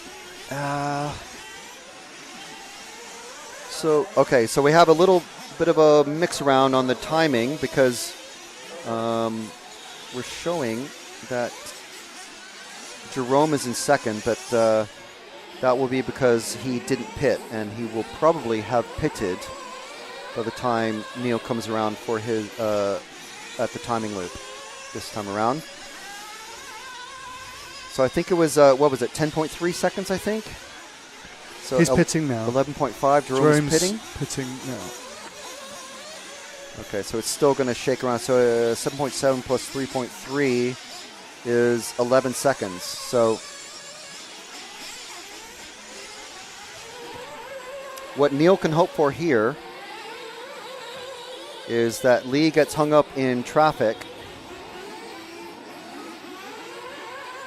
and himself makes a couple of mistakes. But remember, it was a fairly big mistake and just unfortunate landing that he ended up on his lid, because these big wide wings and the flat shape of the cars when they're upside down doesn't allow them to roll over. So there we go. And look at that. Neil has made up at least a second and a half on Lee.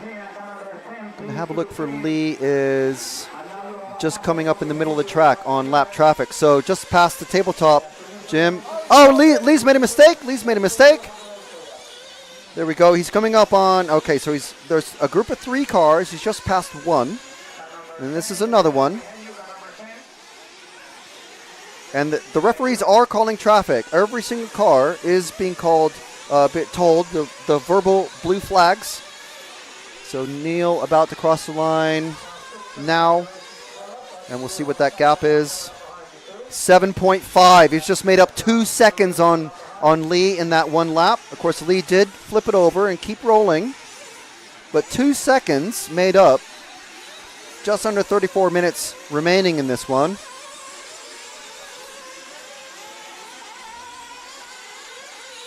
Lee around the hairpin, over the big jump. Taking the double, and the double again. Another lap car being told to... oh, and Lee makes a massive mistake. He's over. He's over. That's JQ getting his lap back. And now Neil is 2 cars behind. So we're sticking with Lee coming out of the bus stop. 3.5 second gap now. He's just made up 4 seconds.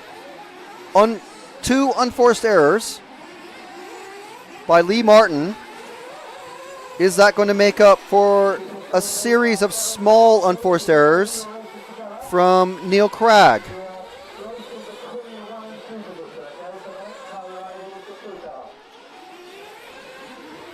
Let's see what happens this time around. No mistakes this time on this lap for Lee. He does have another lap traffic to go, another car. There it goes, showing on the timing. And Neil crosses 6 seconds now. So Neil has been held back by some lap traffic. Yeah, he just got caught up with car 7 of Simon Reeves as well. Over the tabletop. So this is the ebb and flow of endurance racing. Cars at different paces, different skill levels, different setups, different strategies. 32 minutes remaining now. First set of pits was 5 minutes ago, roughly. So in a couple of minutes, we're going to see another round of pit stops happen. Let's see what Neil's gap now is. 6.8 seconds. So it's gone up by almost a second.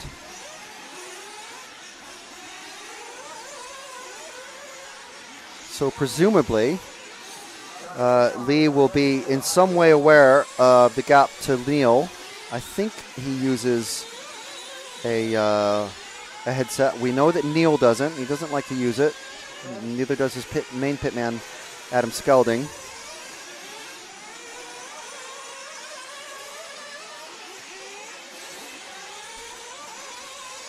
So Neil about to cross the line, 6.2. So he's made up a half a second that time. So this is, like I said, the rubber band effect. It's the sort of the ebb and flow of a long race. 31 minutes remaining. And Neil successfully avoids that stricken car at the end of the AstroTurf jumps over the tabletop into the rollers. And that was the 11 car of Julien, who's just come off the track, being retrieved by a runner. Lee in the car 2. And for those of you who missed the semifinals earlier today, yes, Lee did TQ every round of qualifying that he ran, 3 out of the 4 qualifiers. However, thanks to a little bit drier track, Neil had better pace in the semifinals, so he started with on pole position with car number 1. However, Neil on the first lap, I believe it was, made a very unfortunate error and ended up upside down, needing to be retrieved by a turn marshal just after the big tabletop in the middle of the track. Meanwhile, Neil has made up, he's down to 5.9 seconds, so it's almost a second that he's made up on the last lap. We'll see what happens this time around. He's crossing just now. And time will update itself, 6.3, so it's gone. Oh, well, he had to get around a back marker, unfortunately, so that time is back to where it was roughly. It went from about 6.5 to 5.8 and then back up to 6. And a roll, but a champion's roll for Lee Martin, but that is going to cost him a couple seconds.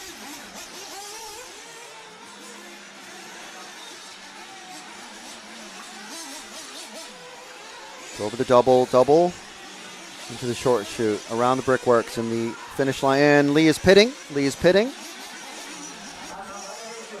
So there goes Lee down to the end of the pit lane.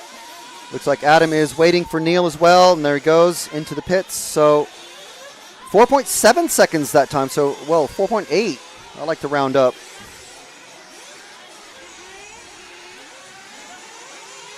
So let's see how this shakes out. They're pitting on the same lap. So same strategy, it seems. Same fuel timing. Remember, if you're not familiar with this type of racing, there's no fuel level indicators on these things. Drivers go, or mechanics I should say, go by the length of time that they've been racing. And they just, generally, we've seen fuel stints go up to 10 minutes or so in some cases, but as low as 5.5 minutes for the really thirsty engines. 5.3 seconds now, up from 4.8 is the gap.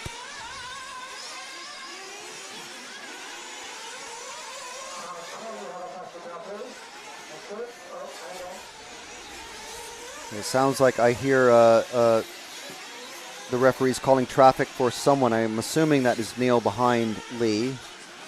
About 5.5 seconds, and Lee just doing two very easy passes on lap traffic, and another one about to come up.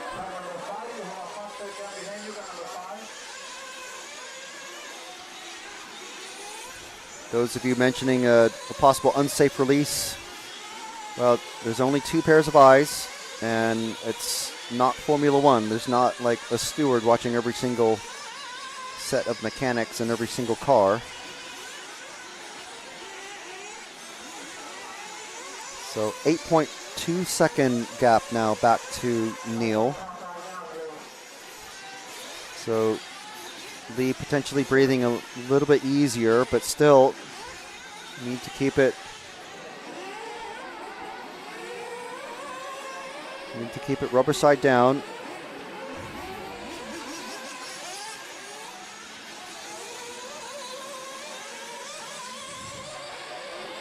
Over the logs.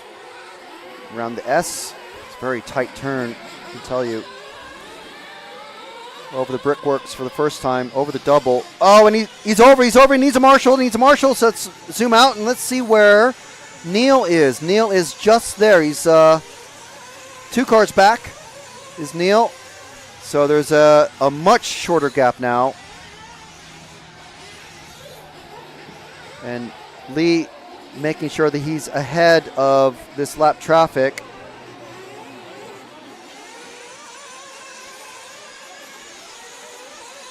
So the gap now 2.9 seconds. It's basically the straight between them. Exactly. It's narrowed down so much.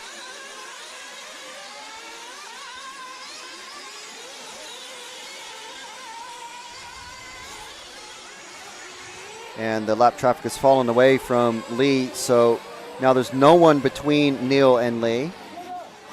2.9 seconds last time around.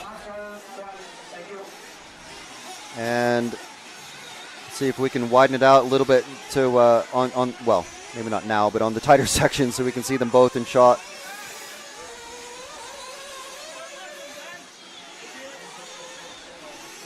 So there we go. That is Lee in the lead and Neil Cragg trying to hunt him down. The gap went from 2.3 2.4 seconds, I believe, to 2.6 that last time. Neil trying to chase down his very good friend, former teammate, Lee Martin. Neil on his last international race ever.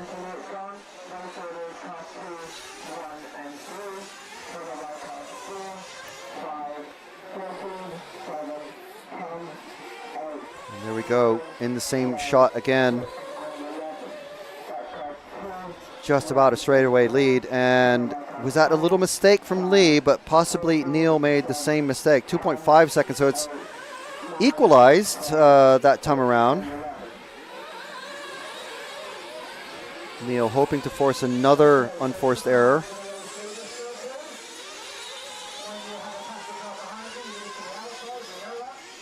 They've had a clear run as they work their way through the back markers. Neil running, it seems like just tighter lines than Lee in some of the sections. Maybe it's Lee who's just got a faster straightaway speed or something like that. They're definitely closer now. 1.3 seconds. He's cut the lead in half.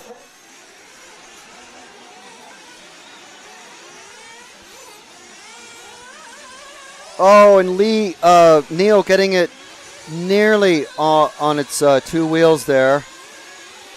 So losing a bit of space to Lee, but I think he thinks he can make this up. When was the last time they pitted? It was it was about 4 or 5 minutes ago, I think.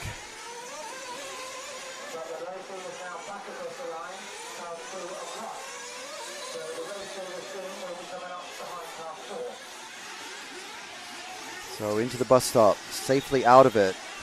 Double apex left-hander over the big log jump. If you got enough speed, you can clear the logs and not have to go over them.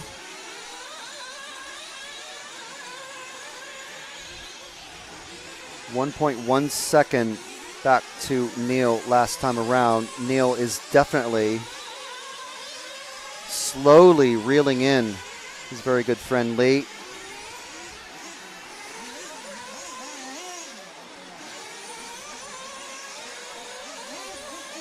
.1 and the gap now 1.6.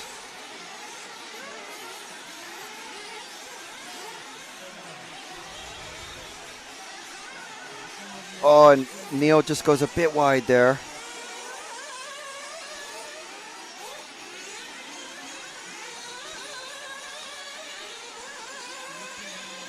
But now possibly closer. Just a half a mistake between them is all it takes. And now we're starting to come up on lap traffic again. So anything can happen here. This next lap, we're going to see both of them start to come up on more lap traffic. 1.2 again.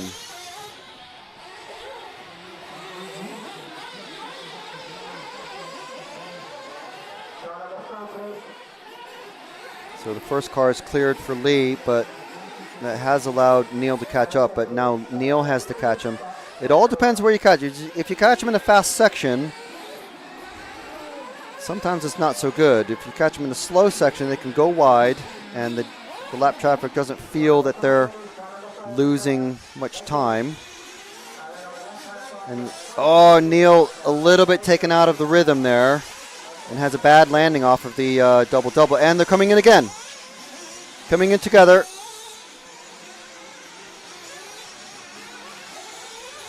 And out. I think Neil has lost a little bit of time there. He's definitely lost a little bit of time. It was up to 2 seconds on the time over the line.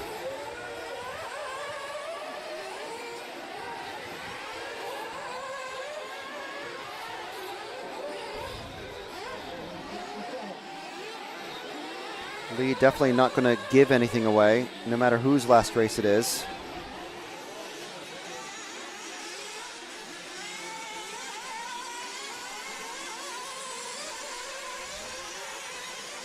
Both of them running as tight as possible. I think that was Kev Brunson that they just lapped.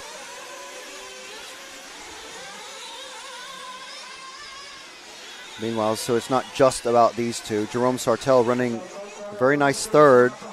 several seconds ahead of Graham Alsop.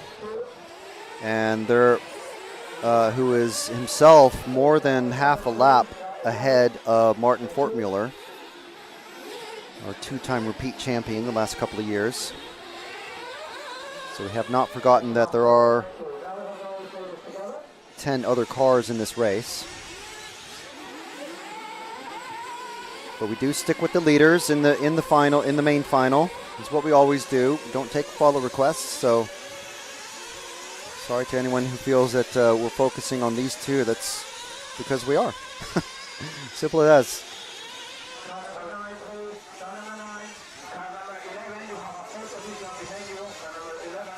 Okay, so more verbal blue flags being called. So I think that's JQ. No, it's not JQ being called. Where is JQ? He's up in 6th, doing really well. He's saying he wanted to get a podium. He's well on his way there. Still 19 minutes to go. And now look at the gap. Look at this gap. You could throw a towel over him almost. Oh, and who's made a mistake there? That was, oh no, sorry. I'm sorry. My mistake. That was this car 6. Making a big mistake there. Darren Hayden-Ball. Sorry. Got a little excited. Yes, they are all on the exact same tire, wheel, and insert combination. Jetco is the tire supplier for this one. Rain or shine, they all use the same tire. Made it very, very easy to deal with things, not having to take boxes and boxes of tires.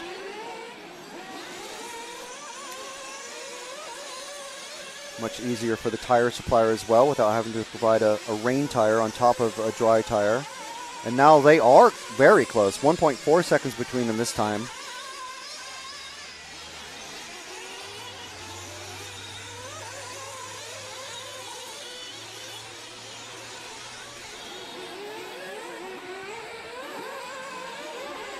Going through the roller section.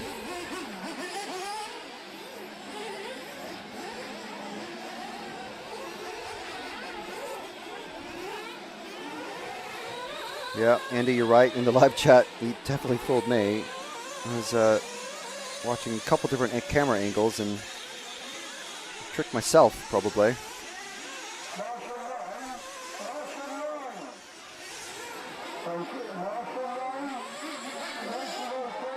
So around the S's.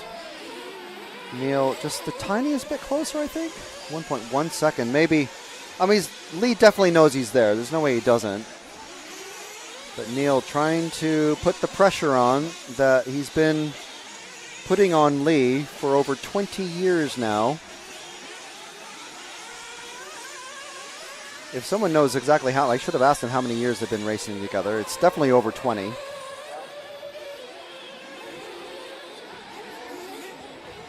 One second flat.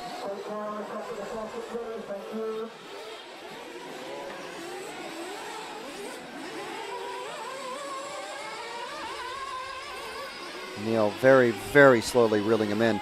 After some early unforced errors from both of these drivers,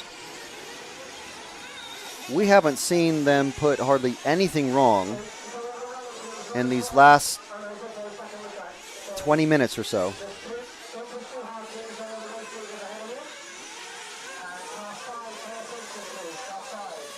They're going down the main straight into the carousel, into the bus stop. 0.8 seconds now is the gap, where it was the last time they crossed the line. It's even closer now. Lee had a little bit more trouble getting past that last back marker, whereas Neil could slide right past him, and they are together. Bumper to bumper. And this is what we wanted to see. Good, close racing. And just look at the lines that they're taking. Lee in the X-Ray, Neil in the Associated.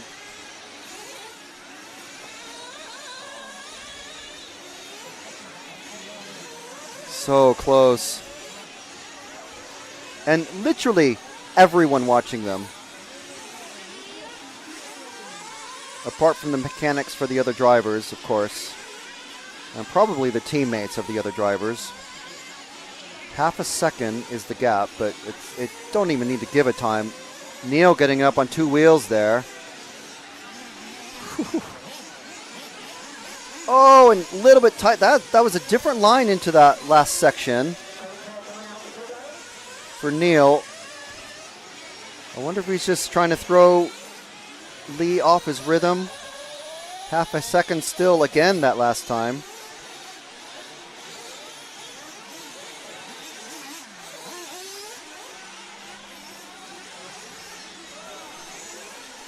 And a big mistake for Neil there. He's lost about maybe a quarter second or less. Neil hugging that concrete berm. Oh, and Neil goes over, he needs a Marshall. Marshall's right there underneath our camera. But 14 minutes ago, he's going to pit and maybe take advantage of a sort of a mental reset. You can see Lee's pit man waiting for him. So Neil pitting a lap earlier, I would say. So definitely one more lap to go.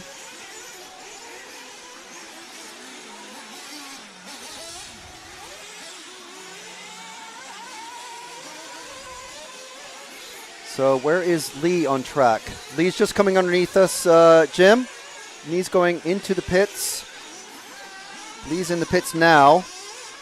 So Jim, if you can pick him up as he's coming out. There you go. Oh, and he's flamed out! He's flamed out! Find Neil. Neil's going up. He's the last of these 4 cars going up into the carousel now. Lee is flamed out.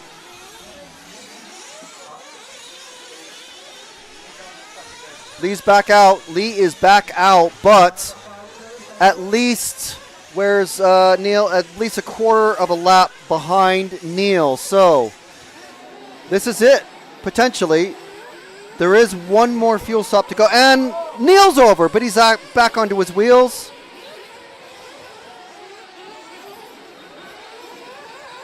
So Neil still has to make his way around lap traffic. He's not going to be able to hold up.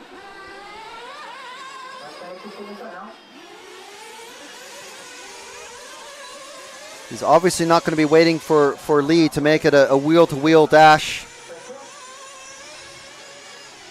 He makes his way past the first of the back markers. I think there's a group, well, it's 2 back markers immediately in front of him as well. He's already made his way past 1 just as I was looking up to count. So Lee has a gap now of 5.7 seconds. Around the hairpin goes Neil. Loving that concrete berm.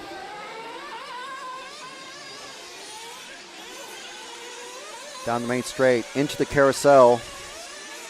And absolutely clear track ahead of Neil for at least the next lap or so.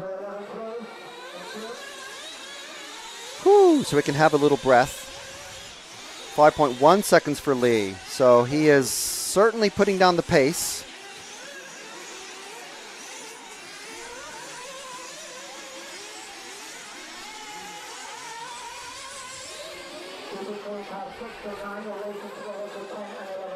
And a pigeon just landed on the big jump, just where, yeah. So we wait here, Jim, and we'll pick up Lee as he comes across underneath us. He's the next car now, the car number 2.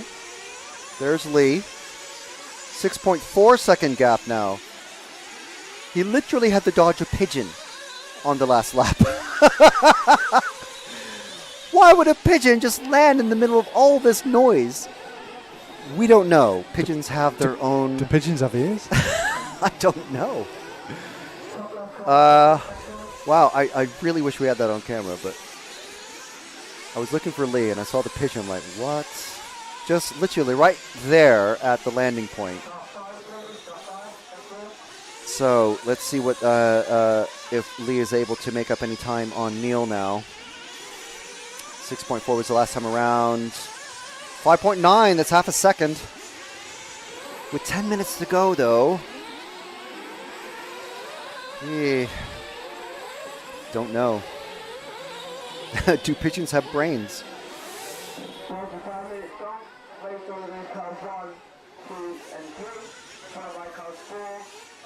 So let me just see. There's I think only one car between Lee, who we are on camera with, and there's a back marker a few seconds ahead of him, and then a few seconds ahead of him is Neil, and it's the car number 7 of Simon Reeves, who is between them. And you can just see Simon just ahead of Neil, but ahead of Lee here.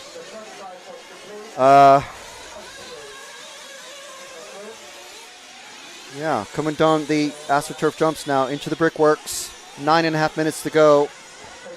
I think somewhere between 7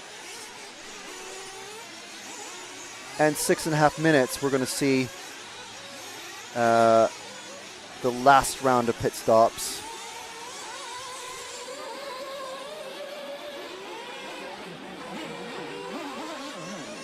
Lee going down the main straight, making up a huge amount of time that time around. 4.2 seconds now is the gap.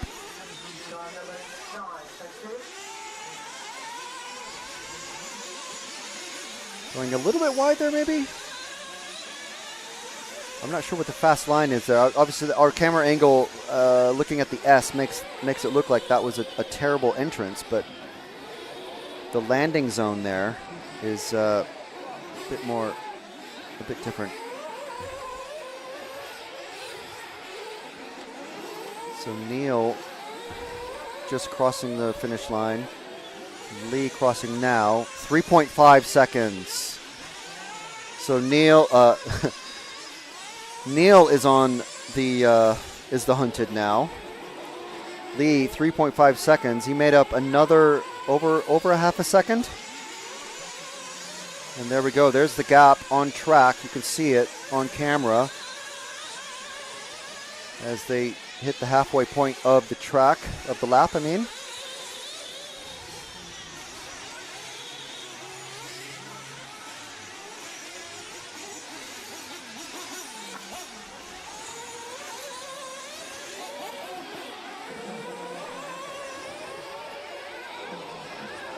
I heard what's happened? I heard some noise from the crowd. No, Neil's still going through the S. Lee is now only a couple seconds behind him.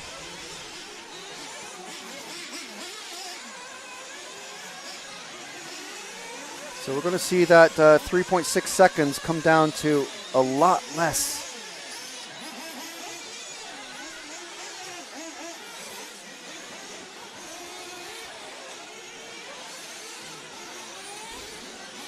Here we go. Let's see what the time is now. 3.6 last time around. 2.3, and Lee is pitting. X-Ray teammates very quick.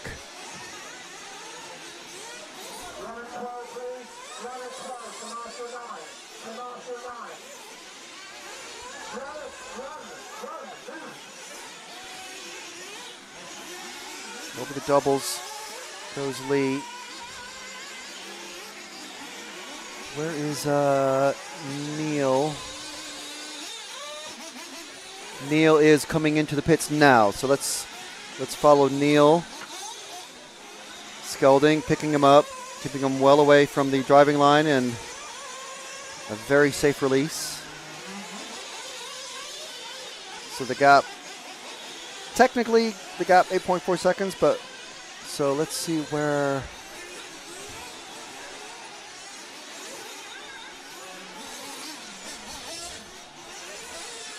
Okay, so we still have them in order, but they're right in the middle of the track through the roller section, going over the big jump.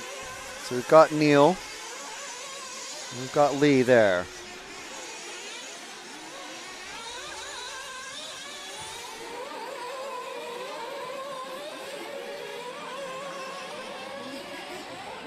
And the gap 2.1 seconds.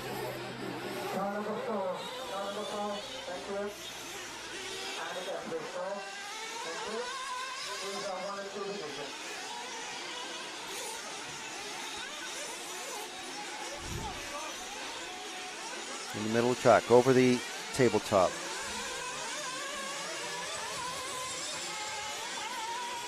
Big jump. 5. Oh, and he's over, he's over. Now they're together. They're wheel to wheel, bumper to bumper.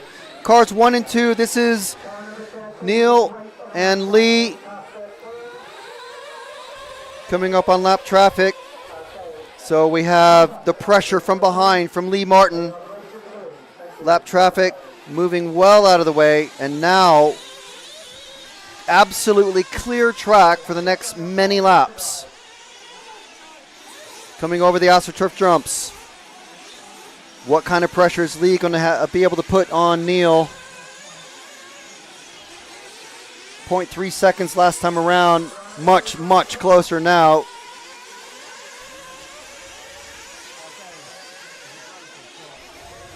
Neil amazingly able to just pull out a bit of a distance.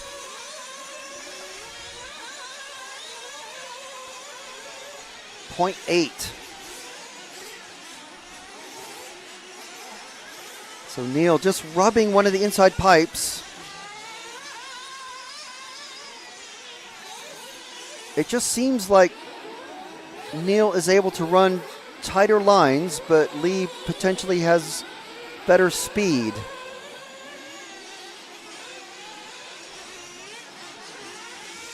Oh, and he goes over. That was absolutely Neil's fault. There was nothing, no contact there. Now Lee Martin in the lead, being chased by Neil.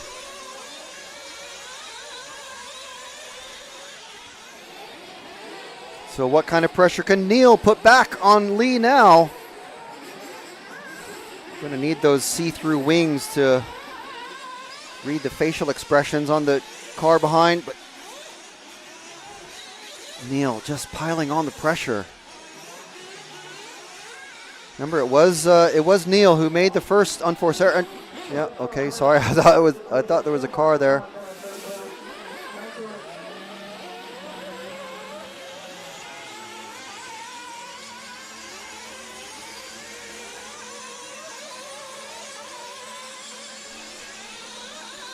Through the bus stop.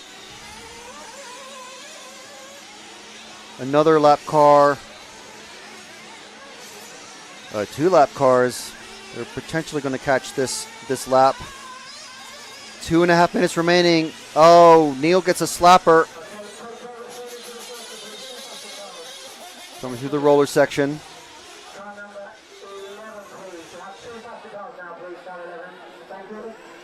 Oh, upside down car. They both avoid it.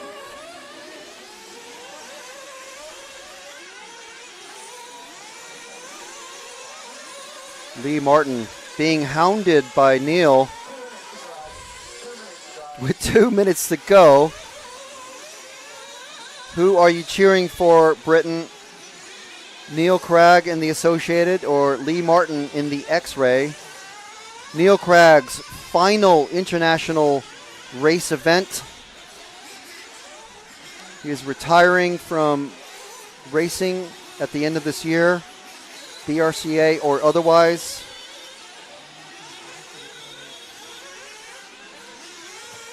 Is he going to be able to go out? Oh, and he smacks into a pipe, and that could be the end of his charge. Lee's not going to give it to him. I'm sure he knows it. 1 minute and 10 seconds remaining. Coming down the AstroTurf jumps. Over the brickworks.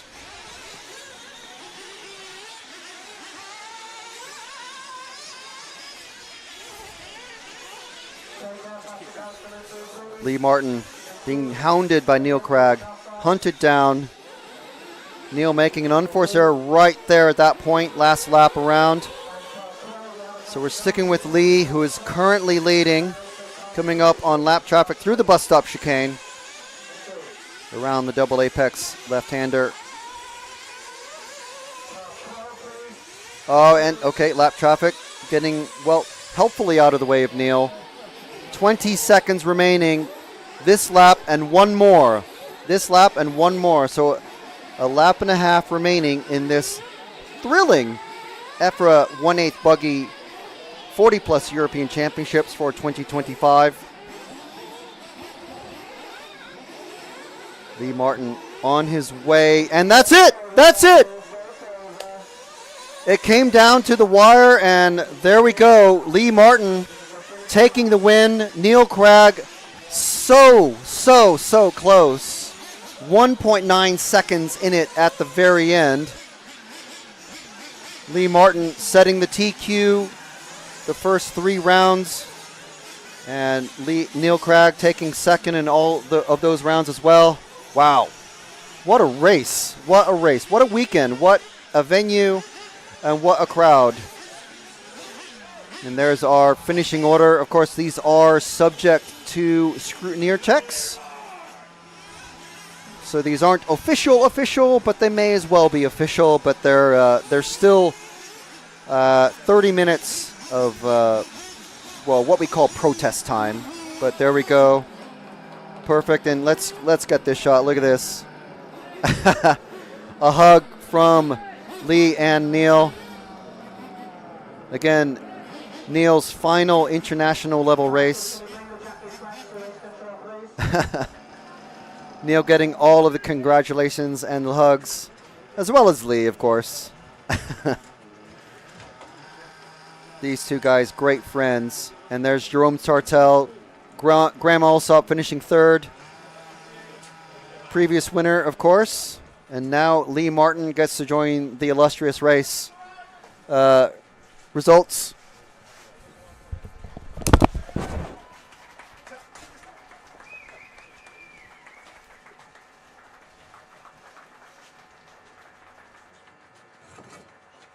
I'm going to get a word with Lee.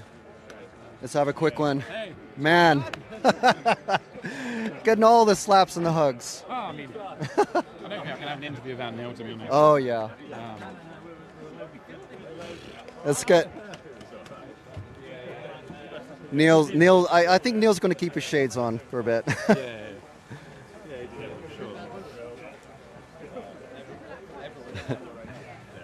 Come on in here, Neil. You guys, man.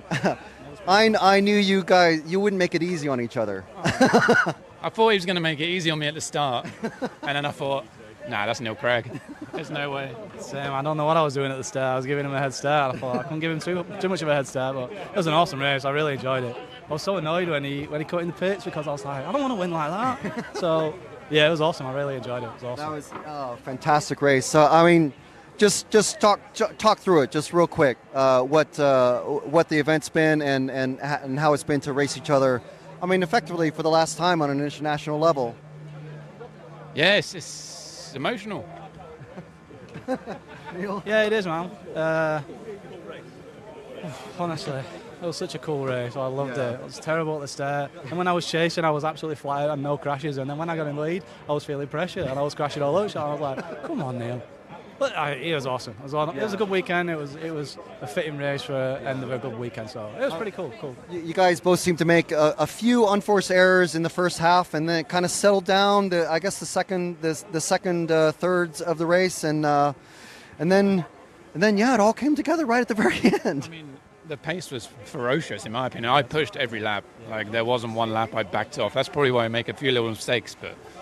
Yeah, I mean... I backed off and I crashed, so I just had to drive like an animal out there, like a maniac. So it was good. It was awesome. It was a great final. I really enjoyed it. It was good. We're glad that the flame out didn't massively affect things. Obviously, it's drama, but and you guys literally racing to the very end. Thank you very much for a great show. Thanks very much. I was giving up for one last lap, but we got caught up the line. No, it was awesome. It was a great race. Thanks a lot, guys. All right, fantastic. Thank you, guys. Thanks. Enjoy it.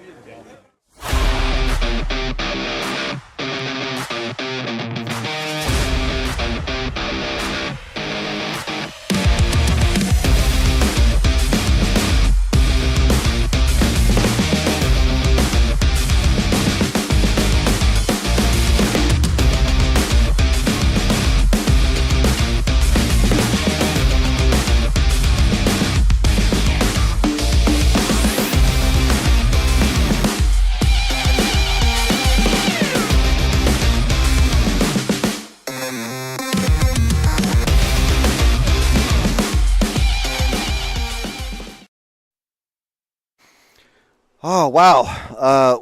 What a race. What an event. Fantastic stuff.